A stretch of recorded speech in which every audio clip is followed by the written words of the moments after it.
On day 1, I spawned in as a rabbit. Oh no, I only have 1 heart. I'm gonna have to be really careful if I'm gonna survive. But check it out, I can jump high and I'm super fast. I took a look around and I could see there were tons of other bunny friends around. But suddenly, they all ran away. Hey guys, what's going on? Just then, a fox appeared. That must be why the other bunnies ran away. I had to be careful. If that fox landed just 1 hit on me, I was done for. Luckily, I was able to run really fast and jump super high, so I was able to outrun the fox and get away. The best thing I can do today is just survive. I better find a good place to hide for the night. I took a look around until I found a good spot. I dug into the side of the hill and hunkered down for the night. Maybe I can find all of my bunny friends in the morning. On day 2, I woke up and went to go look for my bunny friends. As I arrived back at the spawn point, I didn't see anyone around. Where could everyone have run off to? I wasn't sure where to start looking for them, but I had an idea. Maybe if I can build a really cool bunny house, they'll come back. If I was gonna build a cool bunny house, I needed some tools, so I headed off into the forest to get some supplies. After a while, I had gathered enough supplies to be able to build my first tools. I put as many tools together as I could, including a sword. With my new tools in hand, I headed into the mine to get some stone. As I was mining, I was suddenly attacked by a spider. Whoa, get back! I had to be really careful. If I took even 1 hit, I was done for. It's a good thing I had made myself a sword though, because with that, I was able to defeat him. Oh man, that was too close. I better get to work. On day 3, I got to work starting to build my new base. Since rabbits live underground, I thought it'd be cool to build out a bunch of tunnels underground. It was a lot of hard work, but soon, the base was all set up. Alright, the base is done, but I don't see any more bunnies. I better go look for them. I headed off into the forest, but I could hear someone up ahead. On top of a tree, I could see a little squirrel. Hey, what's going on? What are you doing up there? I'm up here hiding from the big bad wolf. You better watch out too. The big bad wolf? Oh man, he sounds like a lot of trouble. How about we stick together? It'll be safer. I think that's a great idea. On days 4 to 5, the squirrel and I headed into the forest to get some more materials. As we explored the forest, we came across some more friends. The first animal we saw was a raccoon. Hey, have you heard of the big bad wolf? Yeah, that guy's a real jerk, but he's been leaving me alone for the most part. I don't know if I want to get involved. Sorry. Well, I hope you change your mind. The squirrel and I kept going through the forest until we came across a bear and her cubs. Uh-oh, I hope that bear won't eat us. I took a deep breath and walked up to the bear. Hey, do you know the big bad wolf? Yeah, but why would I care about that guy? He doesn't bug me and I don't bug him. Say, you're looking a little tasty. Okay, well, thanks for telling me about it. Talk to you later. Bye. The squirrel and I got out of there. I didn't want to risk anything else wanting to hunt me. As we got deeper into the forest, we started to chop down some trees. Hey you! I turned around and looked up into the tree. A monkey was looking down at me. Yeah, what's up? That's my tree. What do you think you're doing, chopping down my tree? The monkey was mad, but I only needed a little bit of wood. It didn't matter to him though, and he jumped down and charged. You're gonna pay for this. Uh-oh, if this monkey hit me, I was a goner. But just then, the squirrel jumped in and helped me out. Together, we were able to put up a good fight. The monkey wasn't gonna be able to hurt both of us. By working together, we were able to defeat him. Sorry, Mr. Monkey, I didn't want to fight you, but you left me with no choice. On day 6 through 8, the squirrel and I continued through the forest. We were feeling pretty good about ourselves. We had had a couple of victories, and we were getting a lot of supplies. We'd even met a few of the other animals. As I kept wandering through the forest, though, I heard something scary up ahead. As we got closer, we saw the source of the noise. It was the fox, and he had a group of bunnies cornered. You have nowhere to run, and now I'm going to eat you. Oh no, I can't let him eat those other bunnies. But what am I supposed to do? I can't take him on by myself. That's when I remembered I wasn't by myself. I had my squirrel friend with me. Let's do this! The squirrel just started to charge. He didn't even wait for me. Wait, what are you doing? Oh, a little appetizer. The fox took 1 swing, and the squirrel was immediately defeated. Oh no, my friend!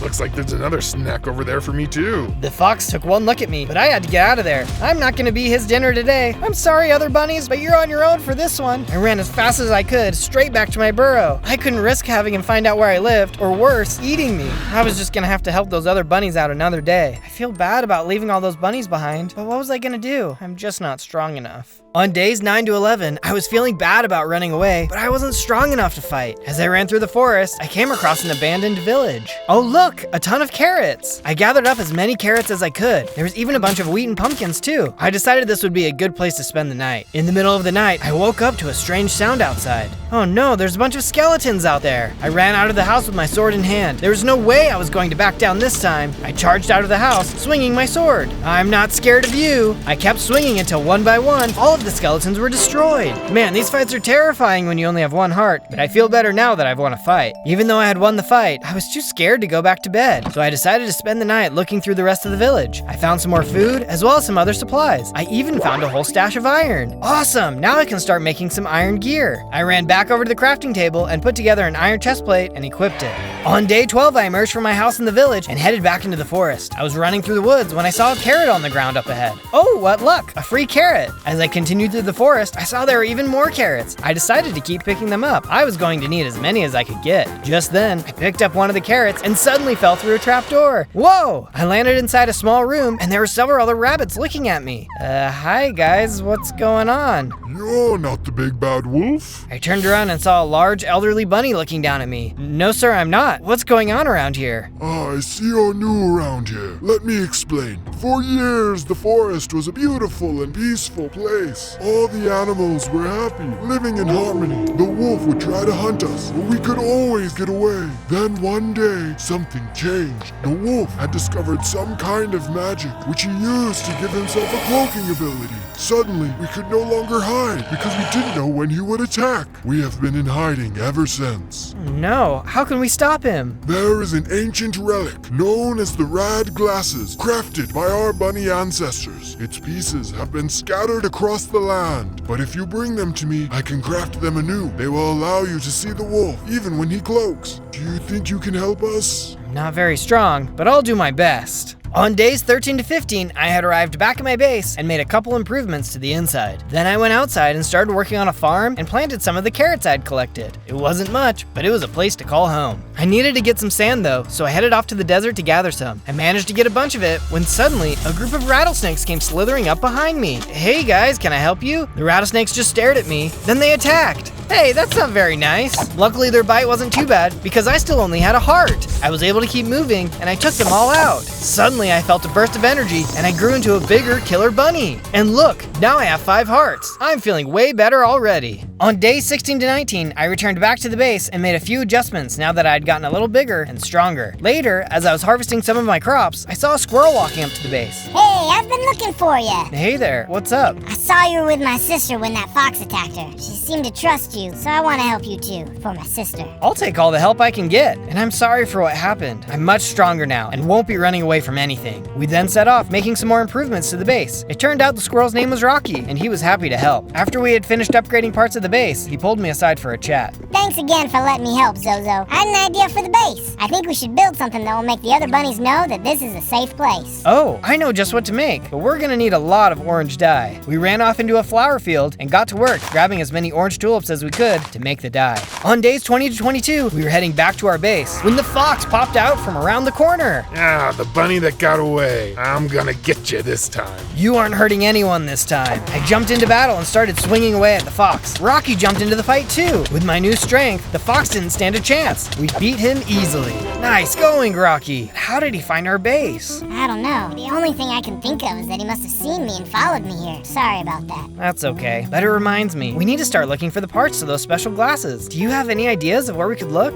I've got one idea, but before we get there, we're gonna need some serious upgrades first. On days 23 to 26, I was deep underground looking for resources. Luckily for me, I was able to find a bunch of iron, as well as some coal. This is just what I needed. Now I can finish making my iron armor. I took some of the stone I had collected and used it to craft a furnace. Then I added the coal and iron to smelt myself some iron bars. Once the iron bars were complete, I used them to craft myself iron tools, including an iron sword. Then I used the rest to finish crafting my iron armor. Now I'm really powered up. I decided to keep exploring the cave when I suddenly ran into a group of zombies. Try and fight me now, you flesh heads. The zombies could pack a punch, but they were no match for my new gear. I swung my sword and was able to take them out. I kept going down the tunnel when a spider dropped down from the ceiling. Oh, gross, spiders are disgusting. As the spider charged at me, I swung my sword. He managed to get a couple bites in, but he couldn't do much against my armor. Soon enough, it was defeated. I wonder what's going to be at the end of the tunnel. Up ahead, I could see something glowing in the distance. What could it be? I walked into a large open room and subscribe? Hey, it's not a bad idea. If you love going on these adventures as much as I do, I'd love for you to hit the button and the bell. That way, you'll never miss out. On days 27 to 31, Rocky and I headed into the woods to look for the first crafting item we'd need for the glasses. I could hear a noise up ahead when suddenly a wolf hopped up on some stone blocks, blocking our path. Ooh, Ooh, a delicious bunny. The big bad wolf isn't going to mind if I eat you myself. Go on and hide, Rocky. I can take this guy. The wolf and I charged at each other. He was pretty strong, but so was I. He snarled and bit, getting some hits in. He even got me down to half a heart. But I knew I could win. Your bark is worse than your bite. I gave one more swing and took him out. As he disappeared, I saw he dropped some kind of special item. What's this? I picked it up and saw it was a fire rod. Oh, cool. I wonder what this will do. Later on, I was walking along the water when a crocodile popped out and attacked me. I swung my fire rod, immediately catching him on fire. Whoa, nothing like a well-roasted croc for dinner. The crocodile panicked and jumped back into the water. Yeah, you'll think twice about messing with me next time. On days 32 to 35, Rocky and I arrived in the Badlands. Rocky had told me he had seen something strange in the area and thought it would be worth checking it out. As we rounded the corner, I saw a weird sign. Let the water lift you up. What does that mean? There was a nearby lever, so I gave it a flick and nothing happened.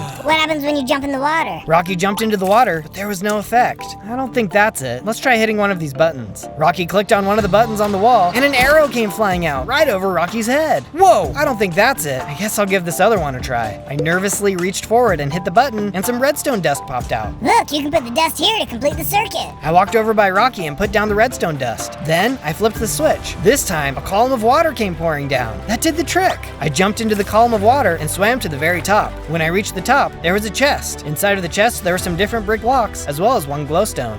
This isn't exactly what I was expecting. Zozo, up here. I followed Rocky up another flight of stairs and saw some glasses frames at the top. This is just what we were looking for. The first piece. The elder rabbit will be excited to see this. On days 36 to 39, Rocky and I returned back to the base. First things first, I needed to craft a new fence. I couldn't risk another attack by the big bad wolf gang, or worse, the wolf himself. By using some of the brick, I was able to make a nice perimeter fence. Once that was complete, Rocky and I worked together to make him his own place too. Thanks for all your help so far, Rocky. I think it'll be good for you to have your own place. I'm happy to be here. Let's build a pen and get some sheep. That way we can work on the statue. Good idea. Rocky and I headed into the forest and managed to find a herd of sheep. Using leads, we roped them up and led them back to their new pen. With the sheep all locked up, I then took some orange dye and got to work dyeing all of the sheep orange. Orange, you guys glad you're not dinner? I went ahead and sheared all of the sheep, then collected all of the orange dye. From there, Rocky and I headed off to find a good spot to build the statue. Once we found a suitable location, we got to work clearing a space, building up a base, then working on the statue itself. After a bit, the first part was complete. Nice job, Rocky. This is a good spot to stop. As we were taking down the scaffolding, a group of parrots walked up to us. Hey, you're a bunny. You must be against the big bad wolf then. You'd be correct. What's up? We've been on the run ever since the wolf started cloaking. Nowhere feels safe. I know what you mean, but there's safety in numbers. You guys should come join us at our base. That's just what we need. We'll go gather our things and then we'll meet you there. I told them where to go, and they headed off. Back at the base, Rocky and I got to work building them their own house to stay. I couldn't believe the wolf was even hunting birds. We'd do our best to keep them safe.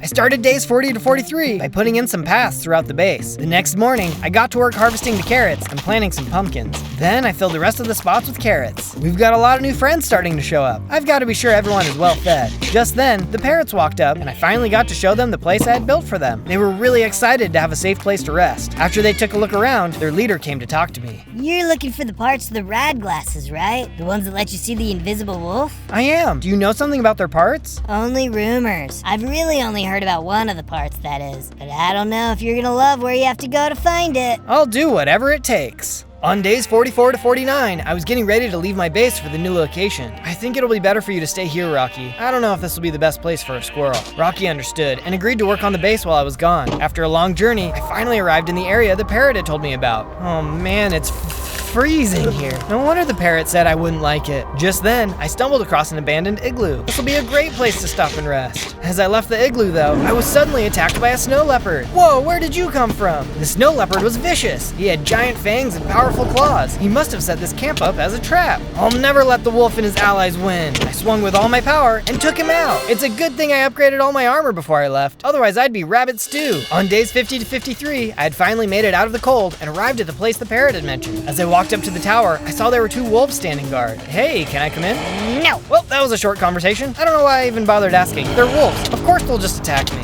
This wolf was just a junior guard, so I finished him off easily. You're not getting in my way either. I turned and attacked the other guard too, who didn't put up much of a fight, and I defeated him in no time. All right, let's get that glasses part. I climbed to the top of the tower, but there was another wolf waiting for me. This one was stronger than the others. By using my fire rod though, I managed to light him on fire and eventually take him out, nearly losing my life in the process. Hey there, can you help me out? I took out my axe and started chopping away at the nearby cage. There was no part for the glasses, but there was a bunny trapped inside. Thanks for breaking me out. Let me guess, you were looking for a piece of the glasses.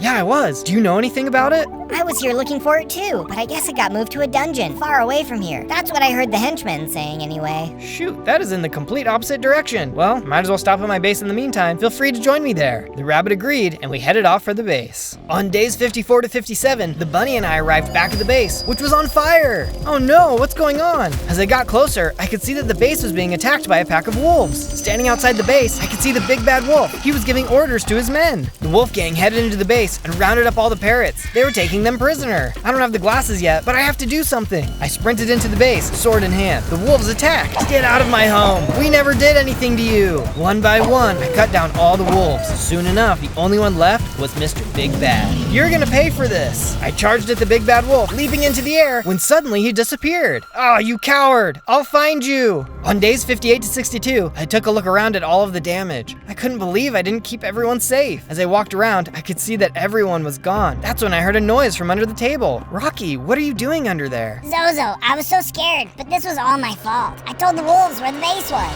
He had captured my squirrel friend and said he would hurt him if I didn't tell him where to go. Rocky, you should have told me. We could have rescued your friend together. I know, I'm so sorry. In the end, he didn't let my friend go and just took away all of our new friends. I hope you can forgive me. I felt bad for Rocky. I could tell he was sorry. It's okay. I know you just wanted to help your friend. We can figure it out together. In the meantime, though, we better go get some supplies to rebuild the base. From there, I headed into the mines and managed to find plenty of iron, as well as some gold and coal. I smelted down all of the iron and used it to make some iron bars. Then I headed out to the river and scooped up a bunch of clay. I then used the clay to make more bricks. At long last, I headed outside and replaced the fence with iron bars, while also repairing any other holes with the bricks. It took a while, but soon the defenses were complete. Those wolves are gonna have a heck of a time breaking in again. On day 63 to 66, I told the bunny and Rocky to hang back at the base while I headed out to the dungeon. This could be dangerous, and I didn't want to lose any more friends. The journey was a long one, and I passed through all kinds of different terrain. As I was passing over a mountain, I saw a wolf in the distance, just as it destroyed a baby elephant. It was the big bad wolf. What have you done? I charged at the wolf, but he disappeared again. What kind of monster would attack an innocent elephant? As I looked down, the elephant's mom came over the hill. What have you done to my baby? No, it wasn't me. It was the big bad wolf. The elephant didn't care, and she attacked. I took a few swings to keep her back as I tried to explain, but she wasn't listening. My only option was to run away as fast as I could. On days 67 to 70, I could see the entrance to the cave up ahead. It looked really dark and scary. This must be it. Who knows what's waiting for me inside? I entered the cave and soon found out. Waiting for me was a group of skeletons. Why are you guys so creepy? The skeletons swung their swords and shot their arrows as I jumped around, hitting them with my sword. They got some hits in, but I was able to take them all out. I headed deeper into the caves and saw a spawner. Let's just get rid of this. I can't fight these mobs off for forever. On day 71 to 74, I pushed further into the mines when I saw some diamonds. Wow. Oh, those would help me so much. I quickly put up a bridge to cross over when suddenly the wall exploded and a zombified piglin came bursting through. Whoa! I quickly pulled out my fire rod and lit him up. He lit on fire, but my fire rod broke. Ouch, he's so strong. I swung with my sword as my health dropped, finally taking him out. As he disappeared, he dropped something. I picked it up, a diamond hammer. This thing is powerful, and I'm getting it just in time, too. Excited about my new weapon, I headed back over to the diamonds and mined them out, being careful not to drop them in the lava. With the diamonds in hand, I put down a crafting table and made myself a pair of diamond leggings to replace my iron ones. Maybe we can make it through here after all. On day 75 to 78, I had finally reached a big empty room. There was a chest on the other side. Hello? Looks like this place is deserted. I walked over to the chest when suddenly I heard a thump behind me. I turned around and saw a giant spider had dropped down from the ceiling. Oh, hey man, you mind if I grab what's in the chest and leave? You wish, bunny boy. You're not getting out of here alive. I thought you might say something like that. Just then, the spider leaped forward and attacked. I got hidden, but not before he started shooting his webs at me. Oh boy, this isn't going to be as easy as I was hoping. Looks like it's time to get my very own lucky rabbit foot. That's just a weird thing to say. The spider charged at me, but I was ready. I jumped out of the way, causing him to jump into the pool of lava. I'll keep my feet, thanks. Just then, I felt the energy surge through me, and I leveled up into a buff bunny man. Whoa, I have 10 hearts now too! I went over to the chest and opened it. Inside were the lenses to the rad glasses, along with a bunch of diamonds. I can't wait to see what the Elder Rabbit can do with these. On day 79 to 84, I arrived at the Elder Rabbit's house. Sir, I've got everything you need to remake the rad glasses. Zozo, well done, well done. This is just what we needed. The Elder Rabbit quickly turned to his enchanting table and assembled the glasses, imbuing them with special power. He turned and tossed them back to me. Take these and take courage. The hope of all bunny kind rests with you now. We know you can do it. Thank you. I'll give it everything I've got. I turned and left his house. Time to get ready for the final fight. On days 85 to 89, I arrived back at the base and saw the Rabbit and Rocky had done a great job improving it. Nice job, you guys. This place looks amazing. Thanks, Zozo. We had a lot more creatures come and join us, so we had to build them all a place to stay. Aren't they scared? Yes, but they believe in you and know this is the safest place for them to be. I sure hope so. That reminds me, we better finish our special project. There could be more creatures out there. Rocky and I headed back out to our statue and got to work finishing it up. This carrot was going to be a beacon to all the animals in the area that this was a safe place. It didn't take long, and we were soon finished. Now let's go get prepped. We've got some wolf butt to kick. On days 90 to 94, I was back in the base, putting together some diamond armor. I used the diamonds I had found in the dungeon, as well as some additional ones Rocky had found in the cave. I better go check the chest too. Rocky said he had some stuff for me in there. I opened the chest and saw it was full of healing potions. I grabbed them all and added them to my inventory. I'm feeling pretty stacked. Let's go wolf hunting. On days 95 to 96, I ran across the land in the direction of the wolf's base. It wasn't too long until I hit a river. The wolf's base was supposed to be further downstream, so I chopped down a nearby tree and built myself a boat. As I paddled down the river, I soon entered a dense jungle. It wasn't too long until I came across my first wolf. Hey, leave that cat alone! I ran ashore and started swinging, saving the cat. Thank you. I thought I was a goner for sure. No problem. I'm just glad you're okay. You're so nice. Here, follow me. I saw something I think you'll find useful. Cat set off into the trees as I followed close behind. We soon reached a small stone building covered in cobwebs. I cut down the webs and opened the chest inside. A trident and a shield. You're right. These will help a ton. Thank you. Happy to help. I owe you after all. I invited the cat to stay at my base, to which he happily agreed. I decided to give the trident a test, sticking it into the nearby tree. This thing is awesome. It's definitely going to help in the fight. I headed back to my boat and kept rowing down the river. Suddenly, the crocodile from before popped out. This guy again. I thought I taught him a lesson the last time. The crocodile lunged at me, catching me in his jaws. Oh, let me go! I swung my sword as he kept trying to do damage to me. This guy was tough. Let's see how you like this. I took out my trident and threw it, spearing him into oblivion. Better luck next time, pal. On days 97 to 98, I was rowing down the river when I saw my stop up ahead. I jumped out of the boat and started climbing the mountain. The wolf's lair soon came into view. As I got closer, a couple of wolves attacked. Sorry guys, but you picked the wrong guy for a boss. By using my sword, trident, and shield, I managed to fend them off. I entered the mansion, and more wolves attacked. They were vicious, but they were no match for my new armor and weapons. One by one, I took them out. Let's see, where could this guy be? I'll check the basement. I headed down the stairs and saw a tarantula at the end of the hallway, who charged. What's with this guy and spiders? The tarantula managed to stick me with a stinger, which poisoned me. It was doing damage, so I had to be quick. Luckily, I was able to take him out as the poison wore off. Let's try upstairs instead. I headed to the second floor as a couple of wolf guards came charging at me. I could tell these guys thought they were cool, but they couldn't get past my shield. Guess they weren't the smartest couple of doggos. I managed to take them both out. I was rounding one of the corners when a monkey came running up to me. Hey you! Oh hey, wow, you sound just like me. That's because I am you, from the other video. Oh yeah, the video where I survived 100 days as a monkey. That's right. Yeah, I just wanted to stop by and tell people they should come watch my monkey adventure after they finish this one. I think they'll like it. I agree, that was a crazy adventure. Tell Chim Chim I say hi. I will. Good luck with the wolf.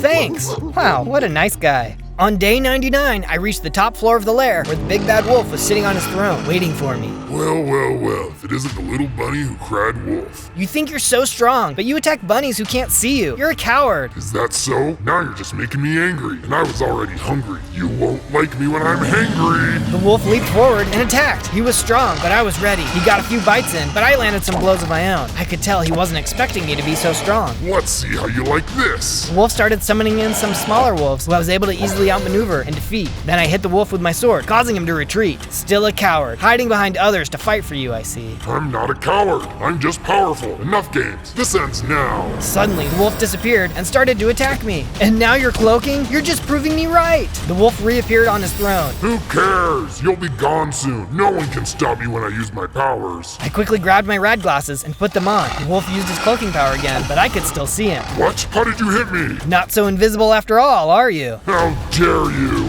The wolf let out a flurry of attacks, which caught me off guard, nearly taking all of my health. Maybe I was being a little too cocky. He only had to hit me one more time, and I was done for. Zozo! I looked over and saw Rocky standing by the stairs. Catch! He threw a splash potion at me, which immediately restored all of my health. No! I pulled out my trident and threw it at the wolf, destroying him for good. Rocky, I can't believe you followed me here. I'm glad you did, though. You saved the day. But our work here isn't done yet. On day 100, I headed down into the basement and used my hammer to break the animals out of their cages. Be free, my friends. It's safe now. After I had broken all of the animals out, I stood by the door of the mansion as the creatures ran to freedom. Sometime later, I was back at my base, surrounded by all my new friends. Thanks for all of your help, and I'll catch you in my next adventure.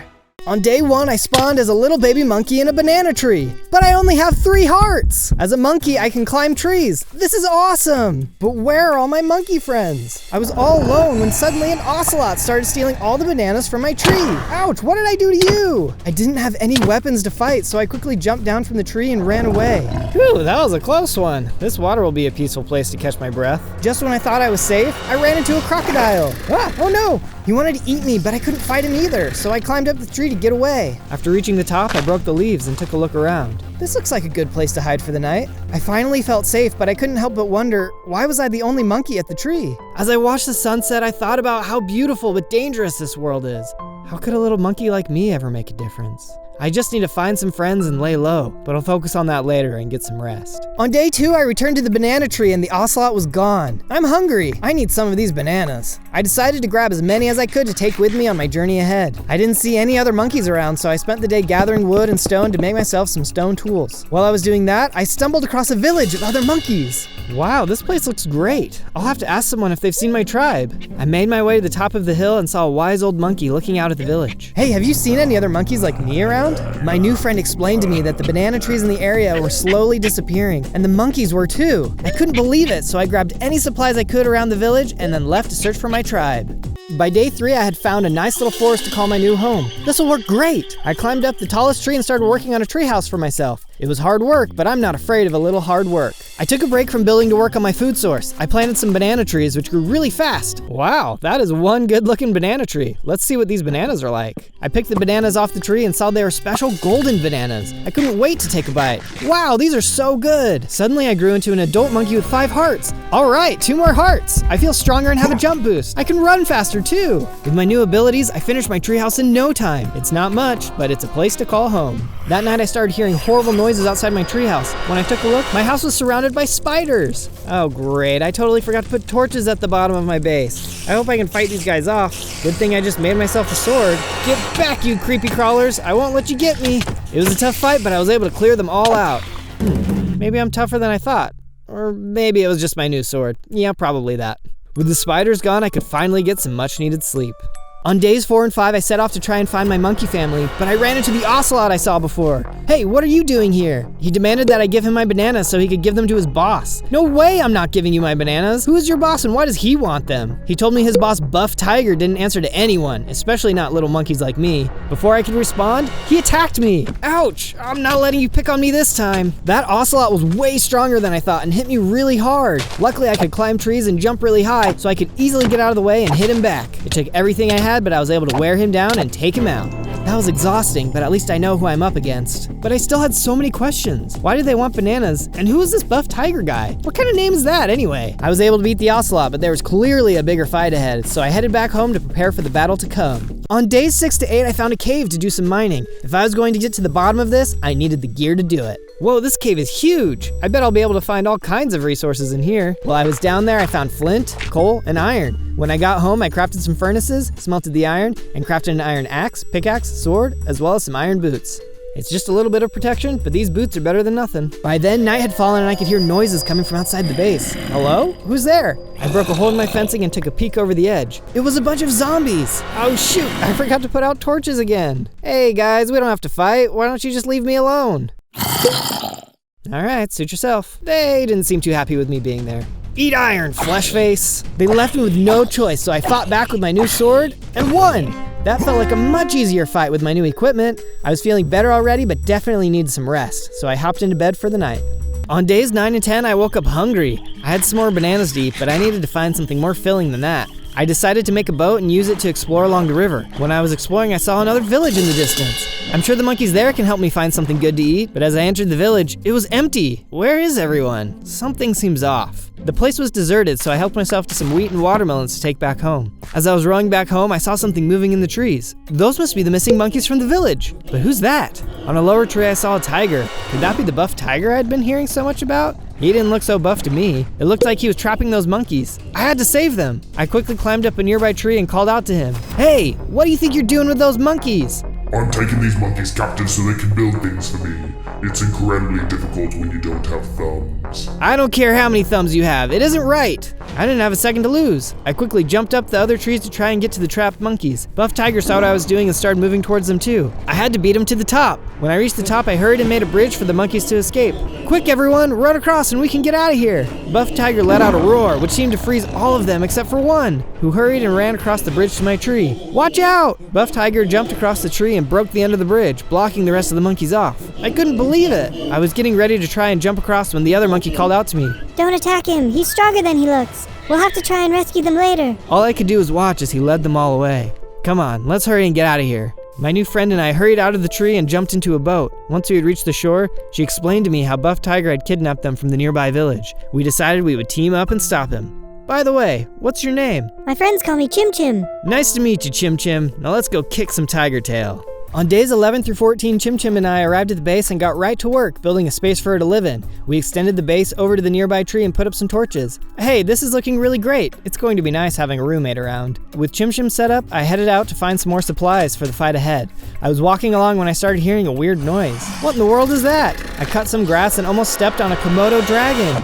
Ah, get away! I tried hitting it with my sword, but it hit back hard. Oh man, I don't feel so good. The dragon had poisoned me, which brought me down to half a heart. I gotta get out of here. While I was running away, I came across some chickens, which gave me an idea. Hey guys, I need your feathers. I'm sure you won't mind. Hearing no complaints, I gathered up all their feathers, put down a crafting table, and made myself a bow and some arrows. That dragon won't stand a chance against me now. I ran back over to the dragon and hopped up a tree. Haha, good luck getting to me this time. I shot off a couple arrows before the dragon tried to charge me. You can't get me up here. I fired one more arrow and took him out. This thing is definitely going to come in handy. From there, I headed into a dark forest and gathered some wood, mushrooms, dirt, and stone. Once I collected that, I started a mine near my base. While I was down in the mines, I got some iron, gold, and coal. I better go get crafting. I headed back into the base where Chim Chim watched me craft a new set of iron armor. I also put together a spear. I wasn't going to need my sword anymore, so I tossed that over to Chim Chim. Hopefully you won't need this, but hold on to it, just in case. Next, I headed down to the water and cleared out an area to plant a farm. I took out my hoe, tilled the ground, and then planted some wheat seeds. I also made sure to plant some watermelon as well, since it was Chim Chim's favorite food. Then I put down some wood and set up some cocoa beans. Wow, this little starter camp is already starting to look like a home. On day 15, Chim Chim woke me up before the sun had risen. Chim Chim, what's going on? I couldn't sleep. There's a monkey that I think you need to meet, and he can't wait. Another monkey? Lead the way. Chim Chim led me out of the base and we entered a dark forest. It's a good thing you know where you're going, otherwise I'd be completely lost. We soon came across a small hut hidden in the thick trees. We entered the hut and inside was a monkey shaman. Hey there, what's going on? The shaman looked deep into my eyes. The great spirits have long foretold the day when a cursed tiger will seek to enslave all monkeys. They prophesied that he will steal all the bananas and use that to capture and control all the monkeys to do his will. But all hope would not be lost. A monkey would be sent to us who will master the land and defeat the tiger. Zozo, you are that monkey. I was stunned.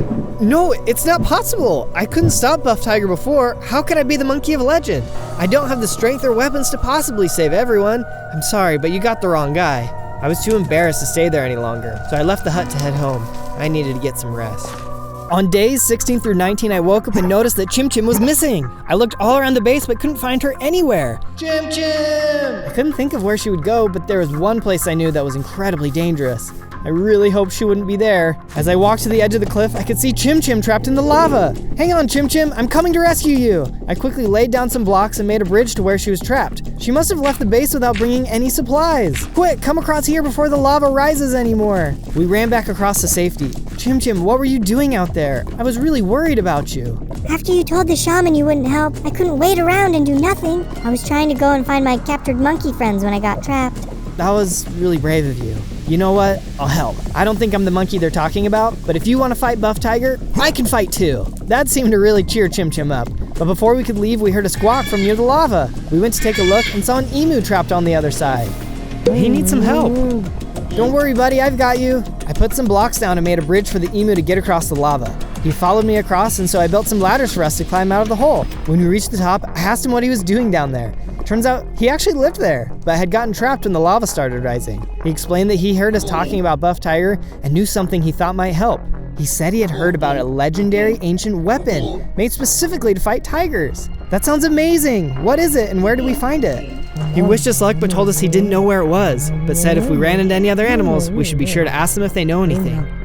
After the emu had left, I was feeling more confident that we could do this. Suddenly, I felt a burst of energy and gained 2 more hearts. I even grew a little in size. All right, Chim Chim, we can figure this out. Let's head back to the base.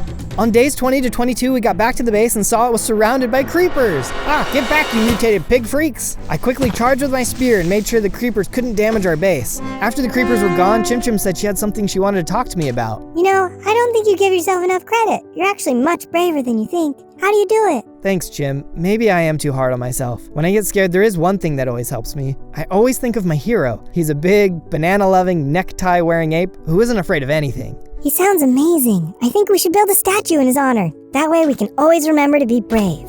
I thought that was a great idea, but before I headed off to get supplies, I finally went ahead and put some torches around the bottom of the tree to stop mobs from spawning there. Yeah, this may have been a little overdue. Then I headed off to the woods to cut down some trees. I wanted the statue to be huge, so I was going to need a ton of wood. I also went out and found some sheep so I could use their wool. I built them a pen and then harvested some cocoa beans so I could dye the sheep brown. This will be the perfect color for the statue. Chim Chim and I then cleared out a space to put the statue. It's going to take a lot of time to build this, but I think it's going to look really cool when we're all done. Once we had finished clearing a space, we started on the first part of the statue. I was glad Chim Chim was there to help. Adventures are always better when they're with a friend. After a lot of hard work, we finally finished the first part. And hey, this is actually the first video I've ever made. If you like it so far, it would mean the world to me if you subscribed and turned on notifications. That way you'll be sure to catch my next adventure. On days 23 to 27, I was in my base when suddenly a zombie in full armor came around the corner. Whoa, where did you come from? Get back, you undead creep. I managed to beat him down with my spear and noticed he dropped some kind of special item. What's this? It looks like some kind of Swiss Army knife. I didn't know anything about this new item, so I decided to head to the desert and test it out. I saw some husks wandering around and gave it a swing. Whoa, this thing can set stuff on fire. There were some rattlesnakes nearby too, so I went and tested it out on them as well. Piece of cake. Then I went and tested it out on some sand and a cactus. It looks like this thing is just as good as a shovel or an axe. A tool this versatile is definitely going to help me in the future. With my test complete, I headed back home. When I arrived at the base, I saw Chim Chim talking to a couple of horses and a donkey. He explained that he heard this was a place safe from Buff Tiger and wanted to stay here too. The more the merrier, my friends. We'd be happy to have you. Our new friends are going to need a place to stay, so I cleared some space at the bottom of the tree and built them a small shelter to live in. That reminded me, I didn't want any more surprise guests climbing into my base, so I broke all of the vines off the trunk of my tree. I am a monkey after all. I definitely didn't need these vines. On days 28 to 32, I went and asked my new horse friend if he knew anything about the legendary weapon the emu had mentioned. He told me he didn't know what the weapon was, but had come across a group of anteaters in a distant forest who were collectors of interesting objects. How can I find these anteaters? I don't know if I can travel that far for that long. He told me that I should hop on his back and he could show me the way. He would get me there in no time. I threw a saddle on the horse's back and we took off into the distance. Chim Chim could keep an eye on things until I got back. After a while, we came to a bridge, but a snapping turtle was blocking the way. Uh-oh, he doesn't look friendly. Let me see if he'll let us pass. Hey there, do you mind letting us by? Hey, you, get out of here. This area is controlled by Buff Tiger. No monkeys allowed. No monkeys allowed? We'll see about that. I gave him a hit with my spear, but that was a mistake. He was strong. I quickly ran back and hopped on my horse friend's back. Quick, let's jump across using that tree over there. There was a large tree in the middle of the gap, so we hopped on top of it and then jumped to the other side. See you around, slowpoke. We had gotten by, but this land was controlled by Buff Tiger? I'd have to keep an eye out for anything suspicious. On days 33 to 36, we found the group of anteaters hanging out in a forest clearing. Hey guys, I heard you may know something about a legendary item that could defeat Buff Tiger? Are you looking for me? Who is that? I looked to my side and standing on top of a tree was Buff Tiger. So, you think some magical object can defeat me? You haven't even seen a fraction of my power. How about we settle this right here, right now? With a roar, Buff Tiger hit me. There was no way I could take him on right now. The best thing I could do was get him to leave the area. I had an idea. Over here, you big brute. I quickly ran back toward the cliff. Where do you think you're going? When he got close, I hit him with my Swiss Army knife, which caused him to catch on fire. On fire, he had no choice but to jump into the river, which carried him away. This isn't over. I will find you. With Buff Tiger gone, I hurried back to the clearing and saw the anteater leader waiting for me. We knew Buff Tiger was hunting monkeys, but it seems like he is attacking anyone who opposes him. I'm sorry to hear it. Buff Tiger will be back though, and it's not safe here anymore. You and your family are welcome to come and live at my base. Thank you, we would love that. On days 37 to 40, I had arrived back to the base with our new anteater friends. While they checked out the new area, Chim Chim and I went to work building them their own wing of the base. We wanted to be sure they felt comfortable after having to flee from their homes. We soon finished and the anteaters moved into their new space. Once they were moved in, I talked to their leader and asked him if he knew anything about the legendary item. I have heard of this item before, yes. I don't know what powers it possesses, but I know it can be found in the northern ice fields. The seals there should know more about it. The ice fields, huh? Sounds cold for a monkey. I'll have to make sure I prepare myself for that journey. But before I could do that, Chim Chim and I got to work on the next part of the statue. Things were really starting to come along and I felt like maybe if I could finish the statue before I faced Buff Tiger, I could have the courage and bravery of my hero. But while we got a lot done, finishing it was a task for another day. From days 41 to 43, I headed to the mines to do some mining. I was hoping to find some diamonds to upgrade my gear. While I was headed there, one of the anteaters came running up to me from a nearby cave. Hey, are you looking for diamonds? I am actually. Do you know where to find them? He explained that there were diamonds in the cave he had just come out of, but there was a cave centipede blocking the way. If I could kill the centipede, he'd let me have all the diamonds. You're scared of a little centipede? I can squish that, no problem. I headed over to the cave and peeked around the corner. The centipede was way bigger than I thought. No wonder the anteater was scared. I saw a stack of blocks I could climb up, so I climbed to the top and took out my bow. I can shoot him from up here where he can't reach me, no problem. I started shooting him with arrows, but he crawled up the wall and hit me. Uh-oh, he can climb walls too. His hits had poisoned me, which brought me down to half a heart. My knife's durability was also running out. If it broke, I was toast. Luckily, I was able to finish him off. Whew, that was way too close. With the centipede out of the way, I now noticed that there was a big stash of diamonds at the end of the tunnel. Awesome, now I'll finally be able to upgrade my tools to diamond. I quickly mined out all of the diamonds, and then I worked on crafting a diamond pickaxe, sword, axe, and shovel. I also had a few extras, so I made myself a diamond helmet. On days 44 to 49, I left the base to travel to the northern ice fields and find the seals the anteaters had told me about. Oh boy, it's freezing. I hope I can find these guys quickly. I don't know how long I can stay out in this. As I was climbing over some snow, I heard a sound coming from the other side. The seals must be over this hill. I jumped over the hill and was surprised to see a couple of polar bears who immediately started to attack me. I took out my new diamond sword and fought back. I'm much stronger now. You won't be able to take me down. After a few hits, the polar bears were down. Even I was surprised at how quickly I was able to defeat them. Maybe I could be the monkey of legend after all. I kept running across the ice fields when I saw someone getting attacked by a couple polar bears in the distance. As I got closer, I saw it was a huge orangutan fighting them off. By the time I had reached him, he had taken out both of the bears. He was really strong. Hey there, I didn't expect to see another monkey all the way out here. What brings you out this far? The orangutan didn't respond right away, but instead slowly looked me up and down. It's going to get cold soon. We'll need to build a camp for the night. Yeah, okay. The orangutan and I quickly worked together to build an igloo. He didn't say much while we worked, and I was starting to get an uneasy feeling about him. But maybe he was just suspicious of me too. I decided I would try and find out. I started up a fire in the igloo, and he surprised me by asking me a question first. So, what are you doing out here? I'm looking for the seals. I was told by the monkey shaman that I'm the monkey of legend, and there are rumors of a legendary weapon that can help me defeat Buff Tiger. The shaman must have lost it. How could a small monkey like you be the monkey of legend? No. I spoke to the shaman and he told me it was my destiny to save the monkeys. It must be your job to help me find the item. I couldn't believe what I was hearing, but maybe he was right. He was so strong and had taken down 2 polar bears with no weapons at all. I knew the shaman had the wrong monkey. Okay, you're probably right. I'll help you in your quest. I know we need to find the seals, but I don't know where they are. They're living in a secret city not far from here. We'll go there in the morning. We both settled down for the night. I couldn't believe I thought I was the monkey of legend. On days 50 to 53, we traveled across the ice fields and soon saw the entrance to the hidden seal village. But before we could get any closer, we ran into the snapping turtle I had seen near the anteater village. You again? How did you get all the way out here? The turtle didn't respond and attacked us. I charged and noticed the orangutan hesitated before joining the fight. But once he joined, we were able to defeat him easily. Thanks for the help.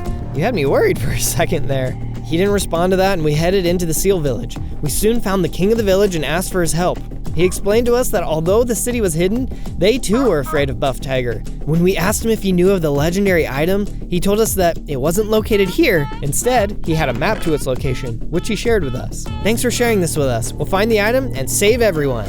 From days 54 to 57, we traveled back to my base and I saw that Chim Chim had found a lot more monkeys. I'm so glad we're able to help all these monkeys. Chim Chim and I got to work on expanding the base. As we worked, I told Chim Chim about everything that had happened. When I told her how the orangutan was actually the monkey of legend, she didn't believe me. The shaman has never been wrong before. I don't know if I trust that orangutan. I believe in you, Zozo. Keep an eye out for anything suspicious. While we were talking, the anteater I'd saved from the centipede showed up again. Zozo, I need your help again. My little brother was playing in the jungle and got trapped in a jungle temple. Can you rescue him? I didn't have a moment to spare. Jungle temples were full of traps that could hurt a little anteater. I ran into the jungle and soon found the temple. I could hear the little guy trapped inside. Don't worry, I'm coming for you. As I made my way through the temple, I carefully broke the traps and managed to reach him. And just like that, the little anteater was free. All right, buddy, there you go. The little anteater ran out and I decided to check the chest for any good loot. Whoa, check it out, diamonds. And what's this? A diamond destroyer? This will help me break a bunch of blocks at the same time and does major damage. Nice. On days 58 to 62, Chim Chim and I got to work on our hero statue. It was really starting to come along and I was happy with how it looked. Every time we finished more, I couldn't help but feel a little more brave. I guess that mattered a little less with the orangutan around though, but it was good for me anyway. Speaking of the orangutan, I hadn't seen him in a while. What could he be up to? I was heading back to the base when I saw it was surrounded by snow leopards. These are followers of Buff Tiger. How do they find the base? I ran up and started attacking all the leopards. How did you find us? Take this! There were so many of them, but they didn't stand a chance against my new weapon. I started to take them out one by one. I had the last leopard cornered when I heard one of the chests in my base opening. Someone was in my base. I quickly climbed up the tree as the last snow leopard ran away. When I reached the top, I saw the orangutan was stealing the legendary item map from my chest. He must have told Buff Tiger where my base was. Why are you doing this? You were the chosen one. I'm sorry, Zozo, but I lied to you about being the monkey of legend. I needed you to trust me so you could lead me back to your base. Buff Tiger said he would kill my family if I didn't help him find you. I've seen how brave you are. You must be the monkey of legend. You don't have to do this. Stay and help me. We can defeat Buff Tiger if we work together. I can't lose my family. I have to bring this map to Buff Tiger and try to save them. I'm sorry. And before I could stop him, he jumped over the edge of the treehouse and escaped into the woods. Wait a second. If he told them about my base, he must have told them about the hidden seal base too. From days 63 to 66, I ran across the land and into the ice fields to find the seal village, but it was too late. Oh no, the village is in ruins. Buff Tiger must have beaten me here. As I ran into the village, I could see that the village was destroyed. Then I saw the Seal King, and he was greatly wounded. Zozo, when we told Buff Tiger we didn't have the map, he attacked. He forced us to tell us where the map led to. Hurry and go to the Badland Mines. He'll be going there to try and find the weapon first. I'll go find it and I'll stop him. You have my word. Just then, the snow leopard from before jumped down and killed the Seal King. No, how could you? I pulled out my destroyer and quickly finished him off. I couldn't waste any more time. I had to hurry and get to the mines. From days 67 to 70, I traveled to the Badlands to locate the mines. As I was getting closer, I saw someone entering the mines. It was Buff Tiger. He was going to beat me to the treasure. I can't let him beat me again. As I got closer to the entrance, something jumped down from a nearby cliff. It was a giant rocky roller. Get out of my way, I'm coming in. The rocky roller took one look at me and charged. I took a swing, but he knocked me back a lot farther than I thought he would. I don't know if I can beat this guy. I kept trying to hit him, but he took down nearly all of my health. Just then I saw someone coming over the hill. It was the orangutan. He punched the rocky roller and they started to fight. The rocky roller hit him several times, but the orangutan was able to hit him more. But before the orangutan could deliver the final blow, the rocky roller was able to escape. You're back. I'm sorry for everything, Zozo. When I returned to Buff Tiger, he didn't release my family and tried to capture me too. I ran away and knew I had to come help you. Boy, am I glad you showed up. Stay here and heal up. I'll see if I can still get to the item inside. On days 71 to 74, I snuck into the mines to see if I could tell where Buff Tiger had gone. I looked around and saw there were a bunch of lanterns down one of the hallways. Buff Tiger must have put these here. This should lead me right to him. I followed the lanterns until I came to a dead end, full of treasure, chests, and some cobwebs. This must be where the item is kept. I can't imagine it's still in here. I took a look in the chest. There was some good treasure, but no special item. Buff Tiger had beaten me to it again. What was I gonna do now? I had no idea where Buff Tiger's base was. I saw a tunnel leading out, which Buff Tiger must have used to escape. I made my way back out of the cave and met back up with the orangutan. Come on, let's head back to the base so we can help you heal and come up with a plan. On days 75 to 78, Chim Chim and I worked on a shelter for the orangutan. He was a big guy, so we needed to make sure he had a nice place to stay. Once we were finished, the orangutan called me over to him. I'm sorry again for everything, Zozo. Here, I think these supplies will be useful for you. He threw down a heart of the sea, shark teeth, and prismarine blocks. Wow, thank you. I know just what to do with these. I headed over to a crafting table and used the supplies to make myself a shield of the deep. Nothing is going to get through this. Next, I headed over to my farm to get some supplies. As I was harvesting my crops, the rocky roller came out of nowhere and attacked me again. You again? I'm ready for you this time. By using my new shield, I was able to block his attacks and hit him with my hammer. He was still tough, but with my new tools, I beat him easily this time. And stay down. After the fight, I felt some serious power coursing through me, and I turned into a giant silverback gorilla. Whoa, I'm huge now, and look, I have 20 hearts. I was so excited, I almost didn't notice the rocky roller had left a book behind. I picked it up and looked inside. It looks like these are orders from Buff Tiger. In the back of the book, it also had coordinates to the rocky roller's base. If I go there, I might be able to find out where Buff Tiger is keeping all the monkeys.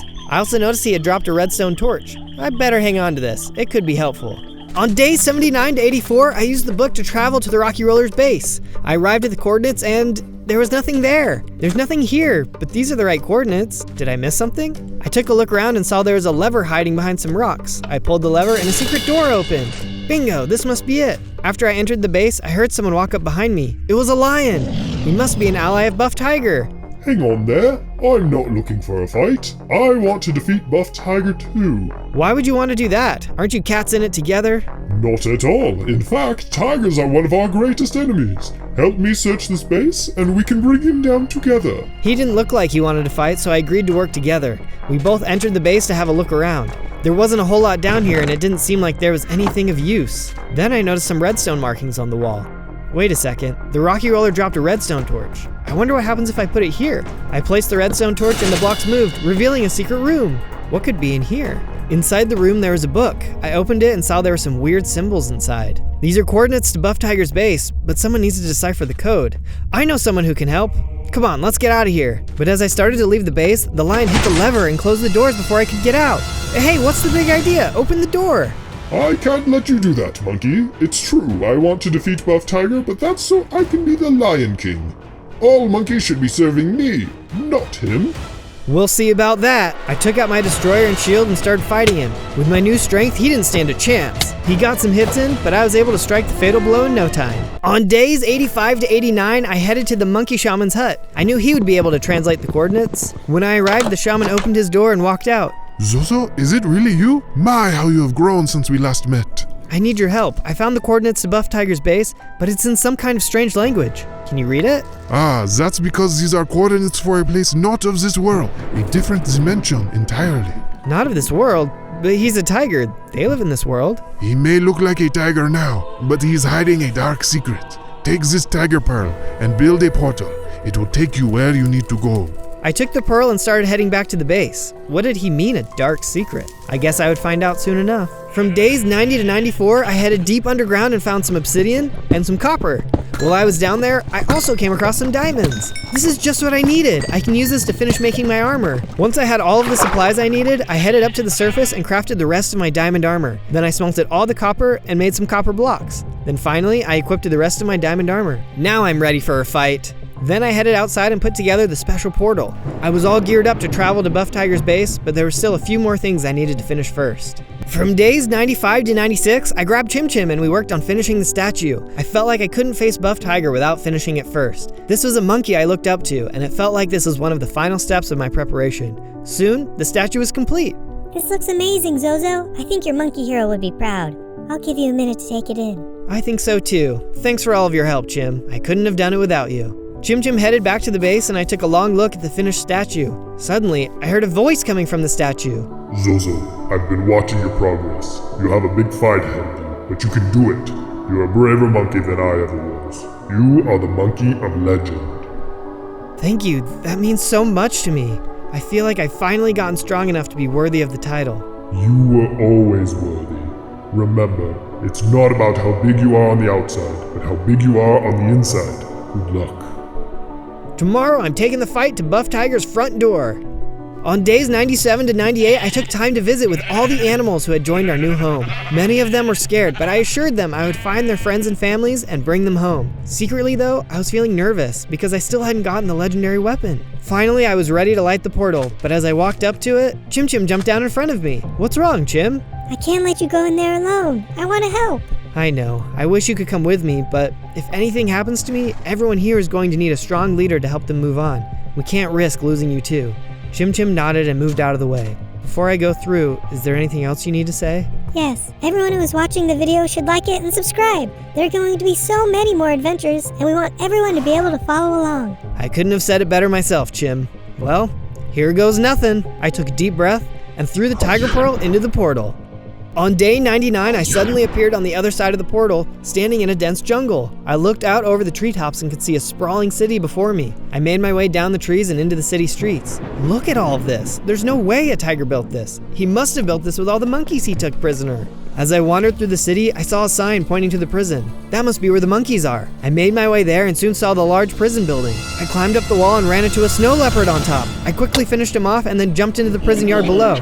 I could see all the monkeys in cages. Don't worry everyone, I'll break you out. I kept fighting the guards until they were all destroyed. Then I quickly started breaking all the cages. Go free everyone, you need to all leave before Buff Tiger shows up. As I broke the rest of the cages, all I could think about was finding the legendary weapon.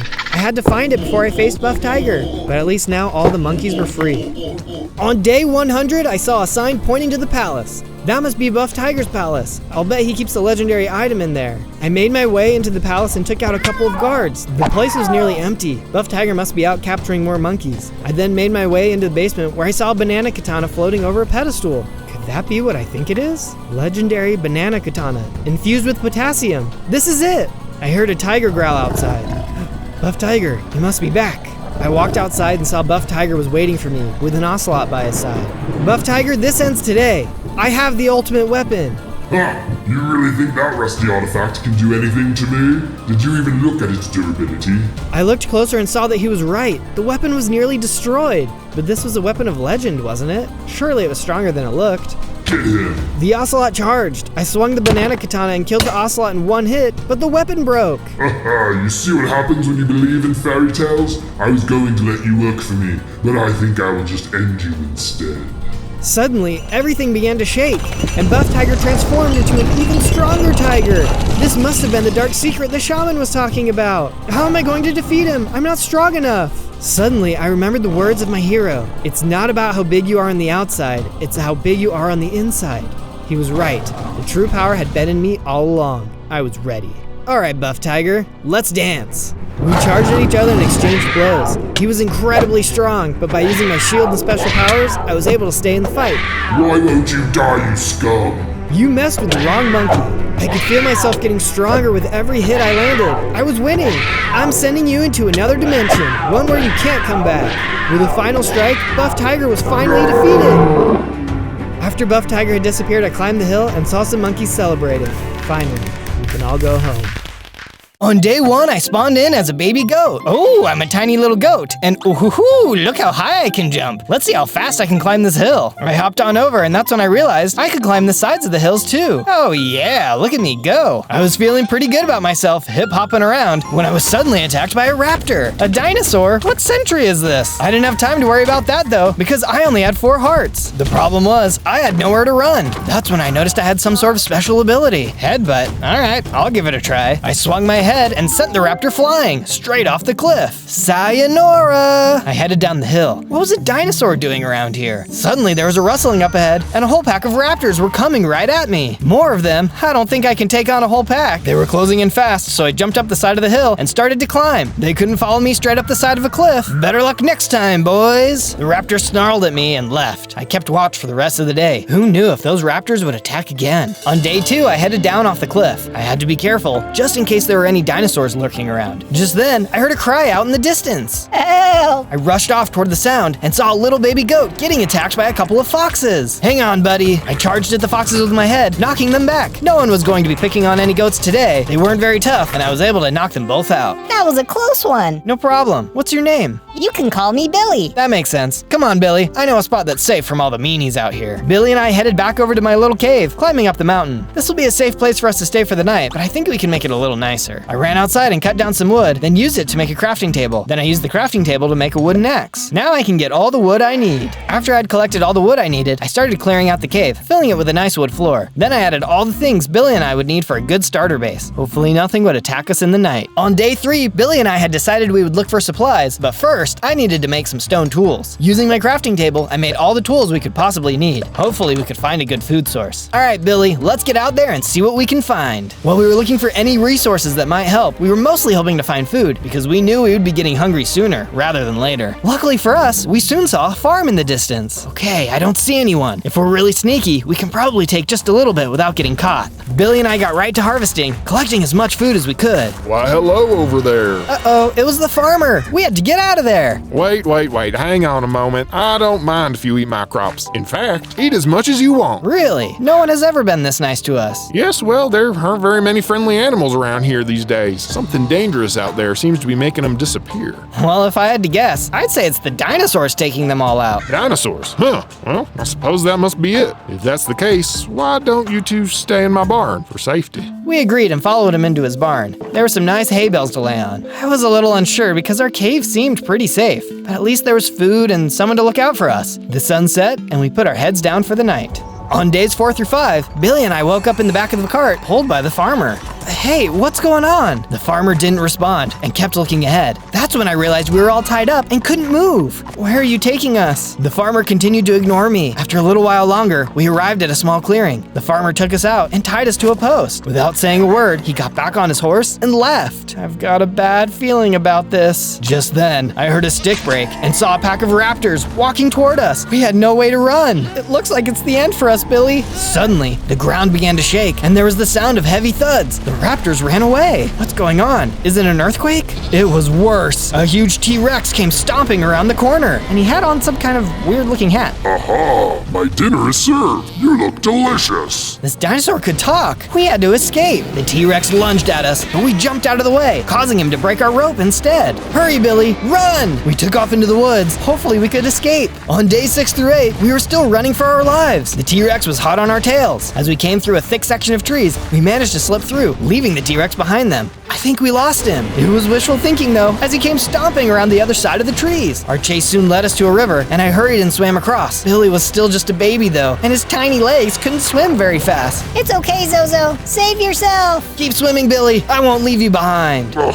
I hate getting wet. The T-Rex was so close, and I wasn't sure if he would make it. But at the last moment, he jumped onto shore, and we continued to run. We soon came bursting out of the forest, running across an open plain. Billy kept falling into small ponds, which was always a close call. Let's go, Billy. Maybe we can lose him in the trees. We ran into a purple forest, but it was no use. The T-Rex was still right behind us. Man, this guy must be really hungry. Come on, I have an idea. We circled back into the forest from before, and I headed toward a ravine I had seen earlier. A large tree had fallen across it, so Billy and I hurried and ran across. Before the T-Rex could cross though, I quickly cut the log, stopping him in his tracks. Nah, you silly goats. You got away this time, but no one can outsmart me now. I'll find you soon enough. The T-Rex turned and ran off. How are we going to survive now? On days 9 through 10, Billy and I were running back to the base as fast as we could. It didn't feel like there was anyone out here that we could trust. Soon, we had arrived back at our cliffside base. Well, Billy, looks like this is going to be our home for the future. Let's fix it up. I got right to work, making our base even cooler than before. I cleared out even more space than before and lined the inside with lots of wood. I also gave us all the equipment we'd need: beds, furnaces, and crafting tables. As far as I knew, we were the only animals that could climb up steep cliffs, so no one else was going to be climbing into our base. So check it out. What do you think of the base? What part do you like the best? With the base completed, I decided to head over to some nearby caves to mine some iron. Luckily, I was able to quickly find some, so I mined it out. I also found some coal, which I was going to need to smelt the iron. I hurried back to the base and got right to work, smelting down all of the iron ore into iron ingots. I then used those to make myself a full set of iron armor, and also used them to make an iron sword, a pickaxe, axe, shovel, and hoe. This is all going to be good for me, but I think Billy is going to need some armor too. With some of the leftover iron, I made Billy some of his own goat armor. He's gonna love this. I brought it down to his base and tossed it out to him. He could barely contain his excitement. We're ready for anything now. Tomorrow, I'm gonna get that farmer back. On days 11 to 12, I left the base to go get that farmer. He was going to have a lot of explaining to do for leaving us tied to a post as dinosaur dinner. As I was making my way through the forest, I heard a howl and was suddenly attacked by a pack of wolves. Why is everyone here so mean to me? I'm just a simple man trying to make my way in the universe. It's a good thing I had just upgraded my gear though, as I was able to defeat the wolves with no trouble at all. Soon, I was back at the farm and noticed it looked abandoned. Where is that farmer? Don't tell me he's hiding. I then checked the farmhouse and saw the farmer inside, packing his bags. What did you think you were doing, leaving us to be eaten like that? I hit the farmer and he started to fight back. He clearly wasn't ready for a fight though. Hang on just a second there. Please don't hurt me. And why wouldn't I? You weren't very nice to me. Okay, let me explain. Start talking, Slick. What's up with the T-Rex? That T-Rex is crazy. I don't know how he got here in our time or how he learned to talk, but he's been forcing me to feed him all my animals. If I didn't give him more, he was gonna eat me. I decided I couldn't do it anymore though, and I was gonna flee. Time to start myself a vegetable garden somewhere peaceful. I promise, I'm not a danger to anyone. I could tell he was sorry for what he had done, so even though I was still upset, I decided to forgive him and let him go. I left as he planted some vegetables I could use later. The farmer was no longer a threat, but what was I going to do about this T-Rex? On days 13 to 15, I arrived back at our base and headed up to Billy's room. When I entered, I barely recognized the place. Whoa, Billy, you've got a lot of work done. Your room looks awesome. Thanks, Zozo. I also thought it'd be fun if we built a special statue. Here, take this wool. I'll show you what to do. Billy and I headed out and got started on the statue. Billy was really excited about what we were building, and I thought it was coming along great. At least, as far as I could tell, it was pretty great. We soon finished the first part. Can you tell what we're building? I'm not really sure quite yet. I jumped down from the statue, and as I was walking, I was attacked by a bunch of spiders. Oh look, another mob who wants to hurt me. Stay back, you punks. These guys weren't very tough, and I managed to take them out in just a few hits. Uh-oh, I can hear some more spiders in that cave. I better take them out too. I entered the cave, and sure enough, there were more spiders. One of these spiders was different though, and had blue eyes. The spiders were pretty mad at me, and they hurt a lot. But if I could survive a T-Rex attacking me, I could fight these guys off too. I managed to beat them both down. When the blue-eyed guy disappeared, he left behind something interesting. Poisonous essence. I'm not sure what I'll do with this, but I'll have to hang on to it for now. Just then, I heard more spider noises echoing from the cave. I headed in deeper. What kind of monster would be waiting for me? On days 16 to 19, I was making my way deeper into the cave when I came across a bunch of brown terracotta. I don't know what all of this is doing down here, but Billy said we'd need it for the statue. I eagerly mined up all of the terracotta. Who knew when we'd be able to find more? As I scooped up the rest of the terracotta, I heard those spider noises again. Well, let's go down a little deeper, just to take a look. I soon arrived at the very bottom of a deep cave that was full of spider webs. I turned around and saw there was a huge spider on the ceiling. Okay, just stay calm, don't panic. Suddenly, the spider attacked. Spiders! Why did it have to be spiders? This big hairy beast did a lot of damage, and I wasn't sure if I was going to survive. If I could get the right hits in, I just might make it. I swung my sword as hard as I could and finally was able to take it down. Just then, I felt my strength begin to grow, and I leveled up into a bigger goat, and I'd gained 4 more hearts. I took a closer look at my headbutt ability and noticed I had an even stronger knockback power, and I could jump higher too. I hurried back to my house. I had an idea of what I could do with the poisonous essence. I walked back up to my crafting table, and by combining the essence with my iron sword, I crafted a spider sword. Tomorrow, I'm heading off to find the T-Rex. On days 20 to 22, I left my base to go find the T-Rex. I wasn't quite ready to fight him, but surely he had a base somewhere. If I could find his base, maybe I could find a way to defeat him. As I walked across the land, I heard a noise up in the distance. Oh, you wild raptors, get away from me. The group of raptors were attacking what looked to be a scientist. He needed my help. Watch out, I'm coming in. I leapt into action and started to fight off the raptors. I was stronger and had better gear, so these raptors didn't know what hit them. They were a feisty bunch, but I was able to knock them all out. Oh my goodness, aren't you just a marvelous little animal? Oh, well, thanks. Who are you, and what are you doing all the way out here? There's all kinds of strange things going on. The name's Faraday, and yes, I am aware of these things. They are actually all my fault. Your fault? What do you mean? The scientist began to explain. You see, I'm not actually from this time. I am from the future. I invented a time machine helmet that let me travel all the way back to dinosaur times. I ran across the land. I felt so cool knowing that I was the first human to ever step foot on the land. Later that day, though, I sat down to rest, and a little raptor came and scooped my helmet onto his head. This wouldn't have been the biggest problem, but that T-Rex came along, flipped the raptor into the air, and the helmet landed on his head. Thing is, though, my helmet also makes the user smarter, which is why the T-Rex can talk. I had an old prototype helmet that I used to chase the T-Rex through time, but it broke when we got to this present. Luckily, the T-Rex seems pretty happy to be here, since there is plenty of easy food for him. Wow, that is not the story I was expecting to hear when I woke up today. So what can we do to get the helmet back? I have some ideas, but I haven't been able to test any of them out Not yet. That T-Rex's sidekicks keep attacking me. He must have brought them through time with him. Well, we've got a safe base built into a hill. How about you come live with us? You can do your research in peace there. That would be terrific.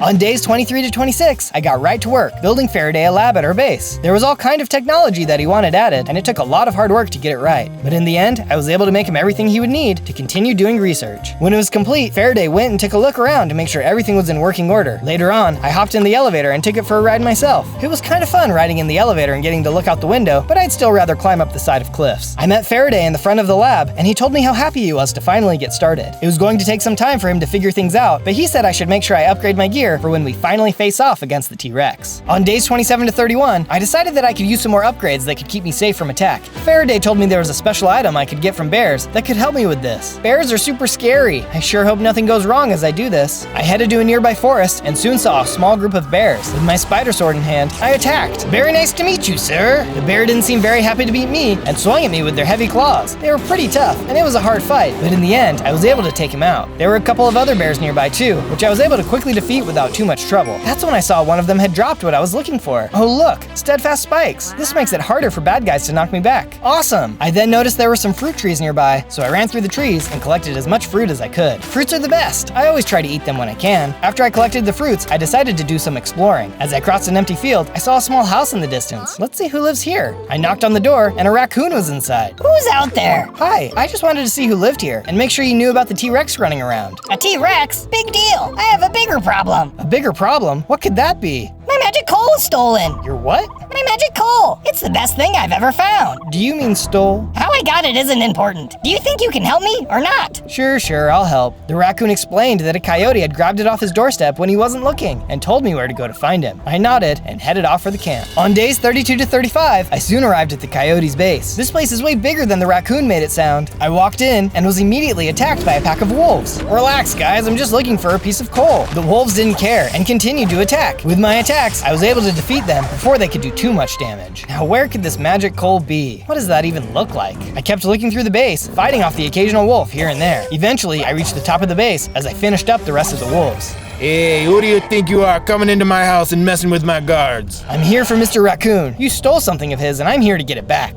That little raccoon is such a loser. He just gets stuff out of the trash. He's weird, so I like being mean to him. Well, that's no way to treat someone for being different. The coyote and I started to fight. This guy was so mean. It's not okay to talk about people like that. By using my spider sword, I was able to poison him, which was bringing down his health. You're not as tough as you think you are. The coyote and I kept going at each other until at long last, I hit him with the final blow and took him out. That's when I saw he had dropped the magic coal. I don't know what's so special about this, but I better get it back to that raccoon. With the coal in my pocket, I hurried out of the base and headed back toward the raccoon's house. On days 36 to 39, I arrived back at the raccoon's house with his magic coal. After he came out of his house, I tossed it over to him. Woo, my magic coal! I'm so happy to see it again. Thank you. No problem. I'm just happy I could help. You have done the greatest thing for me. Here, I have something that you might be interested in. The raccoon threw out an interesting looking piece of tech. I don't know what it's for, but maybe that scientist friend of yours could use it. By the way, I get around these parts quite a bit, so if you're ever in need of information, let me know. I can probably help. I thanked him and turned to head back to the base. I wondered if Faraday would know something about this tech. On days 40 to 43, I arrived back to the base and headed up and into the science lab. I saw Faraday working in his lab and knocked on the window. Zozo, it's been a while. How are things going? Really good. While I was out exploring, I came across this strange piece of tech. Do you know anything about it? My Lanta, that's part of the teleportation helmet the T-Rex has. Without this, he's not able to travel through time. Well, that's good, right? It means we have a chance to stop him before he can ruin other timelines. Precisely. I've been doing some research of my own. Let me check my notes here. Faraday went over to his computers and printed out some notes. Yes, I am able to make the needed repairs, but there's a special element I need to do them. That sounds easy enough. Do you know where I can get them? I do, but the catch is that you have to defeat a rather nasty mob to get it. Faraday went on to explain where I needed to go to find them. Hopefully it's not too much of a fight. On days 44 to 49, I headed into the mystical forest Faraday had told me about. As I got closer, I was suddenly attacked by a heavy creeper. Whoa, slow down there, buddy. I swung at him and managed to knock him out. It looked like he had dropped something, which I picked up. Creeper shards? Was this what Faraday was looking for? I better keep looking around. I kept going through the forest when suddenly a bunch of the creepers began attacking me and exploding. Keep it together, guys. Jeez. I managed to fight my way through the explosions with my ears ringing in my head. I soon stumbled upon a cave. Okay, he did mention it might be in a cave. I'll take a look. I headed into the cave and was attacked by a couple of spiders. I hit them with my spider sword. How do you like a taste of your own medicine? The spiders were soon destroyed and I continued down the cave. It kept going deeper and deeper until I saw something terrifying ahead.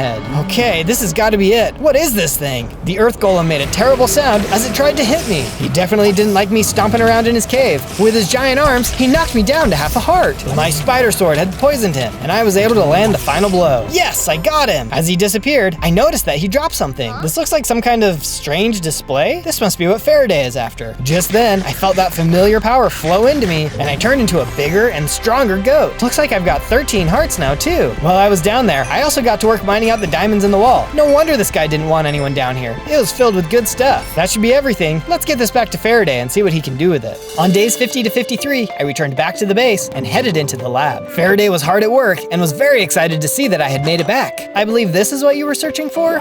Oh, Zozo, you beautiful being. This is going to work perfect. I was feeling pretty good about myself, so I tossed in the creeper shards as well. And what do you think of this? Zozo, this is a ground creeper toenail. Please, never give this to me again. Oh, my bad. Faraday said it would take him a few days to get the next project put together, so I headed back up to the base to craft some diamond armor. I decided I could use a full set of armor, so I made that. Then I went ahead and made an entire set of tools. I always felt a little bit more safe after making new diamond gear. With my armor upgraded, I headed outside to go and do some more work on the statue. I had the terracotta I had collected before, so I wanted to make some good progress. So what do you think about the second part? Think you can still guess what it's going to be? I then headed back over to my base. This place could use some more improvements. I decided I wanted to add another level atop the cliff. We hadn't been attacked by any mobs, and I was pretty sure nothing was going to get to us. I was pretty proud of what I was able to build, and thought it looked really cool. This is a nice house, but it is pretty big. I think I should go get Mr. Raccoon and invite him to live here. It's not safe out there. On days 54 to 57, I was heading across the field when I saw that the raccoon's house had been destroyed. As I got closer, I saw him lying in the center of his destroyed house. He was clearly hurt. Oh no, who did this to you? It was those raptors. I guess some of the wolves told them I sent you to get my magic coal back from the coyote, and they attacked me without warning. I'm sorry, I can't help feeling like this is all my fault. Surely I can get you something to save you. It's too late. They took everything I have.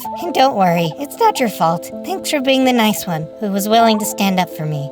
And just like that, the raccoon fell over and disappeared. But before I could do anything else, I heard someone come up behind me. Well, look who it is, boys. You have a time-traveling helmet. How? The big boss man made it for me. He's real smart now and is good with all them technologies. Speaking of which, we know you're hiding that little science man. Hand him over and we'll let you little goats live. Why would I let you guys have him? You're just going to hurt him or try to get him to make more helmets. We don't need him to make more helmets. Mr. Rex is gonna make all of us our own. Then you won't be able to do nothing. You can make as many helmets as you want, but if there's no one to wear them, that's not gonna do you much good, is it? Well, what do you mean, no one to wear them? Can't you see all my boys here? All that technology on your head and you're still not very smart, are you? I jumped forward and swung at the raptor, knocking him back. There were a lot of them, but I couldn't let them get away with everything. They hurt my friend, and they wanted to hurt everyone else I knew. You guys are gonna pay for what you've done. I managed to knock out all of the raptors one by one until only the leader was left. Boy, you're crazy. I'm getting out of here. Get back here, you coward! I chased the raptor into the forest, but unfortunately he managed to get away in the trees. I had to hurry back to Faraday. We were running out of time. On days 58 to 62, I returned back to the base and headed for the lab. I knocked on the window, and Faraday came out to meet me. Zozo, what is it? You look worried. The T-Rex has figured out how to make his own helmets and is trying to give them to a whole army of raptors. That, and they hurt one of my new friends. Oh dear, I'm so sorry to hear it. I do have some good news for you though. I haven't got the time travel fixed yet, but I built a tracker into this helmet that will lead you to anyone who has a helmet of their own. Perhaps now we may be able to find their base and hit them where it hurts. I put the helmet on and started it up. Right away I could see a map that showed several X's on it. They must have split up. This is going to be a massive help in our hunt to track them down. Just then, Billy came walking up to us. Zozo, I think you should go for the raptor first. Then we can focus on the T-Rex. Those raptors could be out there, hurting even more innocent animals. That's a good point. Plus, it'll be easier to take down the T-Rex if his sidekicks are gone. I'm on it. On days 63 to 66, I decided that if I was going to fight the raptor, I needed to beef up my gear. I had nearly defeated him last time, so he'd be stronger when we met next. I headed across the land to a lavender field to get what I needed. Rumor says there's alexandrite ore here, which is even stronger than diamonds. I headed into the field and soon found some alexandrite ore. I mined it up as fast as I could. I couldn't believe I found it so quickly. With my pockets full of ores, I took a look around and saw a big sign on a hill. Oh, that reminds me, don't forget to sub to the channel, otherwise you'll miss our next adventure together. Sometime later, I had arrived back at the base and headed over to the crafting table. With the new ore, I was able to make myself a new helmet, chestplate, leggings, and boots. I went ahead and equipped everything. Let's get that tracking system booted up and take down that raptor. On day 67 to 70, I stepped outside my house and booted up the tracker. Okay, I can see 2 X's on the map. Looks like they're still separated. This one looks a little closer to the raccoon's place, so I'm guessing that's the raptor. I headed down from my base and off into the forest. The X was still pretty far away, so I made sure to stop and check every now and then. Oh, it looked like it moved. I better hurry so I can catch up to them. I kept going in the direction of the X, passing through some pretty impressive landscapes. It was too bad there were so many mean dinosaurs about because the land was really beautiful. I stopped and checked my map one more time. Okay, it looks like I'm pretty close and that they might be in some kind of structure. It must be their base. I kept making my way there when suddenly I saw a fortress off in the distance. I could see a bunch of raptors roaming around and a lot of them had helmets on. Uh-oh, looks like they've made more helmets. I better get in there and fast. On days 71 to 74, I charged up to the base and attacked the guards. They had helmets of their own, but they didn't seem to be very smart. The T-Rex clearly wasn't very good at making them yet. I defeated the guards and headed into the base. There were even more raptors in here. Where's your leader? I cut through the raptors using my spider sword and other attacks. They didn't stand a chance. I had to hurry though. If they figured out how to make the helmets perfectly, we'd be in a world of hurt. I'd finally taken out all of the raptors in the courtyard when I noticed they had a storage shed nearby. I started opening the different containers to see if they had anything good. I grabbed some of their supplies, but also saw there were some raptor teeth nearby. Oh, I know just the thing I can make with this. Using the crafting table, I managed to make a raptor tooth sword. Let's see how they like fighting against themselves. On day 75 to 78, I went to go find the raptor leader when he jumped out and hit me. Ouch! Get back here! I chased him into the base and down a long flight of stairs. We soon reached an open room. Who do you think you are? One single goat trying to take down a whole base of raptors? This ends here. Get 'em, boys! Suddenly, all the raptors in the room started to attack. This guy was no leader. He just wanted to make everyone do his dirty work for him. You'd think with all these smart helmets, you guys would actually have some kind of strategy for this fight. The raptors were swarming in on me, but I was able to keep them back, using all of my weapons. Their leader watched as I finished taking out all of his henchmen. Why don't you come down here and fight me yourself, or are you too scared? Scared? Ain't nobody calling me scared. The raptor leader jumped forward and started swinging. It turns out, he was actually pretty tough. I had learned a lot through all of my fights though, and nothing was going to make me back down. He had to pay for what he did to my raccoon friend. I hit him as hard as I could, and could see he would soon be defeated. Heh, it doesn't matter that you beat me. You'll never beat Mr. Rex. He's gonna fix the time machine soon, and then there'll be hundreds of raptors and other dinosaurs here. You won't stand a chance. And just like that, he was defeated. He was right though. If we don't stop the T-Rex, we're all gonna be someone's dinner. On day 79 to 84, I was heading back to my base when I saw a nearby cave. It wouldn't hurt to get some more resources, so let's see what we can find. As I approached the cave, I was suddenly attacked by a bunch of mushroom pigs. I should have known I would run into something like you here. I quickly knocked them out and headed into the cave, fighting some more mushroom pigs along the way. They weren't very strong. There were a lot of them. That's when I noticed there was a bunch of redstone in here. I'm not sure what I can use this for yet, but maybe there's some kind of creative build Faraday can make with it. I continued into the cave, collecting as much redstone as I could find. There were also a bunch of mushroom pigs, which I quickly knocked out of the way. At the very end of the cave, there was a room filled with an insane amount of redstone. Oh yeah, if I ever need more, I know just where to get it. I headed back out of the cave toward my base. I needed to talk to Faraday. Hopefully he had made some progress on the helmet. On days 85 to 89, I had arrived back at the base and headed down into the lab. I gave Faraday a knock on the window and he came out to meet me. I told him all about what had happened with the raptors and how the T-Rex was starting to make even more helmets. Yes, that is very concerning. I have been working on some updates as well, though. Let me show you. While you look for that, I also collected some redstone. Maybe it can help. I tossed out the redstone I had gathered when suddenly there was a crackling sound coming from Faraday's pocket. What's this? The substance seems to be reacting with the updated helmet I made. The redstone? That's kind of weird, isn't it? Ah, redstone is what you call it. This material must have disappeared before my time. Are you able to get more of this? I have an idea. Oh yeah, I can definitely get more. I'll be right back. On days 90 to 94, I headed back to the redstone cave. He said he needed more. I'll get him more.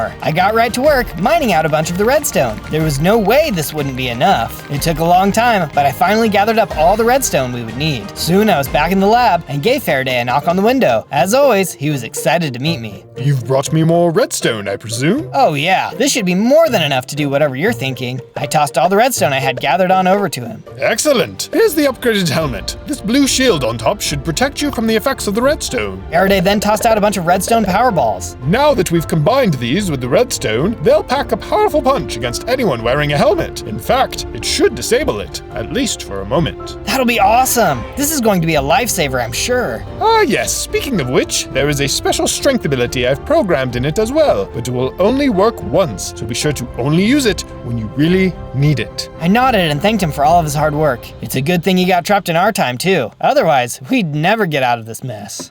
On days 95 to 97, I decided I should upgrade the base one more time before heading out to face the T-Rex. Billy was still young and I wanted to make sure he had a safe place to live, just in case things went sideways. Once I had expanded the base a little more, I grabbed Billy and we went outside to work on the last part of the statue. This was a tough one to build, but I think it looks really cool. It would certainly scare off anyone who thinks that they're tougher than us, that is. Soon, we had completed the statue. I was pretty proud of everything we had built so far. I still had a lot of ideas for the future though. What part of the builds were your favorite? On day 98, I stepped outside the base to have a chat with Billy. All right, Billy, I'm headed off to fight the T-Rex. Hopefully, I'll see you soon. Good luck, Zozo. But before you go, there was something I wanted to say. That sounds important. What is it? I just think that everyone needs to subscribe. Otherwise, we'll never win. Oh, that is important. Be sure to hit the subscribe button, as that will give us the strength to win the fight. Billy headed back inside, and I booted up the tracking system. All right, I can see him on the map. It's showtime. I headed off in the direction of the T-Rex. It was now or never. On day 99, I had made it to the edge of the T-Rex's base. He definitely couldn't have built a base like this without some intelligence. This guy isn't going to be like the Raptors. This guy's for real. I made my way closer and took a look up at the tower. There's no time to waste. I'm coming for you, Rexy. I charged into the base and entered the inside of the tower where the T-Rex was waiting for me. I've been waiting for you, Zozo. That sounds kind of awkward, just standing here, alone, in a tower, waiting for me. Nah, I don't have time for your nonsense. Obviously, I've been doing other things. Oh yeah? Like what? Being sad I took out all of your friends? My friends, please. There were more dinosaurs here too, but I got hungry. You ate all of the other dinosaurs? You truly are a monster. Say what you want, but it doesn't matter. This helmet is nearly fully operational. I can bring dinosaurs in anytime I want. And soon, I'll be able to jump time myself. That wasn't good to hear. I had to hurry and take action before you could do anything else. If you think you're so tough, you'll have to get through me first. That's the idea. The T-Rex lunged at me and we started to fight. If I was going to save the future, the time to do so was now. The T-Rex lived up to his reputation, hitting me with some hard hits. It hurt, and my health was dropping fast. Oh, I can't let this guy keep getting these hits on me. I'm not gonna last long like this. I refocused and started to get in some more hits of my own. I think he was really surprised by how strong I was, especially when I would hit him with my headbutt. You think you can defeat me? Let me show you what real power is. Suddenly, 2 portals opened up and more dinosaurs came flying in. No, not the time travel! These dinosaurs were insane! I swung my sword and managed to take them out, but soon there were even more coming in. Don't you see? You can take down as many dinosaurs as you want, but I will always have the upper hand. He was right. I couldn't keep fighting off time-traveling dinosaurs forever. What could I do? Oh, wait a second. What am I doing? If I want to stop the time travel, I need to disable his helmet. I reached for the power balls Faraday had given me and started to throw them. As they hit the T-Rex, I could see his helmet start to spark as he ran around in circles. Oh, what is going on? This is it. I've got to use that one-time strength boost. If there was ever a time I needed it, it's now. I clicked the button on my helmet and I started to grow. I even gained more hearts. I was big enough to truly take him on now. This feels amazing. Now I really am the GOAT. I charged at the T-Rex and landed a hit on him, just as the sparking effects were wearing off. What the? How did you get so big? The T-Rex started to spawn in more dinosaurs, but it didn't matter. I quickly cut them down and kept hitting the T-Rex. This is for all the animals you hurt. I could tell I was really hurting him, but he was hurting me too.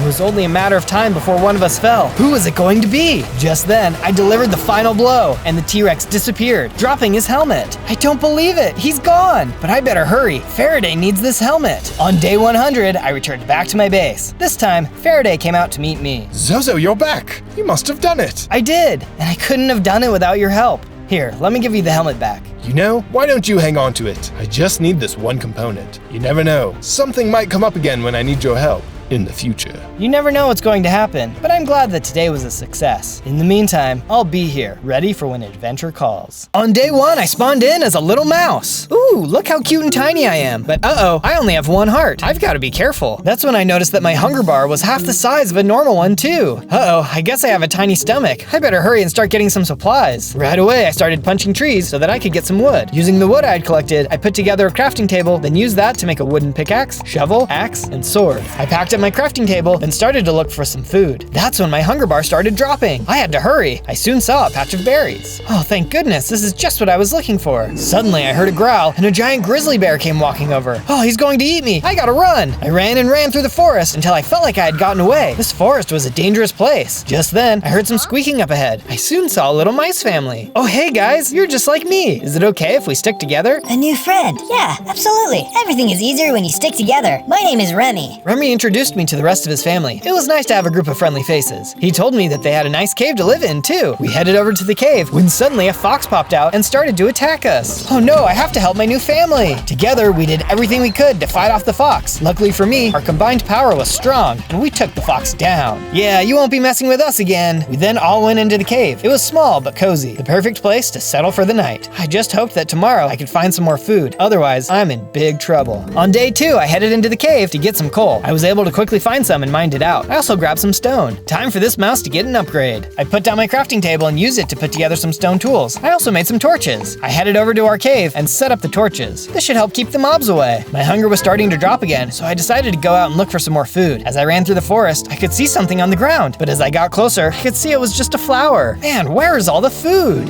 I didn't have too much time to think about it though, as the grizzly bear from before showed up again. Oh, this guy again? I can't risk it with 1 heart. I had stone tools, but there was no way I could take him on. I soon arrived back at the cave to talk to my mouse friends. Have you guys been able to find any food? Everywhere I look is either empty or has a hungry bear. You're not alone. We can't find anything either, but that's because of the humans. The humans? What do you mean? There's been a lot of humans coming through here, and they've been taking all of the food. It's been hard for us to find anything. I felt really bad for them, and they agreed to try and go look for food. I wanted to do something to make them happy, so I went outside and gathered up some of the materials. Using everything I had collected, I started to fix up the cave. We might not have any food, but at least we could have some beds to sleep in. It's the best I could do, but I just wanted to say thank you for letting me stay here. I'm really starting to feel like I'm part of your family. On day 3, I woke up to a loud noise. There was a human in our cave! He had put my mouse family into bags, and I was next. Let them go! I had tried to hit him, but he nearly took me out. I had no choice but to run. You can run, but I'm gonna find you eventually. I kept running until the human was far behind me. What was I going to do now? How could this happen to my family? That guy was huge. But one day, I'm gonna be big and strong too. Mark my words. I'm gonna save my family from the humans.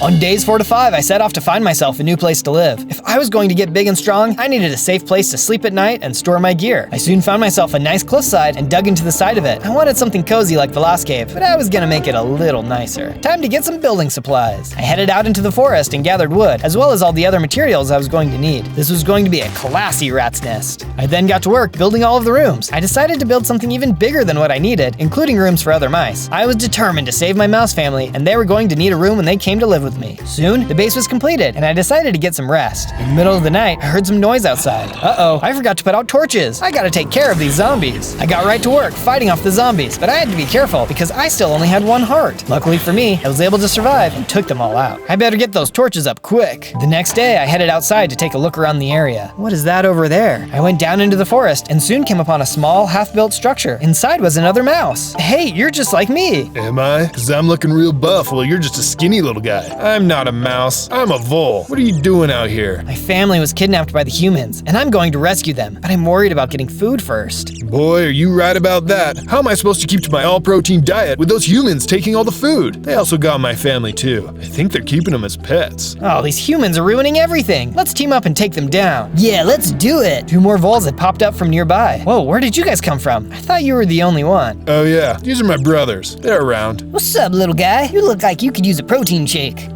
Thanks. Well, the more the merrier, I suppose. Come on, you guys should live at my base with me. Tomorrow we can figure out the food. The voles agreed, and we headed out. On days 6 to 8, I was wandering through the forest when I finally came across a berry bush, but it was empty. That's when I saw a raccoon taking off the last few berries. Oh hey, would you mind sparing a few berries? I haven't eaten in days. Heh, that's just how it works out here, bud. Do I have enough to spare? Yeah, I do, but I guess I'm just a jerk. Sorry, not sorry. I couldn't believe this guy. Well, you're right about one thing. You are a jerk. I had had enough. It was time to start fighting back. Give me those berries. I jumped into action and started fighting the raccoon. I caught him off guard. He didn't expect a little mouse like me to be this strong. I managed to beat him in no time. As he disappeared, he dropped a bunch of berries. Finally, some food. I took a bite of the berries when I suddenly felt my strength begin to grow, and I leveled up. I had gotten even stronger, and now I have 4 hearts. Awesome. With my belly more full than before, I decided to head into a cave. Lucky for me, I found a whole bunch of iron. By using my pickaxe, I managed to mine a whole bunch of iron, enough to make myself all kinds of iron equipment. As I headed back toward the base, I also came across some sugarcane. Even more food. Today is just my lucky day. I managed to collect a decent amount of sugarcane when suddenly the grizzly bear appeared again. I'm not running away this time. I jumped into action, but it was a mistake. This bear was just way too strong. Okay, looks like I'm running away this time. Today was just not the day to beat a bear, but hey, at least I got some food. Back at the base, I started planting the sugarcane. If I could get some more ingredients, I'd have myself a nice food source. I can also use it to make books. I was hoping to build a library in the base. Once the sugarcane was all planted, I went back to my base and started smelting the iron ore I'd collected. With the iron ingots, I made myself a full set of iron armor, then made all of the tools I would need as well. I'm feeling much better already. I then decided to upgrade the base by adding in a library. I felt like the voles might like it. I just wanted to make sure they were comfortable and happy to be here. Hey guys, come check out the new library. The voles headed upstairs to take a look around. Reading is for nerds, but even I gotta admit, this is a pretty nice looking place. Good going, Pipsqueak. On days 9 to 10, I woke up to the voles coming into my room. Bro, we're starving. We gotta do something about this food situation. Good morning. I agree, but I feel like I've run out of places to look. There is this one place, but only someone small and sneaky could go there, like you. I could give it a go. Where is it? There's a human farm near here, just full of stuff. If you can get in there and steal some of their food, we could start our own farm. That sounds a little risky, but at this point, I'm not sure what choice I have. I'll do it. The voles told me where I needed to go, and I went and waited outside for nighttime. Once it was good and dark, I snuck down and soon saw the farm. These humans have so much food. Why are they taking everything from the forest? I quickly gathered as much food as I could. We were finally going to have a reliable food source. Once I had grabbed a good amount of food, I noticed a chest nearby. Inside was a box of hats. I wonder what this is all about. Just then, I heard a bark, and a dog came running over to me. Hey, why are you barking at me? Don't you know the humans are taking everyone's food? The dog stopped barking. They're taking everyone's food? He's my best friend, but that doesn't seem like a very nice thing to do. Suddenly, I heard a shout, and the farmer came running out. Hey you, get on out of here. I had no choice but to run away. Those humans were dangerous, and I would never rescue my family if they captured me too. After a bit of running, I made it back to my base. I threw some potatoes into the furnace and started making some beetroot soup. I also baked some bread. With all kinds of good food in my pockets, I headed over to the voles' room. I'm back, and look what I've got. I started tossing the food out, much to the voles' delight. We'd never have to be hungry again. After everyone had eaten, I showed them the hat box too. Everyone picked out their favorite hats and put them on. We were all pretty excited about it. The next day, I went outside and started working on a farm. Once it was all set up, I tilled the land and planted all the different plants. Finally, I could focus on my main mission of rescuing my family. On days 11 to 12, I woke up to the voles coming into my room again. But this time, they weren't complaining. They were excited because they had something to show me. Apparently, it was a fancy statue. I went outside to take a look. So, what do you think? We all worked really hard on it. It's a mouse, just like you. Wow, guys, that is really nice. Thanks for making this for me. You know what could be really fun? What's that? Why don't we make one together? There's more than one of us here, so I think it just makes sense for there to be more than one statue. Yeah, that sounds dope. But we don't really want to build another one, so you can make it. We can't wait to see it. First off, I decided to go out and start collecting all the flowers I would need to make dye. I was going to find some sheep later, so I ran around getting everything I would need. Once I had gotten all the flowers I needed, I snuck back to the human's farm. I snuck upstairs and managed to grab some shears out of the chest. Then I went over to the sheep and dyed them all the different colors I would need. I had just collected a decent amount of wool when the farmer and dog came running out. Uh-oh, here they come again. I've got a bolt. The farmer shouted and the dog barked, but I was able to get out of there just in time. Back at the base, I got to work building the first part of the statue. It meant a lot to me that the voles had made me a statue, so I thought it'd be nice to make something too. I still needed some more supplies, so I stopped at the first part. On days 13 to 15, I was out exploring the woods when I came across a beehive. Oh, we could use some honey. This will be very helpful. I gathered it up and then saw another one, so I gathered the honey from there too. That's when I noticed a small house on top of the hill. A house that small must be for a mouse. I ran up the hill to find out. The door opened and inside was a feeble old mouse. Why, hello, dear. What brings you out to these parts? Hi, I'm out gathering some supplies for my friends. I've got to search pretty far for special items since the humans are taking all of our resources. Ah, those pesky humans. They're just the worst. It's high time the Mouse of Myth comes along. The Mouse of Myth? Who's that? Ah, have you not heard the story? Legend says that when the humans begin to ruin the Mouselands, a brave and mighty mouse will rise up, growing to be even bigger and stronger than the humans. That mouse will save all mousekind. Really? Wow, that actually sounds a lot like the situation I'm going through right now. Perhaps you are the Mouse of Myth then. Ever experienced sudden bursts of strength? Once, but I think that was because I hadn't eaten in a few days. The Mouse of Myth sounds way stronger than me. Well, the Mouse of Myth will be confident in himself, so perhaps it's not you after all. Oh yeah, maybe not. We chatted a while longer, but all I could think about was the Mouse of Myth. I hoped that could be me, but maybe she was right. I didn't feel confident in it at all. I soon left to go back to my base. On days 16 to 19, I woke up to the voles coming into my room again. Yo, Zozo, you've been proven to be pretty tough after all, so we had a favor to ask. What's going on? Some of our buddies got themselves into a bit of a situation, and we were hoping you could bail them out. I'll see what I can do. Show me the way. I followed the voles out of the base and out across the land. They had soon led me into a dense jungle where we came across some squirrels stuck in a tree. There was a Tasmanian devil down at the bottom, and he wasn't letting them down. Out of the way, mister. I charged at the Tasmanian devil, and we started to fight. Why won't you leave those poor squirrels alone? The voles cheered me on as we continued to fight. This little guy was intense, but I was quick and took him out in no time. Bro, nice one.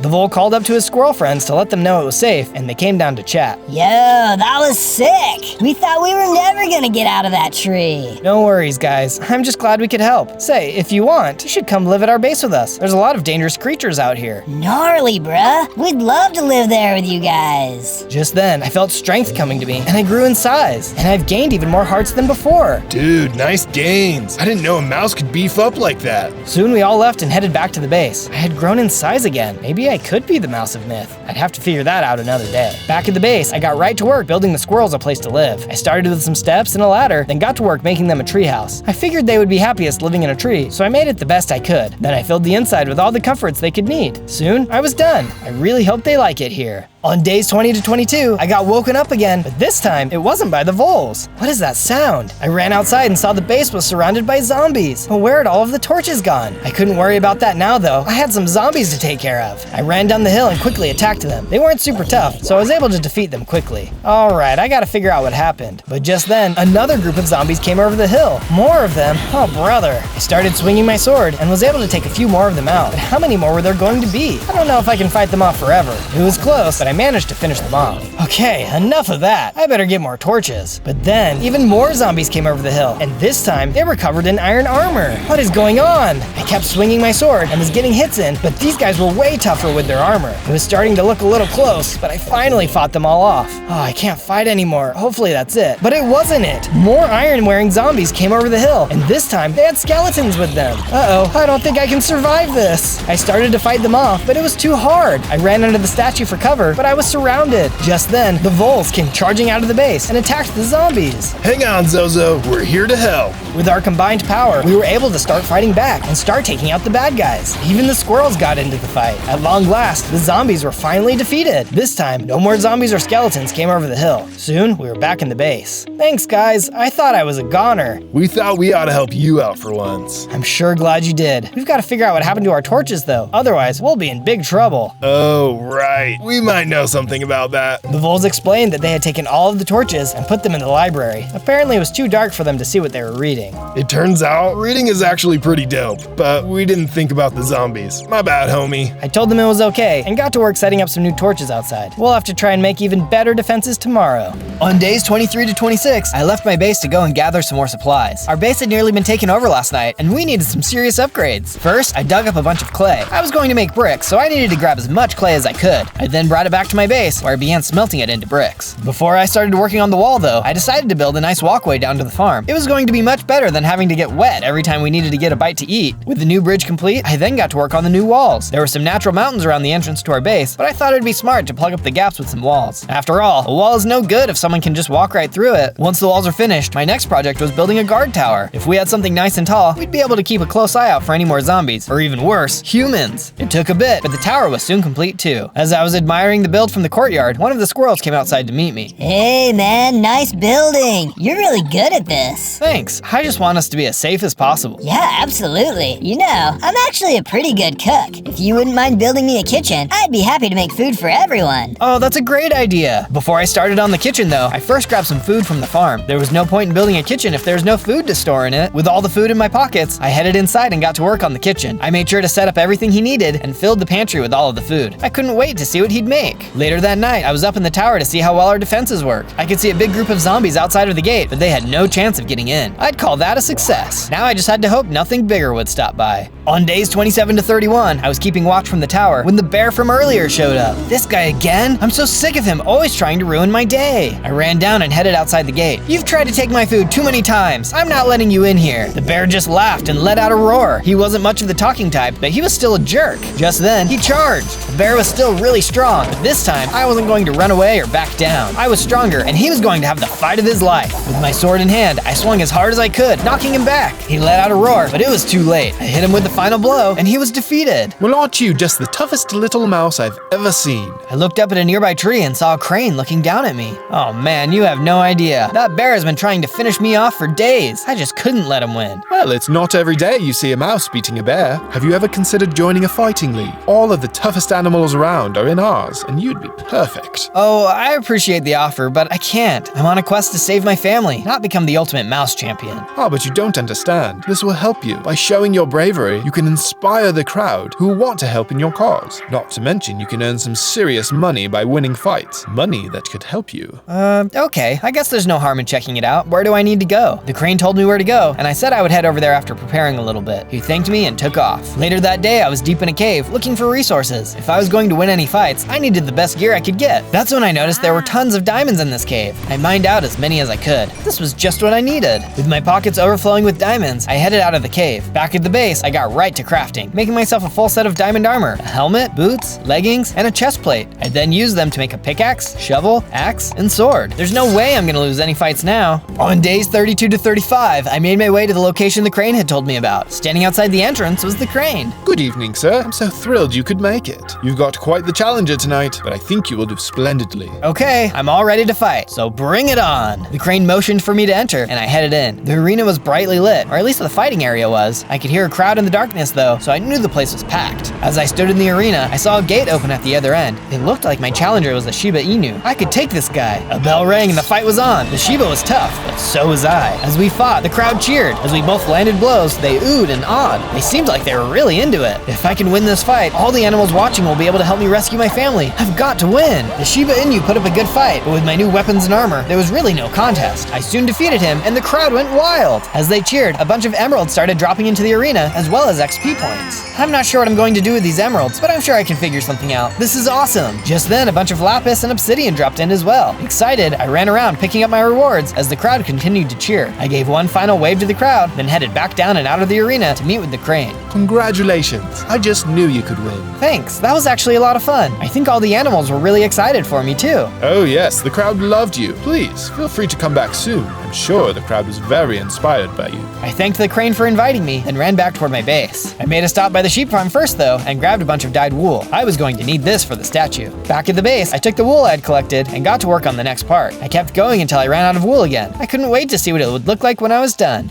On days 36 to 39, I was exploring a nearby acacia forest when I saw something strange in the distance. Is that a mouse? She's really beating that wolf up. The mouse soon defeated the wolf, and I hurried over to talk to her. Whoa, nice moves. That was super impressive. Thanks. I thought I was the only big strong mouse out here, but I see I'm not the only one. My name is Bella. My name's Zozo. There's actually a whole group of us living just back over the mountains. You should come live at our base with us. Are you sure? I don't want to intrude. Oh no, it would be great. We could train together and everything. I feel like I could learn a lot from you. Well, alright. Show me the way. We headed off back in the direction of the base. Once we arrived, I got right to work making her room. It was going to be awesome having such a tough mouse around. Soon, her room was complete.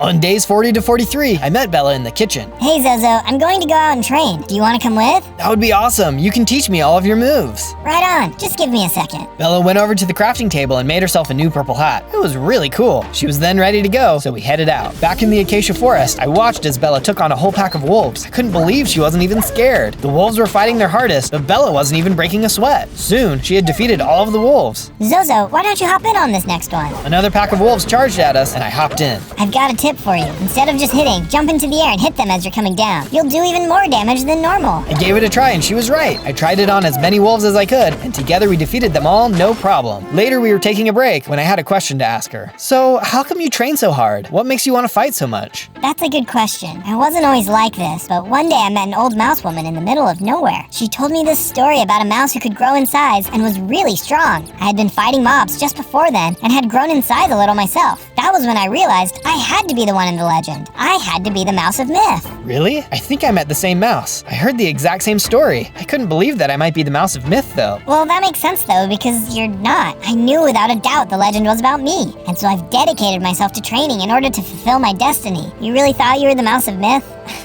That's cute. Come on, I'll race you back to the base. Bella took off, but I couldn't help feeling a little disappointed. I mean, she was really talented, so it did make sense, but I was really starting to believe I might be the mouse of myth. We'd just have to see how everything played out. On days 44 to 49, I decided to get some more work done on the statue. I had collected a decent amount of materials for my last raid, so I got quite a bit done. I was even able to do the tail, which I thought turned out pretty good. I was taking a moment to look at how things had gone so far when the voles came running out. Zozo, come quick! There's a human at the gate, and he's asking for you. A human? You guys keep an eye out from above. This could mean trouble. I ran over to the gates, and sure enough, there was a human on the other side. But this human was dressed like a mailman. What do you want, human? Don't you worry, little rat. I'm not here to cause you any trouble, yet. I'm here with a message from all of us humans. What could you thugs have to say to me? We wrote it all down, but watch out. We know about your little base out here. We've seen you and your friends training too. We could destroy all of you if we wanted to, but we'll let it slide on one condition. Yeah? And what's that? Stop messing with our farms and stealing from us. Otherwise, you and all your little rodents can say goodbye. Okay, I'll agree to that on one condition. You let my mouse family and all other animals go. They didn't tell me you had a sense of humor, but seriously, knock it off or we'll knock you out. The human turned and walked off. Who do these humans think they are? It's time to teach them a real lesson. On days 50 to 53, Bella and I snuck up to the sheep farm I had been visiting, but this time I saw they had built a huge wall around it. Looks like we inspired them to up their security, but I think I know how to beat that. Bella pulled out her shovel. Shovel? Shovel. Bella and I got right to work building a tunnel. I had been here enough times to know just where I needed to go to pop out under the sheep pen. We tunneled our way through and popped up right underneath them. Holy sheep, where did you two come from? Whoa, I didn't know you guys could talk.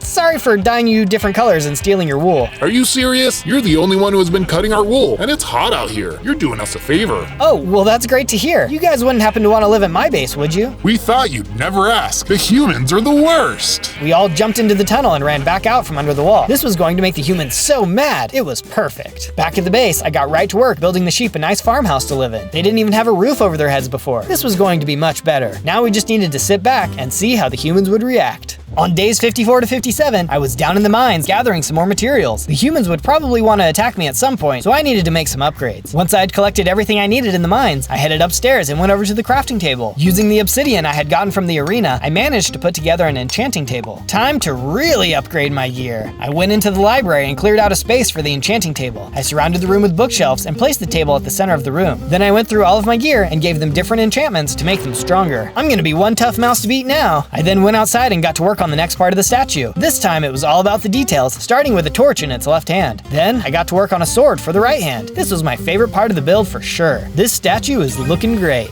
On days 58 to 62, I decided to make some more improvements to the base, starting with the bridge. I took down some of what I had done before, then began adding in some new railings and overhangs. As a final touch, I added in some hanging lanterns. Speaking of lanterns, I thought they looked quite a bit nicer than torches, so I went around the base and replaced all the torches with lanterns. I also added a doorbell. The least any invading human can do is ring the bell first. I then headed inside and cleared out a wall and added a window. Inside, I put some cushions and bookshelves to make a sitting room. The voles were really getting into their books, so I thought they'd enjoy the space. Later that evening, I was lounging in the sitting room with Bella. I've just gotta tell you, Zozo, you're a really great friend. To me, the voles, everyone you meet. And plus, this base looks amazing.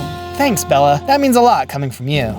On days 63 to 66, I heard someone ringing the doorbell and went out to take a look. Perched outside was the crane. Good morning, sir. It would seem your next challenger is ready. He'll be even tougher than before, but the crowd has been begging to see you in action again. I think you really made an impression on them. Okay, great. I'll be there. Later on, I was back at the arena. The gate opened and I stepped into the ring. The crowd was still in darkness, but they sounded excited to see me. Across the arena, I saw a honey badger had stepped in to face me. We squared off, and as soon as the bell was rung, we leapt into action. The crane was right. This honey badger was way stronger than my last fight, and his claws were really hurting. Sorry, but I've got a family to fight for. I thought about everything Bella had told me about and tried to put it into action. Once I started landing the more powerful blows, I could tell it was only a matter of time. Soon, the badger was defeated. The crowd went wild. I did it! Like before, emeralds started to drop from the ceiling, followed by some lapis, netherite ingots, and health potions. There was also a mythical potion, which said it could only be used by a mythical hero. I wonder what this is about. It's supposed to taste like bananas, too. I bet a monkey of legend would be into this. Just then, I I noticed there were 2 small honey badgers crying on the other side of one of the gates. Hey, that wasn't your dad, was it? No, our real dad was taken away by humans long ago, but that badger you just fought had agreed to take us in. He just needed to win the fight to get the resources to take care of us. Oh wow, I'm so sorry. I had no idea he was also fighting for her family. It's okay, he knew the risks. We know that you're just trying to rescue your family from the humans too. We're just tired of them ruining all of our lives. You know what? Why don't you 2 come live in my base with me? There's all kinds of animals there who would love to be your family. Wow, that would be amazing. The 2 little badgers followed me back to our base. They were excited to finally have a place to call home. I went ahead and dug out a room for them to stay too. Who knows how long these 2 little guys had been looking for a home.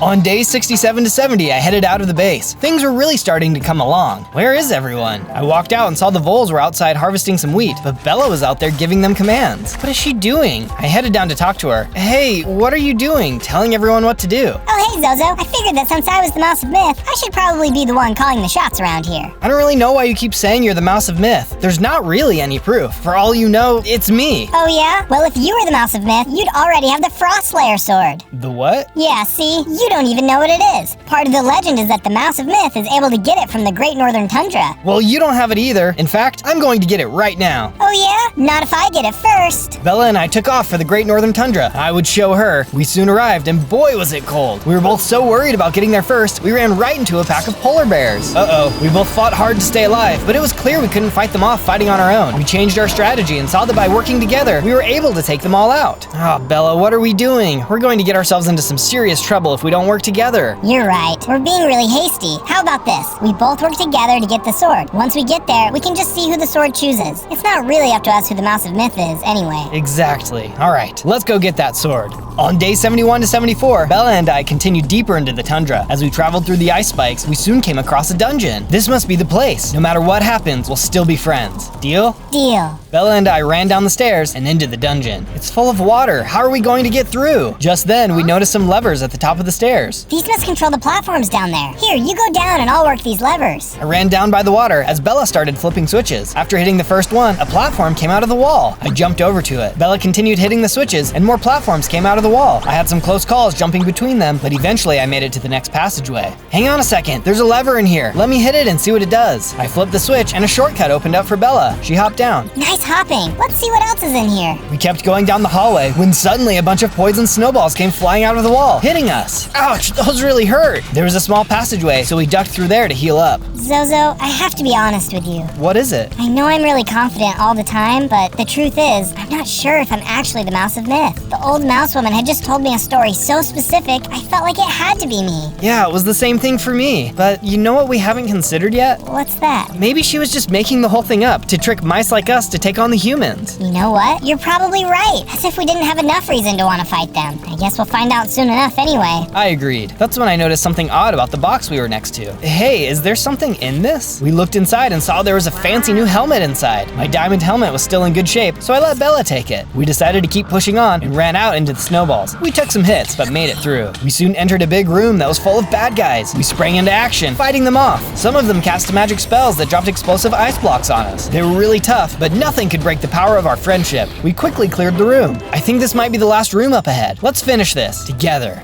On day 75 to 78, we stepped into a large room where a snow troll was standing in the center of the room. But look what he was standing in front of. The Frost Slayer, I can see it. Let's get that troll out of our way. Bella and I sprinted in, swinging our weapons as hard as we could. This guy was unbelievably strong. His blows did a lot of damage, and no matter how hard we hit him, it seemed like he wasn't even hurt. This guy is crazy. I don't know if we can beat him. Our health was dropping fast too. Maybe neither of us was the Mouse of Myth, and it was all going to end here. But just then, I had an idea. Bella, follow my lead. Hey, Dum-Dum, over here. We took off running, and he followed us over by one of the support pillars. He swung his stone column at me, but I jumped out of the way, causing him to hit the support pillar. There was a crack, and suddenly, the whole pillar fell over, smashing the troll. Zozo, that was brilliant. Go on, you can grab the sword first. I stepped up and took a hold of the sword. Suddenly, nothing happened. It was just a normal sword. There's nothing special about this sword. Here, I tossed the sword over to Bella, who picked it up. You're right. This is just like holding any other sword. That legend must not be true. Otherwise, only one of us could have held this. True, or maybe it's just about anyone. No one is born the Mouse of Myth. You become it by trying. Suddenly, there was a rumbling sound, and the roof started to cave in. Without the support column, we were all in danger. We ran as fast as we could and made it out of the room just in time. On days 79 to 84, we had made it back to the base and settled back in for the night. The next day, I had a lot of work to do. I started by doubling the size of our farm so everyone would have plenty to eat. Then I got busy putting in a path around it. This was going to be much easier to navigate. Then I went over and put together an archery range for the squirrels. They had been really helpful when the zombies had attacked, so I wanted to give them an even better training ground. Nice shooting, guys. If humans show up here, they aren't going to know what hit them. The Volts had also mentioned to me how they were reading all about gardening and wanted to try their hand at maintaining a garden. So I put in a small garden for them to manage as well. Yeah, we better get the pruners out. These roses are already looking a little wild. And keep a close eye on those poppies. I'd hate to see them fall to the weeds. With so many animals around, the outdoors were starting to get a little untidy, so I made a small storage shack for us to stash all of our odds and ends. Part of these improvements was also getting a better space for us to improve our weapons and armor, so I built a smithy area for us to do everything we needed to do. I thought it turned out pretty nice. With the new smithy, I took some time to fix up all of my diamond gear, as Bella fired up the blast furnace to make improvements to her equipment too. Then I headed inside to the smithing table, where I used all of the netherite I had won in the arena to upgrade my diamond gear to netherite. Then I brought the new gear over to the enchanting table, where I enchanted all of my netherite equipment. I'm going to be one unstoppable mouse now! And finally, our last project was upgrading our walls, which the Voles offered to help with. At this point, our humble little rat base was becoming a full-on castle. We gave the walls major upgrades and even built a large tower. On days 85 to 89, the Vole came running into my room with a warning. Zozo, the humans are outside the walls. Come quickly. I hurried and ran to the walls and could see a small army of humans were preparing to charge, but the squirrels were in position and ready to fire. Hold steady, guys. Here they come. The humans began to charge as the squirrels unleashed their arrows. Their training had paid off, and they were deadly shots. Several humans fell as they ran toward the base. It's working! The humans had lost many of their soldiers and started to run away. Yeah, nice job, everyone. They aren't tough at all. What I didn't realize was that this was just a decoy. A powerful warrior had scaled the mountain behind us and jumped into our base. What was that? I turned and saw a warrior standing in the courtyard. He said nothing as he stared up at me. Charge! I leapt into action, swinging my sword. But if there was anything I had learned, it was that friends are stronger together. Bella came running out of the base, followed by the Voles. The squirrels started shooting arrows down as well. Even with our combined power, though, it was quite the fight. Keep going, everyone. We can defeat this guy. The warrior was strong and his armor was hard to crack. Eventually, we managed to knock him over the cliff as he landed in the water. We kept on him, and I swung my new Frostslayer sword with all my might. At long last, he was finally defeated. We did it. The humans will never take our land, and they certainly won't take our freedom. Suddenly, I felt strength coming into me, and I leveled up, gaining 8 more hearts. We will never be conquered. On days 90 to 94, I ran into Bella in the lobby, but she looked really sad. Bella, what's wrong? I thought you'd be excited after our successful fight. I am excited about our win, but I'm just really down about this Mouse of Myth stuff. I mean, I dedicated my entire life believing I was fulfilling my destiny, but it's looking more like it was all a lie. You know what? I think we should go talk to that old mouse woman. Even if it's all a lie, you can at least be at peace, knowing the truth. Bella agreed and we headed out. We soon arrived back at the old woman's house. I told Bella to stay back while I knocked on the door. As the old woman came out, she was excited to see me. Oh, look who it is. Could it be our very own Mouse of Myth? Cut it, lady. We came here to find out the truth. We? Just then, Bella jumped up, which caught the old woman by surprise. We? Why did you tell both of us the same legend? Is there a Mouse of Myth or not? Oh, yes. No. Okay.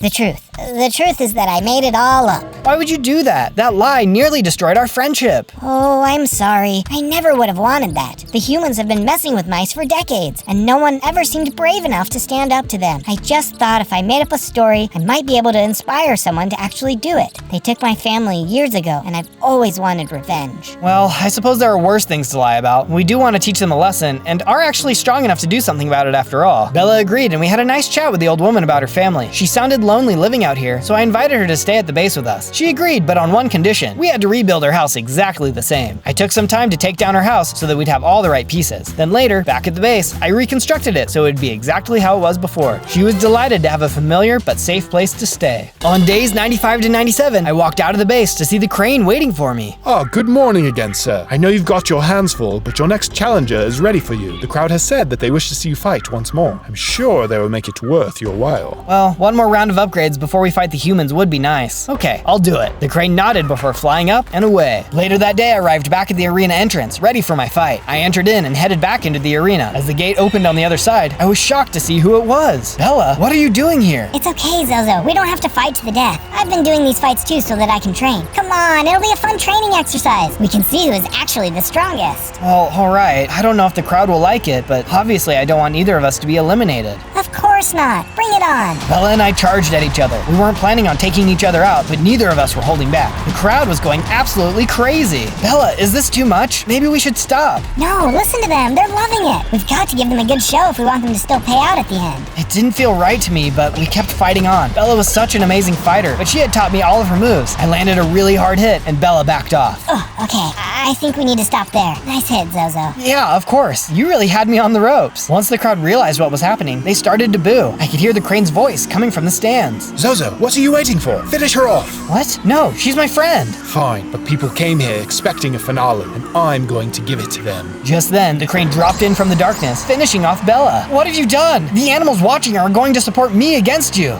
You mean these animals? I looked at the balcony and saw that the crowd had stepped closer, revealing themselves to be humans. I couldn't believe the crane had been working for them this whole time. I could feel my blood beginning to boil, and in my rage, I grew into a large, ferocious rat. You're gonna pay for that! I charged at the crane, hitting him again and again, defeating him in no time. I could hear the humans laughing as one of them shouted for the guards. The gate opened and a bunch of human guards came running in. Get out of my way! The guards thought they could stop my rampage, but I was way too angry. I swung my sword with all my might and quickly took them all out. I could tell the humans watching were starting to get nervous. Don't think that you're getting away either. With my new strength, I jumped from the arena into the balcony and started to attack. They didn't realize who they were messing with. I managed to take several of them out as they tried to run away. Enough is enough. I've got to end this. I jumped back into the arena and ran out of the building. On day 98, I had made it back to my base, and my rage had turned to sadness. I couldn't believe Bella was gone. As I looked at the statue, I wanted to do something nice to remember her. Atop the mouse statue, I took some time to add the same hat that Bella had worn when we first met. She had always said it was one of her favorites. That night, I was looking at the statue when suddenly Bella appeared in front of me. Zozo, thank you for dedicating this statue to me. I want you to know that everything is okay. But it was never supposed to be like this. We were supposed to take down the humans together. I know, but the truth is, I don't think you need me. I spent a lot of time thinking about the Mouse of Myth. The old woman may have made it up, but in doing so, she also made it come true. You have become the Mouse of Myth, and I'm so proud to have been your friend. I shed a tear and thanked her for everything she had taught me. I felt like it was finally time to fulfill my destiny. It was time to save my family and the world.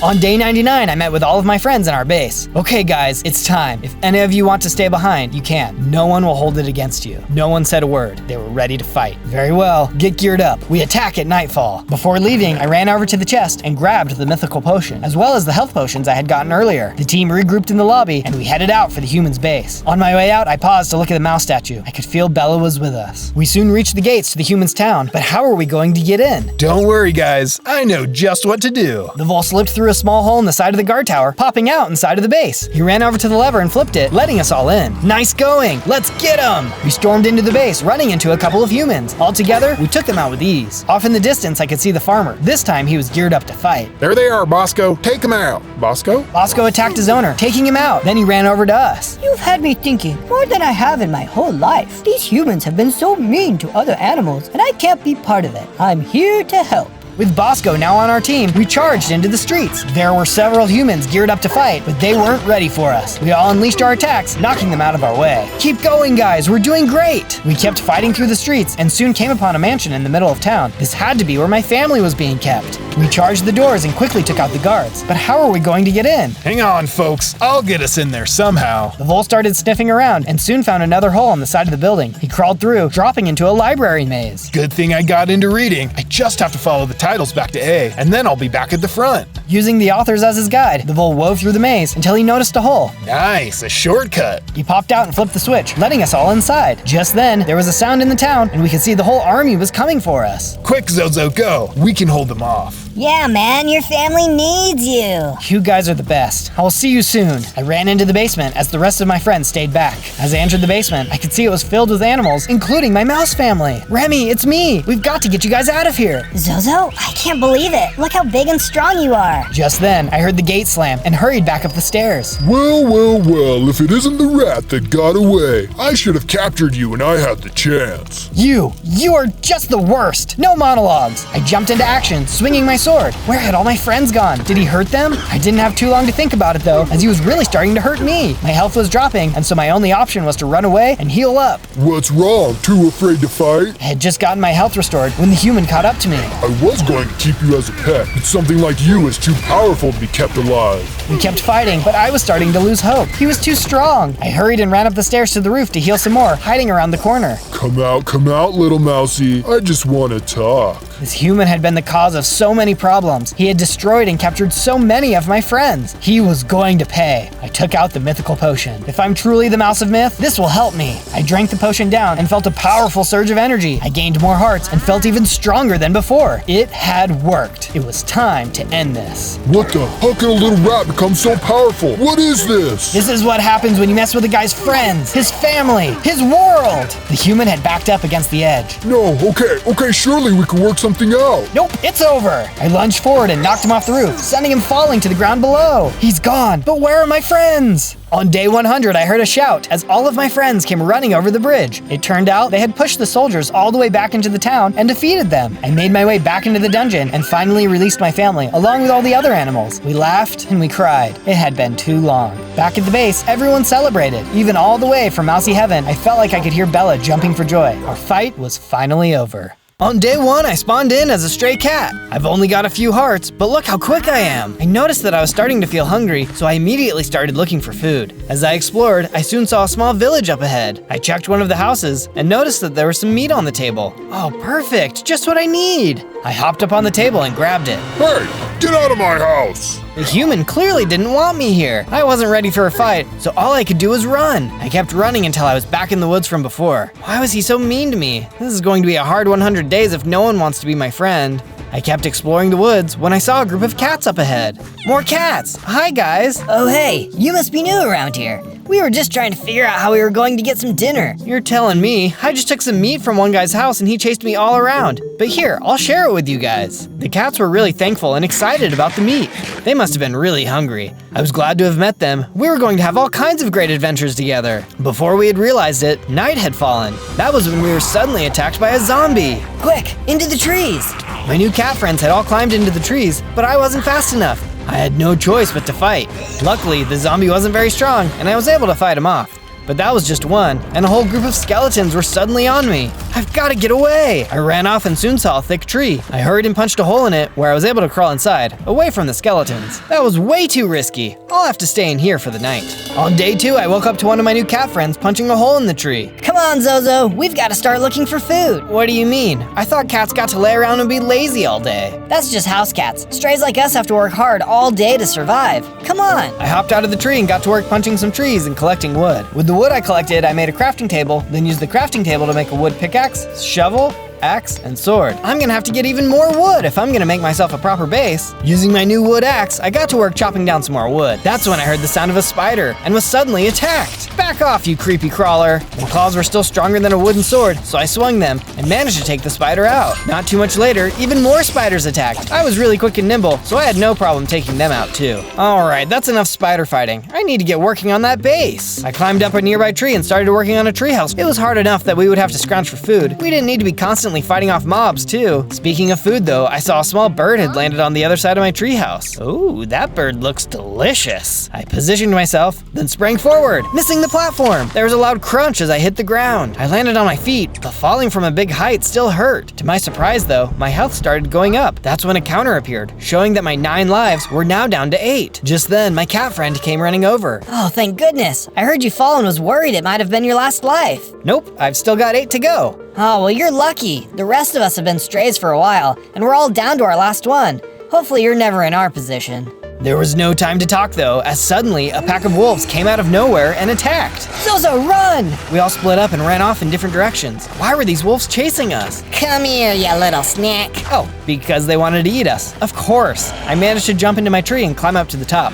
Thankfully, the wolves were too big to fit in my tree. You got away this time, but we'll be back. You can't get away from our boss. I didn't like the sound of that, but at least for now, they were leaving me alone. As long as I can climb trees, I'm sure I'll be safe. Later, my cat friends climbed up with me, and together we all watched the sunset. At least we all had each other. On day 3, I woke up to a terrifying sound, the sound of wolf howls. It was scary, but we were still safe in the trees. But that's when I saw him. What is that? A giant wolf monster was headed our way. This must be the other wolf's boss. You can't hide from me. The monster wolf climbed up the side of the tree, up onto our platform. Watch out, guys, run! We all ran off in different directions, but it was too late. The wolves managed to get all of my friends, knocking them out one by one. No, my friends! There was nothing more I could do. Somehow I was the lucky one, and they didn't notice me up in the tree. As the wolves left, all I could think about was how alone I felt. Those wolves are gonna pay for what they've done. Mark my words. On days 4 to 5, I woke up in my unfinished base. It's not safe here in the forest. I'll have to find a new place to live. I left the forest and headed off. I had heard once that cats were originally desert animals, so I decided I would find a desert far from here to live in. I'm sure wolves won't like the desert heat too.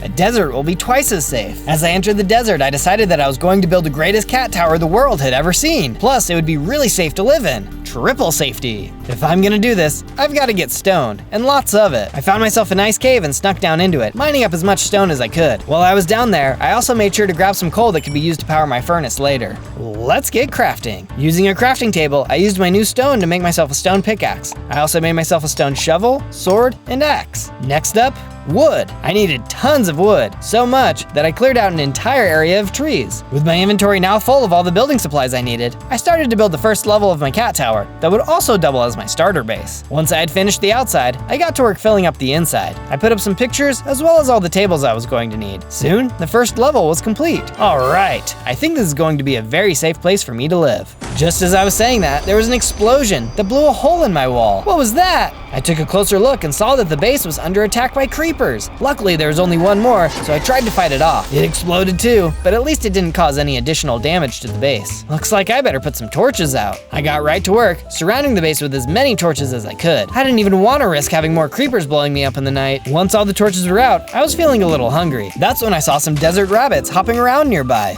Dinner! I ran around after the rabbits until I finally managed to take one down. I cooked the meat back at the base, then chowed down. That sure was tasty, but I'm gonna have to find out an easier way to eat if I'm going to live here much longer. On day 6 to 8, I got up and headed out the door. It was enough delay. I needed to start getting ready to fight back against the wolves. It wasn't too long and I found myself heading down into a cave. Time to find some iron. Just inside the cave were several iron veins, so I got right to work mining them all out. After a while, I had gotten plenty of iron, and I heard a growl behind me. Who's there? What are you doing in my cave? Leave now or I'll be forced to take you down. Please, I just wanted to collect some iron. These evil wolves destroyed all of my friends, and now I have nowhere to call home. I know your pain. My family was taken from me when I was young too. Not by wolves, but by poachers at a nearby village. I've been all alone ever since. Why don't you take revenge on those poachers? Have you seen yourself? You're a big, powerful lion. I never really thought about it. I guess I didn't realize just how big I've gotten. Yeah, let's do it. Although first I've got to drop this stuff off at my base. You can come along if you'd like. The lion and I ran back over to my base. When we arrived, the lion was impressed. Wow, this is quite the place you've got here. Much better than my cold cave. Thanks. Give me a bit here to get ready to go. I tossed the iron I had collected into the furnace and smelted it all down. When it was done, I got crafting and made myself a full set of iron armor. I even made myself a full set of iron equipment,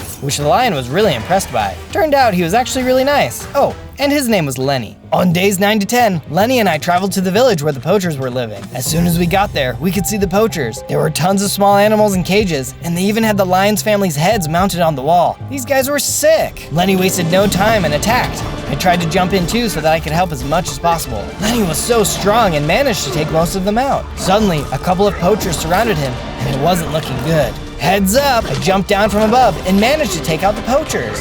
There were a few more left, but together we were able to take them all out. Nice job, Lenny. I know it can't replace your family, but at least justice has been served. Thank you for encouraging me, Zozo. I feel much better than I did before. I also feel hungry. These little birds look delicious. Oh, hang on. I know we like to eat meat, but these guys don't deserve the same fate as your family. Let's let them go. Lenny was disappointed but agreed, so we let them all out of their cages. I'm pretty sure some of them got away from Lenny just a little faster than they normally would have. We then headed over to the nearby farm and gathered up as many seeds as we could. If we really wanted to help animals, it looked like like we might have to get used to a little more grain in our diets. Except when it comes to chickens. I took out a few chickens to eat later. I was still a carnivore after all. With all that out of the way, I asked Lenny if he wanted to live at my base with me, to which he happily agreed. Back at the base, I got right to work making Lenny his own bedroom. I felt bad he had been living in a cold cave alone all this time, so I did my best to make it really nice. On days 11 to 12, I went to find Lenny to ask him some questions. I asked him if he knew anything about the huge wolf that had taken out his family, but he said he wasn't sure.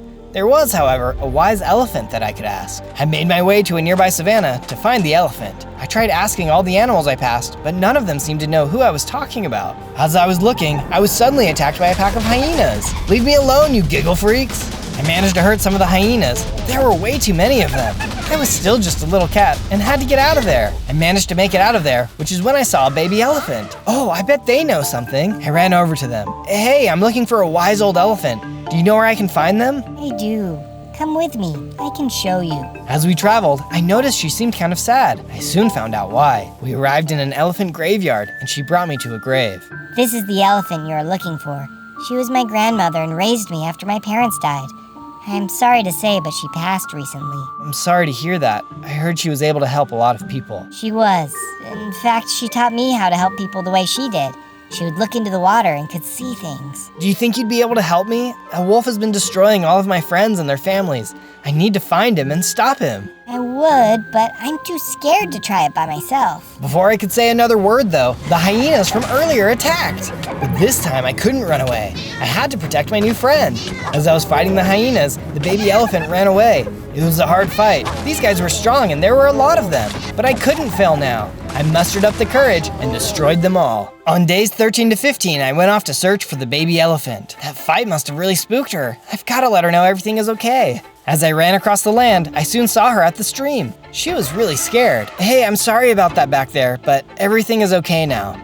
You fought off all of those hyenas? That was really brave of you. Thank you, but can I let you in on a little secret? What's that? I was actually really scared. They had attacked me before, and the first time, I ran away. Really? Why didn't you run away this time? I thought about it, but I knew you needed my help, so I did my best to be brave. The elephant thought about it for a bit. Okay, I will try using my abilities. You want to see where the wolf lives? I'll see what I can do. We looked into the stream, and she started to explain what she saw. It looks like he built himself an ice fortress in the Great Tundra. He'll often lead his wolf pack out to attack other animals, like cats. But he isn't doing it for food. He's doing it for fun. This doesn't look good. Thank you for doing that. I know it wasn't easy, but you were great. I have to defeat him, but I know I'm not strong enough yet. Say, what's your name? Oh, it's Delilah. Delightful. Would you want to come live at my base with me? It might feel safer there.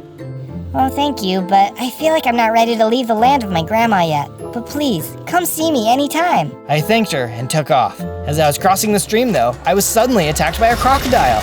I already hated water enough. Now there were things attacking me. Come on, you little snapper, leave me alone. I tried to run away, but he was too quick. It looked like my only option was to fight. It wasn't too long, and he managed to take me out. That's when I saw my life counter change from 8 lives to 7. Oh no, that's not good. Problem was, I still couldn't run. The croc was vicious and wouldn't leave me alone. Suddenly, I had lost another life. I can't take much more of this. Luckily for me though, I had been getting hits in, and even though he had taken 2 of my lives, I was able to finally take his.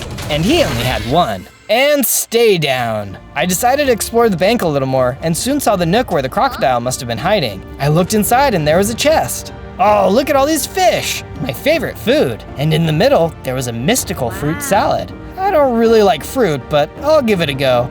I scarfed it down and it turns out, it was delicious. Just then, I felt some power surge through me and I got bigger with more hearts.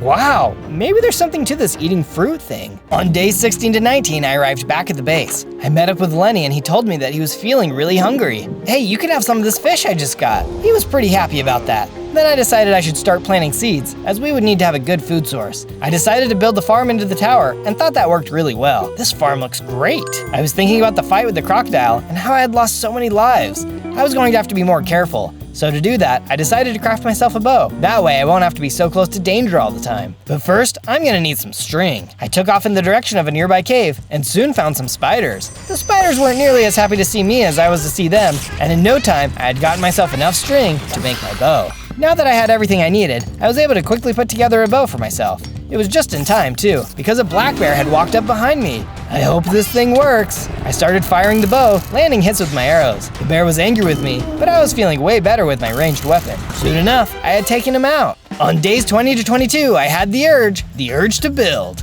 It was statue time, but in order to do that, I was gonna need some wool. I went and talked to Lenny about it, and he told me there was a herd of sheep nearby he was thinking of hunting. No, you can't hunt these guys. We'll need their wool. Lenny was disappointed, but agreed. He wasn't taking to a plant-based diet as easily as I was.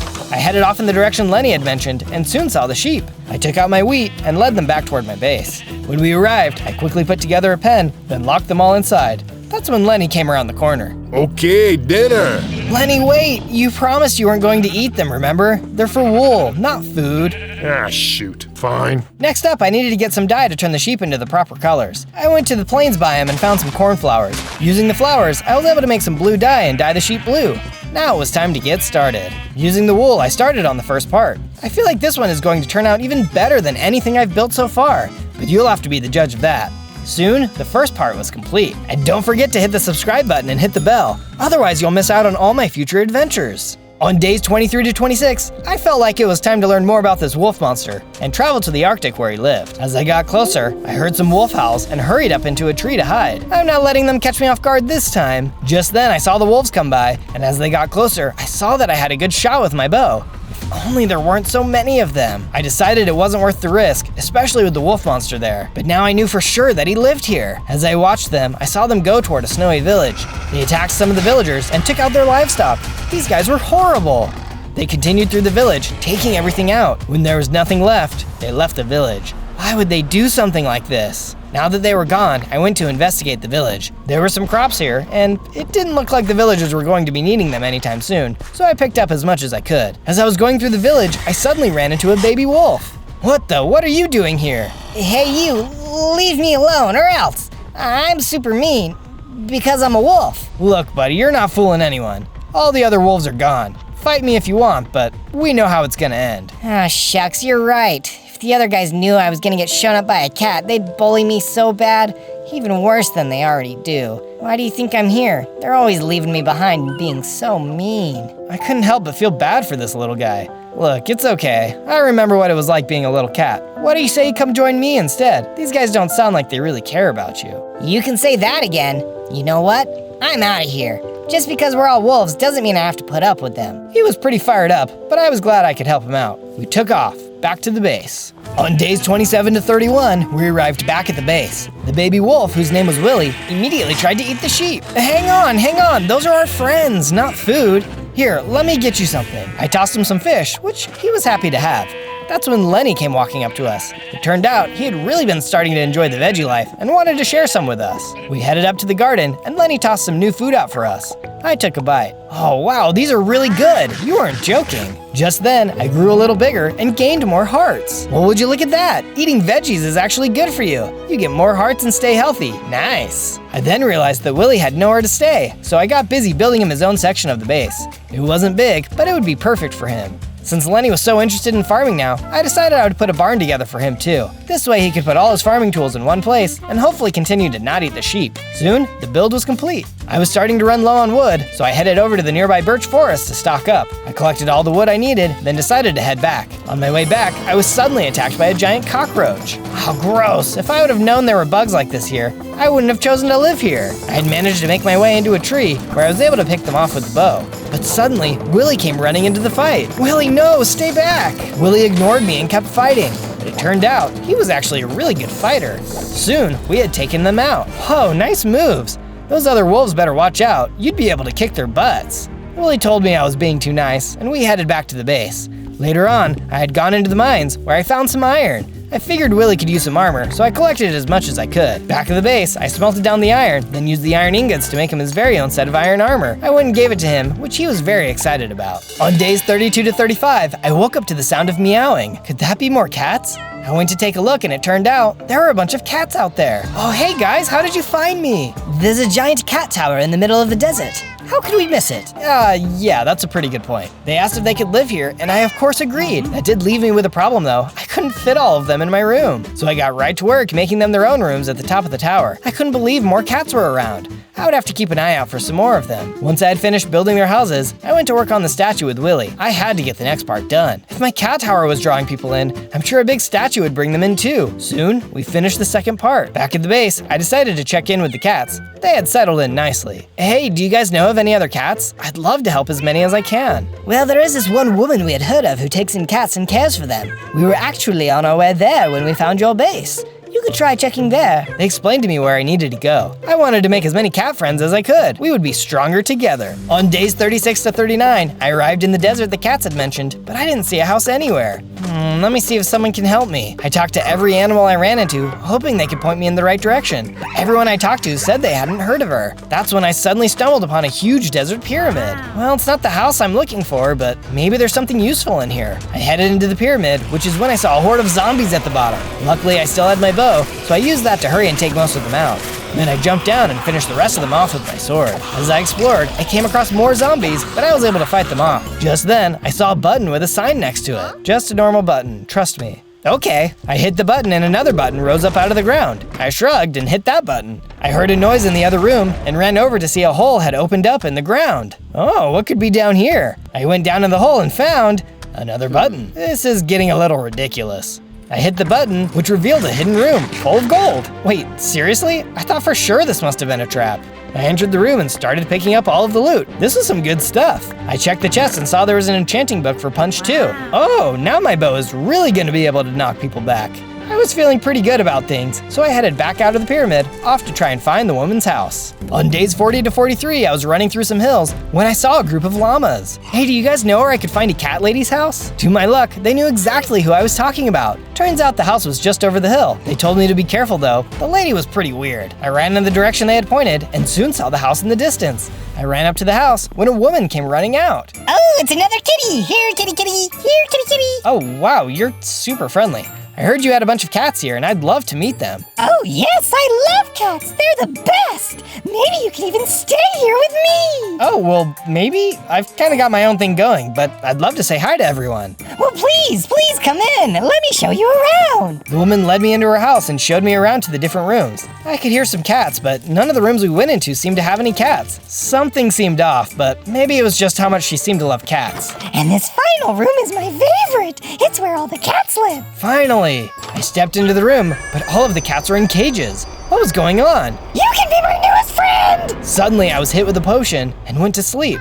On days 44 to 49, I woke up inside of one of the cages on the wall. The crazy cat lady had captured me. I tried my best to break out, but she had taken all of my tools. Is there anyone out there? Yeah, man, I can hear you. Just give up. There's no way to get out of this place.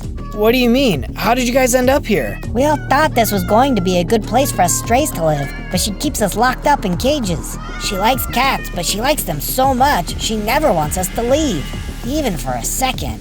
The cat lady had come into the room and was going around feeding the other cats. This might be my moment to escape. As she came to my cage and opened it, I pounced. Out of my way, lady! I saw a chest nearby. My stuff must be in there. Inside, I could see I was right and tried to grab as much of it as I could, but it was no use as I was hit by another one of her potions, which put me back to sleep. I woke up again, back in the cage. Tried punching the walls again, but it was no use. I told you, it's better just to give up. This is our life now.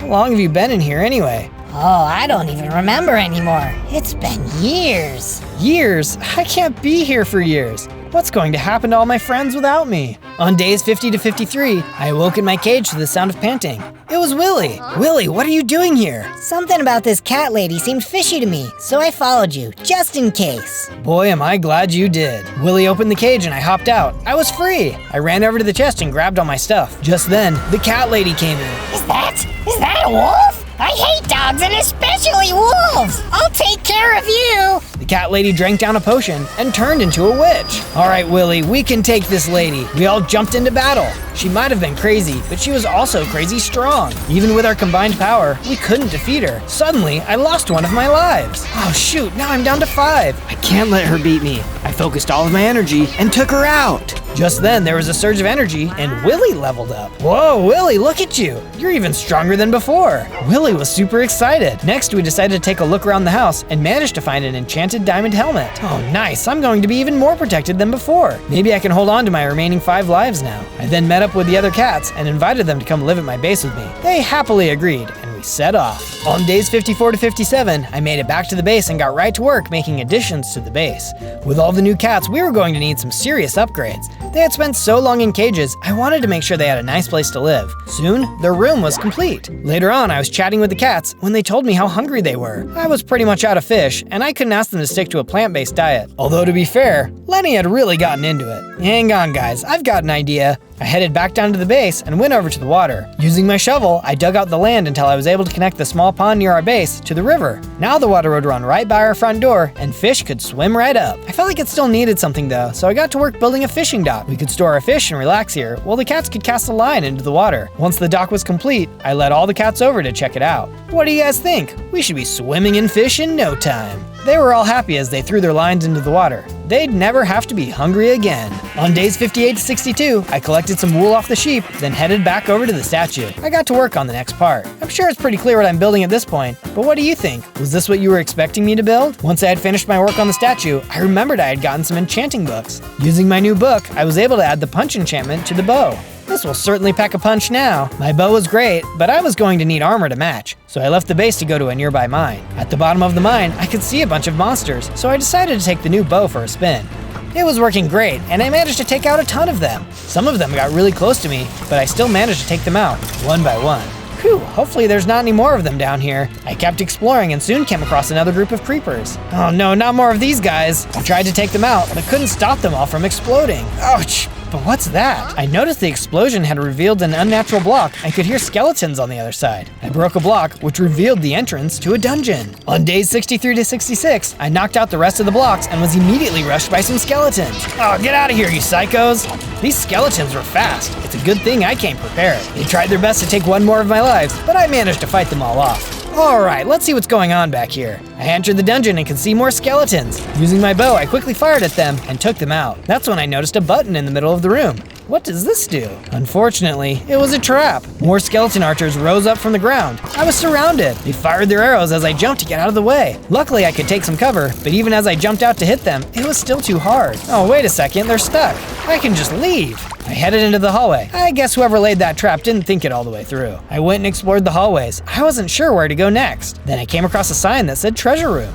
Oh, that sounds great to me. I ran into the hallway, falling into a hole. It was another trap. Oh man, I should have known that would happen. I landed in a stone room where there was no way out. Suddenly, the wall across from me started moving. I was going to get crushed. There's gotta be a way out. I noticed some different looking blocks and started mining. At the last second, I burst through and fell down another hole. This time though, I landed in a pool of water. Oh, this place is crazy. I've gotta watch my step. Up ahead, I hit a button to open the door and walked through as lava fell from the ceiling. Luckily, I made it through the door quick enough before it could hurt me. The next room was full of lava with platforms I had to jump to. That would have been easy, except the place was full of skeleton archers. I tried to cross, but they knocked me into the lava. Ooh, hot, hot! I managed to crawl out before the lava burnt me to a crisp. I started shooting arrows at the skeleton, taking a couple of them out. That's when I noticed there was a chest and some diamonds up ahead. Oh, I've got to get to that. To reach it though, there was one more archer. I took careful aim and fired, taking him out. The treasure is all mine. I hopped the rest of the way up and opened the chest. Inside there was a diamond block as well as a bunch of diamonds. This is exactly what I was searching for. With everything out of the chest, I then mined out all of the diamonds in the wall. My pockets were now overflowing with goodies. Now how do I get out of here? I hopped across the room and saw a door, which I barely managed to get through after grabbing onto some vines. I swam up a waterfall and followed the hallways until I saw another room with a chest. Okay, there's gotta be a trap in here. I stepped forward slowly and set off a trap. That arrow nearly took my head off. I think there's only one way through. I took off at a sprint as the arrows flew by. Inside the chest was more diamonds, as well as some XP potions. I ran back through the traps, then loaded up on the XP. I went back through the hallways and soon saw another path through. I guess this must be the way out. I stepped forward when suddenly a bunch of lava came falling from the ceiling, trapping me inside the room. That was way too close. As I looked into the room though, I saw it was full of skeletons, including a big buff skeleton. There was no time to lose. I immediately started shooting my bow, taking out as many of them as I could. I got some hits in, but it was getting dicey. I didn't notice the buff skeleton had me in his sights, and after a good hit, he knocked out one of my lives. Oh no, now I only have 4 left. Over half of them are gone. I didn't have any other choice though. I had to keep fighting. I had managed to hit him a bunch, so he couldn't have had much health left. I hid behind a pole, then struck him with my claws, taking him out. Yeah, who's the tough guy now? And we'll just pretend that you didn't take one of my lives. That's when I noticed that I had actually picked up his head. Ooh, creepy. I wonder what else is in here. I ran around the room and saw a chest, which had an infinity enchantment in it, as well as some gold. In another chest, I also found a brand new bow. I knew just what to do next. At a nearby anvil, I added the infinity enchantment to my new bow, which gave me endless arrows. By now my pockets were filled with goodies, so I used some cobblestone to block the lava and left the dungeon. Back at the base, I stuck my mutant skeleton head above my door. Now everyone knows that this house belongs to one tough kitty. Now that I had a bunch of diamonds, I went over to the crafting table and got right to work, crafting myself an entire set of diamond armor. I was going to be super protected now. With the armor done, I also made myself a full set of diamond tools. It was just about time, as the iron tools just weren't going to cut it anymore. With all of the tools finished, I grabbed Willy and we got to work on the next part of the statue. It was time to add some details in, and I was excited to see how it was going to look. It didn't take too long, and we soon finished the next part. Back at the base, I was feeling like I was almost ready to take on the wolf monster, but asked Willy if he had any ideas of what I could do to power up. Well, there's a special set of claws I've heard about. They're strong enough to rip through wolf hide. That sounds like just what I need. Where do I find them? There's a fort pretty far away from here that they are rumored to be in, but it's got some tough mobs defending it. I can show you the way. That would be awesome. But first, let me go check with Lenny to see if he has any new veggies for me to take on the journey. I went up to the garden with Lenny, and he gathered me a fresh set of food. Thanks, buddy. You've gotten good at this. On days 71 to 74, Willy and I had reached a snowy taiga biome when suddenly we were attacked by a polar bear. I had just upgraded all of my gear, so the polar bear didn't really stand a chance against me. Together, we defeated him easily. Yeah, that was so easy. Suddenly, a bunch of polar bears came running out. Oh, this is not easy. The polar bears were really mad at us, and we were taking a lot of hits. This situation was all too familiar, and I suddenly lost another one of my lives. Oh no, only 3 left now. I had lost another life, but we had made good progress, and together, we were able to take out the last of the polar bears. It helped that Willy was now a full-grown wolf. We soon found a cave and settled in out of the cold. Thanks for coming along with me, Willy. I thought all wolves were bad, but you've shown me that's not the truth. Willy didn't say anything and started walking around in circles. It was kind of strange, but maybe he just wasn't comfortable expressing his feelings. It was getting pretty cold when Willy set out a campfire. Oh, just in time. We both settled in for the night. On days 75 to 78, Willy and I reached the snowy fortress deep in the taiga. This must be where the claws are. We entered the fort, but as we walked through, I couldn't help but notice the place seemed empty. There might have been a battle here long ago, but there was definitely no one here now. As we entered another section, the doors closed behind us. Oh no, it must be a trap. Get ready, Willy. That's when I realized it wasn't an enemy who set the trap. It was Willy. I'm sorry, Zozo, but I can't resist my natural instincts. I tried, but cats are just too delicious. What are you saying? Come on, we're friends. I have a lot of respect for you. I didn't know a cat could be this strong. But I have to do this. And once you're gone, I'm going to lead the pack to all the other cats in the base. Willy, get a hold of yourself. This isn't the right way. I'm sorry, Zozo, but it's the end. And just like that, we began to fight. Willy had gotten really strong, and his blows really hurt. I couldn't believe his instincts were this powerful.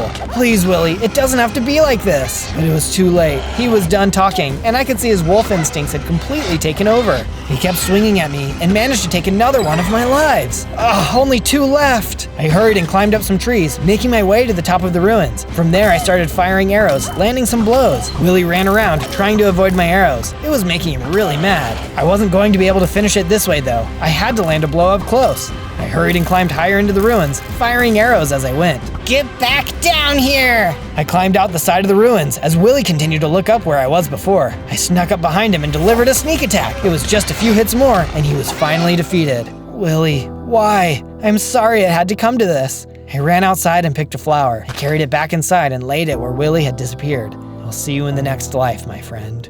On days 79 to 84, I was feeling really sad about the loss of Willy. I couldn't help but think though, Willy was super strong and he was just a regular wolf. What chance did I have against the wolf monster? That's when I remembered Delilah the elephant could help.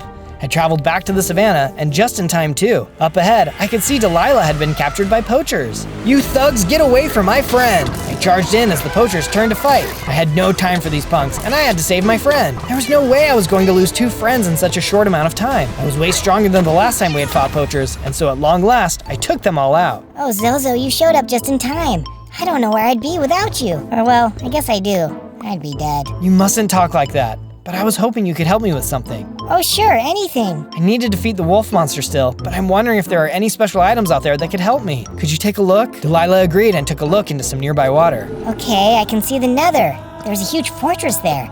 And inside, oh, there's some claws. They look like they're strong enough to rip through wolf skin. So those claws are real. Do you know how I can get there? It's showing me a path to the nether portal. It's actually not that far from your base. Wow, that's great news. I'll have to go get them. But before I do, are you sure you still don't want to live at my base? There's so many poachers out here. Oh, I've definitely changed my mind. I would love to live there. Delilah and I headed back toward my base. As we got closer, she caught sight of my statue. An elephant. I love it. It reminds me of my grandma. I miss her so much. I wish I could have met her. I'm almost finished with that statue too. Just one more part to go, but I think you'll think it's pretty cool. From there, I got right to work building Delilah her own room at the base. The poor girl kept getting attacked, so I was glad she decided to come and live at the base with us. Her room was going to be at the top, so she was definitely going to be safe. Soon, her room was complete. Here you go. I really hope you like it here. Delilah assured me she would, and she especially loved the view out of her window. On days 85 to 89, I headed straight for the nether portal. I had to get those claws. Oh no, it looks totally destroyed. Hopefully there's some more obsidian in this chest. I opened the chest and luckily, there was everything I needed.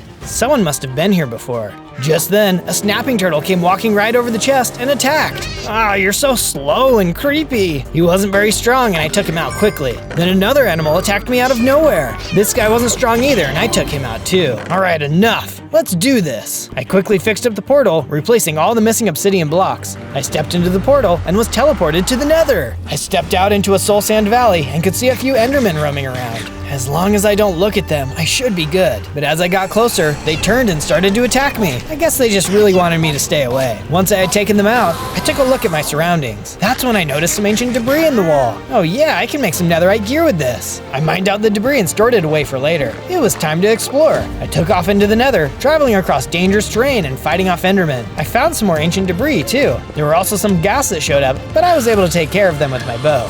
Soon, I saw it in the distance, the fortress from Delilah's vision. There it is! I just need to get across this lava, and the claws will be mine. I started jumping across the broken path, being sure not to fall into the lava. As I entered the fortress, I was suddenly attacked by a hellhound and a couple wither skeletons. Oh, I should have known something would be waiting for me. I tried to climb up some platforms as quickly as I could and started taking them out with my bow. The wither skeletons were getting too close for comfort, but luckily I was able to take them down. Now it's your turn. I jumped down and started swinging my sword, showing the hellhound who was boss. Even the dogs in a different dimension are mean. I kept swinging my sword and finally took the hellhound out. That was a tough fight. He destroyed most of my armor. But the important thing was that I had won. I went over to the chest and took a look inside. There was tons of loot, and most important, the claws were inside. I can't believe it. I got them. I took out the claws and equipped them. That's when I felt the energy surge through me, and I grew into a huge, super buff cat. Whoa, I'm extremely ripped, and I have way more hearts. It was time to take the fight to the wolf. On days 90 to 94, I returned to the base to see all of my new friends.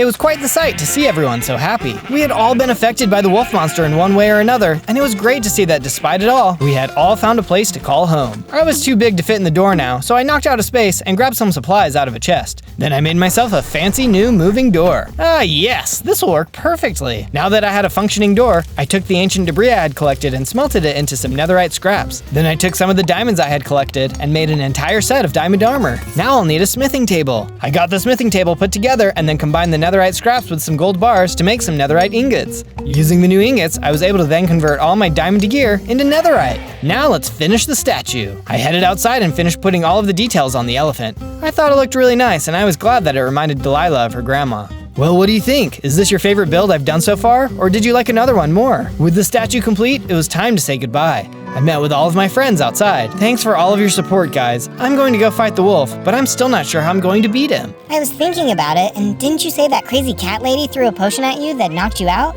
Maybe she had other potions that could come in handy for your fight. Oh, that's a great idea. I'll have to go stop by there and see what I can find. Good luck, Zozo. I know you'll make us all proud. The rest of the animals chimed in. I never could have done it without all of their support.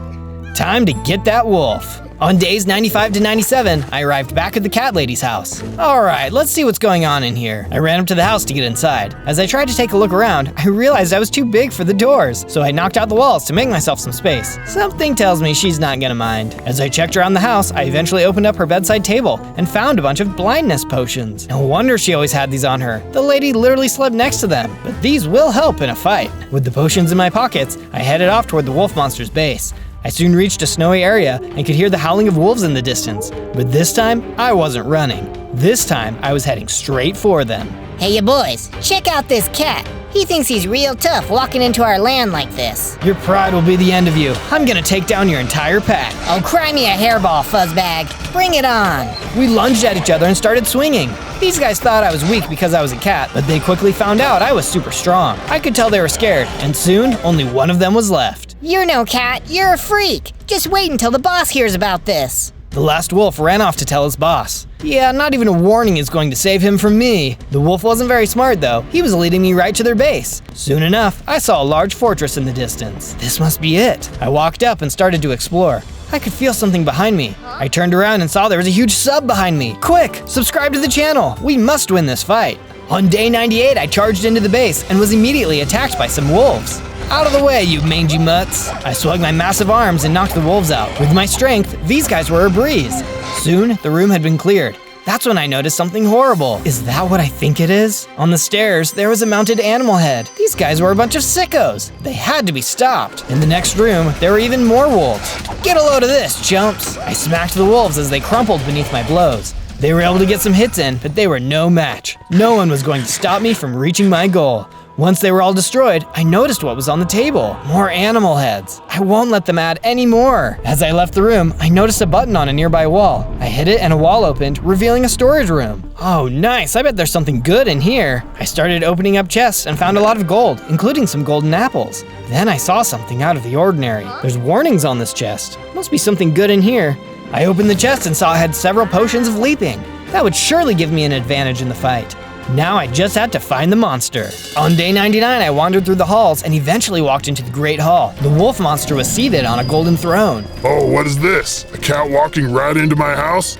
Who do you think you are? You know who I am. You destroyed my entire group of friends. Yeah, you'll have to be more specific. I do it all the time. It's literally all I do. I'm Zozo. Oh, Zozo. Yeah, I still don't know who you are. It doesn't matter. Today is the day I take my revenge. Yeah, get this cat out of my sight. Suddenly, the wolves around the table charged. He might not know who I am, but he was about to find out. I knocked out his wolves in no time. I always knew I was surrounded by a bunch of weaklings. I'll do this myself. The wolf monster charged at me. The fight had begun. This was ending today. He was still strong and was really knocking me down. I ran away to try to get some space, eating some food to heal. Get over here, you little cat. I tried fighting him as I went, getting hits in here and there. I soon made it up a set of stairs, turning in time to start firing down arrows at the wolf monster. Oh, knock it off! I kept firing arrows until he had reached me. He kept hitting me, and eventually I saw my life counter appear again. I only had one life left. I had to make it count. I kept running through the castle, trying to play it safe. Every now and then he would catch up, and I would swing my claws to knock him back. Some of his wolves even tried to jump into the fight, but I was able to knock them away. My health was starting to get really low though. Alright, let's see what he thinks of this. I took out one of my blinding potions and managed to hit him. Oh, I can't see. What did you do? The wolf ran off as I hurried and ducked for cover. I was safe for a moment, so I hurried and ate a golden apple. I had been getting hits in, but it didn't seem to be enough. It was time to try something new. I could hear the wolf in the hallway up ahead, so I snuck up behind him and smacked him. Surprise! Oh, you sneaky little cat. We exchanged some more blows, and I ran off, making more space. I was really starting to hurt him now. Just then, we ran into a room with a couple of his wolf cronies. Get this guy off my back! I thought wolves didn't run away from anything. As I went back out to fight, I saw the wolf had disappeared. Where did he go? I kept searching around the place until I ran into a strange sign. Place sacrificial heads. Oh, I don't love that, but maybe it could help me. I ran around the palace and gathered up a few of the animal heads. Then I placed them on the altar. Suddenly, a hidden door opened, and the wolf monster was hiding on the other side. There he is! I ran up to face him. Give it up, man, you can't beat me! The wolf shook his head. He wasn't gonna go down easily. We charged as his sidekicks attacked. It was an epic battle, but they were no match for me. I even tried using the leaping potions, which helped me to get to higher ground and use my bow. This is for everyone you've hurt! I swung my claws, hitting him again and again. He wasn't even sorry for what he had done. At long last, I swung my claws, destroying him for good. Goodbye. The wolf was finally gone. Now we could all live our lives in peace. On day 100, I made it back to the base. All of my friends were there to greet me, and I couldn't believe the fight was done. We were finally free from danger. The world was once again a place of peace. On day 1, I spawned in as a kangaroo. Hoo-ha, I'm a tiny little kangaroo. Look how bouncy I am. I was so busy bouncing, I barely noticed the little Tasmanian devil that started to attack me. Back away! I swung my fist and punched that little baby right out of here. Hot dang, I'm tiny, but I can pack a punch. I took a look around for some trees to start my adventures when a much bigger Tasmanian devil came out. Uh-oh, looks like I made the dad angry. I gotta hop on out of here. I ran away as the Tasmanian devil looked angrily on. If I could find my kangaroo family, I knew I would be safe. As I hopped around, I could see I was all alone, so I made myself a simple shelter to spend the night. Maybe tomorrow I can find my family. On day 2, I headed back over to where I spawned in and saw the Tasmanian devil was nowhere to be seen. Looks like the coast is clear. Let's get that wood. I started punching the trees and had soon gathered a good amount of wood. Using the wood, I managed to make myself some wood tools that would come in handy later. Turned out that later was now, as a snake came out of nowhere and attacked. Where did you come from? I swung at the snake, hitting him right in the face. It didn't take long, and I was able to take him out. Not bad, my guy. I looked over and saw an emu was watching. Why don't you come over here and let me get a sample of that power? You wanna fight me? Just box. Let's go. I didn't see the harm in a little training, so I started swinging. The emu was a good fighter and had clearly been well trained. After a bit of sparring, we stopped. Yeah, you've got some real talent, but you've got lots to learn. Let me introduce you to my trainer. He'll have you becoming a real fighter in no time. I agreed and followed him. As we walked, he introduced himself as Ernie. We soon arrived at an old rundown gym. As we entered inside, I soon saw who his trainer was. It was an old turtle. Master Balboa. I ran into this kangaroo, and I think he's got some real promise. The old turtle looked me up and down. I don't see much here. I won't train him. Oh, come on. Maybe he can help with the silence? Okay, he can stay here. Be ready for training at sunrise. I don't know why this Master Balboa was so hard on me, but I agreed to be trained and went to bed in the gym. On day 3, I was woken up by Master Balboa. Already sleeping in, I see. Beggars can't be choosers. Up. You will start by cleaning this place. I took a look around the gym and saw that there was a lot of work to be done. There was a lot of stuff that needed to be cleared out, and there was a lot of room for improvement. I wonder how long it had been since someone had cleaned this place up. Once I had done a fair bit of cleaning, I decided that I didn't want to be sleeping on the floor anymore, so I made myself a small room for me to sleep in. It wasn't anything fancy, just a place to rest. After I had finished, Master Balboa came up to me. Too good to sleep on the floor, are you? Every student sleeps on the floor and earns his dues. I don't know why you think you are different. I'm not trying to offend anyone. I just thought it might be a little more comfortable. One can never do the uncomfortable from a place of comfort. You do well to remember that strength is forged in the trials of fire. Man, this guy was always speaking in weird sayings. Just then, a mountain tortoise appeared. Uh-oh, this guy looks like he wants to hurt me. Let's get out of here. No, Zozo, this is your fire. Fight him and forge the strength you need to win. Okay, I'll give it a shot. The tortoise was tough. He was really hitting hard and I wasn't feeling confident I could win. That's when I could hear Master Balboa shouting at me. A tortoise's strength doesn't come from the hardness of his shell, but from the will of his heart. What? Don't hit the shell, hit his soft spots. Oh, right. I focused on the tortoise's neck and started landing some good hits. In no time, he was taken out. After he had disappeared, I felt some adrenaline coursing through me and I leveled up into an even stronger kangaroo. I have even more hearts now too. Ernie was really impressed and shouted his encouragement to me. I thought I even saw Master Balboa crack a smile. Just maybe. On days 4 to 5, I found myself facing off with Ernie. My skills had improved, but my emu friend really knew how to fight. As we fought, I asked him some questions. So have you seen any other kangaroos around? I can't be the only one. Ernie didn't say anything, but I could tell he had something to say. Master Balboa spoke up instead. There are many animals who have trained here. One of these animals was a legendary kangaroo. He was one of the greatest fighters to pass through this gym. Even he, among many others, was unable to defeat the buff bear. All have failed. I hate that buff bear. I've seen too many of my friends fall to him. Nothing will stop me from destroying him. Patience, Ernie. Rage is a cancer that can blind even the clearest of vision. Ernie calmed down, but I could still sense his frustration beneath the surface. I felt his anger though. That buff bear was going to pay. On days 6 to 8, I woke up with an idea. If we're really going to take down this buff bear, we're gonna need better training facilities. I think I can help with that. After I had gathered some stone, I was suddenly attacked by the Tasmanian devil for my first day. Joke was on him though. I was even stronger now. Let's see how you like this. I swung my fist and really let him have it. I don't think he was expecting me to be so strong, and I was able to knock him out in no time. Someone bit off more than they could chew. I grabbed a little more sand, then headed back to the base. Now that I had a bunch of materials, I used them to start improvements to the gym. I felt like I had a strong purpose and a clear mind. Master Balboa would be proud of that. After a lot of sweat and hard work, all the improvements were complete, at least for now. now. On days 9 to 10, Ernie and I were out for a jog. The problem was, Ernie was so much faster than me, he had to keep waiting for me to catch up. He didn't seem to mind though. What a slowpoke. I looked over and saw a monkey was watching us. Hey, that's not a very nice thing to say. You're right. I'm not very nice. I'm nicer than that dump you call a gym, though. I'm sorry, who are you? Why do you care? You're not gonna be around much longer anyway. What do you mean? My master Buff Bear is gonna wipe you and all your little friends out soon enough. You're all just a bunch of weaklings. Buff Bear? You think Buff Bear can beat us? Ernie jumped at the monkey and they started to fight. Yeah, get him, Ernie! The monkey and Ernie were pretty evenly matched, but I believed in Ernie. Just then, someone else came running into the fight. It was the Buff Bear! Ernie, watch out! Ernie was outnumbered. I had to help. Heh. More Balboa students for me to destroy. You guys are pathetic. We were holding on. Buff Bear was strong. I was starting to get worried about Ernie. Stop this at once! Master Balboa had arrived. He seemed to catch us all off guard as everyone stopped fighting. Balboa, crawled out of your shell to train some more weaklings, I see. Bear, your strength is your weakness.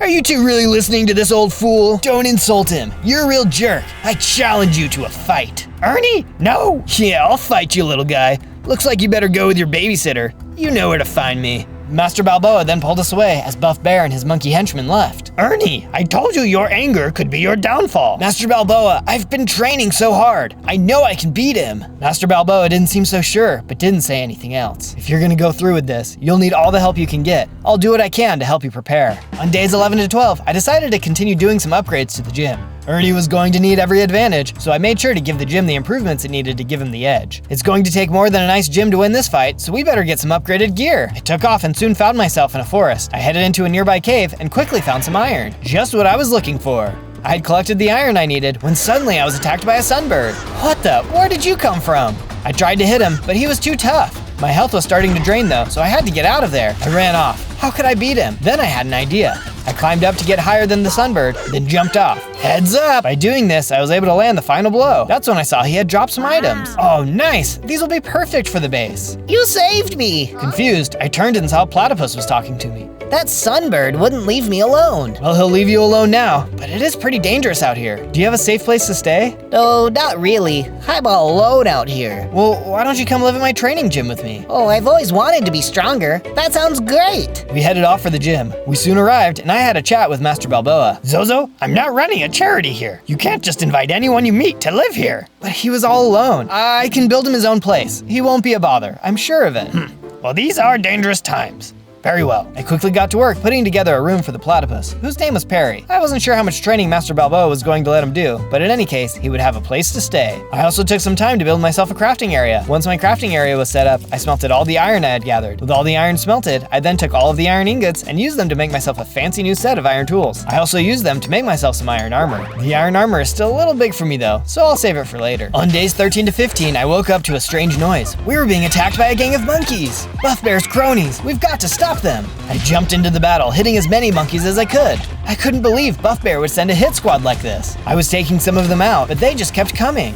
Suddenly, Buff Bear entered, and the fight was really on. Ernie and Master Balboa tried to fight him off, but it looked like they were in real trouble. Then, out of nowhere, I was trapped in a cage. All I could do was watch as Buff Bear attacked my friends. Master Balboa took a hard hit. Ernie was now in danger. This looked like the end for him. No! Oh, wait, it was just a dream. Thank goodness. I was still feeling nervous about it though, so I went to talk to Ernie. I told him about my dream and that I didn't think it'd be a good idea for him to go through with the fight. Ernie just laughed it off, saying I was being paranoid. He was sure he could win the fight. I hope so, but keep an eye out for any funny business. On days 16 to 19, I woke up and saw that Master Balboa and Ernie were already hard at work training. Whoops, Master Balboa isn't going to like that I slept in again. I was still feeling a little nervous about Ernie's fight though, so I went to talk to him about it. He told me that I needed to stop worrying. That's when Master Balboa started to talk to me. Zozo, enough jibber jabber. You already slept too late. It's time to train. Yeah, sorry. I had a pretty bad dream. What's on the schedule for today? Master Balboa led us over to a corner of the gym. There's a spider infestation down there that I don't want to deal with. The two of you can get down there and clean it up. There's more equipment on the way, and we need space for it. Oh man. All right, we're on it. Ernie and I broke all the boards, as well as the spider webs. Master Balboa was right. It was a mess down here. We got right to work destroying all of the spiders in our way. I wondered how long they had been down here. I really hope Master Balboa knows what he's doing. This is nasty. Soon enough, the spiders were all cleared out. We then got to work patching up all of the broken sections. This place was in rough shape, but we were sure we could get it looking nice in no time. As we finished, Master Balboa came down to meet us. Zozo, there's a delivery waiting for us. Go ahead and bring everything down. I ran upstairs and greeted the delivery man. He handed me the boxes of equipment and I took everything downstairs. Inside of the boxes was a bunch of exercise equipment. Well, boys, hop to it. Ernie and I unloaded all of the equipment and got everything set up. There were a lot of good areas to train in now. Just in time, too, because Master Balboa was ready for us. Time to hit the equipment. Ernie and I ran around the gym following Master Balboa's instructions. It was a lot of hard work, but Ernie had a big fight ahead, and we really needed to push him to be his best. The new equipment was great, too. I was definitely going to be sore tomorrow. As we finished our workout, I could really feel my heart pumping. Suddenly, I grew into an even bigger kangaroo and gained more hearts. Whoa, I feel great! As we all celebrated my new strength, Perry came down the stairs. Wow, you've grown. I wanted to find you guys as I know something that might help. There's some powerful boxing gloves at a far-off land that makes the user punch even harder than normal. It's just what we could use. Perry explained where we needed to go. I told Ernie to keep training, and I would go find the gloves. On days 20 to 22, I headed out to go find the special gloves. Perry told me where to go, but mentioned it was very dangerous. As I got closer, I could see why. This outpost is crawling with desert raiders. This isn't going to be easy. I snuck my way up to the front door as a patrol of raiders walked by. Maybe I could sneak in. I moved further into the base, trying to hide behind things. I'd gotten much bigger though, and that was harder to do. They soon spotted me and attacked. Looks like I'm gonna have to fight my way through this one. There were a lot of raiders, but with my new strength, it wasn't too much of a challenge to knock them out of the way. I had to be careful though, because if I got too cocky, they could easily overrun me with their numbers and take me down. Soon I had fought my way to the top of the base. As I moved to take the power gloves, I heard a noise. A buff raider was looking at me and charged. Bring it on! This guy was no ordinary raider. He was stronger than the others and had a different weapon. As he hit me, I even caught on fire. Whoa, tone it down, big guy. The fire hurt, but I had to keep fighting. I couldn't let Ernie down. I kept on punching and hitting until finally I landed the final blow. The power gloves are all mine now. I walked up to the gloves and picked them up. They fit like a glove. As I left the base, another raider tried to attack me, but I punched him so hard he went flying. The other guy simply turned and tried to run away. I've got the power now. As I arrived back at the base, I could see Ernie outside training. I could tell he was feeling a bit nervous. Hey Ernie, are you feeling nervous? I'm here to support you no matter what. There's no shame in calling it off. No, I can't call it off. I've been waiting for this my whole life. All right, if you say so. In any case, I have some good news. I got the power gloves. These should give you a serious leg up. I tossed the gloves over to him, and he was super excited about it. I could tell this really raised his spirits. I was still nervous about him doing the fight, but there was no way I was going to change his mind. On days 23 to 26, it was time for the big fight. We all made our way to the arena and soon arrived. Ernie was in high spirits, and we were feeling pretty good. Maybe he could win this thing after all. As we approached, the monkey from before stopped us. Hi, you chumps. Buff Bear wants to make this fight a little more interesting. Oh boy, what's that? This fight won't be to the death, just until someone gives up. If the emu here wins, which he won't, Master Bear will let any of the captured birds go. But if he loses, he'll be Master Bear's servant for life. There's something fishy about this, Ernie. I don't think it's a good idea. Tell your boss I'll take it, and I'm looking forward to seeing all the birds go free. The monkey chuckled and went to tell his boss. Later, Ernie had stepped into the ring, and we could hear something up above us. Buff Bear had hung cages all around the arena, cages that were filled with all of Ernie's friends. This guy was a sicko. An announcer stepped into the ring. Ladies and gentlemen, boys and girls, welcome to another Rumble Fantastical! In the red corner, we have the powerful, the mighty, the undefeated Buff Bear! The crowd went absolutely nuts with cheering. He was definitely going to have the home field advantage. And in the blue corner is an emu. The announcer walked off. You got this, Ernie. Make us proud, son. There was a ding, and the fight was on. Ernie and Buff Bear jumped at each other. They were both landing some heavy hits. Come on, Ernie, show him who's boss. Ernie was swinging his hardest, and it looked like he was actually winning. I bet Buff Bear wasn't expecting those power gloves. What's wrong, Bear? Scared you finally met your end? Ew, I guess I'll start trying now. Buff Bear started hitting even harder than before. He wasn't bluffing. He had just been toying with Ernie. Ernie, watch out! Buff Bear was really landing blows now. All Ernie could do was try to defend, but it was no use. This fight wasn't going to last much longer. Okay, I yield. You win. I'll be your servant. Please, I have enough servants. You think I'm not going to give my friends a good show? No, you made a deal. Oops, guess I lied. Ernie, watch out! Buff Bear swung his claws and destroyed Ernie for good. No! The crowd went wild as Buff Bear celebrated with them. Oh, let's get him! No, Zozo, I can't lose you too. Quick, grab the gloves and let's get out of here. I jumped into the arena and collected the power gloves. Master Balboa and I got out of there as fast as we could. On days 27 to 31, we had made it back to the gym. I couldn't believe Ernie was gone. We'd only known each other for a short time, but it felt like we had become brothers. I went outside and saw Master Balboa looking off into the distance. We'll get our revenge on Buff Bear. I know it. Master Balboa sighed. Zozo, It is impossible. I can't keep letting this cycle repeat itself. Ernie said the same thing to me when our last student was defeated, and that student said the same thing when we lost the one before. I am a failure as a teacher. I should just close up the gym and be done. No, you can't do that. I've learned so much from you, and I know I have much more to learn. If you're gone, it will be like I've lost everyone. Master Balboa thought about it for a moment. Fine, we can continue, but you must promise you won't challenge that bear. Training is for the strengthening of the self, not the domination of others. I smiled. He was back to himself. I promised to train for my own betterment, not for the destruction of others. I meant what I said, but there was something inside of me that was telling me I needed to avenge Ernie. I didn't feel like I needed to mention that to Master Balboa though, so I changed the subject. I think we should do something to honor Ernie, and I know just what to do. Using some of the supplies from the gym, I got to work building a statue. I had a special idea in mind, and I think you'll like it when I'm done. It wasn't too much longer, and the first part of the statue was complete. On days 32 to 35, I went to have a chat with Perry. Even if we weren't going to challenge the buff bear and his monkeys, we needed to be strong enough to defend ourselves. Perry said he was ready to begin training, and I decided it would be good to go and try to recruit more animals. I headed out into the land and soon came across an abandoned farm. I didn't see anyone, so I decided to go ahead and grab some of the nearby crops. As I was finishing up, I heard a cry in the distance. What was that? The sound got closer. That's when I saw a baby pig was under attack by a group of cougars. Help me, help me! I charged in, punching the cougars. Leave him alone! The cougars must have been so hungry, they didn't even pay attention to me. The poor little piggy was really in trouble. I took a few swings and soon, all of the cougars were gone. Hey there, buddy. Are you okay? Yes, but no. This was my family's farm. My family was captured and taken away by the henchmen of Buff Bear. I was next. Thank goodness you came along. Happy to help, but it's not safe out here. Please, come stay at my gym with me and my friends. You'll be much safer there. Pig was thrilled at this idea. Oh, and his name was Wilbur.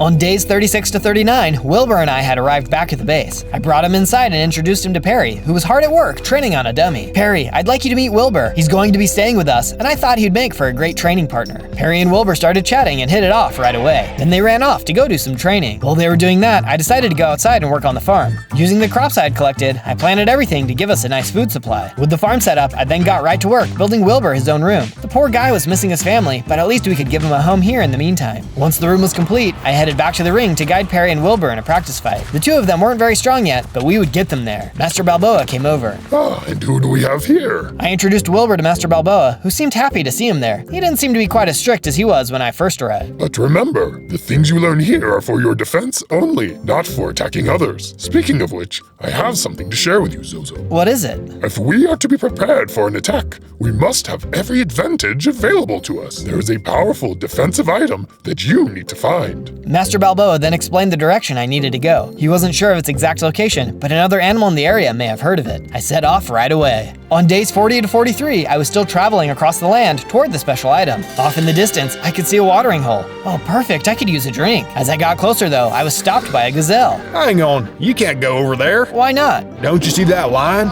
He attacks anyone who tries to drink. He's a real jerk. A real jerk, huh? I've got a thing for getting rid of jerks. Well, if you can get rid of him, I'll give you something good. Sounds like a deal. Hang on a second. I hopped over to the lion. Without a word, he attacked. Wow, they weren't joking. You are a jerk. This guy was tough, but he had no training. His fighting style was messy, and he just tried to swing mindlessly at me. I bobbed and weaved, landing blows. He still got some hits in, but in the end, I managed to take him out. You did it. Wow, that was really impressive. Here, take this. The gazelle tossed out a specialized pickaxe. As I looked closer, I could see it was enchanted with efficiency and fortune. Whoa, this is a massive help. Thank you. I ran off and soon found a cave. I had to put this thing to use right away. As I explored the cave, I soon found what I was looking for. Diamonds. The perfect thing at a time like this. I'm going to be able to upgrade all of my gear. My pockets were soon full of diamonds, and I headed out to keep looking for the special item. On days 54 to 49, I was finishing up my diamond mining. Suddenly, I heard a noise behind me. What the heck is that? A giant two-legged monster was looking at me. It attacked. I had never seen a monster like this before, but it was really powerful. I was starting to get worried because my health was really dropping. It doesn't look like I'm gonna make it. Just then, a colorful warrior came stepping in and finished it off. Whoa, you're super strong. Where did you come from? Technically, I came from 1,000 years ago. Whoa, are you some kind of time traveler? No, not exactly. In my lifetime, I was cursed by some evil witches, and now I can't rest until I've defeated the ancient ghost warrior. Ghost warrior? That sounds spooky. What is that, and where do you find one? Follow me. I took off after the ancient warrior, and we soon arrived at an old temple. As we got closer, I could see there was some kind of magical force field blocking our way in. The ancient warrior explained that in order to bring down the shield, we'd have to defeat 3 nearby ghost shamans. I have come here many times, but I'm not strong enough on my own. If I could get your help, there would be something in it for you too.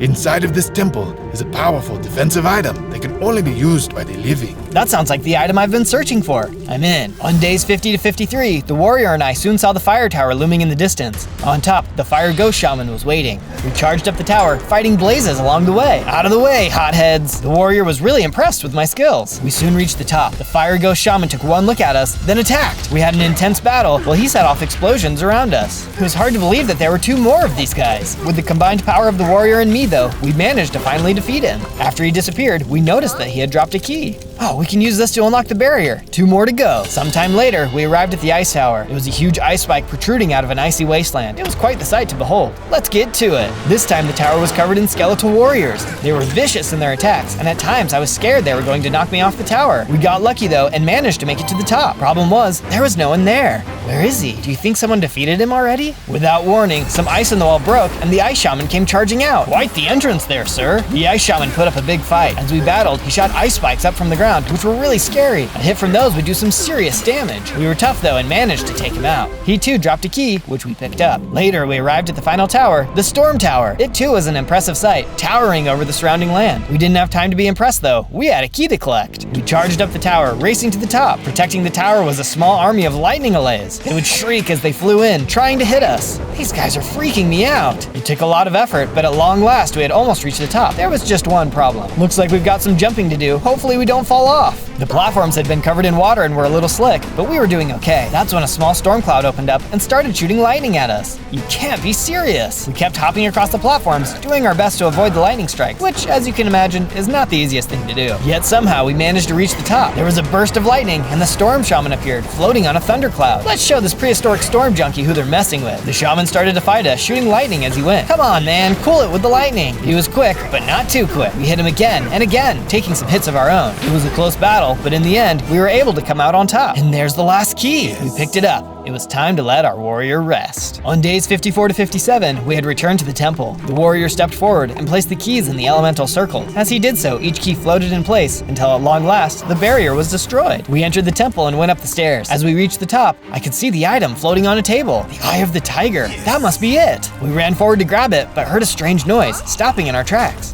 What was that? Suddenly, the ground broke and we fell down a long hole. Oof.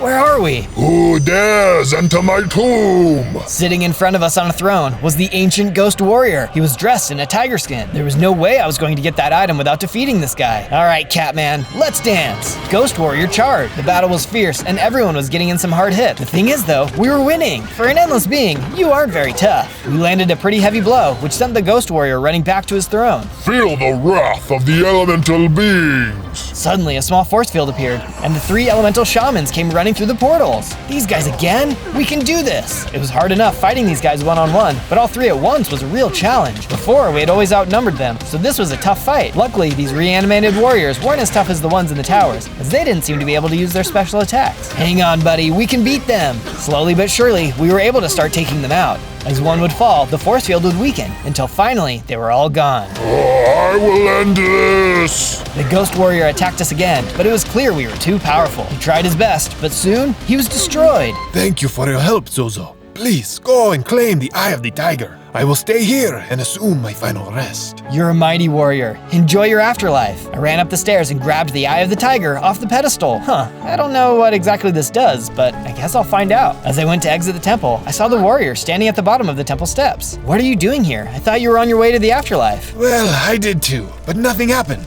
Did you get the item? I did, but I'm not sure what it does exactly. You will never leave this place. The ghost warrior had reappeared at the top of the stairs and came charging at me. He hit me super hard, but I immediately responded with an even stronger counterattack, knocking him out in one hit. Whoa, what was that? It was the item. It lets you deliver a powerful blow, but only if you take a powerful hit yourself. Interesting. Say, if you're not going to be disappearing anytime soon, why don't you join me on my quest? I've got nothing else to do. Sounds great. Awesome. By the way, what's your name? I bet it's something really cool and ancient sounding.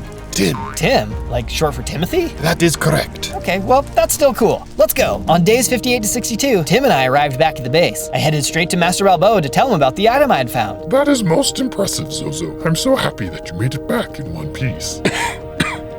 Master Balboa let out a cough. That didn't sound so good, but I didn't want to press him. He was also looking a little shaky. With Tim at the base, I needed to make sure he had a place to stay. I wasn't sure if undead, timeless ancient warriors needed to sleep or not, but I did my best to make him a comfortable place. At the very least, he could just enjoy the feng shui. Tim then called me over to him and told me that his 1,000 years of life came with some training tips. Following his instructions, I made some improvements to the gym. These are really going to help us out. With Tim all set up, I then headed over to the crafting table to make use of all the diamonds I had found. It had been something of a miracle that I was able to win all the battles I did using subpar armor. Soon, I had everything upgraded and was ready for my next fight. On days 63 to 66, I decided to get some more work done on Ernie's statue. I had gotten a decent amount done when I heard a noise coming from the base. As I looked, I saw the base was under attack by the monkeys. And this time, it wasn't a dream. You scumbags, get back! I started to fight off the monkeys, taking a lot of them out. Buff Bear was strong, but his students weren't. He must not be a very good teacher. I then hurried and ran inside the gym, where there's a pack of monkeys attacking Master Balboa. Get away from him! Master Balboa was holding his own, but I could tell he was eventually going to be overrun. I helped fight off the monkeys until only the henchman monkey was left.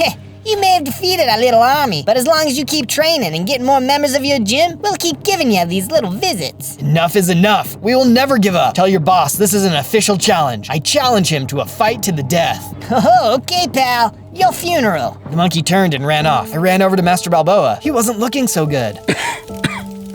Zozo, why did you do that? You promised me you wouldn't fight him. Promised I would only fight out of self-defense. They attacked us. Isn't that what I'm doing? Master Balboa let out a cough. He had been seriously injured. We don't have to worry about that right now. You need to rest up and heal your wounds. I'm sorry. I led him to his bed to rest. Things weren't looking good. On days 67 to 70, I got to work, building a medical area that would have all the things that could help Master Balboa to heal. I hoped he could pull through. When I was done, I went to check on him again, but things were not looking good. Zozo, I don't know how much time I have left, but I need to talk to you about this fight. Master Balboa, it's okay. Save your energy. I know what you're going to say. We don't have to talk about this now. We do, Zozo. I just want you to consider something. You can live your life in peace at this gym, restoring it and training the next generation of protectors. You don't have to throw your life away in the pursuit of revenge. Don't answer me now. Just promise you will think about it. I promised him I would think about it. While I thought about it though, I decided to get to work repairing the gym. The monkeys had caused a lot of damage and we needed to get things back in case they attacked again. Once the repairs were complete, I went around the outside of the gym, putting up a fence. A little extra security could make a big difference in the future. As I was finishing up the fence, Perry came over to talk to me. Hey, I've got some information you might find useful. I know where you can find that monkey. Oh, do you? Because I wouldn't mind having a little chat with him. There's a club nearby that he likes to hang out at. I'll tell you the way. Perry explained how to find the club and I set off. If I decided not to fight Buff Bear, at the very least, I was going to take out his monkey. On day 71 to 74, I arrived outside the club Perry had told me about. There were some bouncers standing outside. Out of the way, boys, or I'll move you myself. The bouncers weren't interested in my threats and we started to fight. How bold of them to think they were going to stop me. I was able to knock both of them out pretty quickly. As I stepped into the club, there was a shout and a bunch of monkeys started to swarm me. Bring it on, you tree rats. Where's your leader? I smacked the monkeys left and right, sending them crashing into the tables and chairs. I wasn't in the mood for their sad attempts to take me out. I only had one thing on my mind: revenge. Come on, where is he? I know he's hiding around here. More and more waves of monkeys came running out, but it didn't matter. I tossed them around like stuffed animals and took them out quickly. If they weren't going to show me where the henchman was hiding, I was just going to have to start destroying their club. I ran around the room, busting up the tables and chairs. I ran around, breaking everything I could. If he was going to come to my house and break my stuff, I had no problem going to his and doing the same. Surely this would draw the monkey henchman out. On day 75 to 78, a nearby door opened and the henchman finally revealed himself. Hey, what's the big idea? I thought we told you where you could stick your little kangaroo paws. Did you really think you could come to our gym and not have anything happen in return? You said you wanted to fight Master Bear, not me. Turned out I had some room in my schedule. You and me, alone. Now, let's go. Sure, I can crush you myself. The henchman leapt forward, getting an early hit in, catching me off guard. He was stronger than I was expecting. What's wrong, Happy? Spending too much time hugging trees and drinking tea with your turtle grandpa? How is he, by the way? I hear he's not doing too good. You're about to pay what you did to him. I landed a really hard hit, which I could tell really shook him up. No, not like this. You won't beat me. Suddenly, a bunch of monkey guards came running into the room. You coward, always hiding behind others. You talk tough, but you're weak. If Buff Bear wasn't around to protect you, you'd have disappeared a long time ago. I managed to knock out the crowd of monkeys. The monkey henchman looked around, then took off running up a flight of stairs to the roof of the club. I chased him to the top. What are you so afraid of? I thought you were going to crush me. What are you doing at that turtle gym? How did you become so strong? It's called training. Maybe you should have tried it instead of running your mouth. The monkey henchman was cornered at the edge of the roof. Hey, come on now. I just wanted to rough that old turtle up a bit, you know? It's not a big deal. We're not so different, you know? We're both strong-willed. So what do you say? Let's call it a draw and I'll get Buff Bear to call the fight off. No, I punched him so hard he flew over the edge, disappearing into the night. I had no more time for slimy monkeys. As I ran down the stairs, I noticed there was a note on the monkey's desk. I picked it up and took a look. Do not worry about Zozo. Even if it comes to a fight between me and him, I have a man on the inside. We will poison Zozo before the fight and ensure my victory. This must be from Buff Bear, but a man on the inside? I'll have to keep an eye out. On days 79 to 84, I arrived back at the base. As I got closer, Perry came running out. Zozo, come quick. Master Balboa has been asking for you. I think this is the end. I hurried inside and saw Master Balboa was looking even worse than before. He looked like he didn't have much time left. Zozo, my end is near, but I needed to speak with you.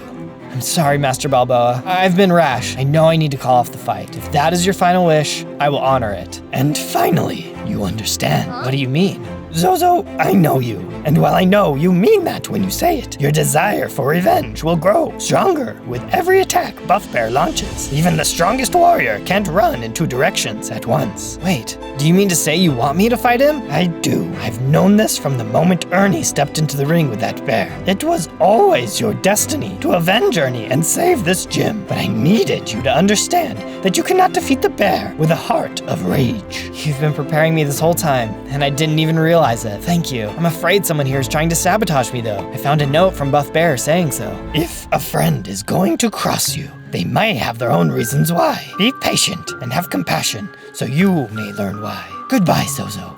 I will be with you. Master Balboa turned to his side and vanished. I couldn't believe he was gone. Suddenly, there were some blinking lights as experience poured in on me, leveling me up into an even bigger kangaroo with more hearts. Master Balboa's final gift. I won't let him down. As a show of my gratitude, I headed outside to do some work on the statue. There was something new I felt I should add. Now that Master Balboa was gone, it might not look like much, but soon enough, it will be something great. On days 85 to 89, I walked around the gym, visiting with each of the new friends I had made. Each of them had a piece of advice for me. Tim spoke of speed in the fight, using fast movements to evade the enemy's attack in order to land my own. Harry showed me what he had learned about his tail and shared with me a secret he had discovered that allowed him to hit twice as hard with it. Wilbur spoke to me about the power of perseverance. Sometimes things get hard in the fight, but by keeping your head down and continuing to fight, you will always make it through. As Wilbur was explaining, Perry came over. He had a note from Buff Bear. Greetings, Zozo. I accept your challenge and I will meet you in the arena in a few days. Best get ready soon. As I read the note, I noticed Wilbur was acting a little funny. I'd have to keep an eye on him over the next few days. On days 90 to 94, I woke up and decided it was time to make my final preparations.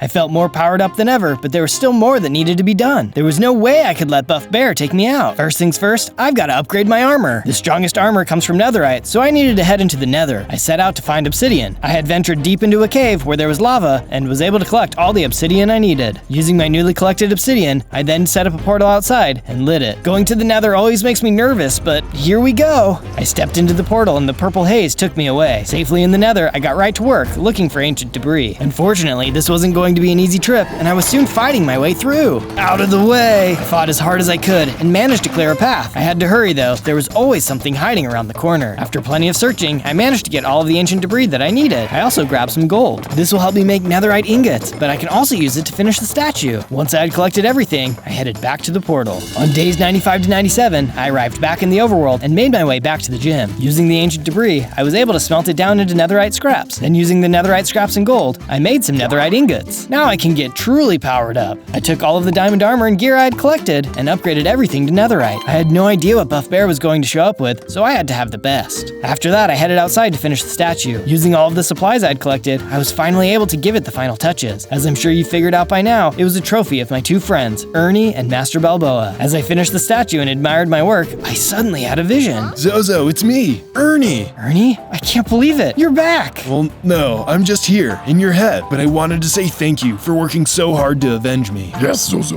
we won't see you there, but we will be supporting you. We know you can win. Thanks, guys. I was starting to feel a bit lonely, but I feel much better now, especially since someone is going to try and poison me. Zozo, remember, They may have their reasons, so meet them with compassion, not anger. I nodded as the two of them vanished away. I'll do whatever it takes to win! On day 98, I woke up to the sound of a knock at my door. It was Wilbur. Hello, Zozo. I thought you could use a pick-me-up before your fight. I made this for you. Wilbur seemed really nervous as he passed the drink over to me. As I took a closer look at the drink, I could very clearly see that it had poison in it. It was labeled. Before I could say anything though, Wilbur piped up. Zozo, wait, don't drink that. It's poisoned. Yeah, I saw that. Wilbur, what's going on? I'm sorry for trying to poison you. Buff Bear is blackmailing me. He knows something about me and threatened to tell everyone if I didn't help him. What do you mean? What could be so bad that you would poison your friend? The truth is that I love clean water. Bathing in mud is so gross. But if anyone found out, especially the other pigs, I would be ridiculed until the day I become a pork chop. Please don't tell anyone, and please forgive me. The advice of Master Balboa repeated in my head. It's okay, Wilbur. I forgive you. And don't worry, if anyone ever gives you a problem about liking clean water, you just let me know. I've got 2 fists that will have a word with them. Thanks, Zozo. You're a good friend. I decided that I would even do him one better and got to work building him his own special hot tub. I wanted him to know that he would never get made fun of here. Once the work was completed, I gathered everyone together for one final chat. They were all so excited for me and began to give me words of encouragement. I didn't know what I had done to have so many great friends. As their encouragement grew, I suddenly started to as well. Out of nowhere, I became a big, buff kangaroo. Let's go kick some buff bear butt. And don't forget to hit subscribe. I can't do this without your help. On day 99, we made our way to the arena. The day of the fight had come. As I entered, I could see not much had changed from before. Buff Bear and I stepped into the ring for our introductions. Ladies and gentlemen, boys and girls, welcome to the latest Rumble in the Rotunda! In the red corner, we have the mighty, the majestic, the powerful, the one, the only, Buff Bear! The monkeys in the crowd went wild in admiration. And in the blue corner, a kangaroo. Buff Bear and I were facing each other. He had a sly grin. Hope you're not feeling a little under the weather today. You mean like poisoned? I feel great, actually. Turns out your friend is actually my friend. What? That useless pig. After I beat you, he's dead. Keep dreaming. We got ready for the bell. Buff Bear was going down. As the bell rang, we both leapt into action. I had been preparing for this moment for so long, I just had to win. Even then, he was still incredibly strong. Silly kangaroo, you've wasted your time at that old decrepit gym. You should be putting your talents to use as my servant. I'll never be your servant, and you're going to pay for what you've done to Ernie and to Master Balboa. We continued to exchange blows as the monkeys around us were going crazy. I had to be careful. One slip up, and he was going to be able to knock me out. I felt like I was winning and was getting some good hits in. Looks like your time is coming to an end. Guess I'll stop playing around then. Oh no, it was his fight with Ernie all over again. I was in trouble. He started to really hit me, and my health was really starting to drop. Just then, I heard a voice in my head. Master Balboa. Focus, Zozo, and use the eye of the tiger. Of course, the best offense was a good defense. I lowered my guard, letting myself take the full impact of Buff Bear's hit. As I did so, the eye of the tiger let me absorb the blow, sending Buff Bear out of the ring and into the afterlife. I did it! The monkeys were stunned. They couldn't believe it, but I could. Justice had been served. On day 100, I was back at the gym, right where I belonged. With Buff Bear defeated, we could train and grow in peace. The world had become just a little bit safer, but we had to be ready, always. On day 1, I spawned in as a zebra. Wow, I'm so little and I only have 3 hearts. I need to be extra careful. I looked around and saw some antelope. Then I heard someone calling me. Zozo, you're here. We love you so much. I turned and saw 2 zebras running over to me. These must be my parents. They nuzzled me with their noses. Oh, I love you guys too. Then out of nowhere, a savannah jeep sped by. A human, dressed like a hunter, jumped out and started capturing the animals. Run, Zozo. My parents leaped in front of me so I could have a chance to escape. I ran away and hid behind some rocks. I watched helplessly as the hunter caught my parents and put them in the back of his jeep. I was too little to do anything and I felt really sad. I barely had any time with my parents and now they're gone. I couldn't just wait around though. It was getting dark and I needed a safe place to stay for the night. I dug a little hole for myself behind the rocks and went to sleep. On day 2, I woke up confused. I was in a hole all alone. Then I remembered my parents and I felt sad again. I climbed out of the hole only to be attacked by some snakes. Oh no! I didn't have any weapons, so I had to dodge and run away. They chased after me, but I started to cross a river and they stopped. Phew, that was close. The water was really strong, but I finally managed to get to the other side. I really need to make some weapons for myself, otherwise I'll be snake food. I went to work gathering some materials to make myself tools. Once I had collected plenty of stone, I put up a crafting table and used it to make a folding whole set of stone tools. It wasn't much, but it made me feel a little bit better. This'll just have to do for now. I figured I shouldn't cross the river again, so I found a spot near a tree and made myself a little shelter for the night. It's okay, Mom and Dad. I'll find you. I promise. And with that, I fell asleep. On day 3, I woke up feeling hopeful. I knew I could find my parents. I just needed a little bit of help. I'm sure someone knew where the hunter kept the animals he captured. I set out across the savannah when I noticed a baboon getting attacked by a boar. Someone help me! The baboon screamed and tried to run away, but the boar was too much for him. I'll help you! I jumped into action, distracting the boar while the baboon attacked. We managed to defeat him, and we jumped for joy. Not bad for the little guys. Hey, I'm Zozo. What's your name? I'm Barry. Thanks for saving my life. I owe you one. No problem. Hey, do you know where I can find the hunter that keeps trapping animals? He got my parents, and I could use some help getting them out. I can try. The hunter caught my family too. I followed him to his base, but it's basically impossible to get inside. Maybe we can do it together? Sounds like a plan. But first, we should rest up. You can come live at my hut with me if you want. It'll be safe there. That sounds great. Barry and I headed back to my house, and I made him a little hut right next to mine. It was small, but it was better than living in a hole. Good night, Barry. Good night, Zozo. On days 4 to 5, Barry and I made some adjustments. We set up a perimeter to our base and made our huts a little bit bigger. We also found some seeds so we could plant some food. It was actually starting to feel a little bit more like a home. Let's go hunt a hunter. Barry tried to look scary as he said it, but it sounded a little silly. Too much? Yeah, too much. He shrugged and we headed out. We passed through the desert and made our way further into the jungle. We crouched down as we approached the hunter's fort. It was huge, but I didn't see any guards. Just then, a bunch of baboons came running toward us. At first we thought they were going to be friendly, but then they started to attack us. Oh no, Barry, we need to run! We ran as fast as we could and eventually the baboons stopped chasing us. Why were those baboons attacking us? We're not the bad guys. I think the hunter can control the animals somehow. He wants us to be his servants. That's terrible. Were any of those baboons your family? No, I didn't recognize them. My family must be inside somewhere. We started to head home so we could reassess our situation when we saw a human up ahead. Oh no, it's another human. He's probably working with the hunter. We started to run away, but he called out to us. Hello, friends. No need to run. All I want is to take your picture. He held up his camera. He seemed harmless enough and he approached us slowly. My name is Patrick. Could I perhaps stay with you so I can get some good shots? Sure. You'll be safer with us than out by yourself. Maybe you can help us get our families back from the hunter. Patrick took our picture. I would be happy to help you. The more animals, the more pictures. Then he showed us one of his pictures. We went home and helped Patrick to build a little house for himself. He seemed to really love it and took pictures of everything. Eventually, we all got tired and went to sleep. On days 6 to 8, I woke up to Patrick taking pictures of me. Beautiful. Even when you are drooling, you look great. He printed out the picture on his Polaroid. Here, take a look. I looked at the picture. It had me drooling, along with some weird symbols underneath. Huh. Maybe it's a weird human thing. Patrick left to go take pictures of the rocks when Barry walked in. I don't know if we can do this, Barry. We are just a small zebra, a baboon, and a very odd human. We are going to need a lot more help in order to free our families. I think I know someone who could help. It'll take a little while to get there, but he's our best shot. All right, let's go. We headed out, leaving Patrick to keep watch of the base. We made our way across the savannah. It was really hot, but we finally made it to an oasis with a watering hole and trees. There were elephants everywhere. He's over there. He doesn't like strangers. Let me talk to him first. Barry turned toward a large tree where an elephant was sitting on a rug. Barry walked over and chatted with him for a minute before waving me over. Welcome, my young friend. What is it you seek? We want to rescue our families from the hunter. He has captured a lot of innocent animals, and he needs to be stopped. The elephant nodded. Yes, I know the perfect artifact that will help you. It is a necklace with the tooth of a lion. It has been lost, but rumor has it that it is buried at the base of a secret underground waterfall. Find the waterfall, and you'll find your necklace. How is a necklace going to help us? Yes, it has the power to give you the strength of 10 men, or in your case, zebras.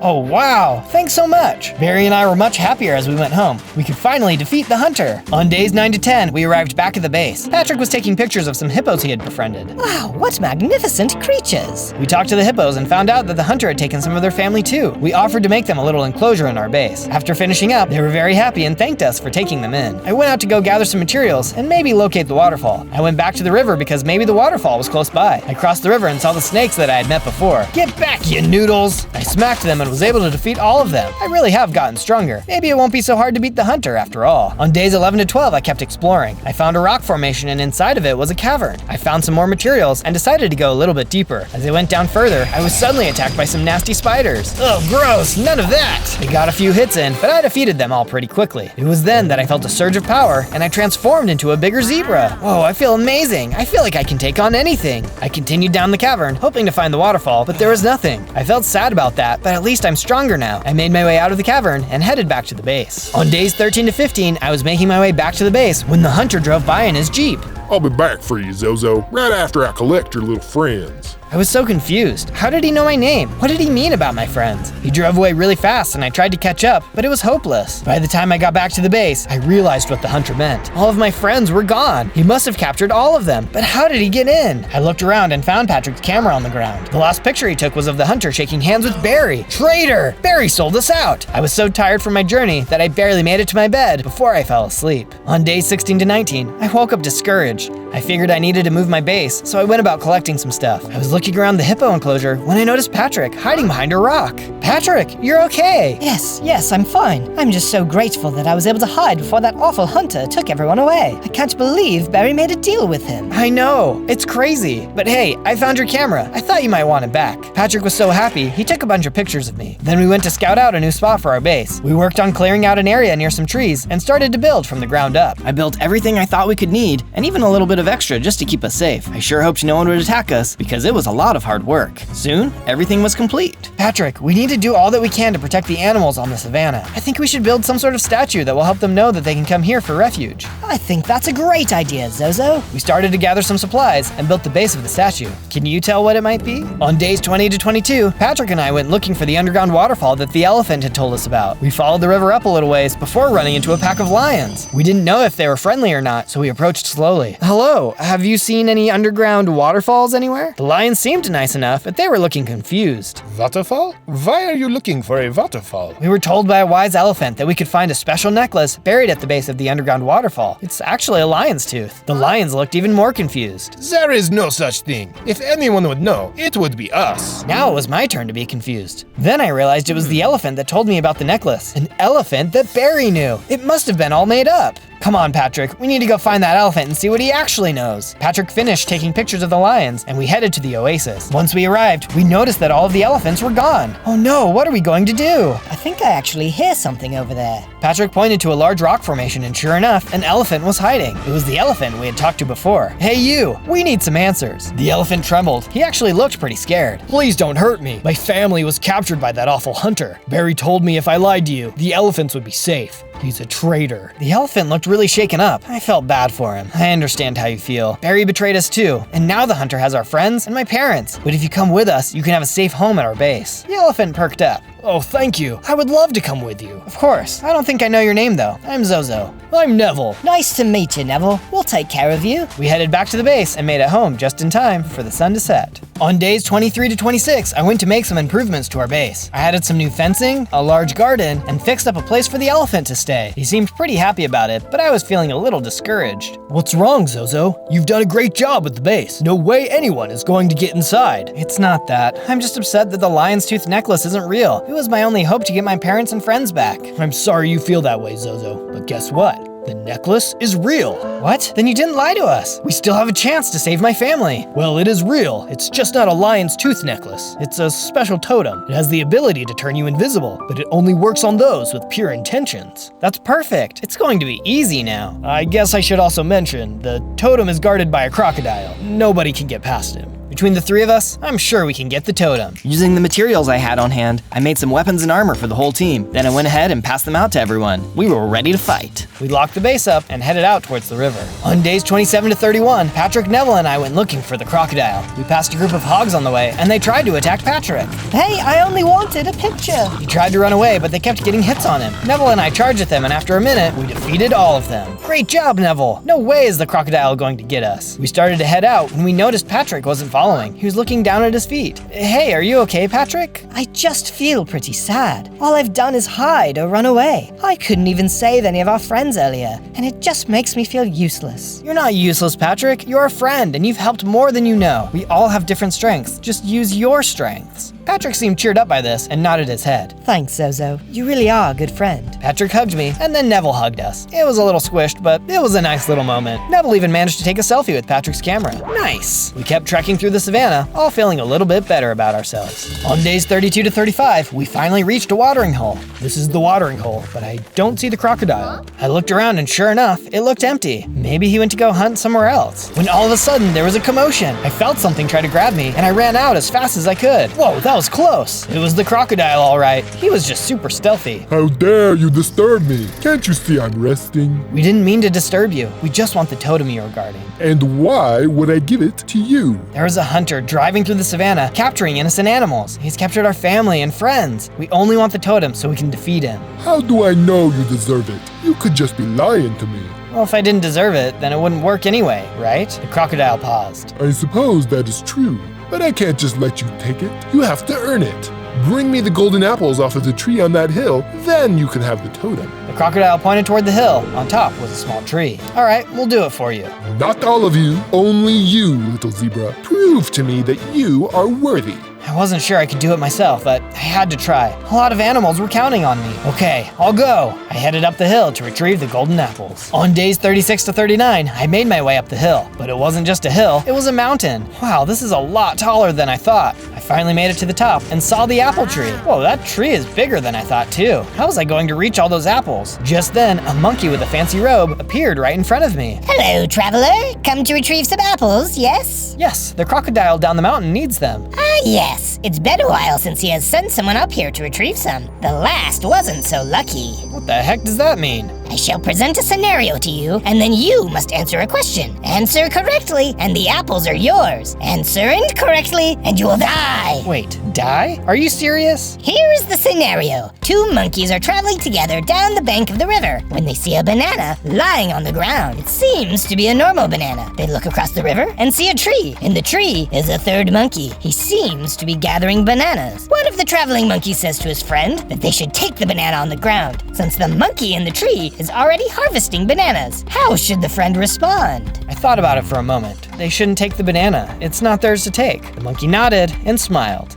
You are correct, young zebra. In fact, if they had taken the banana, they would have taken the only good banana, since the ones being gathered were indeed rotten. They would have taken the only banana that the third monkey could have found for days. He would have starved if he didn't have that banana. These are yours for the taking. Wow, thank you. Stay true to yourself and remember what is most important. I thanked him again and he disappeared, along with the tree. Whoa, where did they go? I didn't know, but I didn't want the apples to disappear too. I hurried to collect them before heading down the mountain. On days 40 to 43, I arrived at the base of the mountain. My friends had set up a little camp next to the watering hole. I went over to the watering hole where the crocodile was barely visible. I retrieved the golden apples, just like you asked. You've done well. The crocodile submerged for a moment before returning with a rock in his mouth. Use it well, young zebra. You have earned it. On the outside of the rock were those strange symbols, just like the ones in the picture Patrick took of me. Maybe it wasn't just a human thing after all. I twisted open the rock and saw the totem. There it is. I better hurry back to the camp. As I arrived back at the camp, Patrick tried to take a picture of me, but I immediately activated the totem and turned invisible. Whoa, Zozo, where did you go? He took a picture of nothing because I was gone. I walked behind him and then deactivated the totem. I'm right here, Patrick. Wow, that's amazing. That hunter doesn't stand a chance. On days 44 to 49, we traveled back to the base. Patrick and Neville went to the river while I went to look for some food. We had been walking a long time and needed a rest. We even found some nearby plants we could eat. All of a sudden, a horde of boars came out from behind the plants. Oh, sorry, are these your plants? Without a moment's hesitation, they started to attack me. Hey, I just wanted some food. You don't need to hurt me. I managed to dodge and defeat all of them by myself. Just then, I felt a surge of power and I leveled up into an adult zebra. Wow, I'm a lot bigger now. I noticed that I had more hearts too. I felt like I was the strongest zebra in the world. Taking down that hunter was going to be super easy. I went back to my friends and we talked about our plans. I think we should continue to build our statue once we get back and then gather some supplies for better weapons. That's a great idea, Zozo. You can teach me to fight better so I can help you. Yeah, we'd love to help with the statue. We need as many animals as possible to know that they have a safe place to stay. I agreed and we headed the rest of the way back to the base. On days 50 to 53, we arrived at the base. Using more of our supplies, Patrick, Neville, and I got to work on the next part of the statue. It was really starting to come along. Can you guess what it is now? It was looking really good, so we took a break and tried to work on our base. We set up some new enclosures just in case we had more animals come by. We felt really good about our progress when we heard a knock at the door. I looked outside and there were a bunch of lions. Hey, you're the lions we met earlier. Yes, hello. We saw your statue and wanted to know if we could stay here. Some of our friends were taken by busy hunter, and we have nowhere else to go. Could we stay here with you? Of course. We opened the door and the lions sauntered in. We showed them one of the enclosures we built, and they loved it. They immediately made themselves at home. Thank you so much. We would love to give you a gift as a token of our appreciation. One of the lions gave me some diamonds and gold as a present. Wow, this is incredible. Thank you so much. I immediately began working with the diamonds at my crafting table and made myself some better armor. Wow, this is amazing. That night, we all gathered around the campfire and had a fun time. Patrick even tried to juggle for us. It was a good way to end the night. On days 54 to 57, I woke up to someone screaming. I raced out of my house to find animals running around like crazy. I noticed that the base's front door was open and there were hyenas running around. Oh no, we've got to get them out of here. The lions and I were able to defeat some of them and drive the rest of them away. Phew, that was close. But how did they get in? One of the lions stepped forward, his head hung low. I am so sorry, Zozo. I went out during the night to do some hunting, and I must have forgotten to close the door all the way when I came back in. You can kick me out if you want to. I deserve it. He looked so upset, but I knew it was an accident. It's okay. Nobody got hurt and nothing was taken, so we are okay. He seemed relieved, and we all headed back to our houses. When I walked inside, it looked like one of my chests had been opened. I ran over and I realized my totem of invisibility was gone. Oh no! Neville heard me from outside and peeked in. Is everything okay, Zozo? No, my totem is gone. Those hyenas must have taken it. Oh no, we need to get it back, and fast. We told Patrick what had happened, and he agreed to come with us to find the hyenas. I think I might even know where they live. I saw them once near a cavern, and I tried to take a picture, but they tried to eat me, so I ran away. That's awesome, Patrick. Not the almost getting eaten part, the knowing where to go part. He nodded and smiled. I know. I talked to the lions before we left and told them to let in any other animals that needed help. They agreed, and we headed toward the cavern to retrieve my totem. On days 58 to 62, we traveled toward the cavern that Patrick told us about. We ran into some Dagoos on the way and told them to go to our base if they wanted a safe place to stay. They happily agreed. We also ran into some ostriches and some frogs. We extended the same invite to them as the other animals, and they accepted. Wow, I hope we have enough space for everybody. The whole savannah wouldn't be able to fit in our base, but we could sure try. We kept traveling and gathered some food and seeds as we went. We were going to have a lot more mouths to feed when we got back. We finally arrived at the cavern, but it looked empty. Are you sure this is the right place, Patrick? Yes, see, look. We picked up something off the ground in the middle of some tall grass. This is the lens that I dropped before. I was too scared to come back for it, so I just left it. We continued into the cavern, which eventually turned into a large underground cave. We peered over a rock and saw the hyenas down below. There were a ton of them. Some of them were just lounging around, but some were fighting over something.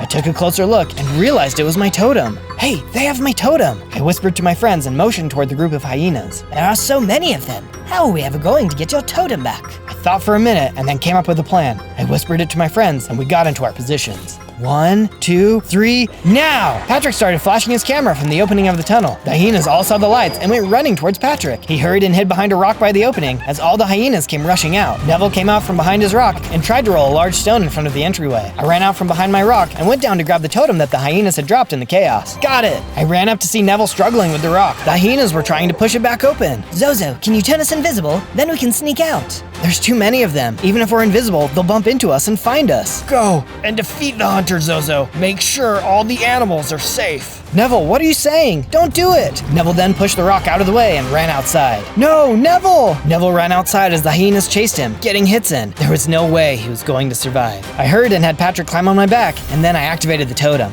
We both disappeared, and we ran. We watched as Neville was defeated. We had to get out of there. We had no choice but to leave.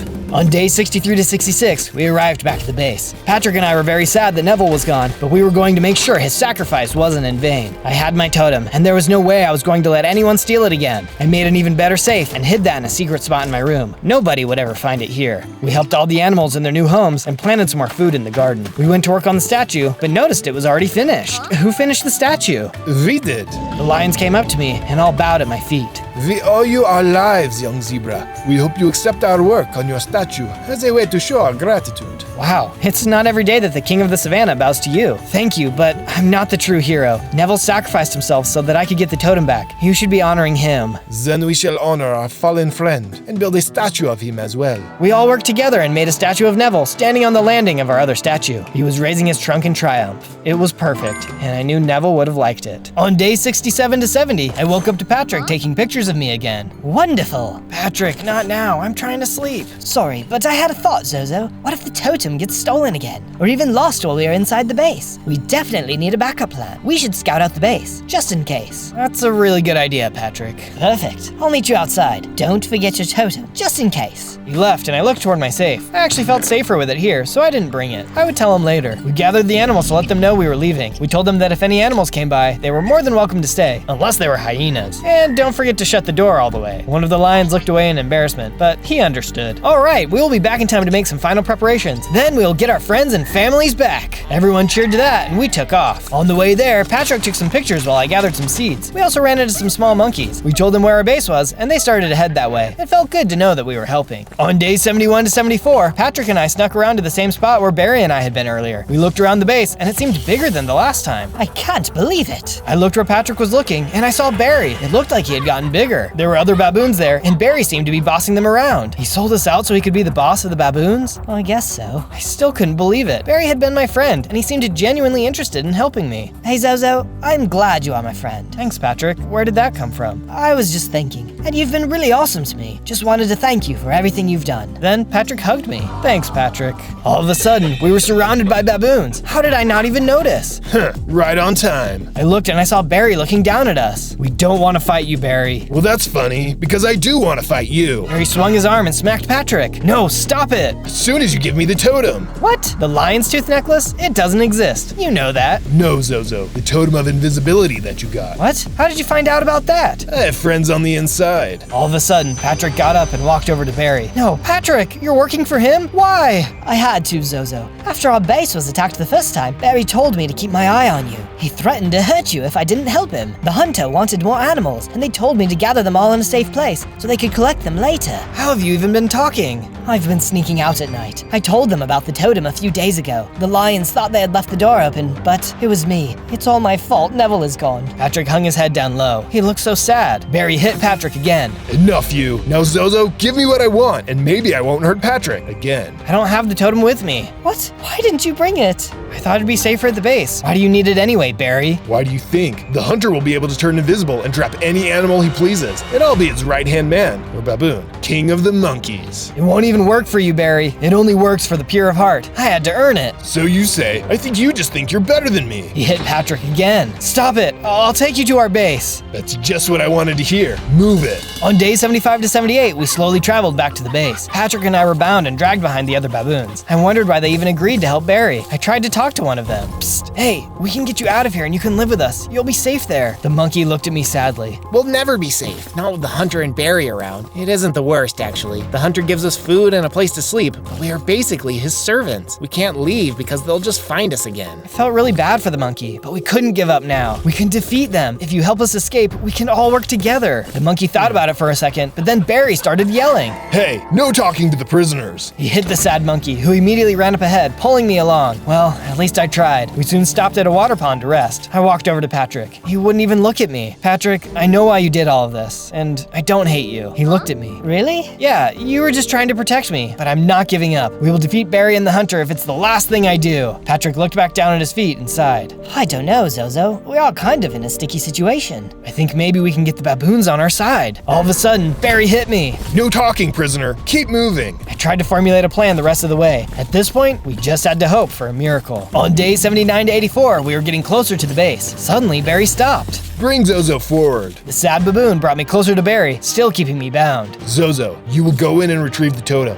You will then tell all the animals to gather outside for a meeting. You won't tell them about us, or I will destroy Patrick. I'll do it. Just don't hurt him again. I made my way to the base and went inside. A few animals greeted me and I quickly said hello, then walked away. I went to my house and opened the safe. The totem was still inside. I grabbed it and went back to the middle of the base. Everyone, I need your attention. Patrick and I have an important announcement to make, but we need you to come outside to see. The animals all gathered together and we started to go outside. I felt so bad, but I hoped that maybe we could defeat the baboons and Barry together. As we walked out, I didn't see anyone. Where did they go? Then the baboons and Barry jumped down from the trees. They ambushed us and my friends started to panic. Zozo! It's okay, I'll handle this. I was just about to attack one of the baboons when all of a sudden they surrounded Barry. Wait, what? What are you doing, you fools? Capture them! Stay down! It was the baboon that I had talked to. I guess he had gotten the other baboons to agree to fight. Hey, you're helping us. We want our freedom back, and you seem like a capable guy. We'll help you. Perfect. Wait, where's Patrick? I heard Barry laugh. It's too late for your friend, Zozo. He's gone. No! I ran further into the trees. I looked around and I finally found Patrick. He was sitting up against a rock. He didn't look good at all. Hey, buddy, did we win? This one, yeah, but we still need you for another fight. Patrick laughed weakly. I'll try my hardest, but I'll need some help. Of course. I helped him up and let him ride on my back as we slowly made our way back to the base. We got back to the clearing, but we didn't see Barry anywhere. Where's Barry? The animals all looked at each other. I thought you were watching him. Me? I don't even know who that guy is. The animals all grumbled and pointed at each other. I shook my head. It doesn't matter. He's gone now. Wait, look! Barry had gone into our base. On days 85 to 89, I chased after Barry. He had some flint and steel and was going to light our base on fire. Barry, stop! This is crazy! You can't stop me, Zozo. I'm going to be king of the monkeys if it's the last thing I do. Strange. That's what I was thinking earlier, but about my friends. Barry, stop. It isn't too late for you to change. Why would you want to be king of the monkeys when you can be a friend to all animals? You sound like a hippie. What's a hippie? Never mind. I'm done talking. Barry set the side of the ostrich enclosure on fire when all of a sudden a big splash of water rained down on him, extinguishing the fire. I looked up and saw the water had come from the trunk of the Neville statue. We added a water feature while you were gone. One of the lions was pressing a button on the side of the wall. What absolutely perfect timing. I walked towards Barry. This is your last chance, Barry. Come join us, or I'll have to defeat you. He looked so angry. No, I will be king of the monkeys. I will.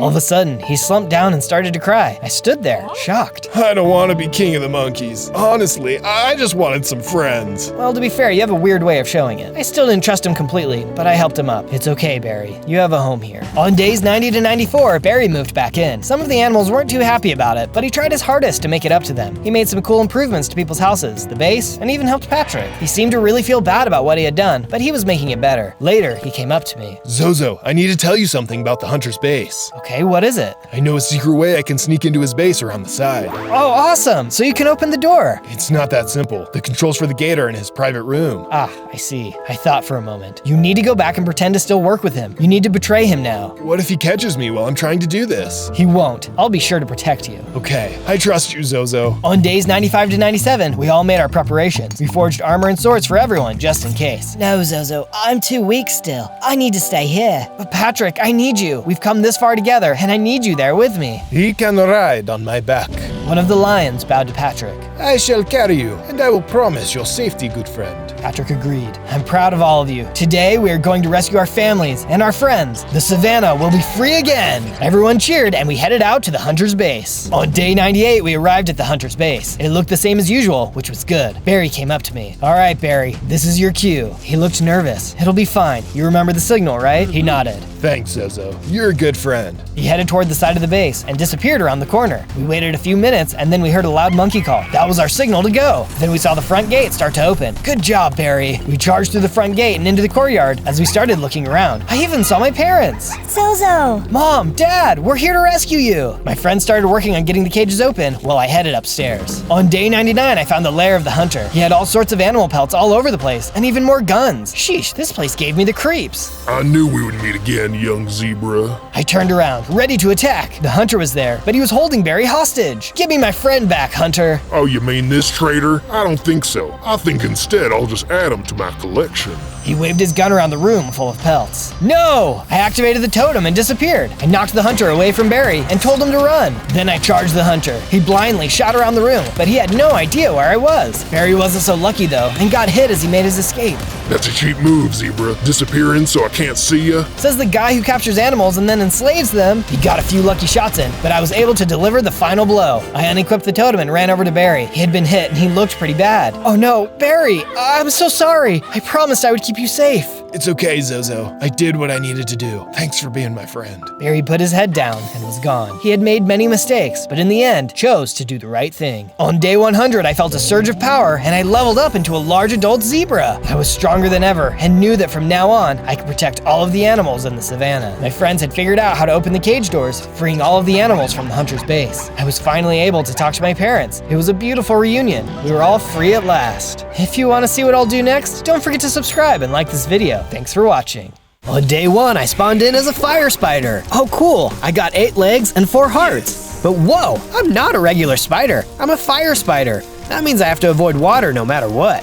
I should probably look around. I started testing out my new abilities. I can jump high, run super fast, and climb up walls. Woohoo! Just as I was jumping from tree to tree, a swarm of tarantula hawks started to attack. Ah, where did you come from? Quickly, I jumped off of the tree and started running away. But these guys were fast. They even took out some of my hearts. Ouch, I need those! Realizing that I couldn't outrun these guys forever, I decided I needed to fight. I wonder if I have something that could help me fight these tarantula hawks. Just then, I looked into my inventory and saw I had an item, Web Shot. Throw at your enemies to attack or stun them. This should work.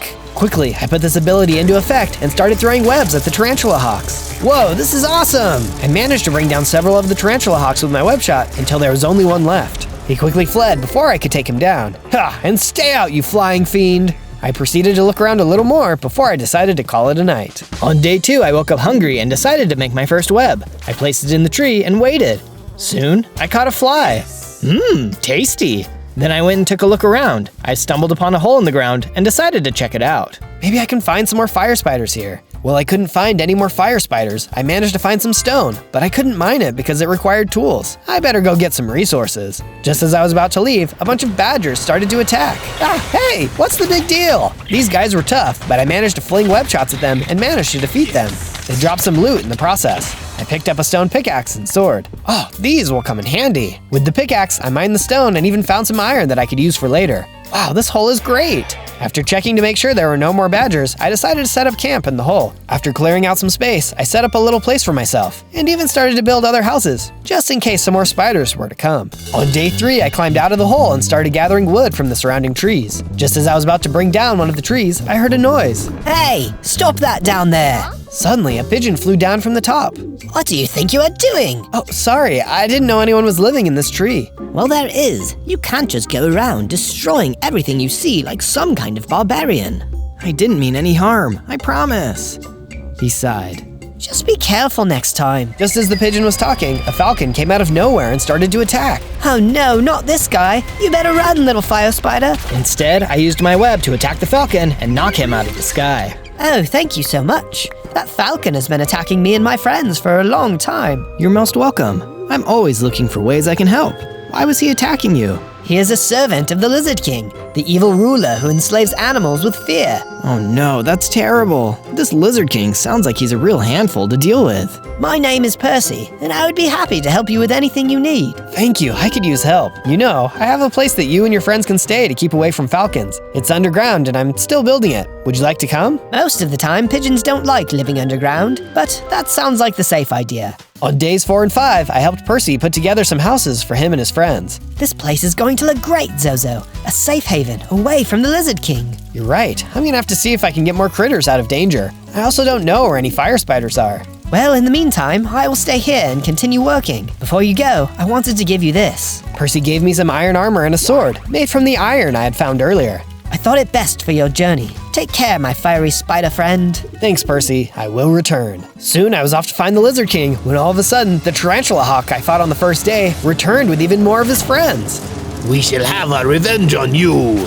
They all started swarming me with their stingers. Ouch, leave me alone! With the new sword, I managed to defeat most of the tarantula hawks, but the main tarantula hawk was heading right for me. I will defeat you and take you to the Lizard King myself. He was tougher to beat than the other tarantula hawks. I even took some damage from him. You may be strong, but I won't be defeated. Dodging his blows with my speed and jumping ability, I kept on striking him until at last he was defeated. As he disappeared, he dropped some bronze armor as well as a beaker of poison.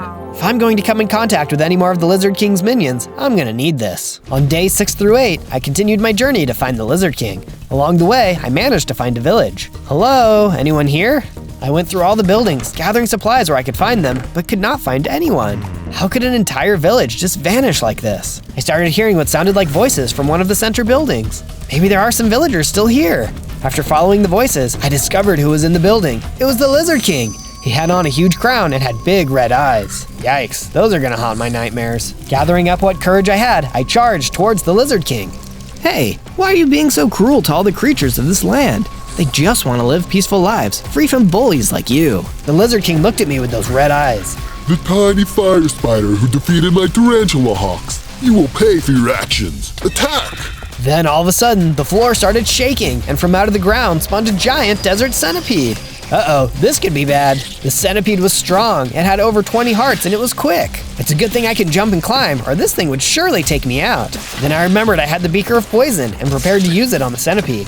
Just as I was about to use it, the centipede attacked and knocked the beaker out of my hand, shattering on the floor. Oh no! The centipede grabbed onto me, shaking me around with his mandibles and shaking the hearts out of me. This is not good. Just as I was about to lose my last heart, the Lizard King commanded he let me go. That's enough. I still need subjects to rule. You really thought you could defeat me? Ha! Come back again when you are worthy. That fight did a lot of damage to me, and all of a sudden, I blacked out. On days 9 and 10, I awoke to a different location. It looked like one of the houses in the village, only it was really damaged and there were webs on the walls. Ah, spiders! Oh, wait, I'm a spider too. I climbed around the damaged house to see if any more spiders were around. Hello? Any other spiders around here? Regular or fire type? Any will do. Or anyone? Preferably ones who don't want to squish me?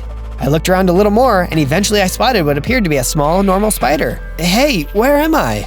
Oh good, you're awake. It's good to see you up. Where's the Lizard King? Where's the centipede? You fought the Lizard King and his centipede?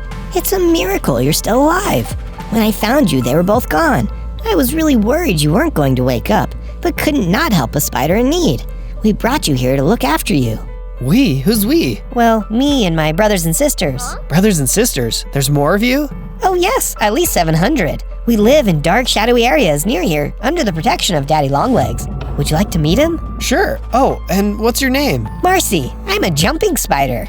Indeed. Lead the way, Marcy. On days 11 to 12, Marcy led me to a secret passageway where we climbed down into a dark hall. Through the hall, we came upon the cave of Daddy Longlegs. It was surrounded by several different spiders of all different types and sizes. Daddy Longlegs, here's the fire spider who fought the centipede. He is healed and wishes to meet with you. Proceed, good spider. I am Zozo, and I come to help fight against the evil of the Lizard King. You are indeed brave, Zozo, but I am afraid the Lizard King cannot be defeated. What do you mean? How can he not be defeated? He controls the predators of the animal kingdom, forcing us spiders to live underground. Any attempt we have tried to fight against him, he takes out numbers of us. I'm afraid it's too risky for our survival. I understand your concern, Daddy Longlegs, but we cannot keep living in fear. Someone has to do something. If nobody else will, then I will. But I know together we can do better, be stronger. Some of us might be squashed in a moment, but surely he can't stop all of us. Then I could hear Marcy cheering from the back. Huzzah! Huzzah! Her cheering led to all the other spiders starting to cheer as well. Huzzah! Daddy Longlegs looked convinced and agreed to help me. All right, Zozo, you have made your point. I will send some spiders to help you on your journey. Perhaps we truly can defeat the Lizard King. 3 spiders volunteered to help me on my quest. First was Taylor, a massive tarantula. Yeah, dude. Then there was Bruno, an orb-weaving spider. Do you need a web? I got a web. It's a nice web. Did I tell you about my web? This guy really likes his web. Yeah, man. Finally, there was Scarlet. She was a black widow. I can turn anyone's life into a tragedy. Well, I hope that will come in handy for us. Nice to meet all of you. Together, let's take this guy down. On days 13 to 15, we arrived back at my hole base. I didn't know how Percy and his friends were going to take there being more spiders, so I proceeded with caution. Hello, Zozo. Hey, Percy. Wow, you got a lot of work done. This base is looking even better than I thought it could. Thanks. I managed to convince some other birds and animals to come make this their new home. You've done great. Hey, I wanted to tell you something. Sure, what is... Oh, more spiders! What are these animals doing here? They look tasty to me. Yeah, dude. Before this tension was to become a battle, I had to calm down both sides. Listen, in order for us to defeat the Lizard King, we must stay strong together, no matter what species we are. Also, no eating the birds. Yeah. All right, sorry. After that was over, I managed to get everyone working together to create a giant statue of our hero. I hoped it could be seen as a symbol of justice and goodness for all walks of life. Can you tell what we're building? On days 16 to 19, I got a chance to meet all the new members of the base. Hey, how are you? Good to see ya. Welcome. I even ran into some unexpected guests. Oh no, the badgers again. Wait, we're sorry for attacking you earlier. We just didn't have any other place to go. We saw how you built this place, and your friend Percy said it was okay for us to stay. So wait, we're all on the same team? Yep, we're also really sorry for attacking you earlier. It's all right. I guess I can understand you being scared of someone trying to harm you. Welcome to the base. I have said that no matter our differences, we've got to work together to defeat the Lizard King. Thank you. Just as I was going around meeting new people, I saw Marcy run in looking for me. I am delivering gifts for you for your journey. These are from Daddy Longlegs. Marcy presented me with a new silver armor and sword with a special ability, poisonous attack. What would I do without you and Daddy Longlegs? This will be great for my journey. Thanks, Marcy. You're welcome. Say, this place is pretty nice. Do you think I can tell the other spiders about it? Sure, it's not quite finished though, but maybe when I'm done you guys can come see it. There's a lot of you, so I've got to make sure everyone is really impressed. Deal. On days 20 to 22, Taylor, Bruno, Scarlet, and I were off to catch the Lizard King. On the road, Scarlet spotted some signs up ahead. We should be careful. It looks like we are entering into the realm of the ants. Ants? Are they dangerous? They attack in numbers and can overwhelm any creature bigger than they are. Even someone like Taylor?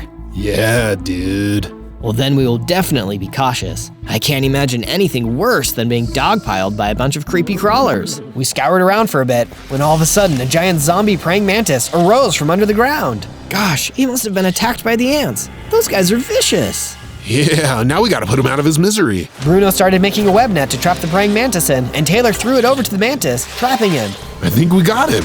Just then, the mantis started tearing his way through the web net. Don't worry, guys, I got this. I jumped toward the praying mantis and started using my new sword. Say your prayers now, mantis. Within a few strikes, he was finally defeated, and I felt something inside me start to change. I increased in size and even had more hearts. My attacks felt stronger too, infused with even more fiery goodness. On days 23 to 26, we finally got to the anthill. We need to be cautious. The ants could attack if we are spotted.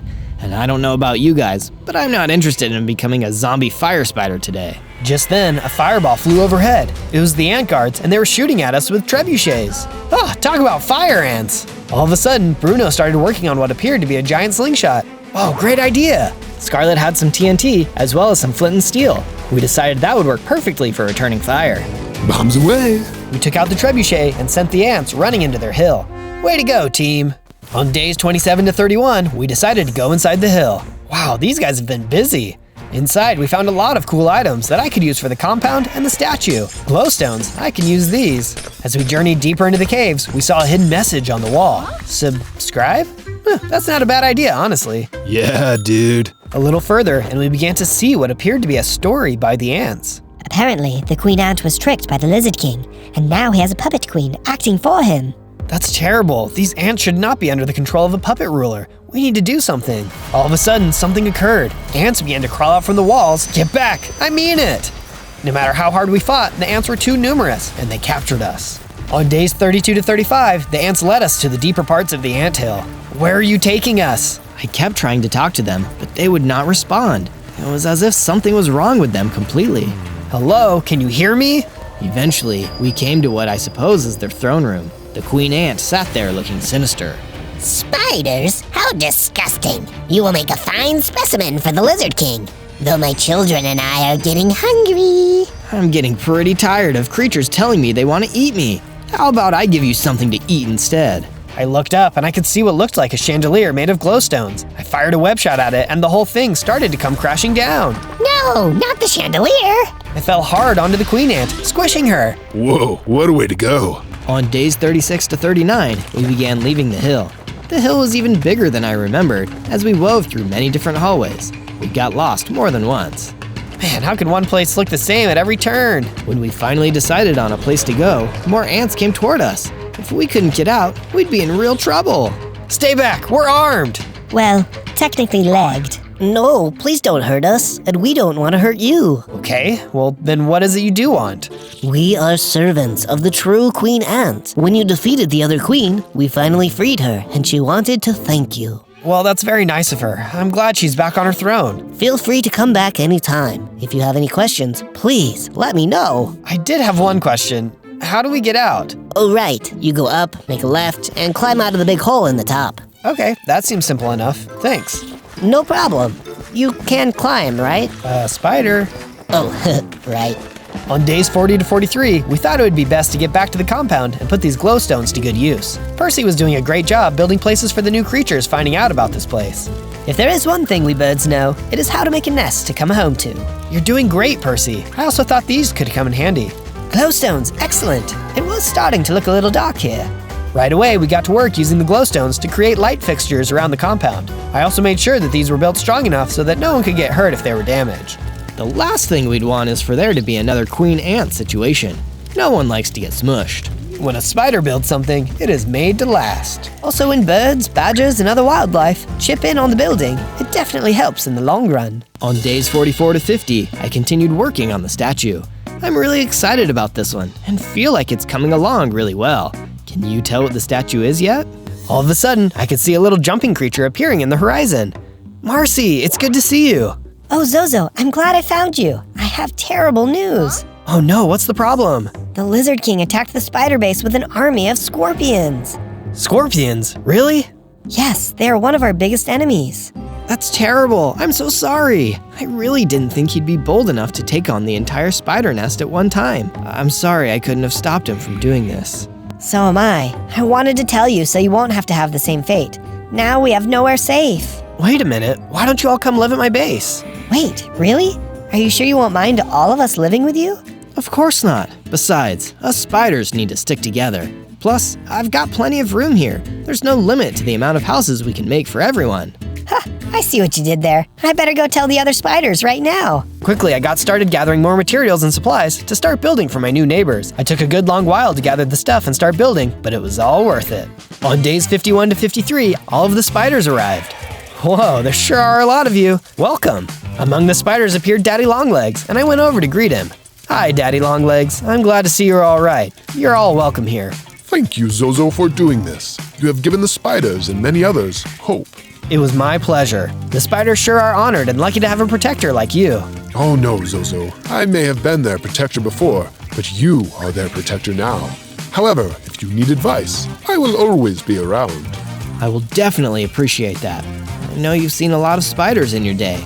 I'd never be able to lead anyone as well as you have. Afterwards, I introduced Daddy Longlegs and the other spiders to the rest of the compound. They got along pretty well. I love seeing everyone so happy to make new friends.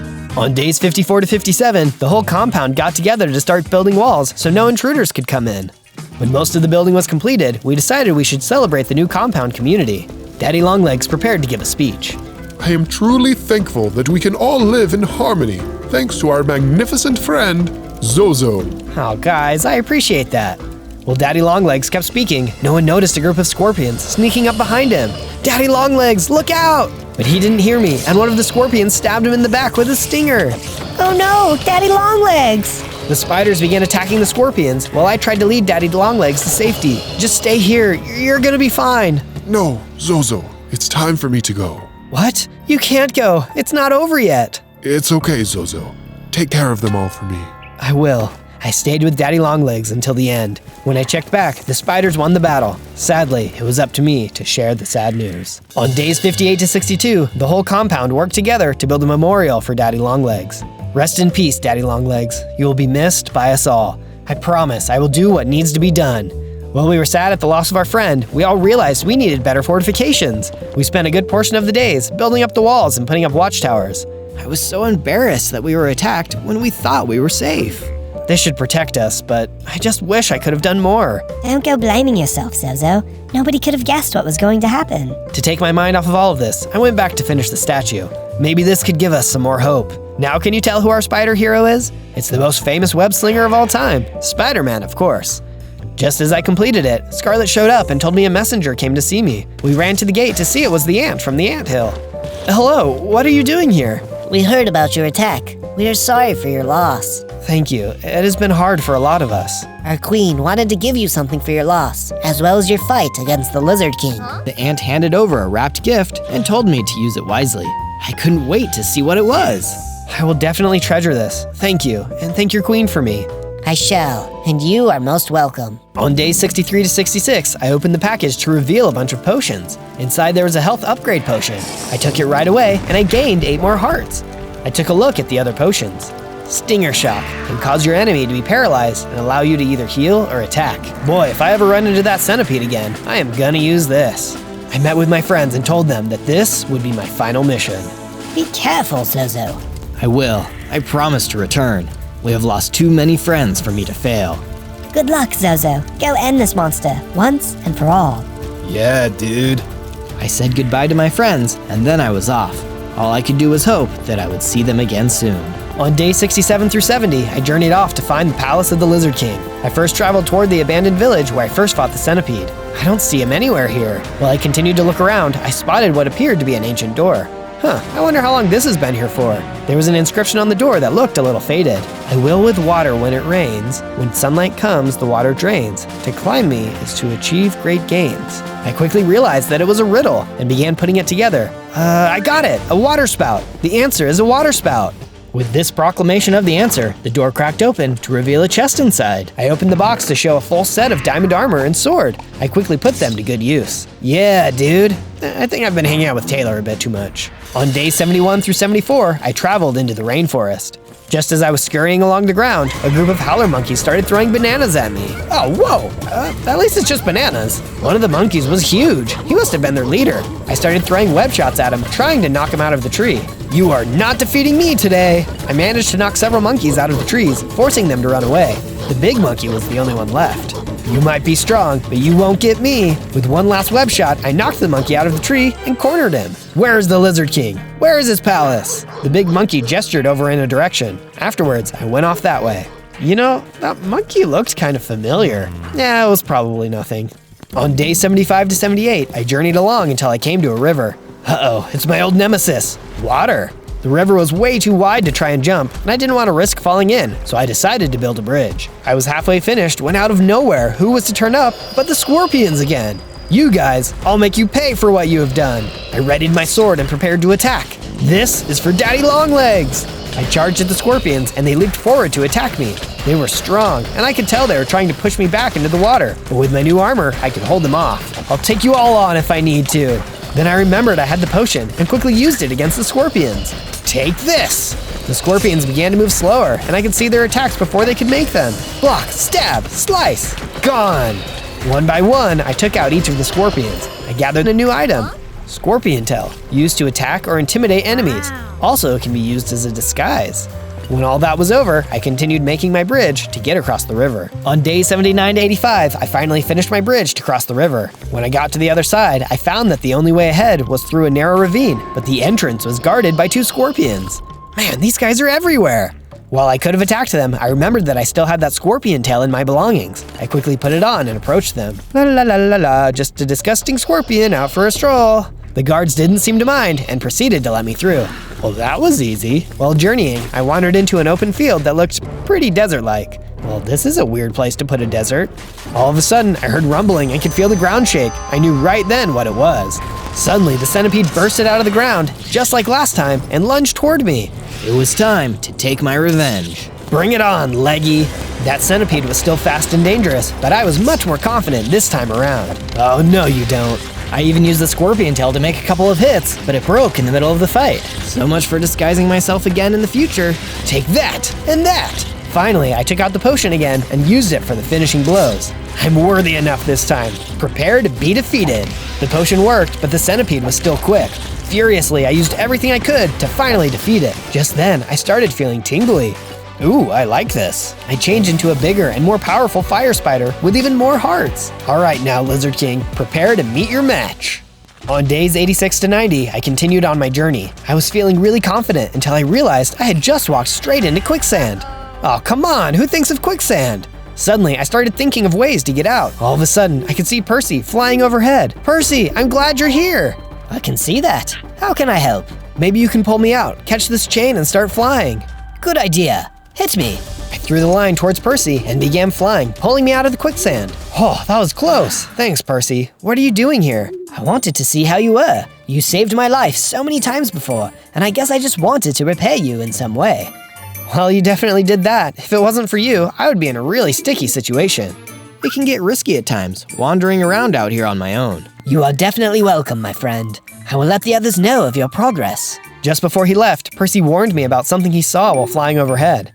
Be careful. I saw what appeared to be a gang of bullfrogs coming in your direction. They must be heading to the palace of the Lizard King. Bullfrogs, you say? Those things will gobble spiders up in one bite.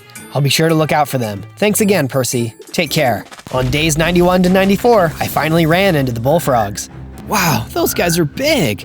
I didn't know bullfrogs could get that big. For the most part, they didn't seem to notice me. That's until one of them apparently spotted me and started shooting his tongue at me. Yuck! I don't need you tasting me. He was strong though. He even took out a couple of my hearts. If I didn't make a move, I was going to be one toasted bug. I can't just keep fighting this guy forever. I knew I had to outmaneuver him, so I jumped into a tree and waited for him to get bored. Luckily, he didn't seem to be the smartest of creatures, even though he was so tough. Serves you right. I didn't come this far to become a spider snack. On days 95 to 97, I followed the bullfrogs to the Lizard King's palace. They might have been strong, but they weren't very smart. They led me right to where I needed to go. Wow, this is gonna be a lot. As I got closer to the gate, I spotted a message written on the palace roof. Subscribe. Oh yeah, that reminds me. Be sure to subscribe and like this video for more content. I go on a lot of adventures and would love to have you follow me on them. I tried to get through the front gate when a horde of gecko soldiers started to attack. Out of my way. I got a king to fight. I smacked the heck out of them until finally they were all defeated. This guy really loved his amphibians. On day 98, I ran inside through the palace corridors to find the Lizard King. Wow, this place is pretty ornate for a lizard. Hey, that armor looks kind of familiar. Oh yeah, I almost forgot that I had an adventure as a knight. That was a journey. You guys should definitely go check it out when you are done with this one. Through different rooms, I would occasionally have to battle some of the gecko soldiers. Don't you guys have anything better to do? Despite looking all throughout the palace, I couldn't seem to find the Lizard King anywhere. I was getting disappointed and even losing a little bit of hope. I turned around and I could see what appeared to be the ghost of a long-legged spider. Daddy Longlegs, is that you? Yes, Zozo, it is I. I told you that I would always be there to help you. Don't give up. You are so close to the end. You're right, Daddy Longlegs. I must continue. I'm scared though. I'm just a fire spider, and I don't know if I'll defeat the Lizard King. You may be small, but you have the spirit of a giant spider inside of you, and it's time to let that spirit out. I'm going to grant you the power that made me so big. Something started to happen. Magic energy filled the room, and I felt myself changing once again. I transformed into a gigantic fire spider. I had so many hearts now. Thanks, Daddy Longlegs. On day 99, I finally landed in the throne room. The Lizard King sat on his throne with his big red eyes staring at me. Well, well, if it isn't the itsy-bitsy fire spider who defeated my minions. Looks like you aren't so small now, but I bet you're still weak. Come to face me at last? I will do what I must. Then you will croak. Just then, he flipped a lever, and the bullfrogs I had seen earlier came in. Oh no, not these guys again! Then I remembered I still had the potion, and was about to use it when one of the frogs grabbed it with its tongue. Guess I'm gonna have to do this the old-fashioned way. Using my wall-crawling abilities and spider jumps, I dodged attacks from the frogs and gave them some damage. It looked like my attacks were superpowered with fire strength now. Soon, all the frogs were defeated, though I could swear I missed one. Now it's just you and me, Lizard King. So be it. He charged toward me with lightning-fast speed, giving me strong blows that did cause some damage. You should not have fought against me, Spider. I am the Lizard King. Oh yeah? And how do you taste? What? Just then, the last frog I thought I missed shot his tongue out, grabbed the Lizard King by the tail, and sucked him into his mouth. No! I became hesitant because I didn't know how the frog was going to respond. Hey, you're that frog I fought with earlier. I'm sorry for hurting you. Truce? The frog just looked at me, then suddenly spat up the Lizard King's crown. He croaked, then proceeded to hop away. Well, I guess that means truce. On day 100, I returned to the base to see everyone there, waiting for me. I told them all about what happened with the Lizard King. Wow, I didn't even know frogs could eat lizards. Neither did I. Guess you learn something new every day. Zozo, I'm glad you've returned. Yeah, dude. The Lizard King is defeated. Now we're free. This would not have been possible without you, Zozo. Thank you, from all of us. Now we can go back to living our lives in peace. And now we have a new home for spiders of all walks of life. Then there came a commotion at the gate. What's going on over there? Suddenly, a loud croak could be heard. Frog! No, wait, I think I know him.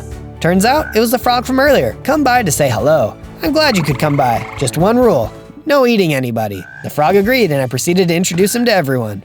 This had been quite the adventure. On day 1, I spawned in as Black Panther. I only have 4 hearts. That doesn't seem like a lot for a superhero, but I can move quickly thanks to my cat-like reflexes. And it looks like I have vibranium claws too. Neat! Hey look, there's a waterfall right behind me. And there's some kind of skeleton with a giant battle axe? What is he doing here? Uh-oh, are we about to fight? Bring it on! The skeleton ran at me and swung his weapon, but with my cat-like reflexes, I dodged him easily. I ran up behind him and hit him with my claws. These claws were really powerful. Whoa, he fell right over the waterfall. I won! Too bad I can't get any loot from that skeleton skeleton because he fell down so far. I really wanted that cool battle axe. I decided to go to the bottom of the waterfall and look to see if I could find it. When I got there, I saw that the skeleton was still standing. He ran at me again, but this time I faced him head on. He was no match. And look at that, he dropped the battle axe. It's not vibranium, but it's still pretty cool. I wonder where that skeleton got it. I decided to take shelter in a cave under the waterfall and relax for the rest of the day. On day 2, I was woken up by the sounds of an angry gorilla. It had come out from the back of the cave and was trying to attack me. I looked at it a little closer and realized that it wasn't an ordinary gorilla. It was a zombie ape. Ah, get away from me, zombie! Don't make me use my new weapon. I ran away from the zombie ape and out into the sunlight where it didn't want to follow me. I guess that it was one of those mobs that take damage in the daytime. It was an undead just like the skeleton I fought yesterday. Maybe they were common in this area. I decided to leave the waterfall behind and follow the river towards the grasslands. Whoa, there are so many animals here. I could see a rhino and a giraffe, and it looked like they weren't zombies. Thank goodness. I guess I'll let them eat grass in peace, especially because I was starting to get hungry too. I saw some berry bushes, so I started punching them to gather food. Once I got enough, I refilled my canteen in the river. Surviving would be a lot easier now, and if I got into a fight, I already had some pretty good weapons. Still, I thought it might be good to build a shelter in case the zombies came out at night. I used the battle axe I got from the skeleton to chop down trees. I soon had enough wood to make a small hut and bed. It was almost nighttime, so I went inside and went to sleep. When I woke up on day 3, I noticed that there was a tree outside that wasn't there yesterday. It was really big and looked ancient and magical. There was a glowing panther spirit sitting in the branches. I made my way over to the magic tree, and the panther spirit started talking to me. Zozo, this land needs your protection. Oh, it looked like I was going to get a superhero quest. I stood there and I listened closely. We are under attack by an undead warlord to the west of the grasslands. He is turning everything into zombies and skeletons. You must stop him. An undead warlord? That sounded scary, and he was probably really strong. I'd need a lot more than 4 hearts to take him on, but I couldn't just ignore a quest from the panther spirit. The people and animals needed my help too, and maybe there was a way to turn the animals that had already become zombies back to normal. Journey westward, and you will find his evil lair. I spent the rest of the day gathering supplies for my journey and practicing with my weapons on any mobs I could find. On days 4 to 5, I traveled from my hut in the grasslands all the way to the heart of the desert. According to the panther spirit, I was heading in the right direction to reach the overlord's lair. Before long, I saw a zombie boar wandering around in the sand. Oh no, looks like the overlord has already turned the animals in the desert into zombies. The zombie boar charged me, and I lost a bit of health. I had to protect myself, so I drew my battle axe and took a couple swings. I'm sorry, Mr. Boar. The fight was over in no time. I spotted an oasis nearby. I had been traveling for a long time, and night would be here soon. I didn't want to be caught outside if more zombies showed up, so I gathered some wood from the palm trees and set up camp. I had just finished my little oasis hut when a genie appeared out of thin air. I thought I was going to get 3 wishes at first, but then he spoke, and I knew he wasn't the nice kind of genie. Who dares come to my oasis without an invitation? I said I was sorry and that I just needed somewhere to spend the night, but the genie created a sandstorm, and suddenly the oasis was gone. He may not have granted me any wishes, but he had left an item behind in the sand. I went to pick it up, and it turned out to be a brand new pair of Roadrunner boots. Awesome, now my movement over the sand will be twice as fast. On days 6 to 8, I was still in the desert when I saw a gigantic archway made of bones. There was a skeleton warrior underneath it, and he was carrying an obsidian shield and spear. It didn't look like he was going to let me pass without a fight. I put my battle axe away and got my vibranium claws ready. You cannot go any further. I am the Skull Guardian, and you can't beat me.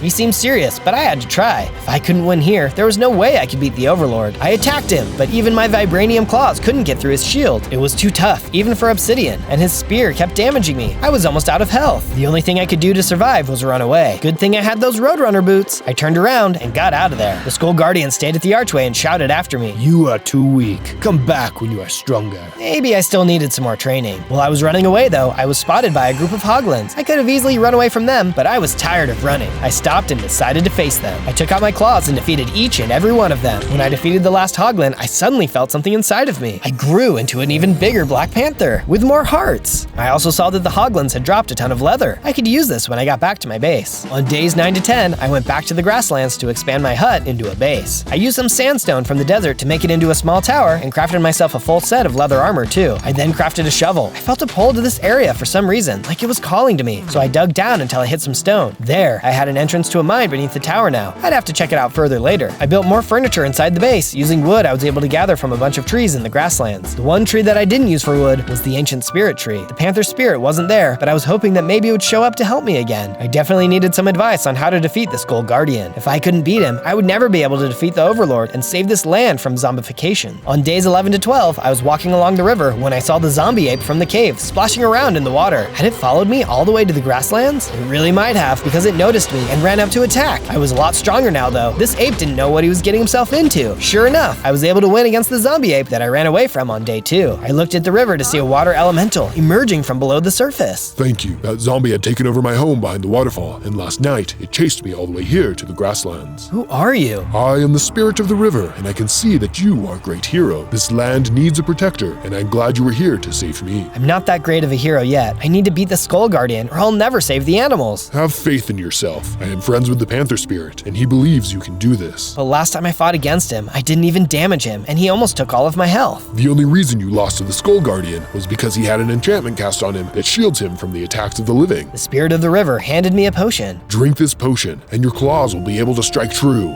That should make it a fair fight. I said thank you to the spirit. If so many beings were counting on me, I couldn't give up. On days 13 to 15, I decided to check out my mine again, but first, I needed to grab my pickaxe. I still felt something drawing me to dig deeper, so I started digging down. Whoa, what's that? It was a strange material. Vibranium! Turns out, there was a lot of it just below the surface. This land must be rich in it or something. Either that, or I just discovered the only vibranium mine around. I gathered a bunch of it and went to my base to see what I could craft. It turned out I could make a full set of vibranium armor and tools. Super! I have some serious armor now. My base is also looking way cooler. It's tricked out with vibranium walls and minecart rails. I kept the ancient tree protected in its own little courtyard and made sure to give it plenty of water. I also remembered to plant trees around the grasslands so that I get more wood in the future. On day 16 to 19, I was making my way back through the desert when I ran into a group of husks, and it looked like they wanted to meet the Black Panther up close and personal. The husks attacked me, but I fought back, clawing away at them. Take that, you dried out no good zombie, and here's one for you, you wannabe mummy. Before I knew it, I had beaten the whole group, but then I heard something and turned around. There was one more husk, and this one was way bigger than the others. That's a huge husk. I wasn't scared though, and I rushed right in to face him. The huge husk hit a lot harder than his little brothers, but his skin was just as soft as theirs, and before long, he was down for the count too. You know, I was glad those husks attacked me though. It was good practice for my claws, since I knew I'd be facing the Skull Guardian soon. On days 20 to 22, I reached the archway where the Skull Guardian was waiting and challenged him to a fight. So, you think you can beat me this time? Sure I can. Watch this. I drank the potion that the water elemental gave me, and now my attacks could actually damage him. I still had to keep my guard up and dodge a spear attack, but even his shield couldn't stop my vibranium claws this time. After several hits, he finally went down and dropped a skeleton key. A skeleton key? Was this thing made from the skull of the guy I had just defeated? Gross. This would probably come in handy later though, so I made sure to take it with me. My journey continued on, and soon I made it out of the desert to a wasteland. I'd have time to explore it soon, but for now, I decided to get back to my base, but not in the way you might be thinking.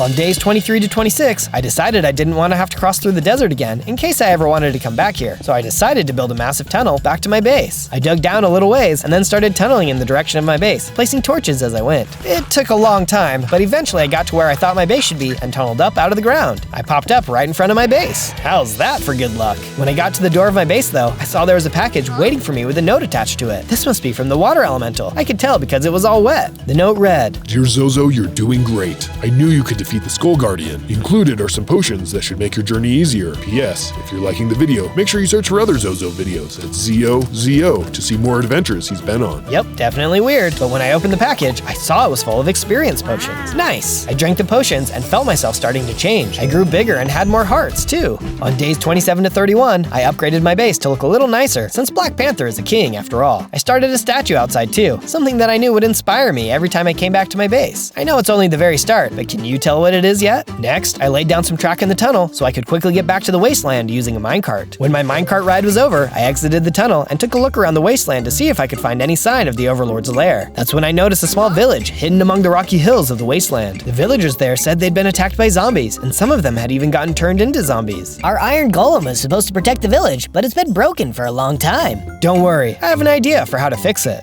You're the best. On days 32 to 35, I gathered more vibranium from the mines at my base so I could use it to upgrade the village's iron golem. It would be 4 times as strong as an iron golem would be, so the villagers would have nothing to worry about from invading monsters. I was really starting to get creative at using vibranium in my creations, and I soon realized that the material had another special ability I could use to improve my base's defenses. Vibranium could generate force fields, and with a little bit of tinkering, I was able to make a force field dome around the whole base. Let's see those zombie animals try to get inside now. On days 36 to 39, I returned to the wasteland village and used the vibranium to upgrade their iron golem. Now they had their very own vibranium golem. Hooray! You saved our village! It sure does feel good to be the good guy. Now I could ask them to help me in my quest. I'm looking for the evil overlord who has been making zombies. Do you know where I can find him? No one here knows. You should go speak to the shaman of the mountains. Thanks. On days 40 to 43, I trekked up the snowy mountains and found the lair of the shaman. It was guarded by a friendly snow golem. They didn't bother me, probably because they knew what a hero I was. Inside of a long wooden house was the shaman. They had so many magical potions on their shelves, including ones I had never seen. So, you must be the one I've been hearing about. I've got an idea for something that might be able to help you in your quest. I'm all ears. I'm working on a potion that can turn zombies back into normal animals and people, but I need magic flowers from the jungle in order to complete the recipe. You can count on me, shaman. On days 44 to 49, I headed deep into the jungle in search of the flowers the shaman needed. Eventually, I saw it, the hill shaped like a skull where the flowers were supposed to be. I fought my way up the hill. Eventually, I got to the top. Phew, that was a tough climb even without a bunch of mutants. No wonder the shaman needed someone to get these for him. And then I saw them. At the very top of the hill, inside the skull, were the flowers. I ran up to the flowers and tried to pick them up, but they were stuck. I couldn't pick them. That's when I realized they weren't stuck to the ground. They were actually part of a giant plant monster. The giant plant monster rose out of the ground, the flower still on top of his head. I don't suppose you'd let me have some of your flowers. But the plant monster didn't want to talk. It wanted to fight. It was a tough enemy. I had to avoid its poisonous plant breath attack and be careful not to get punched by it. It hit super hard, but eventually I took it down and it left one of its flowers as loot. Awesome. Now I can leave this crazy place. On days 50 to 53, I returned to the shaman. I invited them to come stay at my base while they finished the potion. When we got there, I built an area for the shaman to stay and work, complete with a nice big cauldron for magical potions. Just a bit more fine-tuning, and my anti-zombie potion will be complete. Thanks again for getting those flowers. You're welcome. You could have mentioned the giant poisonous plant monster, but really, I'm just glad to have helped. Oh, yeah, sorry about that. Here, take this as an apology. The shaman tossed something at me. When I picked it up, I realized it gave me a new recipe. It was an upgrade ability for my suit that allowed me to build in some of the vibranium force field tech. Now when the enemies tried to hit me, I could blast them away. Now that's what I call a powerful ability. On days 54 to 57, the shaman and I went into the grasslands and tested the potion on some of the zombie animals. Wow, it actually works! We started turning animals back, one by one, until we got almost all the animals in the grasslands. We've got plenty of more where that came from back at the base. I didn't know what I'd do without the shaman. Watch out! Suddenly, the shaman pushed me aside. I was about to ask why when a giant beam of pure evil power shot down from above, and in seconds, the shaman was gone. Oh no, that must have been the overlord. He must have been aiming for me. I started to run, zigging and zagging as beams shot down from above. I kept running until I saw a cave and jumped in, just before a beam could hit me. On days 58 to 62, I waited in the cave until I didn't hear any more powerful beams outside. But what I did hear was something deeper in the cave. I turned around to see a spider leaping at me. Time to try out my new force field ability. I blasted him. Looks like it works just fine. I practiced with my new force field ability some more, and when I was sure I had the hang of it, I finally defeated the spider. With the spider defeated, I remembered the shaman and how quickly the overlord's attack had appeared. How was I ever going to defeat him? It didn't matter. I had to figure out a way, since that's what superheroes do. I knew there was still a lot of anti-zombie potion left, so at least the shaman's sacrifice was not in vain. Soon, this land would be safe from zombies. I would make sure of it. On days 63 to 66, I snuck out of the cave and went back to my base, where I gathered up all the anti-zombie potions the shaman had made. Before I left, I wanted to do some work on my statue. I needed something to cheer me up after all that had happened, and I knew a great statue like this would encourage me every time I saw it. So what about now? Can you tell what I'm making yet? I took anti-zombie potions back to the wasteland, and every time I encountered a group of zombies, I used the potions on them to turn them back into villagers. Then I sent them to go live at the village, protected by the vibranium golem. The villagers were happy to see so many people get changed back and sent me a letter to say thank you. Keep it up. We've got more villagers now than ever before. Our little village keeps growing, just like your number of subscribers. And we hope everyone watching joins your village of subscribers too. Oh, thanks guys. On days 67 to 70, while exploring the wasteland and saving more villagers from their zombified fate, I finally saw something far off in the distance. It was the evil lair that the panther spirit and the river spirit had told me about. I was sure that the overlord was in there. I could feel it, but it wasn't going to be easy getting to it since I could see that between me and the base was an enormous chasm. It looks like it went all the way around the base with no clear way to get across. I didn't have much time to think about it though, because suddenly I was attacked by a group of zombie apes. You guys again? Haven't you had enough of being zombies? I went to throw an anti-zombie potion at them when I realized I was all out. Oh no! I didn't want to fight them, but I was surrounded. It didn't look like I'd have much of a choice. With no way to turn them back to normal apes, I had to deal with them the old-fashioned way, with my claws. There were a lot of undead apes, but I was able to put all my skills and abilities to use, dodging their attacks and rushing in to land my own. Finally, the last of them had been taken care of. Phew, sorry about that guys. I promise to make sure I have a full stack of anti-zombie potions next time. I could still see the overlord's base far off in the distance. It was far enough away that it would probably take me a while to reach it, and then I'd have to deal with that huge chasm. I had a plan for that though, but first, I'd need to return to my base. On day 71 to 74, I built my coolest vibranium invention yet, an aircraft with vibranium-powered levitation devices built into the wings. The only thing scarier than a Black Panther is a flying Black Panther. With my new aircraft, I'd be able to fly right over that giant chasm and drop in right on top of the Overlord. Before taking it out to the wasteland though, I decided I should practice around my own base. Alright, here we go, the first test flight of the Wakanda 1 aircraft. It worked! The aircraft lifted into the sky. The Overlord would never know what hit him. I practiced flying around, doing circles around my base, gradually getting further and further away as I got more comfortable. Whoa! I was still getting used to the controls though, and almost crashed into a river. Luckily, I was able to pull up at the last moment, and before long, I had the controls down and the aircraft was soaring like a bird. On days 75 to 78, I flew the vibranium aircraft to the Overlord's lair, passing right over the giant chasm. Wow, from up here, it looks like it doesn't even have a bottom. Good thing I didn't try to cross it on foot. Before I left my base, I had made sure to fill the cargo hold with plenty of anti-zombie potions. Time to save this land from tyranny. From high in the air, I could see a group of zombie apes in the lair's courtyard. I decided to drop a bunch of potions down at them from the airship, turning them back into normal gorillas. I kept raining down potions wherever I saw undead, and soon everything was back to normal. There was only one thing left to do. I landed the aircraft on the roof, which I thought should give me direct access to the Overlord's throne room. I stepped inside the throne room and saw that I was right. There was the Overlord waiting for me. You dare interfere with my plans? I will make you a zombie next, and then everyone and everything you know will become my zombies. He swung his weapon at me, but my suit's armor was strong enough to keep the damage low. I blasted him back with my force field and then used my vibranium claws to land a couple good hits. You cannot defeat me. I am the Overlord. Watch me. Swung my hardest and knocked him down with my claws. Strangely though, he just started laughing. He started to glow and rise into the air. You fool. All you've accomplished is releasing me from my zombie body, and soon I will be the mightiest being in the world. Uh-oh, I may have really messed up here. The Overlord, now a super powerful evil spirit, vanished. It looks like I had just released an even greater bad guy. On days 79 to 84, I used my aircraft to return to the River Spirit. I wanted to see if I could get any answers on how to defeat the Overlord's new spirit form. Well, the good news is he can't go back into his body now that he's a spirit. What's the bad news? The bad news is only full spirits can fight other spirits, and I'm not strong enough alone. Perhaps I could.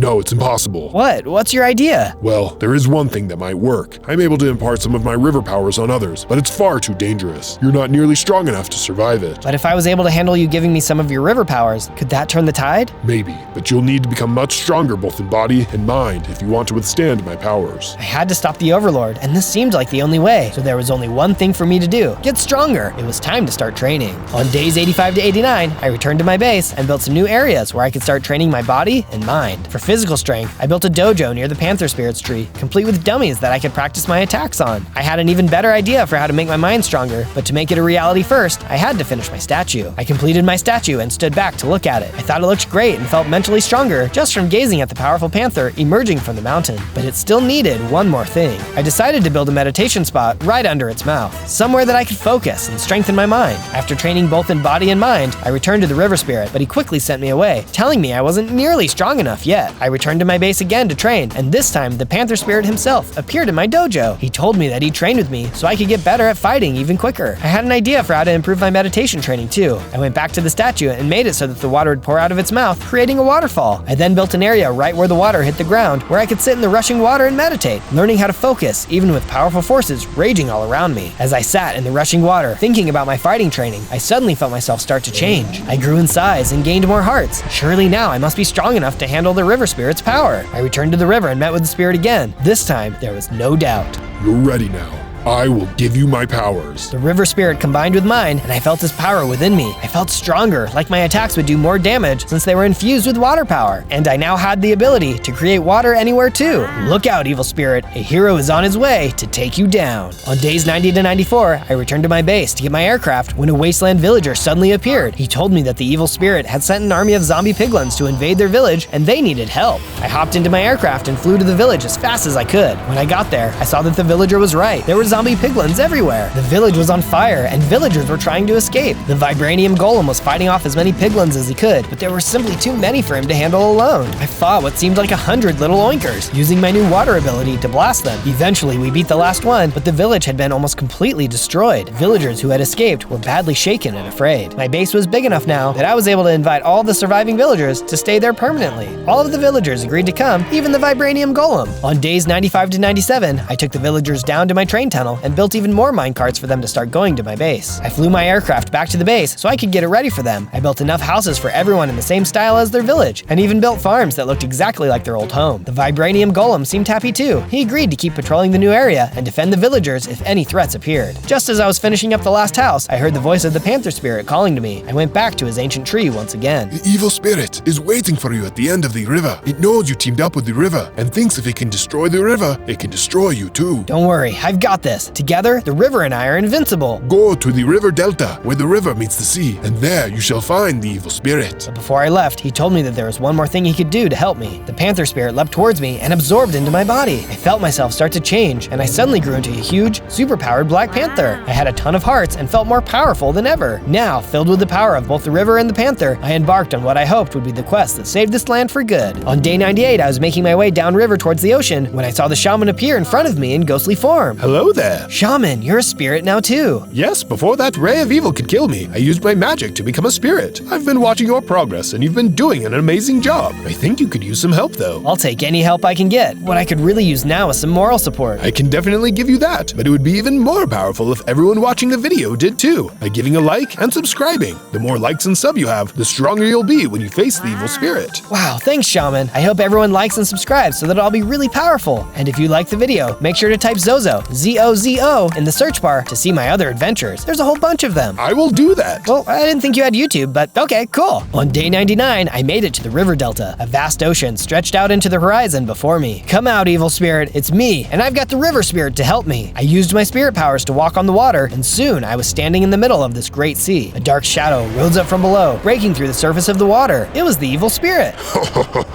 You're too late. I will soon eat the river and become even stronger. Then I turn anything that drinks from the river into one of my undead servants. We will never let this happen. I used my water powers to hit the evil spirit. Then I ran in and started clawing him. Oh, that does it. The evil spirit called down his beam of destruction, the same one he used on the shaman, but I was ready this time. There was no way he could win. Not after everything I went through. Not after I came this far. As we battled, I suddenly saw other beams of energy. I looked to my sides and saw the panther, the river, and the shaman spirit standing next to me, adding their energy into mine. My combined spirit beam grew bigger and stronger, and in moments, the evil spirit's power had run out, and he was blasted by the beam. Impossible. No! I rushed in, and with one final blow from my spirit claws, I put an end to his reign of evil for good. On day 100, I returned to the base and built myself a royal chamber suitable for a Wakandan king. The land may have been saved this time, but somebody would need to remain and be its protector. And from now on, that would be me. On day 1, I spawned in as a cute and not so ugly little duckling.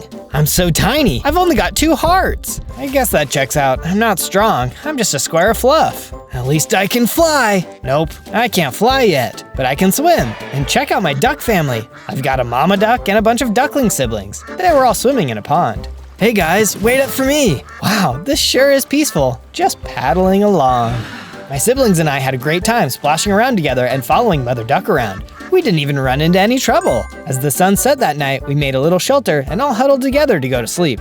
Maybe this will be an easy 100 days of survival. Hey, a duck can dream.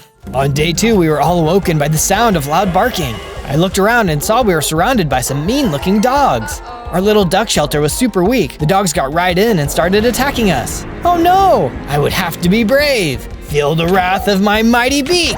I tried to fight back, but I instantly realized that a little duck stands no chance against big mean dogs. We would have to make a run for it.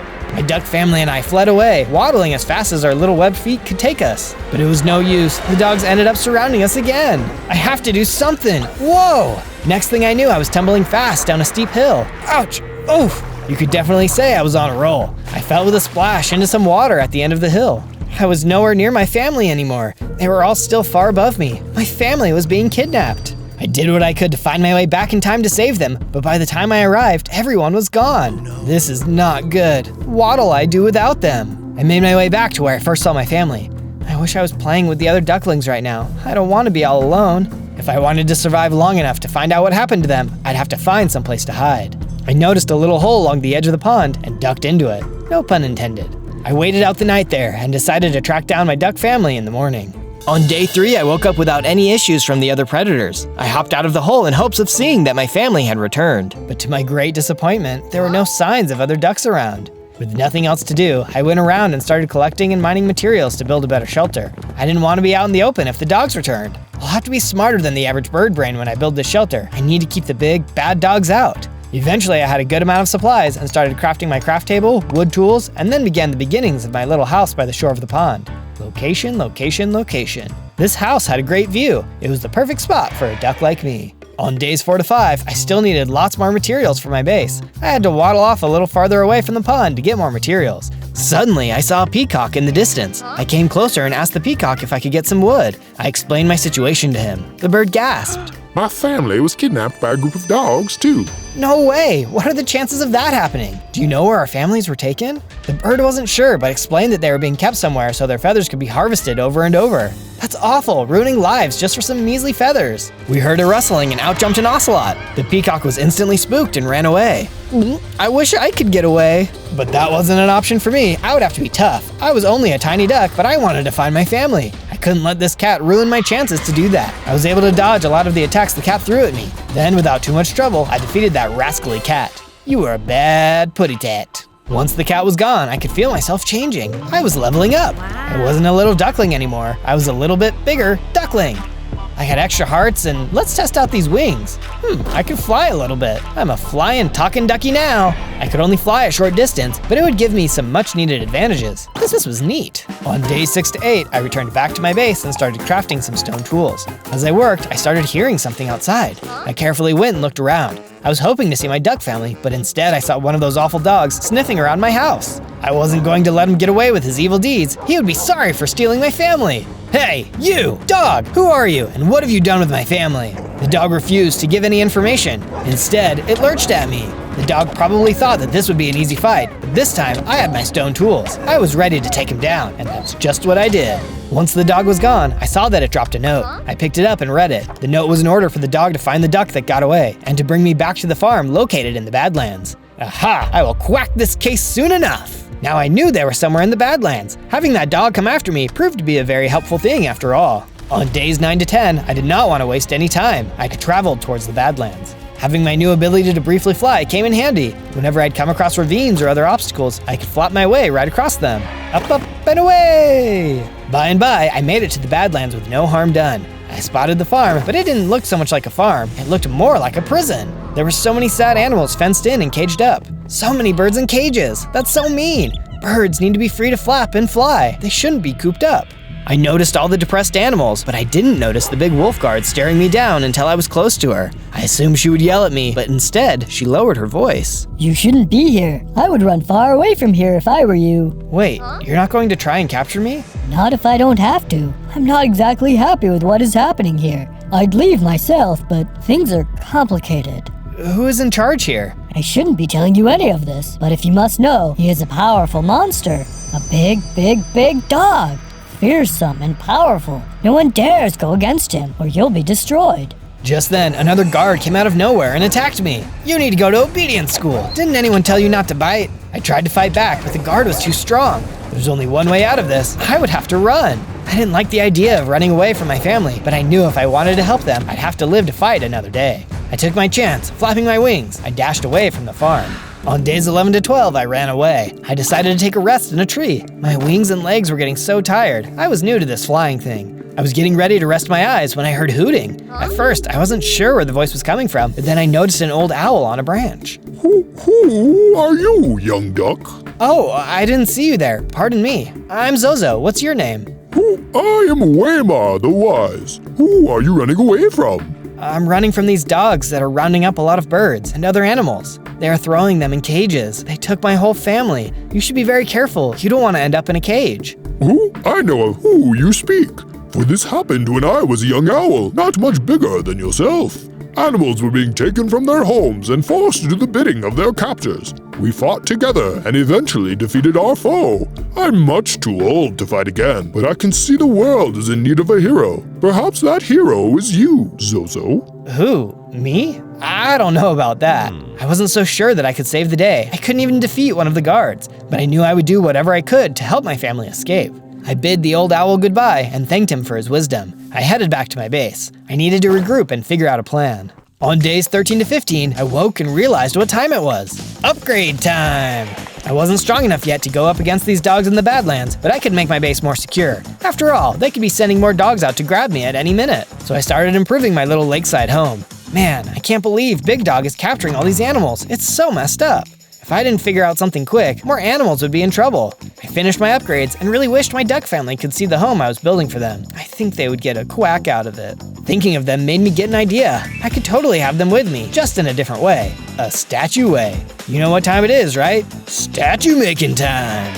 I began building and thought about how the ducks taught me a lot. Life should be spent with the ones you love, and being free as a bird. I liked the way it was coming along. The statue family would keep me company until I rescued my real family. I was really getting into building the statue when I heard a bird chirping excitedly. It was the peacock that had run away from the wild ocelot. Well, bless my soul, it's you. Good to see you're still alive after that run-in with the cat. Yeah, me too. My name is Zozo, by the way. I'm Taffy. I noticed your nice lake house. Did you build that all on your own? Yep, now I'm working on a statue of my duck family that got taken away. It's hard living on your own, isn't it? I miss my family too. Say, you could live here with me if you want. We can keep each other safe. I am working on a plan to rescue our families. Taffy thought that sounded great. As long as I won't be too much of a burden. I went inside and I made sure that she had everything a bird could need. On days 16 to 19, I decided it was past time I got around to making some iron weapons. I wandered around the area, and after a bit of flying around, I spotted something interesting. It was a mine shaft. Bingo! I entered the mine and followed the maze tracks to some iron. Of course, it wasn't a walk in the park down in the mines. It was a walk in the dark. I met some zombies and skeletons down there that were interested in ending my life. Back off, I've got a sword and I know how to use it. I started swinging my sword at them and had a couple close calls, but I knocked them out pretty quickly. It was good to see I was learning how to hold my own. Still, I didn't care to run into any more creatures, so after I had enough iron, I booked it out of the mine as fast as I could. Back at the house, I readied my supplies and got to work, crafting my stronger weapons and armor with my crafting table. These will give me the edge I need to go up against those tough guards. On days 20 to 22, it was time to release the Quacken. I told Taffy to keep a bird's eye on the base while I returned back to the Badlands. This time, I would be ready. Those guards won't see me coming. Because this time, I wasn't going through the door, I was flying overhead. I know what you're thinking, I wasn't the most accomplished flyer, but I could fly better than those dogs could. It was worth a try. As I approached the walls of the farm, I took a running start and launched into the air. I'm like a flying ninja. Yay, there's a duck flying over our walls, into the farm. Now that's what you call a bird brain. Well, I guess I wasn't as stealthy as I hoped I was. I landed near the guards. Wait a second, it's that troublesome duck that keeps getting away from us. Get him! I jumped into the air, dodging attacks. Toucan, play at this game, on guard. I got out my weapons and started handing out damage. I couldn't lie, it was a bit daunting. They would get a hit or a bite, but with my armor protecting me, they were toast after a few hits. What a rough day for you dogs, getting your tails handed to you by a little duck like me. Finally, I had finished the guards off. I didn't waste any time searching for my family. I started running all around the ground, searching for my family. I wanted to save all the other animals I saw, and I promised myself I would help them. But first, I had to locate my family. But they weren't in any of the cages or fences. Where are they? What is all this squawking and hollering? A chill ran down my spine. A giant creature stomped loudly out of the foreboding base. It was enormous. A big dog. I was terrified. Guards, why are you letting some pipsqueak cause such a ruckus, eh? Looks like somebody ought to teach this quacker a lesson. Big dog let out a psst, psst, psst.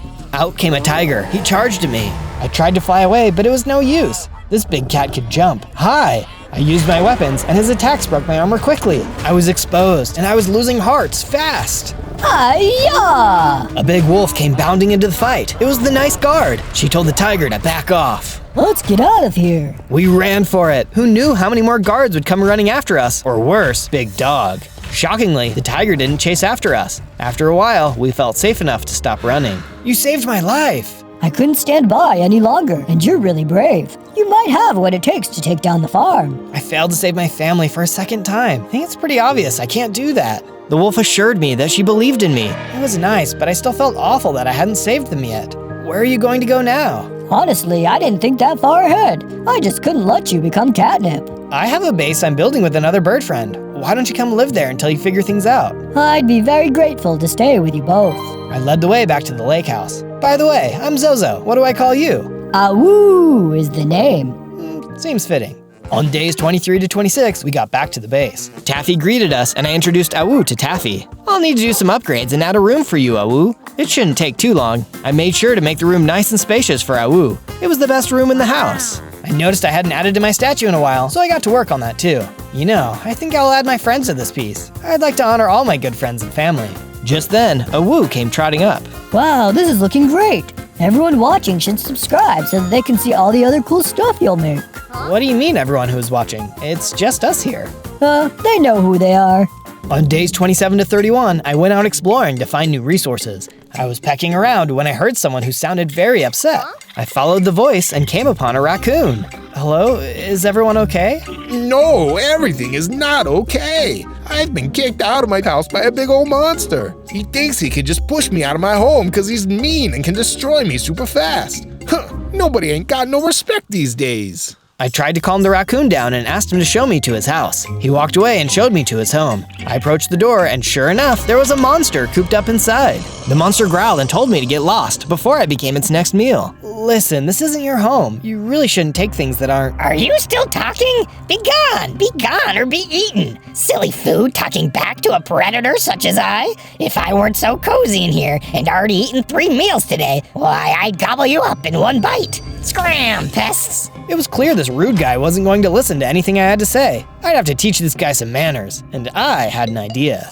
On days 32 to 35, I started digging near the raccoon's house. What we had here was a reverse 3 little pigs situation. In this scenario, the big bad wolf is inside the house and I need to blow the house down. And to do that, I started to dig a tunnel deep down under the house until I found some lava pools. This was one pool I did not want to get my feathers wet in. Now that I knew where the lava was, I headed back out of the tunnel. The next part of my plan was to find some creepers. As I came out of the hole, I quickly found some. I'm just here for your gunpowder, don't mind me. Now that I had gunpowder, I just needed one more thing: sand. I headed to the riverbed and gathered a bunch up. With the gunpowder and sand, I crafted some TNT. I think you might know where I'm going with this. I returned to the tunnel that I dug under the raccoon's house and ran down to the lava pools. I carefully set the TNT next to the lava and began setting a fuse up and out of the tunnel. Match, set, light. Everything was going according to plan.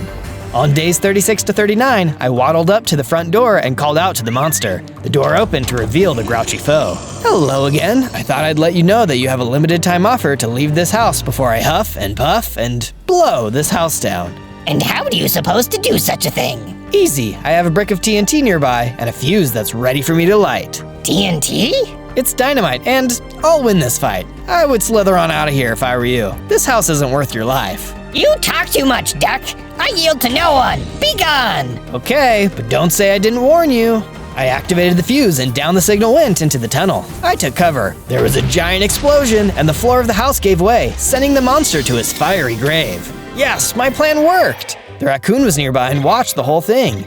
Was your plan to destroy my entire house? The raccoon was not exactly happy, despite the fact that the monster was gone. I felt bad. Maybe I had been a little intense with my plan. Now how am I going to afford to rebuild my house? Put it on my bill. That was a joke. I don't actually have any money, but what I do have is a really big lake house that would totally fit you. I have other friends staying there too. Why don't you come stay there with us? The raccoon grumbled but agreed. He was still a little sore about his house being blown to smithereens. I showed him the way to the lake house and we made our way there. On days 40 to 43, we arrived back to the lake house. The raccoon sure was a grouchy fellow, but something about him was endearing too, like an angry little elf. They're just adorable when they get mad. You can't help but smile when they yell at you. I showed the raccoon around and created him a raccoon-tastic space for his home. I went over to my statue creations. We had my duck family and Taffy. I loved how it was looking. It was only right to build a statue of the raccoon too. I started building the raccoon statue. Looking at all these family and friends in the statues made me think about another creature that had been so nice to me,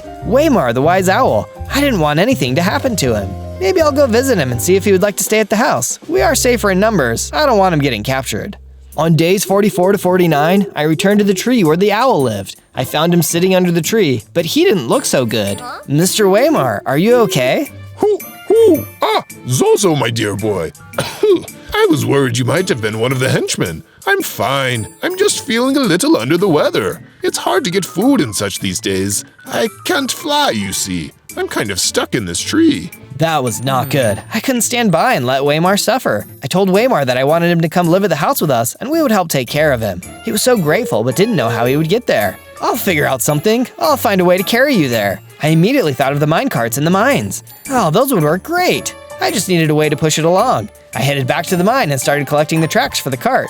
I would make a track from the owl's tree to the base. That should be enough. I took everything back to the owl and laid some tracks down and rebuilt the cart. Climb aboard. Once he was in, I pushed Waymar along in the cart, picking up the tracks as I went along and setting them ahead until I made it all the way back to the lake house. I was excited to build him a room in the house. My little misfit family was growing so much. Waymar was super grateful for the help. He couldn't believe he had us to care for him now.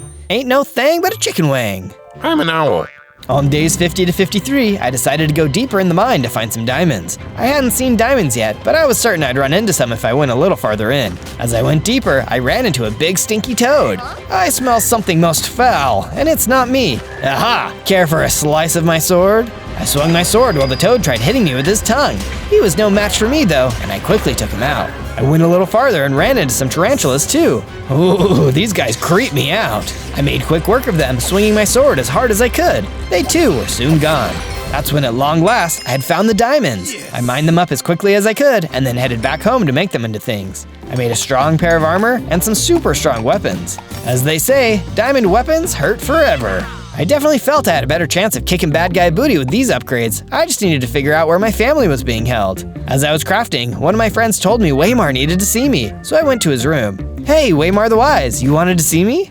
Oh, Zozo, I have loved being here. I feel so much happier. I hate to seem ungrateful for asking you anything, so you know what? Never mind. It was silly anyways. No, please, I want to help. I'm happy to do anything. Anything at all. Well, okay, if you insist. I have the most overwhelming craving for a tropical fish. I loved eating it when I was younger. My siblings and I would devour them when we were in the nest together. Oh, how I miss those days. Sure, that's no trouble at all. I'll go right away. Waymar was so excited to hear I would help him. I started on my quest immediately. On days 54 to 57, I finally reached the water. There was a perfect spot for catching tropical fish. Now, if I was a gorilla or hoglin, I might have trouble getting this fish, but I was a duck, so I was in luck. I paddled out into the water and dove after the fish. Okay, this is a little trickier than I thought. I spotted a school of fish and started swinging my sword. Eventually, I got one. I kept swinging until I had gotten a few more. Well, now to simply swim back to the shore with no problem. Ah! Somebody bit my tail feathers. It was a shark. I was under attack. Actually, I was more over attack as the shark was below me. Oh, you like picking on smaller fish, do ya? Wait a second, don't you eat smaller fish too? Well, yeah, but that one was supposed to be mine. Now scram! I fought the shark. It was tough, but eventually I won thanks to my upgrades. Oh, check me out, I'm growing. I'm a much bigger duck now. I had leveled up, finally. Hey, maybe I can fly now. I thought a happy thought, took off running, and started flapping my wings. I zoomed into the air. This was amazing. I can fly! I can fly! I can fly! On days 58 to 62, I arrived back in the base with the fish. As I climbed into the base, I saw that Waymar was even worse off. Oh no, Waymar, you don't look so good. Here, I brought you your favorite fish. This should help. Thank you, Zozo. I don't have the energy to eat it just yet. Let me just put it here. I remember when Mother would return home with the fish back in 1932, just as you just did. She liked them lightly pan-fried and put a dollop of cranberry sauce on the side. Waymar? Waymar? Waymar suddenly passed away with a smile on his face. I wondered if I had gotten him the fish sooner, if I would have saved him. But I was also glad he took his final breath, knowing he was cared for and not alone. He was going to be very missed. On days 63 to 66, I was moping around the base. I felt so sad, and that was okay. I just needed to let out my feelings and be upset. I went over to the statues and had a good sob while I added another one to the bunch. I wanted to honor Waymar's memory by adding him to the group. The statue made me feel better, and I could smile again. There was my wise friend Waymar staring back at me. This place was becoming a whole museum full of statues. It was beautiful. On days 67 to 70, Awu came up to tell me that they had found something. It's a note from Waymar. You're going to want to read this. I took the note and read it. Zozo, check out the old fort east of here. Your family might be there. And remember, things aren't always what they seem. Just because you can't hear or see something doesn't mean it isn't working. Believe in yourself and your plans. What was that supposed to mean? It was a nice sentiment, but I feel like it was some kind of coded message. I'd try to remember that. Well, Awu, looks like I need to follow these clues. Can you help keep watch over the lake house while I'm gone? Awu was up for the task. In the morning, I would take my leave. On day 71 to 74, I went in search of the hidden prison in the tundra. As I traveled across the snowy forest, I spied a fort hiding in the mountains. Is that it? I saw that the fort was active and that there were guards that looked just like the ones from the farm. They were carrying large shipments of feathers out of the fort. This place must be a prison where the other ducks and birds are being held captive. They are harvesting their feathers. My blood boiled. I didn't waste another moment. I drew my diamond weapons, and with my diamond armor, I charged in. I started swinging my sword with all my mighty duck strength. Those guards didn't stand a chance. I couldn't believe how easily I blew through them all. Feel the wrath of my revenge. I made my way into the prison, cutting down anyone who stood in my way. I was feeling like I could take on anything at this point. On days 75 to 78, I reached a room that looked important. I barged in, unafraid, and saw the tiger that had almost destroyed me back at the farm. I felt a tinge of fear creep back into me. Did I have what it took to go up against him? Regardless, what choice did I have now? My family could be in this very room.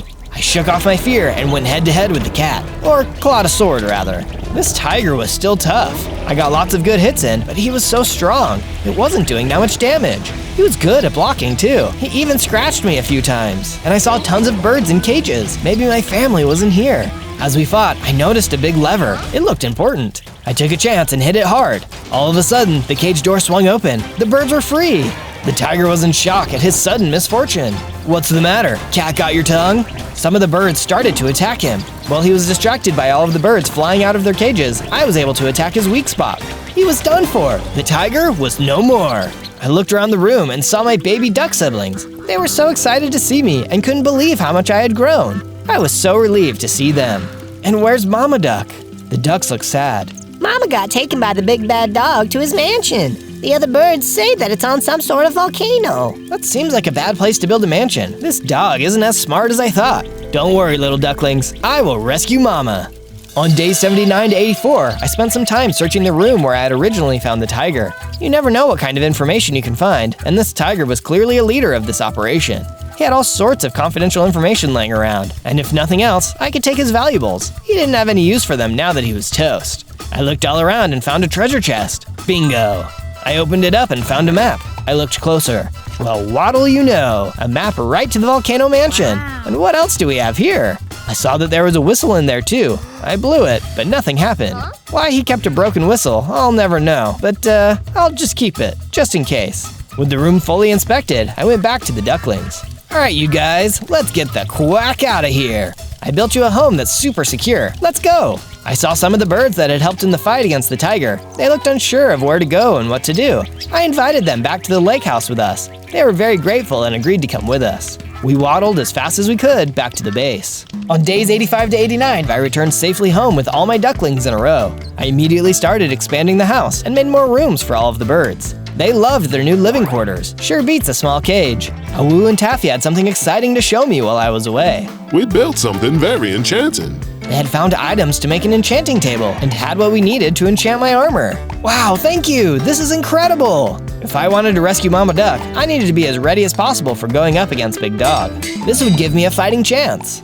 On days 90 to 94, I walked over to my field of statues. They were almost all done. I just needed to finish building the rest of Waymar's statue. I was so excited to reveal all of my statues to my friends. As I looked at Waymar's statue, I thought about the strange note he had given me. Just because you can't hear or see something doesn't mean it isn't working.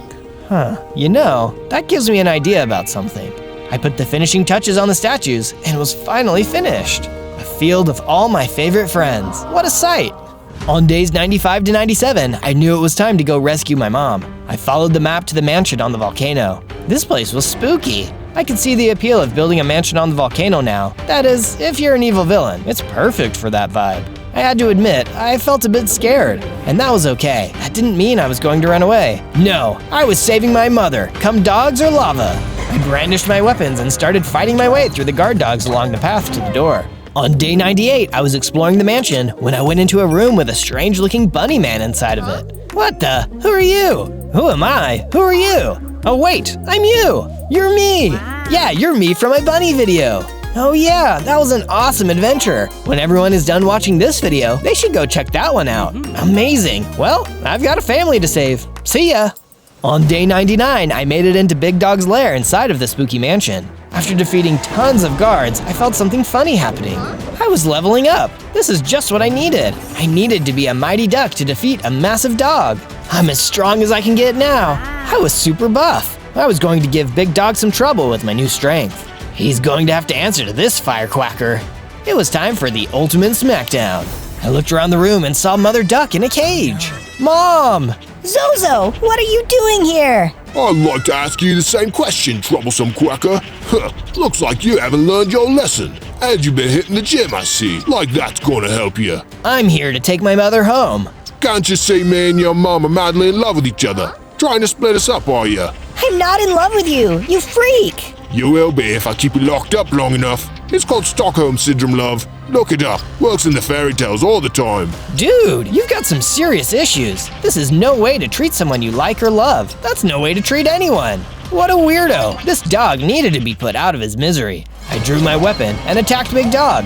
I gave him everything I had. Every bit of strength I could muster went into every hit. But he was still too strong. I was barely making a dent. Compared to him, I was like a yappy chihuahua. My blows were just not dealing enough damage. Maybe he was right. Maybe I couldn't defeat him.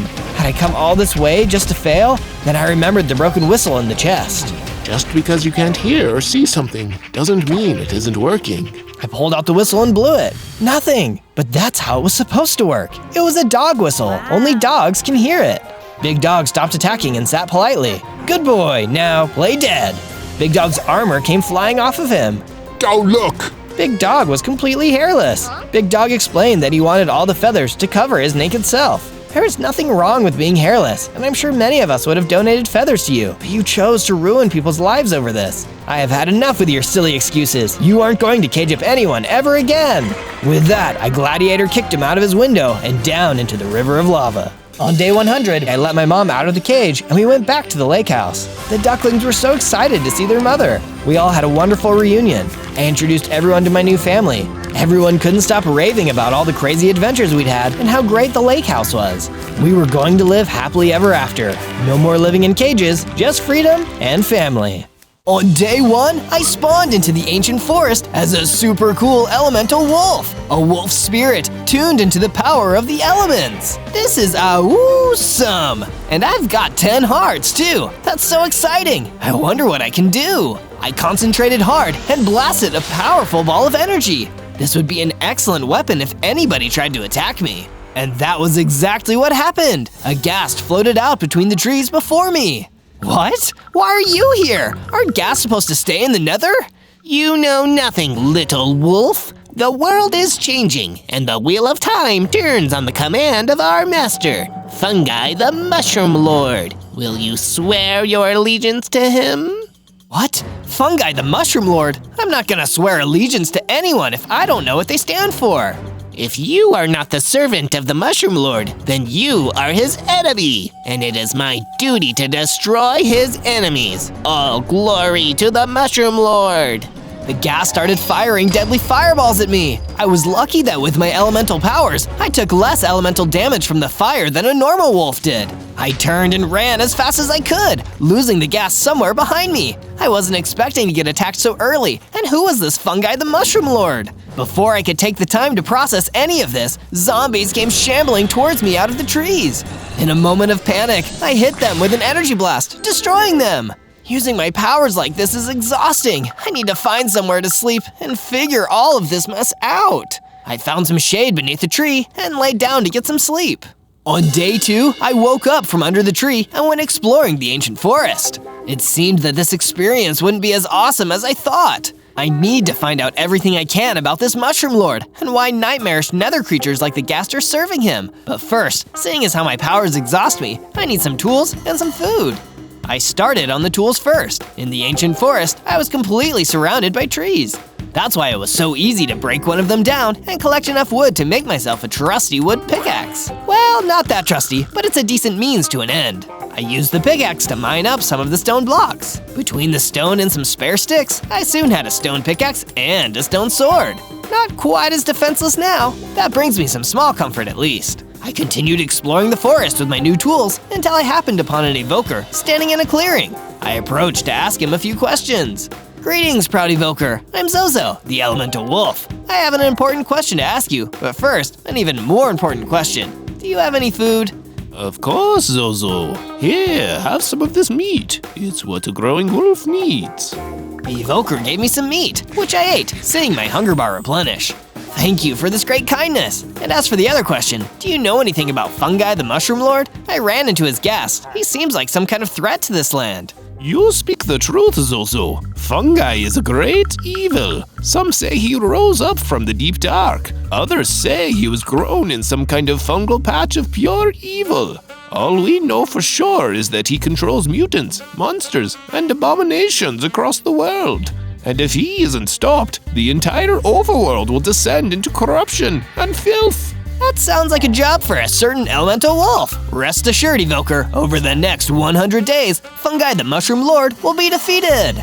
On day 3, I knew that I needed to seek shelter. I couldn't hope to defeat the mushroom monster if I didn't have a place to rest and hone my abilities. As an elemental wolf, I have deep knowledge of the ancestral home of the elemental wolves in the ancient forest. Perhaps I could seek shelter there. But when I arrived at the ancestral home, I was devastated to find that it was already in ruins. It looked like nobody had really lived there in centuries.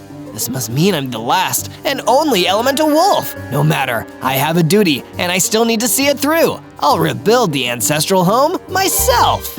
I crafted a stone axe and chopped down trees to gather raw materials, then set about painstakingly repairing the broken ancestral home until it was a brand new base of mine. For a brief period, I took a break to admire how the work was coming along when a huge, vicious giant came charging out of the woods. He must have been another one of the Mushroom Lord's monsters. While the giant was big and I was small, I didn't back down. I held my ground and fought back against the huge creature until he was no more. And this act of heroism gave me the power I needed to become bigger and stronger. I also rose up to 20 hearts and gained the elemental ability to breathe fire.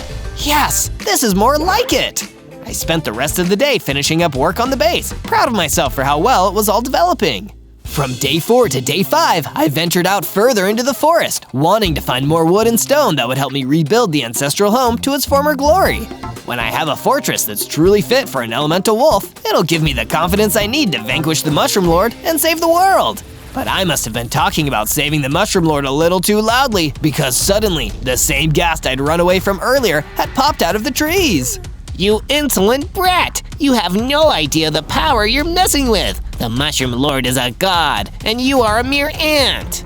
Why are you so devoted to serving that nasty toadstool? You have no idea the power he commands! They say he cannot be destroyed, and all who face him are doomed to fall ill and wither away! Such is his supreme toxic power! The only thing that's toxic to your devotion is this evil wannabe ruler. So how about we cut the talk and fight this one out? That's the first intelligent thing you've said all day. The ghast was a formidable foe with his deadly exploding fireballs, but in the end, it was my elemental energy blast that won the day. The ghast was defeated, and I gathered up the materials I'd come to collect before making my way back to my base. From day 6 to day 8, I ventured into a deep, dark mine network that contained many treasures, secrets, and deadly enemies. I crept through carefully, trying not to attract any unwanted attention. I was here for one thing and one thing only: some valuable iron ore, perfect for upgrading my weapons. We'll see who wins, gross squishy mushrooms or reliable cold iron. I looked up after the mining was done, hearing footsteps. It was a ghost miner walking towards me out of the darkness. But once again, I wasn't going to fold. I unleashed my elemental flame breath on the ghost miner, easily defeating it. Then I proceeded further into the dusty old cave where I found an abandoned furnace. There I forged an iron sword and an iron pickaxe. The Mushroom Lord is gonna love these, I'm sure. From day 9 to day 10, I decided to leave the cave and the ancient forest and explore the autumnal valley. It's been an intense few days. I think I need to go to a nice, calm place and clear my head so I can make a plan of action. But because the universe has a cruel sense of humor, during this mission of relaxation, I found Fungi the Mushroom Lord himself waiting for me. A huge, terrifying fungus man. Ah, so you're the little cub they call Zozo. You're far less impressive than I was led to believe. Such a shame. I thought having an interesting challenger might liven up this whole process. This process being... The great change. I will alter and rebuild this sad little world in my own image.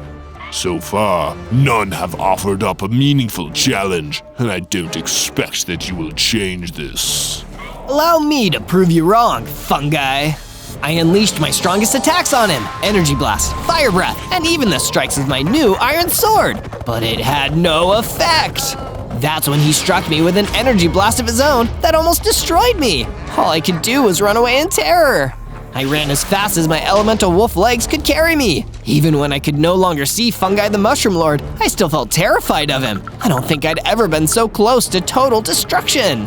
In my darkest moment yet, an air elemental appeared. Be calm, child. Fear will not save you here. How could I be calm? I couldn't even slightly hurt him, and hurting me was nothing to him. I'm outclassed here. But Zozo, you're the only one who can defeat him. Do you not know of the prophecy about the elemental wolf? Prophecy? Look, I don't want to talk here. He could pop up at any time. Come back to my base with me, the ancestral home of the elemental wolves. We'll talk more there. From day 11 to day 12, I returned to my base to find the air elemental already there waiting for me. How did you do that? I'm an air elemental, young Zozo. I can move as swift and silently as the wind. Then I guess I better build you a new room. Right now, there's only one for me. That would be much appreciated, Zozo. I spent the rest of the afternoon building the air elemental a new room in the ancestral home. When it was done, he fitted in there nicely. You have done well, Zozo. Allow me to give you your first mission. You must source armor. But wolves can't wear armor, air elemental. What use would armor give me? You're not going to wear it, Zozo. You're going to keep it in the chest at the ancestral home. Having it in there will harden the strength of your spirit. It's an ancient tradition, you see. Very well, Master. I shall do this. Good. Take this potion of strength should you encounter trouble on your way. I returned to the cave where I mined for more iron ore. However, my little adventure was interrupted by a huge, terrifying deadworm burrowing through the ground towards me. I tried to shoot it with an energy blast, but it resisted the attack. I needed to quickly drink the potion of strength the air elemental had given me. That gave me the boost I needed to pull out my sword and finally defeat the beast. Then, I took the iron ore down to the underground furnace and smelted it into a full set of iron armor and finished my tool set. After that, I went back to my base and the air elemental created a chest in my room. I put all my new iron armor inside and just hoped that the air elemental was right. I'll take anything that can help me right now. From day 13 to day 15, I convened with the air elemental in his room. He told me that he wanted to tell me about the prophecy he had mentioned earlier. You said something about an elemental wolf prophecy? Yes, that I did. It's an ancient one that I studied back when I was a mere monk, before ascending to the level of air elemental. The prophecy says that a darkness would rise up from the ground and spread evil and tyranny across the overworld. Many would fall, but in the end, a great hero, the final elemental wolf, would rise up, discover his true power, and turn back to the dark. I believe that prophesied one is you, Zozo. But, that's impossible! The last time I fought Fungi the Mushroom Lord, I didn't leave a scratch on him, and he almost destroyed me. I can't be the one from the prophecy. You can be, and I truly believe you are, Zozo. But you must train hard and fight with all you have. Only then can you stand a chance against the terror that faces you. Are you up for the challenge? I'll have to think about it. From day 16 to day 19, I woke up to find that the base was eerily quiet. I searched around, but I couldn't find the air elemental anywhere. This isn't good. I sense that something terrible has happened. I need to follow my elemental intuition and find him before it gets any worse. I followed my senses out to the cold swamplands. There, I couldn't help but feel paranoid. It was like I was being watched every step I took. And those senses paid off because suddenly an ender creeper teleported in front of me. The Mushroom Lord was right. You fell right into our trap, little silly woofy. And you think you're gonna be the one who defeats him? Embarrassing! What did you do with the air elemental? If you hurt him, You're what? There's nothing you can do. Nothing except be destroyed. The ender creeper ran at me, preparing to explode. He probably would have blown up half the swamplands if I hadn't hit him with a quick energy blast, destroying him before he had a chance to destroy me. Man, the people that the Mushroom Lord are sending after me really are dangerous. Suddenly, the air elemental popped out of nowhere. He must have been bound by some kind of dark magic until I defeated that awful ender creeper. Zozo, you saved me! You're a true hero. Thank you so much for this. Master Air Elemental, I'm so happy you're alive. This is amazing news. I'm going to return to the base to regain my strength. Stay safe out here, Zozo. Fungi the Mushroom Lord has agents everywhere. The air elemental left, and I continued exploring the eerie cold swamplands. During my search, I found a few zombies and was able to defeat them with my deadly iron sword. That gave me enough XP to level up again, becoming bigger, stronger, going as high as 30 hearts, and gaining a new ability, claw attacks. That feels appropriate for a wolf. I decided to leave the swamp, but on the way out, I ran into a wise-looking gold pig. You seem like you're in a hurry, son. Of course I am. I'm going to defeat Fungi the Mushroom Lord. No, you're not. What? Yes, I am. No, you're not. Fungi the Mushroom Lord is a monster of pure evil. He's literally invincible. Unless you have the halo, which is almost impossible to get, there's no way you can beat him. Oh. From day 20 to day 22, I returned to my base, only to see a couple more zombies milling around the grounds. The corruption of Fungi the Mushroom Lord seems to spread everywhere. I used my claw attacks to destroy the 2 zombies, then slinked off to my room, feeling defeated. Maybe there really was no way for me to defeat the Mushroom Lord. Maybe the prophecy was all nonsense. As if sensing my self-doubt, the air elemental wafted towards me. Zozo, I've been working on something for you. I wanted to wait until it was done, but I think you need to see it now. It's a statue, a kind of monument, meant to inspire you and remind you of your inner strength. Perhaps you can help me finish it.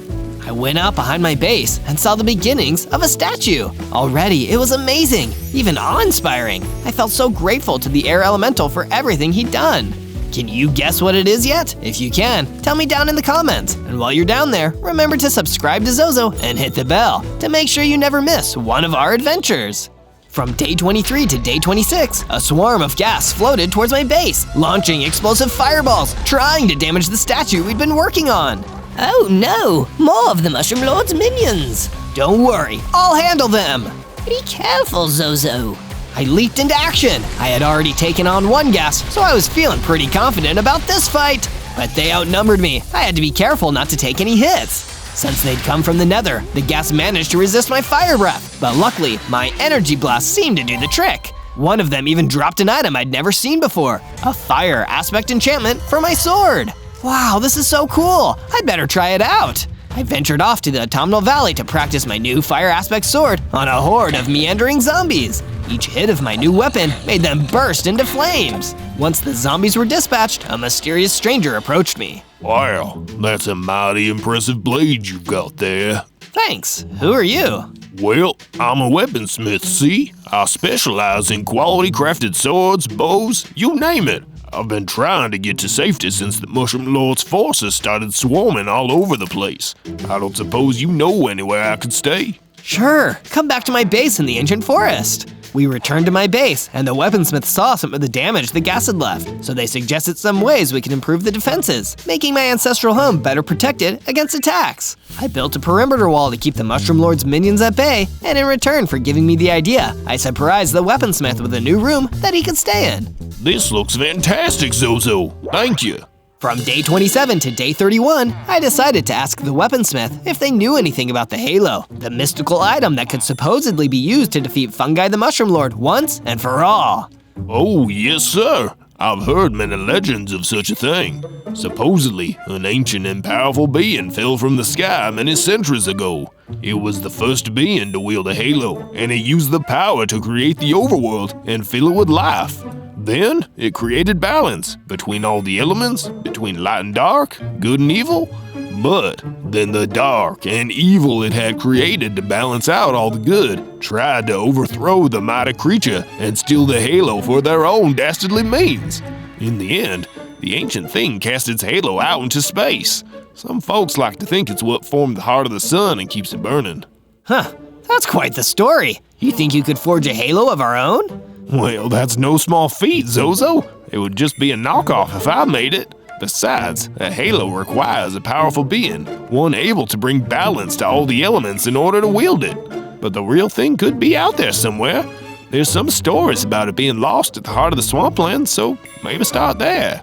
My search for the halo took me into the swamplands again, but I wasn't able to get very far. A witch ambushed me, sent by the Mushroom Lord to stop my progress. The witch was wielding dangerous spells, and although I fired a few energy blasts back, I couldn't get close enough to use my claw attacks, so I had to retreat.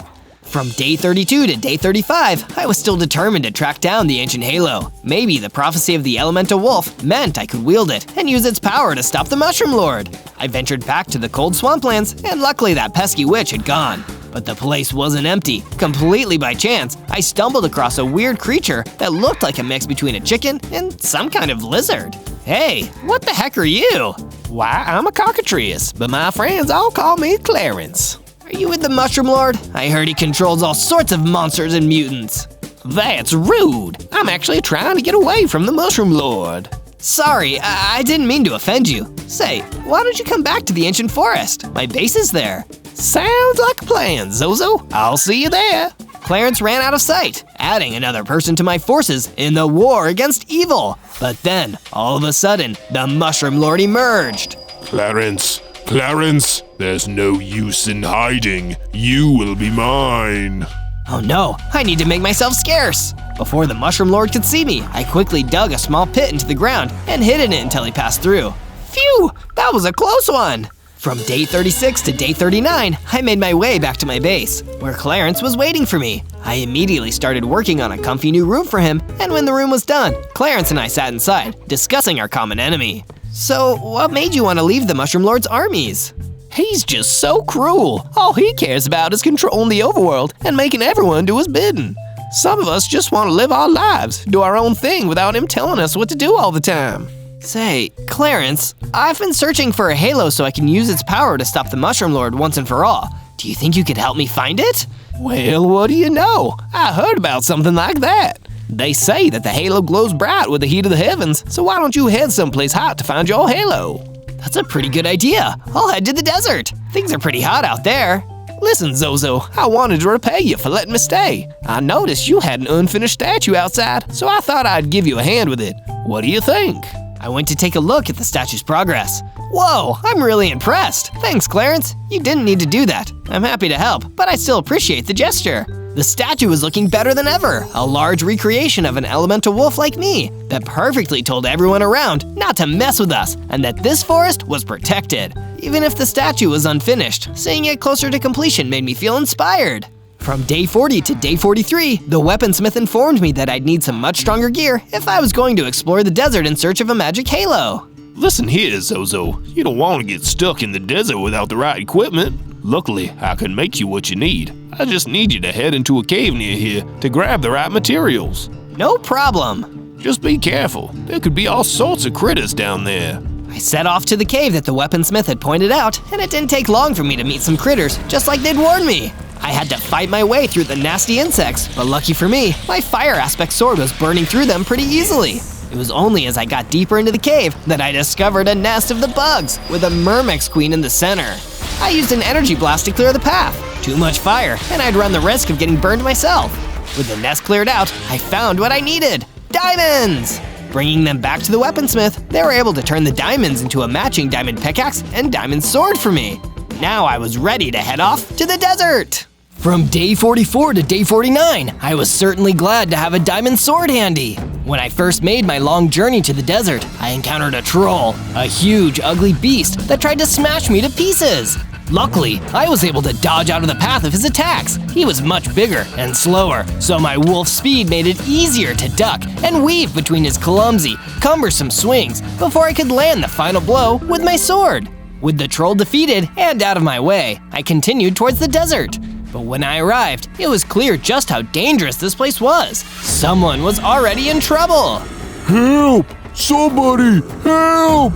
It was a Cyclops who was being crowded by vicious husks. They were using the fact he had only one eye to take swipes at him from all sides. I jumped right in to help, hacking all the husks down. Wow, thanks so much for your help. No problem. I don't suppose you know where I can find the ancient halo? The halo?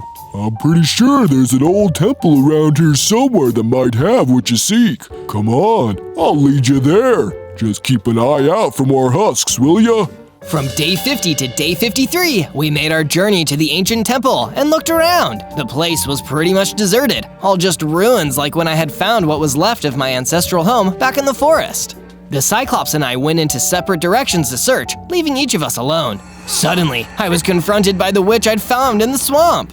You again. I'll deal with this meddlesome pup once and for all. Then I'll find that halo and destroy it to win favor with the Mushroom Lord. Our battle began, and I had to move out of the path of the witch's spells. I'd faced off against that powerful magic before, and it had almost taken me out. But I had more experience now. I'd learned from my past defeats, and I'd come with new weapons.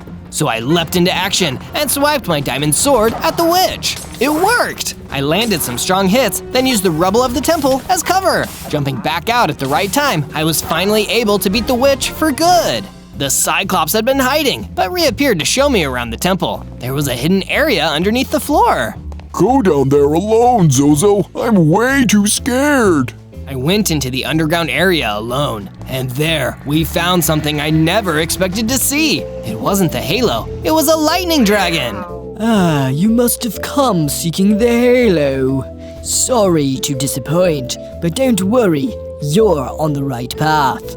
You cannot merely find the halo, it must find you. How can I make it find me? You must master balance, Zozo. Become the balance of all elements. Then, and only then, will you find what you seek. From day 54 to day 57, I made the long journey back to my base. When I arrived, I was so happy to see how much it had improved.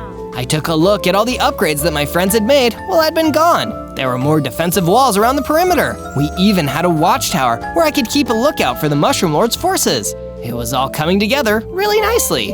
I spoke with my mentor, the Air Elemental, about the advice the Lightning Dragon had given me. Achieving balance between the elements is your destiny, Zozo. But it's no easy task. You need to seek out the root of evil and start tipping the scales. And as you do, you'll learn more with every victory. Here, there is one of the Mushroom Lord's cronies scouring the ancient forest for you. Go and tilt the scales back towards balance. I set off to find the Mushroom Lord's mob, and sure enough, discovered a Dreadlich. This thing was scary. I'd never fought anything like it before, but my focus was on my goal. I had to master the elements and bring back balance, and I used that to guide me through the fight. With my goal in mind, battling the Dreadlich seemed easy by comparison, and it fell at my Flame Breath and Diamond Blade. I moved as swift as the air with the ferocity of fire and held my ground with the strength of earth. I was starting to learn what it really meant to be an elemental wolf. When I returned back to my base, the weaponsmith had a new diamond helmet forged for me, so I added it to my armor chest, feeling happy I was making so much progress. From day 58 to day 62, I was woken up by the weaponsmith, who seemed super excited to show me something. Come, take a look, Zozo. We've been working hard on getting this place looking mighty fine. Come see the best part. It was the statue. It had been almost finished, and it looked amazing. It towered over the main area of the fortress, proud and awe-inspiring. I was so happy to see it almost finished. It looks awesome, thanks so much. Suddenly, an explosive fireball rocked one of our walls. I ran outside to see the air elemental panicking. Zozo, ghasts are attacking. We need to fend them off. Remember what you've learned about balance. Yes, Master. You and all the others should hide in the buildings. I'll take them all on. With everyone else in safety, it was time for me to take on the ghast attackers. I hopped into the fray. This time, I tried to imagine water, how fluidly it moved, but also how strong and dangerous it could be. My elements had all the strength and speed of a flash flood, and it meant I was able to take down all of the ghasts in no time. But I wasn't fast enough to save one of my friends. A ghast had launched a fireball as it ran away, retreating to the Mushroom Lord, and the fireball had struck my trusty weaponsmith. From day 63 to day 66, I was still feeling sad at the loss of my friend, the weaponsmith. I had decided to venture back to the desert to seek more information from the Lightning Dragon. Although I was sad, I wanted to use the halo to stop the evil Mushroom Lord. I remembered my goal, balance. Not just balancing the elements, but also finding the right balance of my emotions too. I allowed myself to be sad for my friend, but also had to make sure I didn't let anger or hatred get the better of me. When I returned to the temple in the desert, the Lightning Dragon was nowhere to be found. That was strange, I thought, but then again, he had been cooped up underground for who knows how many centuries. Maybe he just needed to get out and do some sightseeing.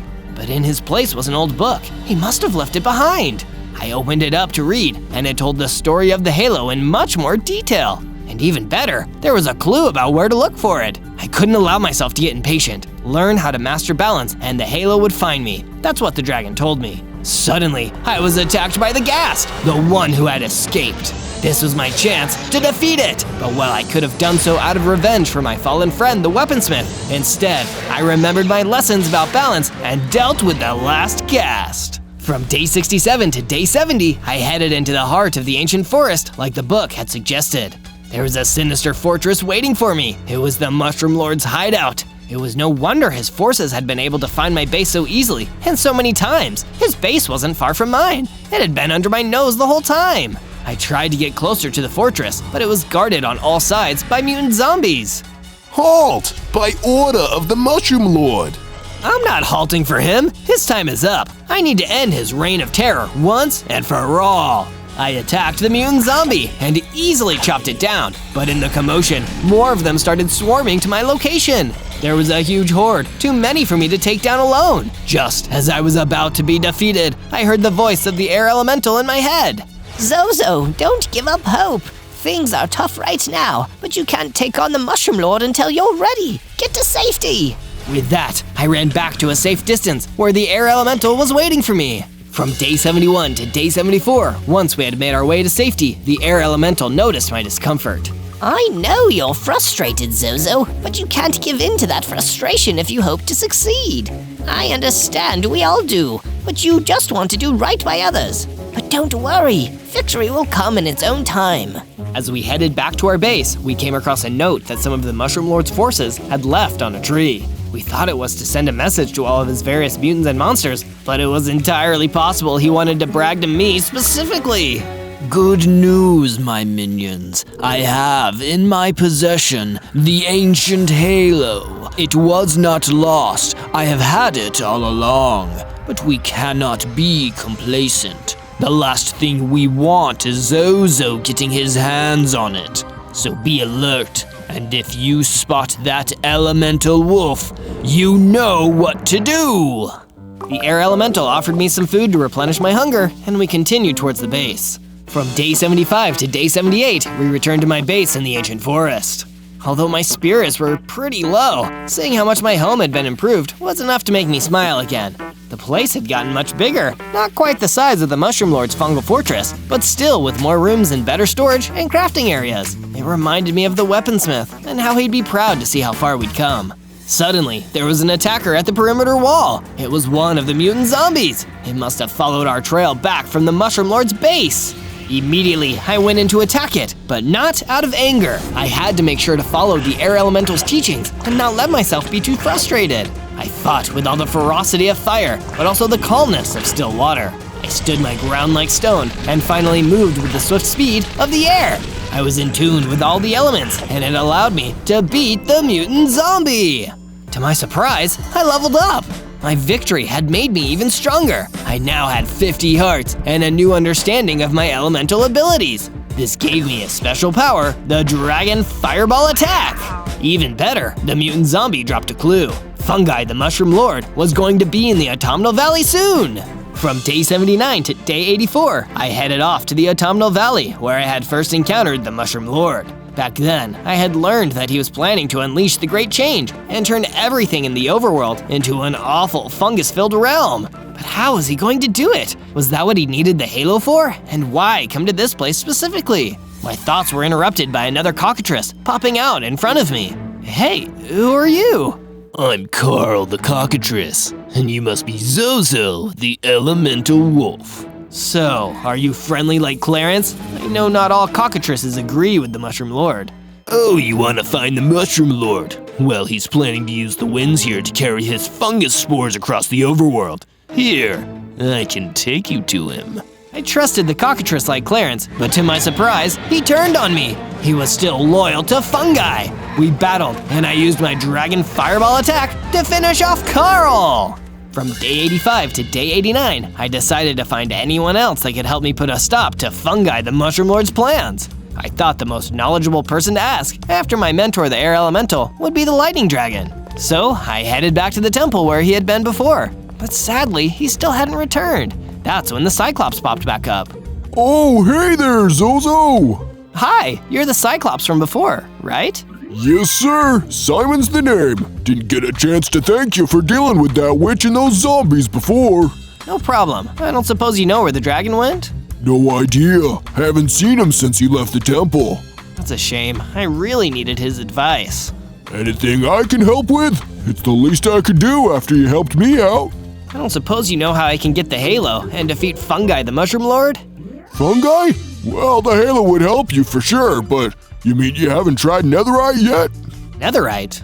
Yeah, fungi's weak to netherite. And lucky for you, I know a place you can get yourself some. From day 90 to day 94, I headed off to the place that Simon the Cyclops had pointed out for me. It was a cave where apparently someone had stashed some netherite ingots and forgotten about them. I kept my guard up. After being betrayed by Carl, I couldn't be 100% sure that this wasn't a trap.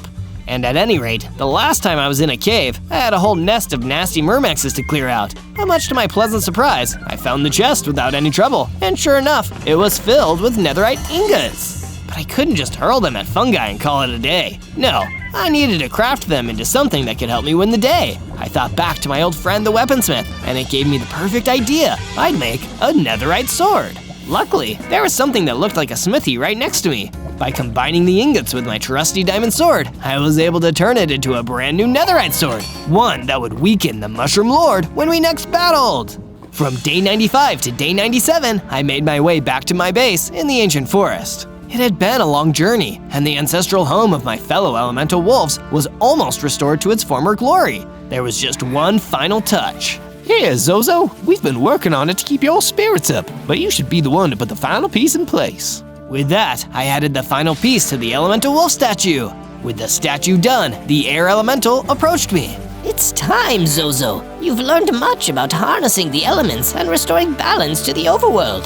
Before you face the Mushroom Lord once more, you deserve to give yourself a moment to remember just how far you've come and just how much progress you've made. Taking a moment, I realized that I'd grown and gotten stronger as the statue had gotten bigger. It was there as a reminder of how much I'd gone through and how big I felt on the inside now. It had been one heck of a journey and not always an easy one, but I wasn't the same wolf cub that I'd been when I started. Ow! On day 98, I got ready to set off to take on Fungi the Mushroom Lord one more time. First, I spoke to Clarence the cockatrice. Well, Clarence, this might be goodbye for good. Zozo, wait! I want to come with you. Are you sure? I thought you were scared of the Mushroom Lord. I am, or at least I was, but I should have stood up to him instead of running away. If you're gonna take him down, then now's as good of a time as any for me to do what I should have done from the start. Glad to have you with me, Clarence. As we went to leave, my air elemental mentor had one final bit of wisdom to impart. Zozo, you must remember all you've learned. You can restore balance as an elemental wolf with the halo in your possession. You'll be able to bring all the elements of the overworld into harmony once again. But there is one final thing you must do. If you've been enjoying this video, be sure to hit the like button, leave a comment, and subscribe to the channel. On day 99, Clarence and I marched up to the huge fungal fortress of the Mushroom Lord. Our plan was to get inside, weaken Fungi, and get the halo back from him. We were met by a horde of zombies ahead of us, but I remembered all I had learned so far and relied on my elemental powers to fight back. My dragon fireball attack took out a bunch of them as I used fire and air at the same time. I swung my netherite sword at the zombies, taking them out in one hit. The air was guiding my sword, and the netherite hiding within the earth was strengthening my blows. The zombies had once been a challenge with their numbers, but now I was better attuned with the balance of the elements, staying calm and cutting through them, one by one. As more and more zombies flooded out, Clarence hung back to distract them, and I ran right into the base, ready to take down the Mushroom Lord himself. On day 100, I searched the fungus fortress for the Mushroom Lord, but instead, I found what I'd been looking for, the halo! But it was guarded by a mighty pigless. I used all of the elements to defeat him. And sure enough, just like the lightning dragon had promised, I obtained the halo. I leveled up, getting 80 hearts, and even one more extra ability, a lightning blast. I hurled crackling bolts of lightning at the pigless. Before long, they had been defeated, which only left their master. Zozo, you won't stop the great change. Even with that blasted halo, you'll never stop my plans. Soon the overworld will be mine, a filthy fungus-ridden paradise for me to rule over. No, Fungi, you'll never win! I have mastered all the elements, but most importantly, I know why you'll never win. Because there must be balance. The overworld can't just be one thing. Foolish wolf, you have been a thorn in my side for too long. Right before my eyes, Fungi the Mushroom Lord grew into a huge version of himself. Although I was surprised, I didn't let my fear rule me. After all, two could play that game. I channeled the balance of all the elements and called on the power of the halo to transform into my ultimate form. Awoo! The battle was on! I swiped at Fungi with my netherite sword and it worked! Simon was right, netherite made him weaker. I fought with all the attacks at my disposal, energy blast, then followed up with a claw attack, and some extra dragon fireball and lightning strikes for good measure. The netherite made my attacks do some real lasting damage. The Mushroom Lord was almost beaten. I summoned up all the elements, earth, wind, fire, the water, lightning, and energy of the overworld and channeled them into one last swing of my sword. Boom! It worked! Fungi the Mushroom Lord was defeated! He exploded into tiny little spores. But this wasn't a chance for me to be cruel, so I called up the wind to carry his spores across the overworld, just enough so that fungus and mushrooms would grow. After all, everything had to be balanced. That was my job as the elemental wolf. On day 1, I spawned into the Baobab Savannah as the mighty electric tiger. Well, at least a baby version of an electric tiger. But if I work hard and train, I can live fully up to my electric tiger potential. Oh no you won't. I looked in front of me and saw a massive, hulking squall golem thundering towards me. He was so much bigger than me, the size difference was terrifying. Listen, mister, I don't want any trouble. I'm Zozo. What's your name? My name's Mike, and I'm here to fight. But why? That doesn't even rhyme. Yes, it does. If I say it rhymes, it rhymes. I'm the strongest creature in the world. Nothing challenges me anymore, and the only way to relieve the boredom is getting into fights with anyone I can. But… No buts, weakling, or I'll kick yours. Here's the deal. I'm gonna give you 100 days. You better use them well, kid, and get as strong as possible. Strong enough to have an interesting fight with me. 'Cause if you don't, I'm gonna find you and pound you until you're nothing more than a little electric tiger stain in the floor. Now run. Mike the Squall Golem didn't have to tell me twice. I turned and ran away as quickly as possible, while Mike just laughed at me. He seemed like my most formidable opponent yet. 100 days. I need to get real strong in that time, or Mike really is gonna destroy me. On day 2, I continued running through the Baobab Savannah, not stopping until I was confident that Mike the Squall Golem was nowhere to be seen. Phew, that was a close one. If he'd attacked me in that state, I would have been a goner. I only have 10 hearts. I wonder if I have any special abilities. Without even realizing I could, I released a blast of electrical energy from my paw. The electricity is eliminated from me and charges up the air around me. That must have been one of my basic electric tiger abilities. Whoa, maybe I'm not as helpless as I thought. Wait, do I see a pear tree there? I should grab one. I grabbed a few pears and ate them. Even if my hunger was full, I just couldn't resist it. Things were looking up already. At least I wasn't gonna be hungry. But my contentment didn't last for long. A scary plant-like whisperer rustled its way towards me. It wasn't as big as Mike, but it was definitely freaky. Oh no, I have a feeling I know who you work for. You feel correctly, Zozo. You really think you can beat Mike? He's the GOAT. GOAT? He's a squall golem.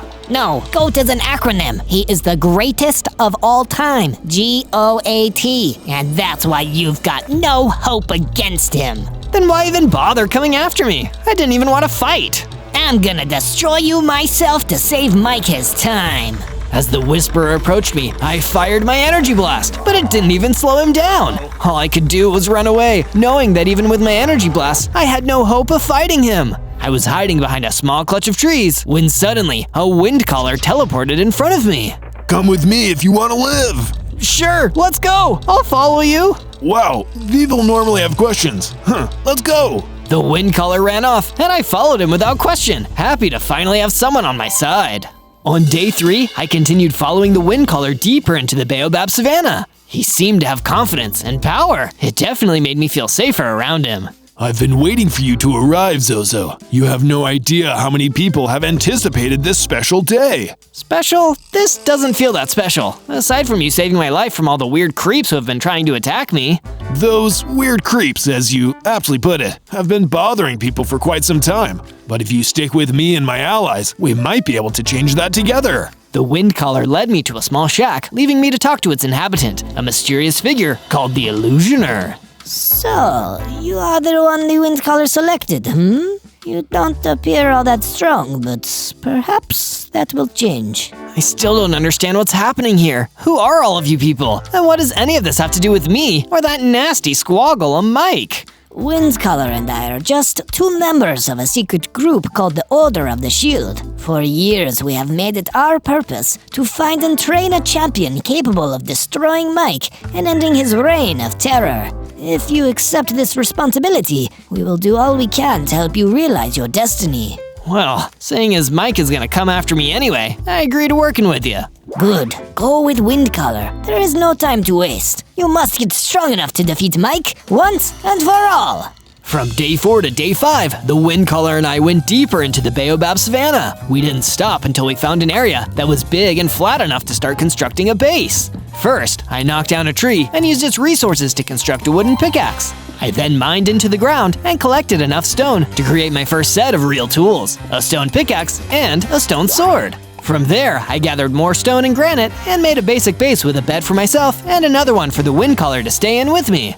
You've done great work here, Zozo. You show promise. With time, you will become a great warrior, capable of taking on Mike and showing him what we are all capable of. I want to get stronger, wind color, but I'm not sure where to start. How can I become more powerful? I can help you with that, Zozo. I'll give you a portion of my power, and that will give you a foundation to build on. Stay still, please. The wind collar fired and energy blasted me. The second it hit me, I started growing, becoming bigger, and had the ability to summon lightning strikes. I tried it out on some grass, and it was fantastic.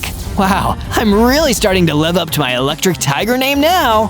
From day 6 to day 8, I decided to explore a new part of the savannah and test out my new powers for real. Energy blasts and lightning strikes. I'm a force to be reckoned with. And those powers would soon come in handy because I saw an innocent fungus thrower being attacked by that nasty whisperer who had attacked me earlier. I'm not gonna let this stand. As I ran in, the whisperer's attention was turned to me and the fungus thrower was able to escape. It was just me and my old enemy now. Hey, you ugly plant. You again? I didn't expect to see you after you ran off like a coward last time. I'm no coward whisperer, and I'm about to prove it.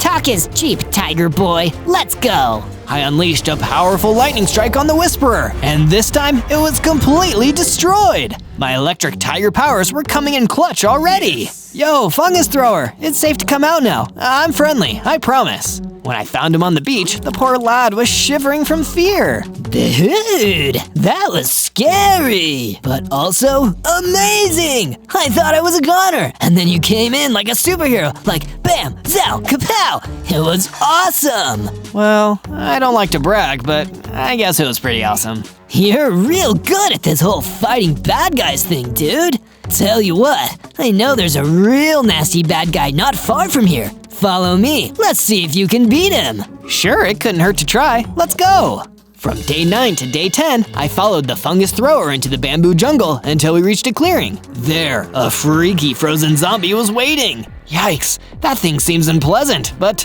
a promise is a promise. I ran in and unleashed a lightning strike against the frozen zombie, but it didn't seem to do anything other than annoy this particularly frosty member of the living dead. The frozen zombie chased me, and all I could do was run away as fast as I could. When I'd managed to lose the frozen zombie, I rendezvoused with the fungus thrower again. I'm really sorry for letting you down on this one, man, but I just don't think I'm strong enough to take down that frozen zombie yet. It's chill, dude. You did your best, and that's what matters. Tell you what, why don't you come and stay at my base while I get stronger? You seem like a cool guy. I'd love to hang out with you some more.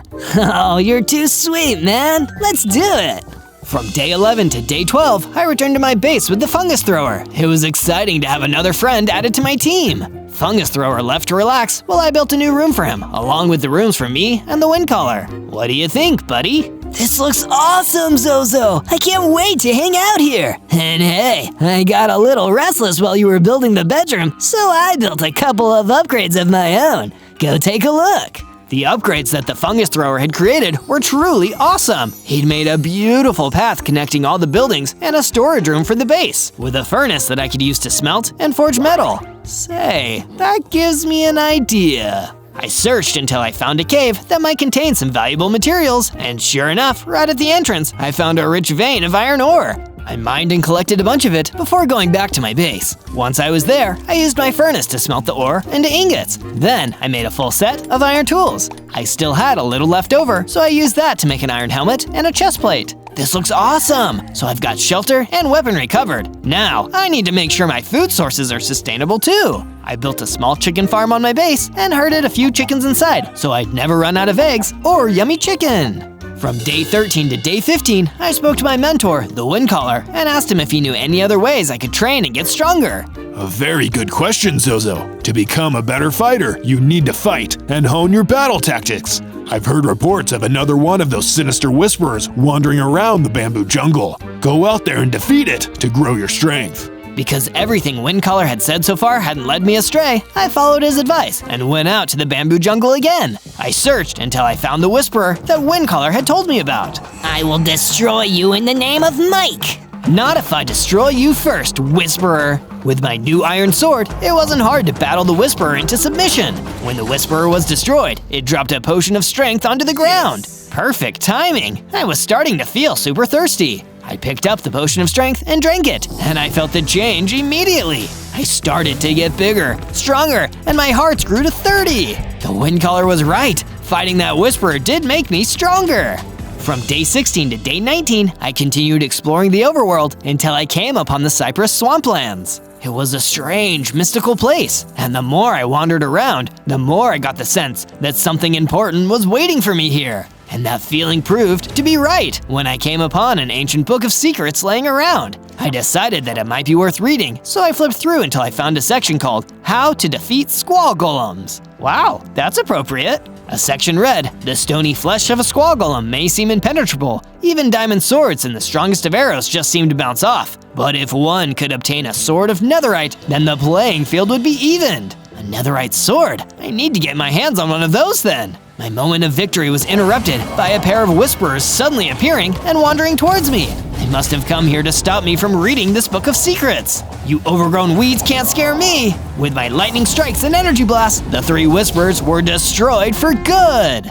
From day 20 to day 22, knowing that I needed a netherite sword to truly defeat Mike the Squall Golem, I went back to the mining cave looking for more material. Sadly, I couldn't find any diamonds or netherite down there, just more iron ore. I mined a bunch of it and went back to my base where I smelted it into ingots and made myself the rest of my iron armor. If you can't invest in your attacks, you might as well invest in your defense. My recent increase in strength reminded me of an old unsettled score. I needed to defeat the frozen zombie for my friend the fungus thrower. Time to send that zombie to its eternal resting place. I returned to the bamboo jungle and hunted down the frozen zombie that had given me trouble all those days ago. With my iron sword, I was able to defeat the nasty undead once and for all. It probably won't be long before I'm strong enough to take on Mike and win. I wouldn't be so sure, weakling. I turned and saw Mike himself was standing right behind me. I wanted to run, but this time I stood my ground. I'm not scared of you anymore, Mike. I know the secret. I just need to get my hands on a netherite sword.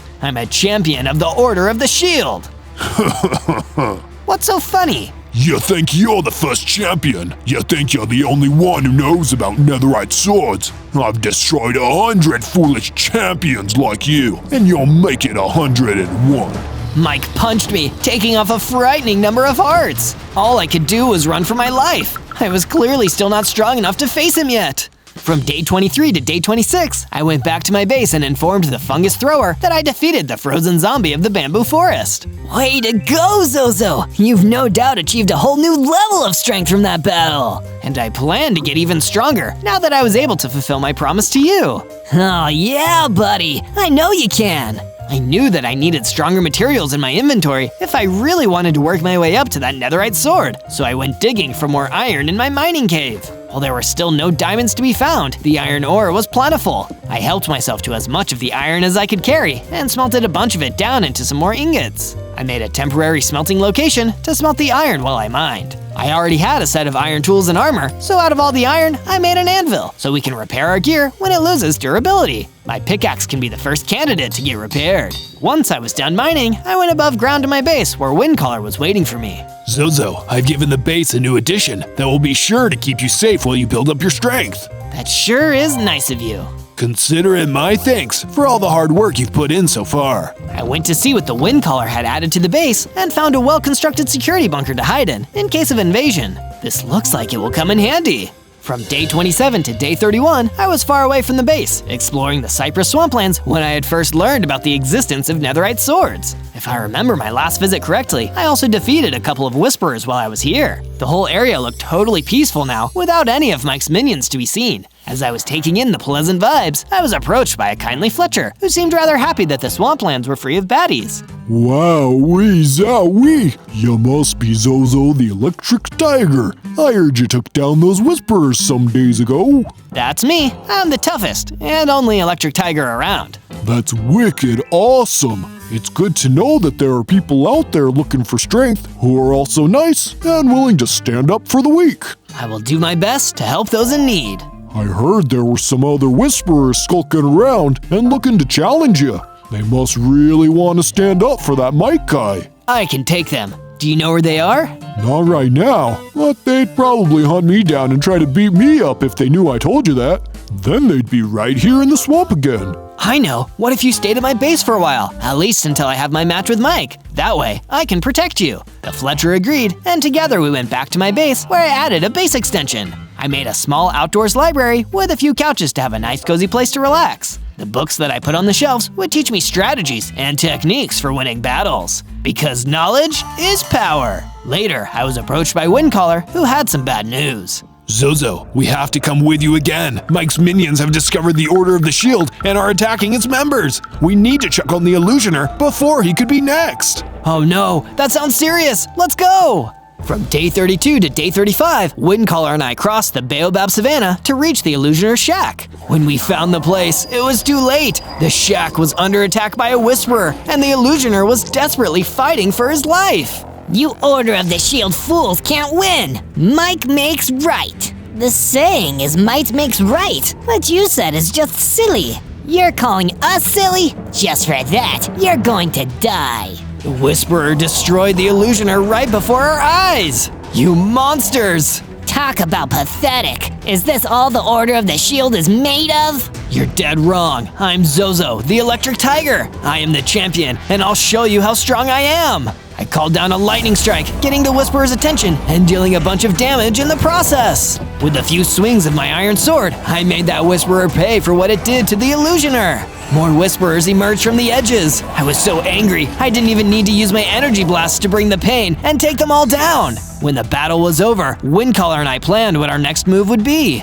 We need to be on the lookout for any other mobs that are working for Mike. Curse him! We were too late to save the Illusioner from his rampage. We'll keep an eye out for the other surviving members of the Order of the Shield, and once we're together, we'll help you become the strongest champion you can be. From day 36 to day 39, I returned to the bamboo jungle so I could practice all my most powerful fighting moves in a safe place where none of my friends would get hurt. I was tossing around Energy Blast when I blasted away some bamboo and found an iron golem hiding nearby. Whoa, easy with those blasts. You could knock somebody out with those. My apologies, I didn't know you were here. Sometimes I don't know my own strength. Oh, no, it's okay. I actually have been searching for someone strong enough to defeat the ruthless roaming Ravager. If it's a worthy opponent that gives me a chance to test my skills, then I'm 100% game. Where is this Ravager anyway? I'll show the way, almighty Electric Tiger. I was brought to another part of the bamboo forest where the ruthless roaming Ravager was running around. It was my time to bring that bad boy down.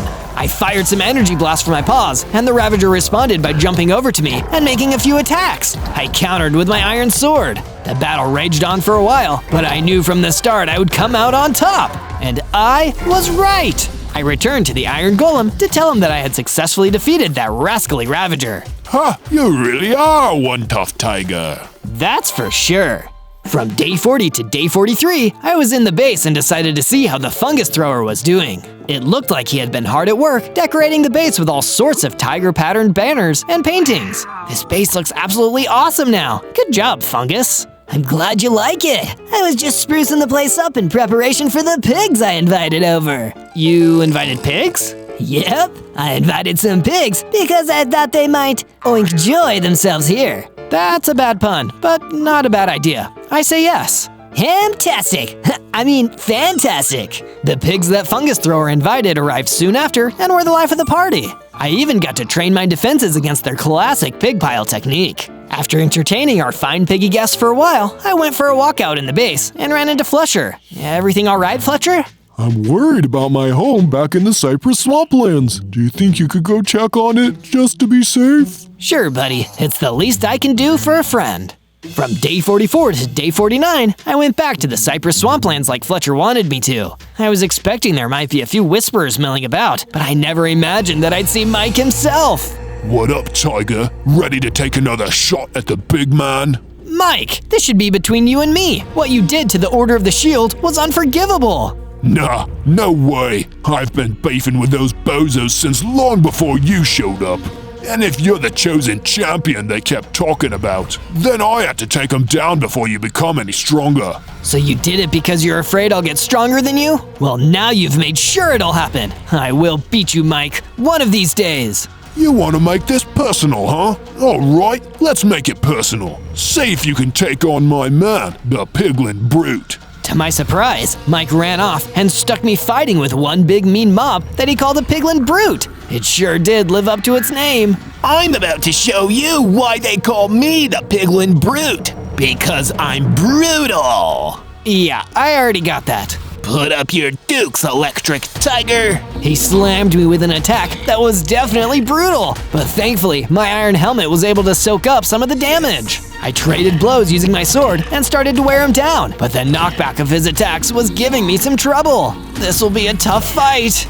From day 50 to day 53, I had started to use my energy blast to continue to deal damage to the Piglin Brute. He didn't show much signs of tiring, but then again, neither did I. I can see why the Order of the Shield was impressed by you, but you can't really be the champion who will defeat Mike because I'm about to take you down. Wouldn't bet on it, Brute.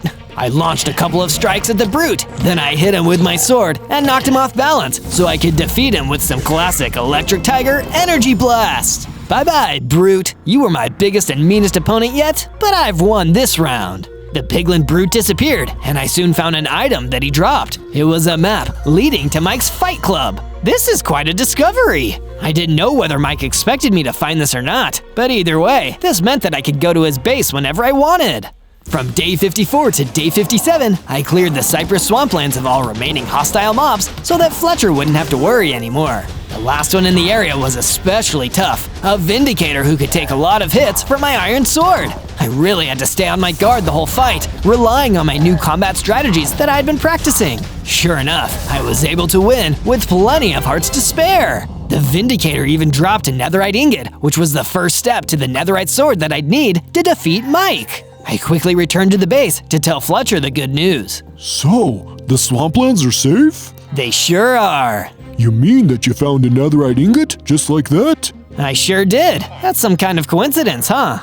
It's no coincidence, it's a sign. You are meant to be the champion of the Order of the Shield. It's your destiny. Well, in that case, I better make the most of this chance and get some diamonds so we can eventually make a netherite sword. You can do it, Zozo. From day 58 to day 62, I made a much-needed expansion to the chicken farm so that it could hold more livestock. It was just in time, too, because I was able to round up more chickens for food. An Electric Tiger's gotta eat to keep his energy up, and delicious chicken tenders are what's on the menu. Next, I delved down to the mining cave to have another look for the diamonds I would need to craft a diamond sword. I had to explore pretty deep, but soon enough, I managed to get my pickaxe into some diamonds. There's many diamonds here. I might believe in destiny after all. I mined for a while and found more than enough diamonds to make the diamond sword, which I planned on using as the foundation for the netherite sword I'd be making later. I used the rest of the diamonds to craft a diamond pickaxe and a full set of diamond armor for myself. Once I was satisfied with the amount of diamonds I had amassed, I returned to the surface of the base and met up with Windcaller. Hey, Windcaller, I've crafted a diamond sword. That's excellent, Zozo. We should celebrate in the brand new super amazing party room that I just built. Oh wow, no way! A party room! I love parties! While I had been down in the mines, Windcaller had given the base its most exciting feature yet, a decorated room for hosting parties. I tried out the dance floor and had a really good time. From day 63 to day 66, I was hanging out at the base with Fungus Thrower, discussing ways for me to become even stronger. If I could train in a new location, maybe I'd be able to discover some new fighting moves. I actually know just the place. If you train in the harsh sunlight of the desert, you'll increase your strength in no time. How do I find the desert? I'll show you the way on your map. The Fungus Thrower marked the desert as a location on the map I received from the fallen piglin brute. It looked like it was on the way to the biome where Mike's Fight Club could be found. I should get used to that path while I'm out there. I went to the desert and felt the sun beating down on me. This would be a good place to train, and I was in the mood for a fight with a scary opponent. Across the dunes, I saw one scary-looking wither skeleton. I moved towards him with my sword drawn, ready for battle. Hey you, wanna fight Zozo the electric tiger? No thank you. I don't want to fight, especially not a tough customer like you. Okay, I can respect that. We won't fight. Did you think just because I'm scary looking that I'd want to fight? You really shouldn't judge people by their outward appearances. Yeah, that was my bad. I'm very sorry about that, friend. Lesson learned. It happens to me a lot, I'm afraid. Just the other day, a Zoglin tried to pick a fight with me. I told him, no, wait for a strong person who wants to fight. Well, if that Zoglin wants a fight, I'll fight him. I came here to train anyway. From day 67 to day 70, the friendly wither skeleton brought me to meet the Zoglin, a dangerous opponent who was also looking for a challenging fight. The Zoglin agreed to fight me one-on-one so we could test each other's strength. Before the fight began, the wither skeleton took me aside so we could have a quick discussion.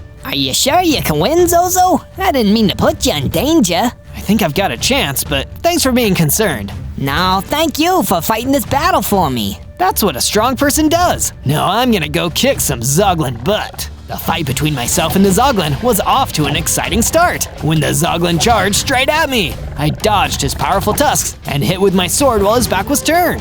The Zoglin countered by hitting me with his tusks. I lost a few hearts, but I was still in the fight. I fired some energy blasts and used my signature lightning strike to deliver the last blow, defeating the Zoglin.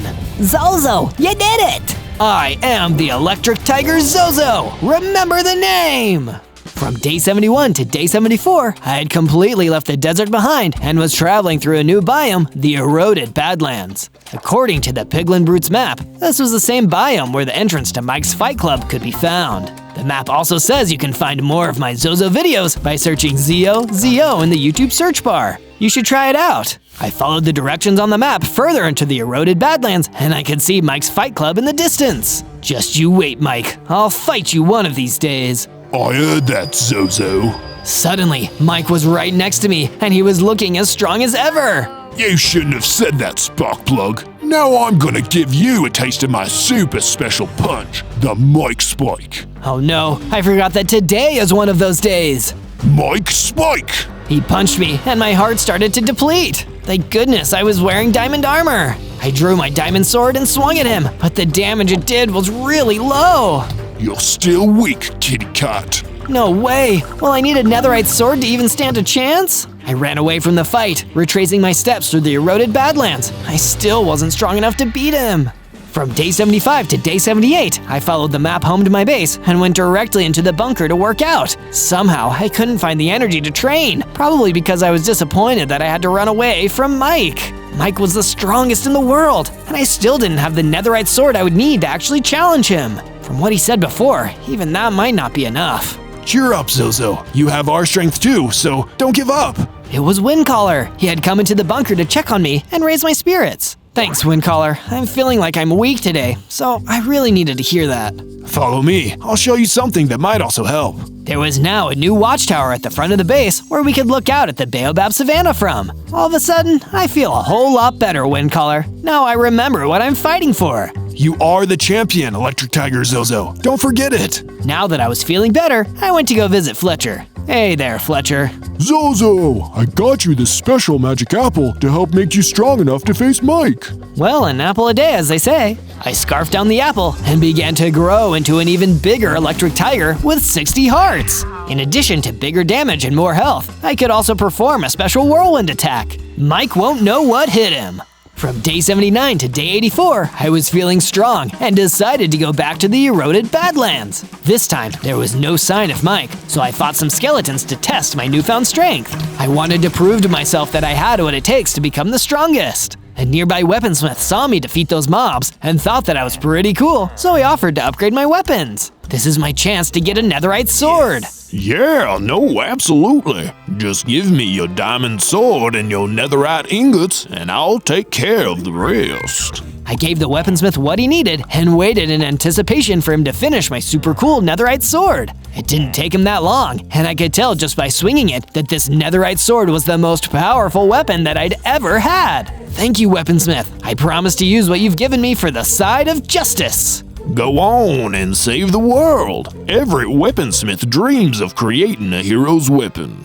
From day 85 to day 89, I returned to the base to show the others that I had obtained the netherite sword and found that it was being attacked by whisperers. So this is where you ran away to, coward? We're gonna make you feel real silly for leaving Mike in the middle of a fight. I battled the whisperers with all my might, testing the edge of my netherite sword. These minions had given me trouble in the past, but now I was so much stronger than them that they were barely a threat. I easily defended the base and prevented any further damage to the structures. Oh man, this guy is actually way too strong. Maybe I should leave this one to Mike. He'll know how to win. Intimidated by my strength, the whisperers stopped fighting. It was now their turn to run away. Serves you right for trying to mess with my friends. You'll have to deal with this electric tiger now. I chased the whisperers through the Baobab Savannah until my base was far away. Never come back! A villager who saw me bravely face off against Mike's henchmen came over to cheer me on. You're the electric tiger, the second strongest being in the world.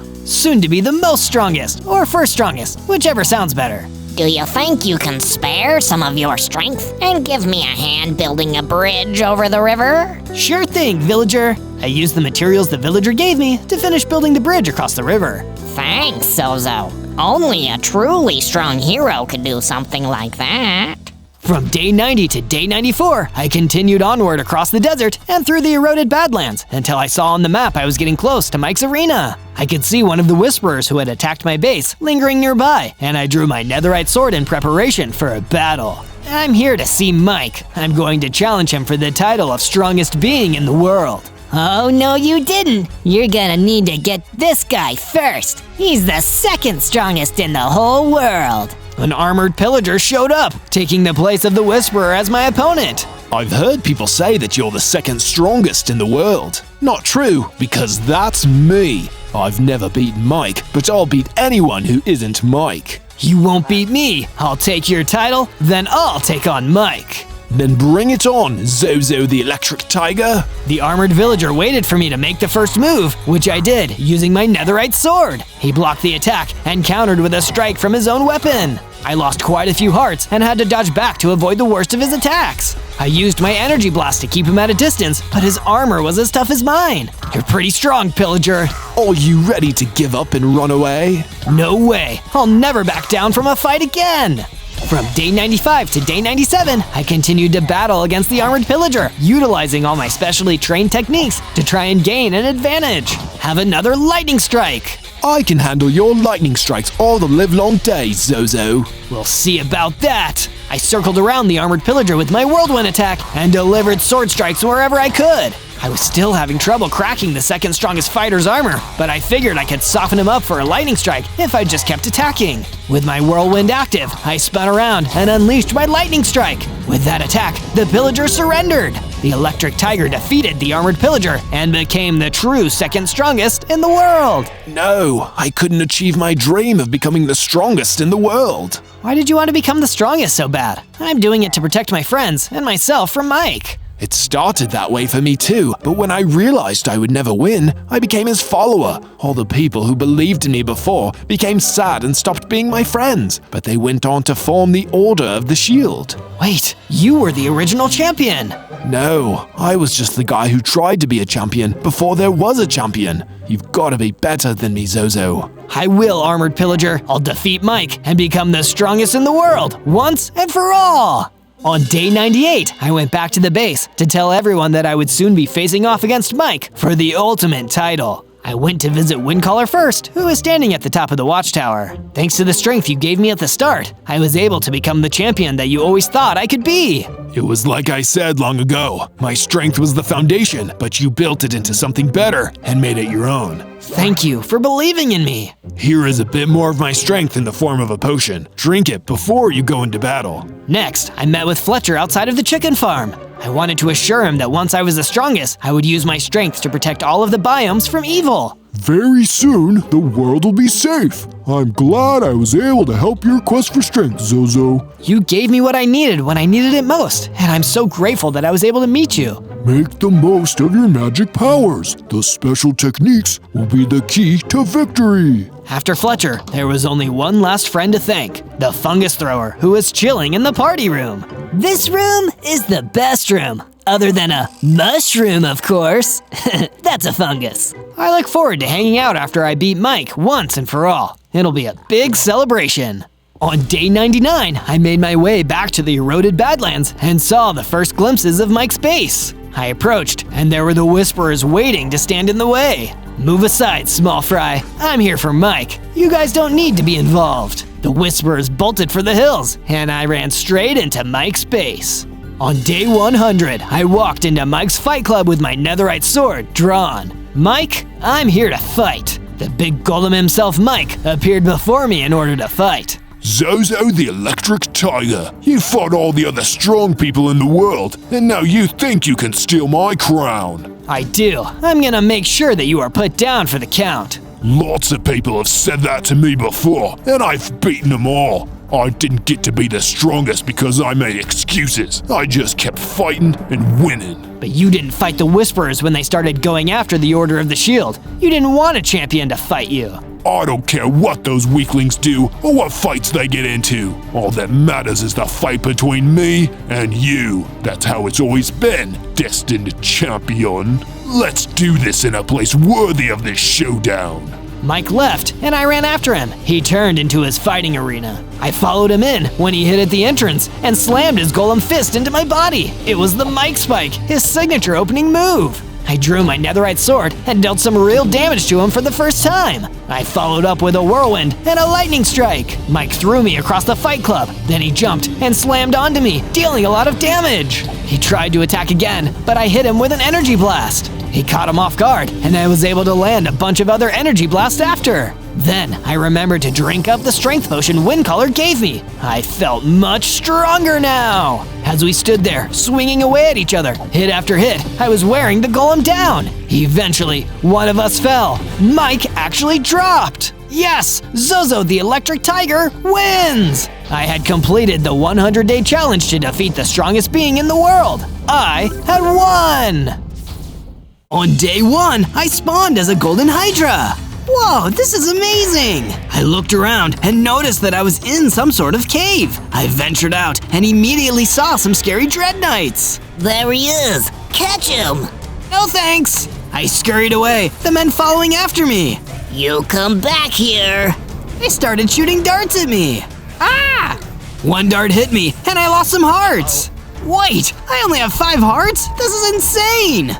I hurried and tried to get away, but the men were too fast. They surrounded me as I felt my eyes start to close. Perfect. Everything is coming together. And with that, I passed out. On day 2, I woke up in a cage. Oh, where am I?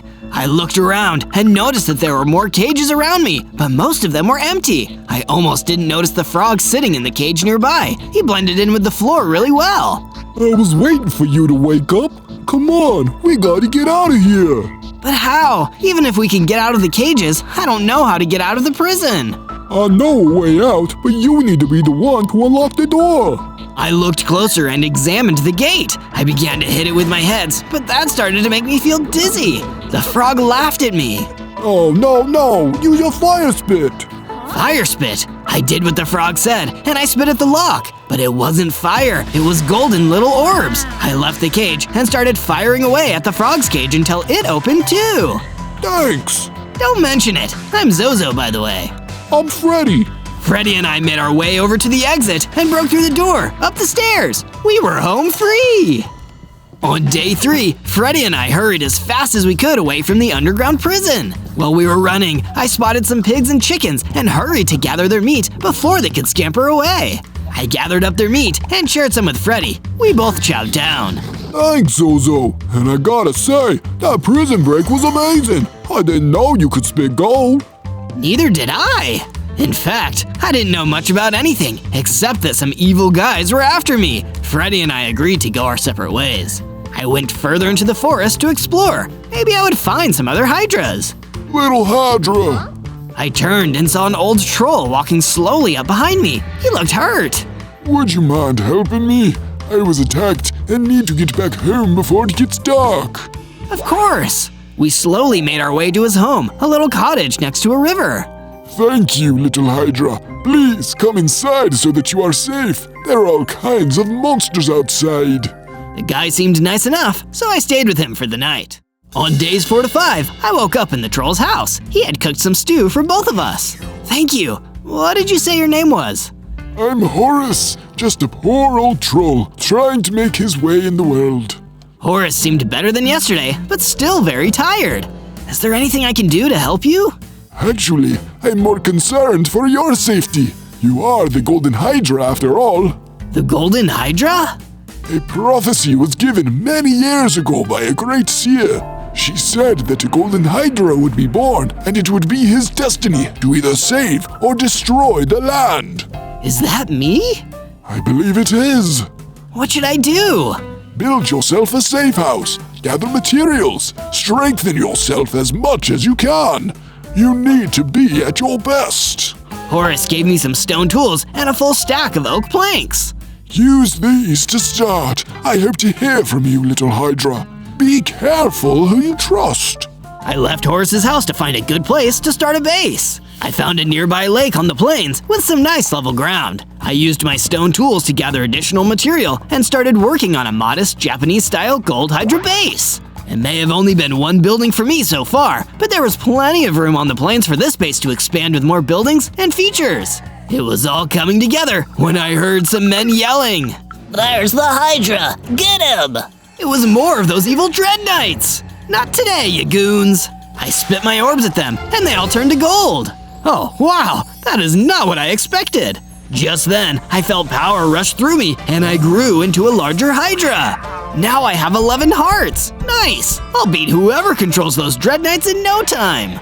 On days 6 to 8, I ventured from my base to gather more information. Also, I wanted to see if I could find more creatures that needed shelter from the mysterious villain and his men. I came across some tortoises who immediately tried to run away. Hey, I'm a friend! They looked at me warily. You aren't working with the sorcerer? No, a sorcerer? Is that who's commanding all the Dread Knights? I have nothing to do with him. Look, kid, it would just be better if you left this land. It's not safe for you. The tortoises slipped away, leaving me confused. I decided to go back to Horace's house to ask him about it. A great sorcerer has purged this land and intends to use your power for his purposes. He will stop at nothing to get you. That's awful. What should I do? There is a cave nearby that has some armor and tools that we could use. I was on my way there the other day when I was attacked. That's a good place to start. Sounds like a plan. On days 9 to 10, I hurried to the cave that Horace mentioned and went to explore. Sure enough, there was a chest hidden behind some rocks. Just as I was about to open it, a great hairy spider came rushing out. Ugh, gross! He attacked me, and I was too slow to spit my golden orbs. I took quite a bit of damage. Ouch! I hurried and slithered from the cave. This is too hard. I can't defeat him by myself. Hey, are you trying to get rid of that spider too? A wolf came out from behind a tree. Yeah, I am. Why do you want him gone? He took some of my armor. I'm trying to keep myself safe from the sorcerer's goons. Me too. Maybe we can work together. We came up with a plan and went back down to the spider's lair. The wolf distracted him, and I shot my golden orbs at him. He turned immediately into a gold statue. Wow! We gathered the materials in the chest, and I gave the wolf the reptile armor. Be careful out there. Zozo. Zozo. I'm Lex. Thanks, Lex. Take care of yourself. On days 11 to 12, I returned to Horace. At first, he was happy, but when I told him that I'd given Lex the armor from the chest, he got really mad. The other animals don't matter, little Hydra. What matters is that you're strong. He was acting really weird, but I couldn't blame him. He was probably scared of the sorcerer and just wanted us to be safe. You've done well, but this isn't enough. Now you must travel to the Black Forest and gather more strength potions left there by wizards of yore. This is important, little Hydra. Don't trust anyone besides me. Defeat anyone who stands in your way. I left the house, wondering why Horace didn't want me to trust anyone else. He was probably just paranoid. As I made my way to the Black Forest, I saw some more of the sorcerer's goons traveling along the river. I tried to be quiet and slither away, but they spotted me. It's the Hydra! Grab him!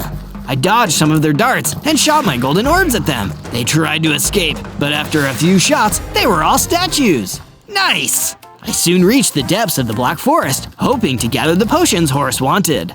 On days 13 to 15, I plucked up the courage to enter the sinister Black Forest. At first, there didn't seem to be anyone there, but I kept looking, wanting to find those potions. After just a few moments, I saw a family of hoglins gathered around a campfire, harmlessly warming themselves.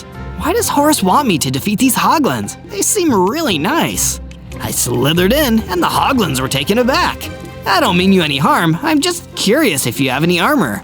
The hoglins were cautious, but one answered me. Are you going to try to steal it from us like the others? Others? What others? Sorcerer's men. They have tried to steal it before. They want all the armor taken away from the creatures in the land, so they can't fight the sorcerer. What? That didn't seem right. I needed to talk to Horace about this. On days 16 to 19, I traveled back to Horace's house. I arrived, and he seemed happy to see me. But when I told him I couldn't get the strength potions from the Black Forest, he immediately turned angry. Don't you know what's at stake? You needed to get those potions. You need to get stronger. Why is it so important that I'm stronger? You are not fulfilling my expectations. I need to think this through. He told me to leave. I did, more confused than before. When I arrived back at my base, Freddy Frog was there. Hey, buddy, it's been a while. Zozo, I'm so glad you're okay. I heard that you met the sorcerer. How did you survive? What do you mean? I haven't met him. All the creatures have seen him hiding out in the woods. He's disguised as a simple old troll. Wait, was he talking about Horace? I heard he's planning an attack with his goons today. He's going to the village in the plains. I had to see for myself if this was true. It couldn't be Horace, could it? I went with Freddy to the village in the plains like he said. When we got there, I saw the goons being led by a very recognizable troll. I looked closer and realized it was Horace. You manipulated me. Horace turned toward me. Oh, Zozo, you gullible little Hydra. You are too quick to trust, but you've been a hindrance. Time for a change of plans. You had no right to do that to me, and you have no right to steal from innocent creatures and people. I charged at him, spewing golden orbs. He easily outmaneuvered them, and with his powerful swing, threw me back into a building. Before I knew it, I blacked out. On days 20 to 22, I woke up with Freddy looking down at me. Oh, good. You're awake. You need to help the villagers. I got up and followed Freddy to the village. Some of the buildings were on fire. Everyone, move away from the buildings! I hurried and spewed my orbs at them, extinguishing the fires. It was definitely not what the villagers were expecting. Whoa, this is amazing! How can we repay you? It might not be safe here anymore. You can all live at my base with me. I have lots of room. The villagers talked amongst themselves for a little while, then readily agreed. We made our way to my base and then gathered some needed supplies for the new houses. It was hard work, but in no time, everyone had a house of their own. Thank you, Zozo. These look amazing. On days 23 to 26, I went back to the cave where I originally spawned. It must have been important, so I figured that I should investigate. I entered the cave and it seemed Very normal. I was hoping to find some sort of clue as to who my parents were. It had been a crazy couple of days, and even though I had friends, I wondered if I had family. All of a sudden, I heard a noise coming from deeper in the cave. I explored further and saw another Hydra, but she was being attacked by a group of skeletons. Get away from her! I slithered down and started shooting the skeletons. Within just a few moments, those bags of bones were gone. I turned to the Hydra, but then I felt a power surge through me. I grew, and then I leveled up into an adult Hydra. I now have 18 hearts. I let out a large breath of golden fire. Zozo? The Hydra looked scared of me. No need to be scared. Who are you? I'm your mother. My mother? I'm so glad I found you. Where did you go? I laid an egg and went to find some food, but when I came back, you were gone. I was so worried about you. How about you come live with me? I have a base and it'll be much safer than this cave. She happily agreed, and we made our way in that direction. On days 27 to 31, as my mother and I left the cave, we happened upon Freddy again. Hey, Zozo, do you think you could help my family? He directed me toward a small alcove nearby that had been broken apart. What happened? The sorcerer's goons tried to break our alcove after we refused to leave. We managed to escape before anyone was hurt, but we don't have a home now. The frogs looked very sad, so I offered to build them a new home on my base. Really? That would be great. Thank you so much. With the frogs and my mother in tow, we continued on our way to my base. Once we arrived, we got straight to work, building a pond for the frogs and placing down a bed for my mother. I also noticed that the villagers had planted crops and gathered some animals. I even made a nice path connecting all the buildings. Thanks, guys. You've done some great work here. It was all starting to come together. I will get that golden Hydra if it's the last thing I do. He is the key to all of my plans. What would you like me to do, Master? I want you to follow him. Make sure he is met with challenges. He needs to reach maximum strength by the full moon. It's vital that you do this. Yes, Master. On days 32 to 35, I wanted to return to the underground prison where Freddy and I were held.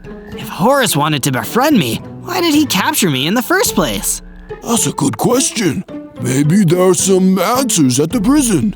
I asked Freddy if he wanted to come with me, and he readily agreed.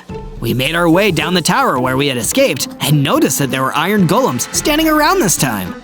That's new, and they don't look like they work for Horace. I wasn't expecting you to come back here. I flipped around to see one of the iron golems standing right behind me. Are you one of the guards? Not exactly. I bartered with some of Horace's goons that are corrupt. They agreed to give you to me as a bargaining chip. We weren't expecting you to escape so quickly, however. So you're not my enemy. You just want to sabotage him. Basically. So... perhaps we can make an arrangement to stop him. What do you have in mind? I'll be in touch. I have some research to do. Just look out for a message from Puck the Honorable.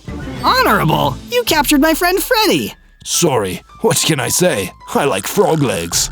I heard Freddy gulp behind me. Don't worry, I won't eat your friend, but we'll be in touch, Zozo. And just like that, he left, without even saying goodbye. Not very polite, but okay. On days 36 to 39, I went venturing into a nearby cave to find some iron ore that could help buff out my equipment. After I found enough, I built a furnace, smelted some iron ingots, and finally made myself an iron sword, iron pickaxe, and some armor. Cool, looking good. I went digging deeper and even managed to find some diamonds. Yes, jackpot! This will be great for some upgrades. Before I could start crafting, I heard a noise and something hit me. I turned and saw a skeleton moving around, trying to shoot me again. I spewed my golden fire breath at him. Nice. The skeleton froze, but not before dropping his bow. I picked it up and realized it was enchanted. Infinite arrows. Sweet. I returned to my base with the supplies and the bow, hoping to upgrade some of my items and the houses. One of the villagers approached me. Zozo, do you think you could help me with something? Sure, what is it? Bradley, and it's about our home. I thought I had gathered everything when we came here, but I left something important there. Would you come with me? I don't feel safe going by myself. Of course, let's go! On days 40 to 43, Bradley and I ventured back to the village on the plains. We hurried to the house to grab his item. What is it you needed so badly? He rummaged around his room under his bed and then whooped in victory. Got it! Is that a paintbrush? Yeah, it's my lucky paintbrush. Are you serious? It's important to me. I shook my head. What a weird kid. But hey, at least he has it now. All of a sudden, I heard a noise outside. Shh, I think there's someone here. I looked out the window, and sure enough, there was some of Horace's goons rummaging around. But they weren't alone. They were being led by a terrifying yak this time. We tried to sneak out quietly, but Bradley made a noise, and they spotted us. Smooth move, Bradley! The goons charged at us, and I started to spew golden fire. Within just a few moments, we had nearly taken out all of the goons. The henchman just stood, watching us. Then after a moment, he ran off with the remaining men. Coward! We looked around and noticed the goons had dropped a few healing potions before I had frozen them into gold.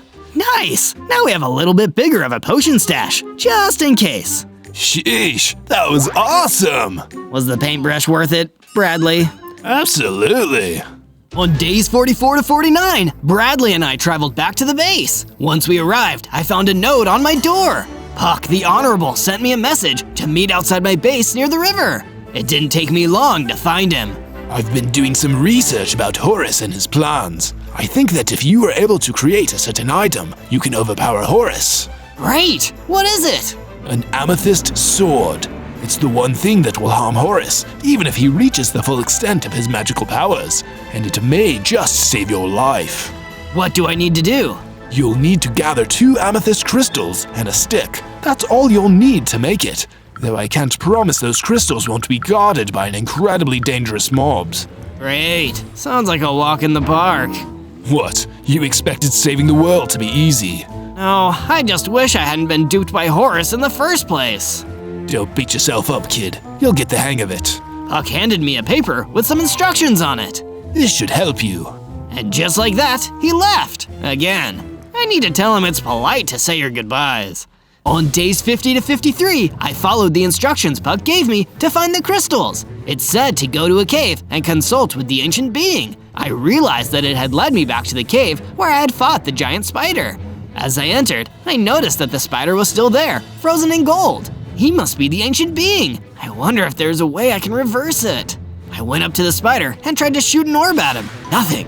A fire breath, and also nothing. Then I tried to punch him. Suddenly, he turned back into his normal self. He looked down at me angrily. How dare you freeze me? I'm sorry. I was manipulated by the sorcerer to steal your items. But you did steal some of them from the wolf. He softened a little. I did. I was desperate and needed extra protection. Clearly, it did not work. What do you want? I was told that you have information about amethyst crystals. Yes, I was once a guardian of a great multitude of crystals, but I was forced to leave when the cavern was ambushed by an evil warden. It has been a great many years since then. Can you show me where it is? I cannot. When I desired to go back, it was no longer there. Some sort of shifting due to magic. I thanked the spider and left the cave. It was just another dead end. On my way back to the base, I noticed more of Horus's goons fighting a wolf. Hey, that's Lex. Maybe he'll want to help me. I approached as he finished the goons off. Hey, remember me? Zozo, you're alive! Yeah, I am, and I'm trying to defeat the sorcerer. I could really use your skills. Would you want to help me?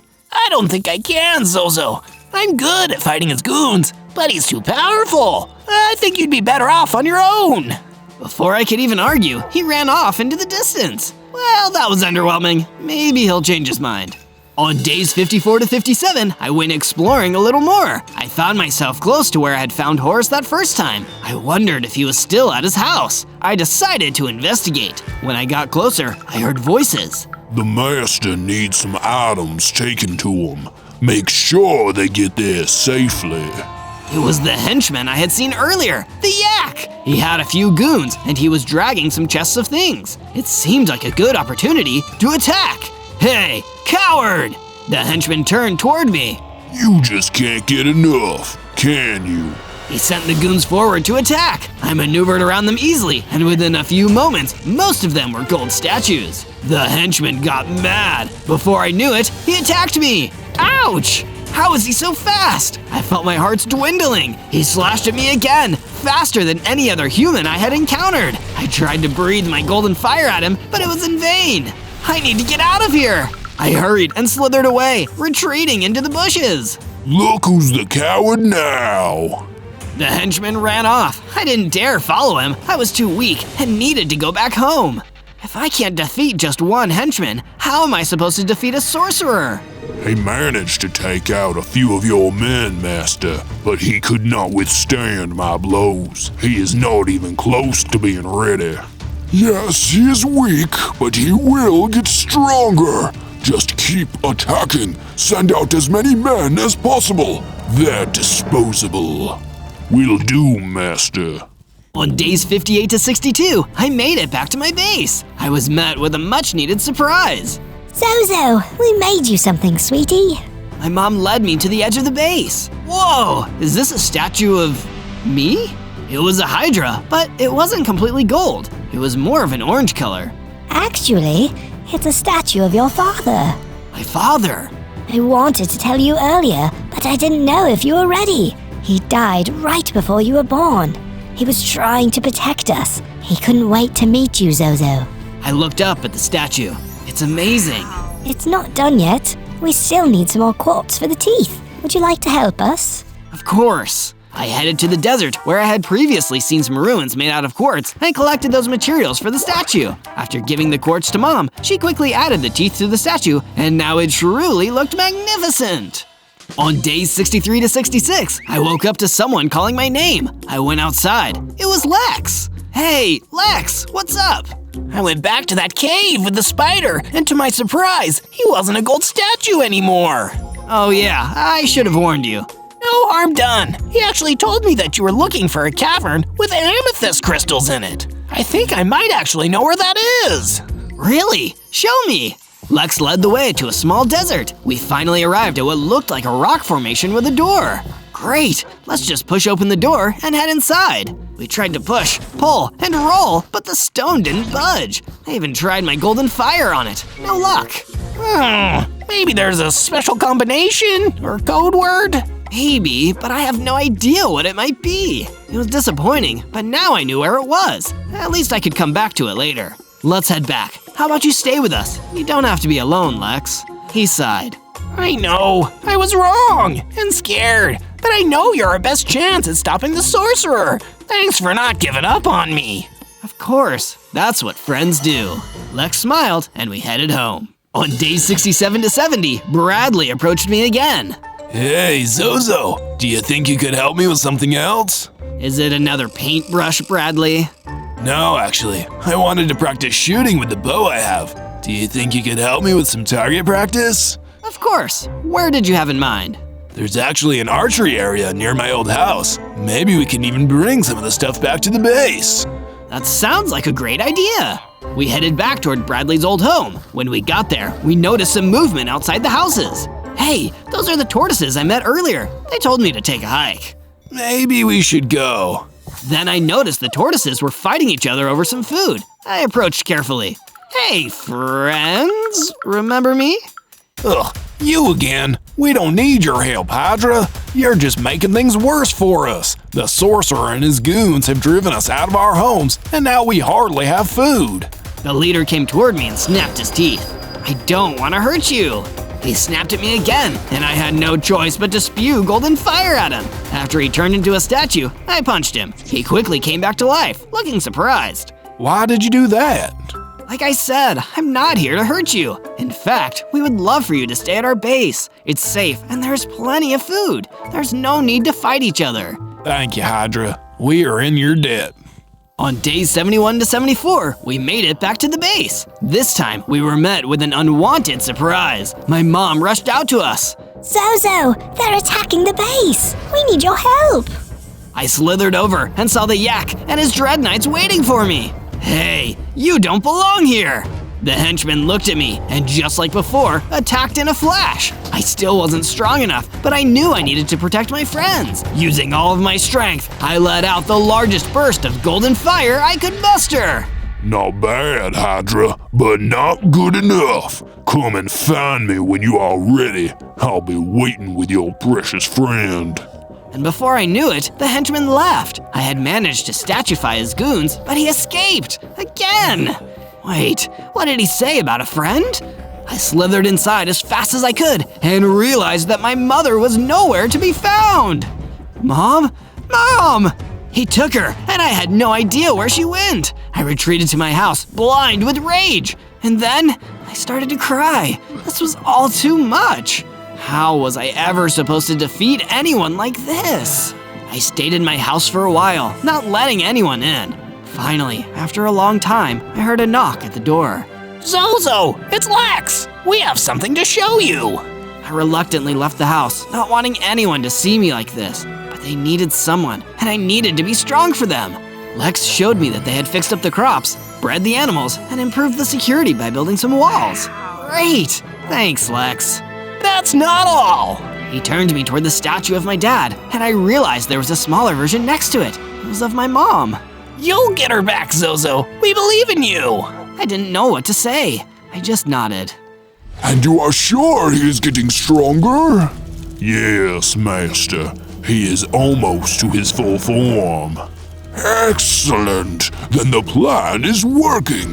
The mother will eventually bring him to us. Good work. Thank you, Master. On days 75 to 78, Puck the Honorable left me another note. I met him at our customary spot next to the river. Hello again, Zozo. What do you want, Puck? Someone's in a hurry. I have important information and a gift for you. I hear you are having some trouble with Horace's henchman. I have some important information.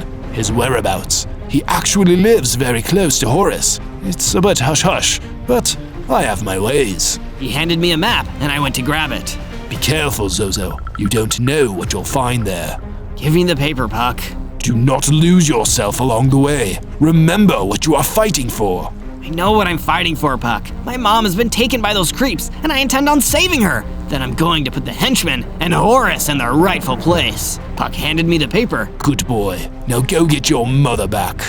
On days 79 to 84, I raced to the henchman's house. If there was a chance he had my mom, I was going to find her and defeat him once and for all.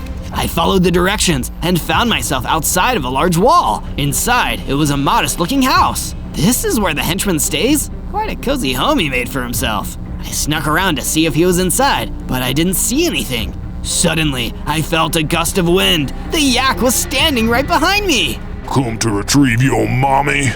Coming after me was one thing, but involving my mom was a step too far. Your mother gave you everything, and you still can't save her. I'm going to beat you, Yak, for her! I felt a power grow within me, and I leveled up into a fully grown Hydra with 50 hearts. I got bigger, stronger, and even gained the claw strike ability. No, this isn't what was supposed to happen. Horace promised me I wouldn't be defeated by you. Be careful who you trust, henchman.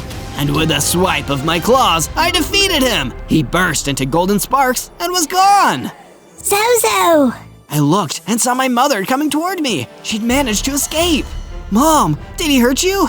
I'm fine. I'm so proud of you. Look at how strong you are. You look so much like your father did. I'm so glad you're okay. Come on, Mom. Let's get you back home.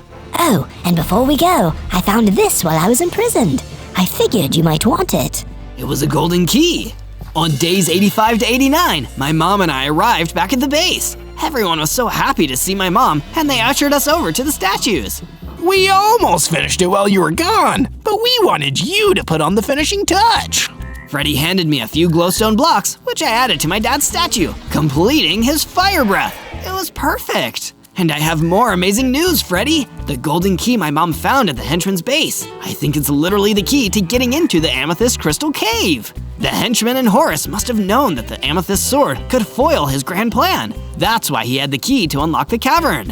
I've got to get over there now! I rushed out of the base toward the desert. As I arrived at the door, I felt my heart leap. This is it. It's finally coming together. I used the golden key to open the door. Here I go. I made my way down the dark tunnel, which eventually opened up into a cave system. Inside were hundreds of glowing amethyst crystals, all being watched over by a warden. This isn't going to be easy. I got right behind it, and before it knew what was happening, I let out a large burst of golden fire. He let out a terrible scream, but he didn't turn into a statue. I took a swipe at him with my claws instead. This time, he screamed in agony. I kept swiping, avoiding his blows as best as I could. My hearts were dwindling, but after just a few more moments, the warden was gone. Yes! I hurried and collected as many amethyst crystals as I could hold before hurrying out of the cavern. Time to end this, Horus. On days 90 to 94, I exited the cavern, blinking in the sunlight. Nice to see you again, little Hydra. I looked and saw Horus standing right in front of me. I was about to swipe him into oblivion when his magic froze me in place. Please, none of that. I just want to talk. I stared at him. What could you possibly want to talk to me about? You've gone out of your way to torture me. Don't you see, Hydra? I have strengthened you. You have become the golden Hydra of the prophecy, all thanks to me. You had nothing to do with it. Oh, don't even think for a minute that you would have accomplished anything without me. I made sure that you had difficulties so that you could learn. I made sure that you would eventually get the potion that would bring you to full power. You sabotaged your own henchman? He was disposable at best. But think of what we can do together, little Hydra. We can rule this land together. Of course, it'll need to be destroyed before it can be built back up. But we can accomplish that if you follow me. Never. This is your last chance. Watch the world burn around you before I possess your mind or willingly serve me. I hissed at him. Very well. Somehow, Horus made all my amethysts that I'd worked hard and suffered to collect all disappear. Be sure to be at your best by the full moon, little Hydra. In the meantime, enjoy my wrath. I heard Horus laughing, and then it all went dark. On days 95 to 97, I woke up to pitch black. Where am I? Horus must have buried me underground. I looked at what I assumed was up and started to dig. It wasn't too deep, but by the time I saw sunlight, I was exhausted. I'm getting really tired of him. I tried to catch my breath, but then I noticed a note on the ground next to me. It read, "Say goodbye to your honorable friend." My blood turned cold as I raced toward Puck's dungeon. No, please don't let me be too late. When I got there, the whole place was demolished. I looked around, hoping to find anything, and I heard a groan from beneath some rocks. Puck! I moved the rubble and saw him on the ground. He was in really bad shape. I guess Horus figured out who my sources were. You're going to be okay, Puck. Let me help you up. Puck coughed. Don't worry about me, Zozo. Go, protect your mom and your friends. He's heading to your base next. And with one last breath, Puck the Honorable passed. I let out a giant roar as I mourned my friend, but I had to get to my base. I needed to stop Horus before he caused any more destruction. On day 98, I arrived too late. What was once my base was now in ruins. I ran around frantically. Mom, Lex, Bradley, Freddy! I didn't hear anyone answer. I slumped down and was about to give up when I heard a small voice. Zozo? I looked up and saw my mom limping towards me. Freddy limped alongside her. Mom! Freddy! Where is everyone else? A lot of them didn't make it out, Zozo. Bradley and Lex managed to run and hide with me, but nobody else was fast enough. We're lucky to be alive. I let out another loud roar in agony. Puck was gone. All the villagers and tortoises were gone. I had tried so hard to protect everyone, and I had failed. I felt my whole body slump. Hey, everything is going to be fine. Do you know why? Why? You are the Golden Hydra, and you are going to put a stop to Horus and his destruction. Mom slipped me something. It was a key. Horus dropped this before he left. It must be to his base. I looked at the key in shock. You are going to get back your amethyst crystals, finish the amethyst sword, and you will put a stop to all of this. Promise? Promise.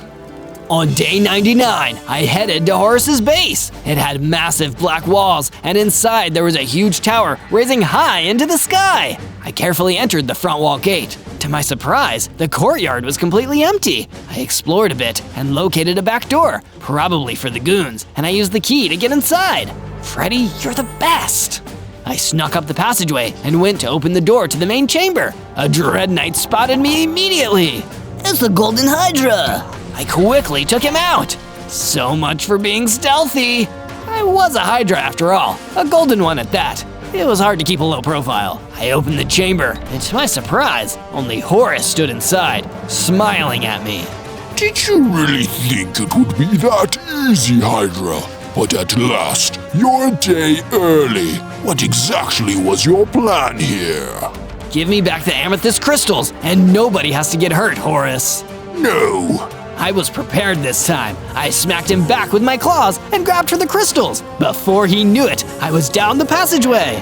Stop that, Hydra! I made it back to my base and hurriedly crafted the amethyst sword out of the 2 amethyst crystals and a stick. It was time to defeat Horus once and for all. On day 100, I made my way back to Horus's base. Perfect, a dramatic ending, just like I wanted. Horus was waiting for me outside. Are you ready for your reign of terror to finally end, Horus? You're exactly where I want you, Zozo. When this battle is over, I'll take control of your body and use you as just another tool to take over this world. Not if me and the amethyst sword have anything to say about it. This time, I wasn't playing around. He fired a magical energy blast at me, but I was so strong now, I tanked it and ran right in. Oh, no, I may have made an error here. But the time for talk was over. I ran in and hit him with the amethyst sword again and again, weakening him a little more each time. He unleashed his guards on me, but they were taken care of quickly. Many sword swings later, when Horus was on the edge of defeat, I stopped attacking and stepped back for a moment. You can't win! I am an all-powerful sorcerer! Silence is golden, Horus! With one blast of my golden spit, Horus was turned into a harmless golden statue forevermore. At long last, the creatures of the overworld can breathe easy again.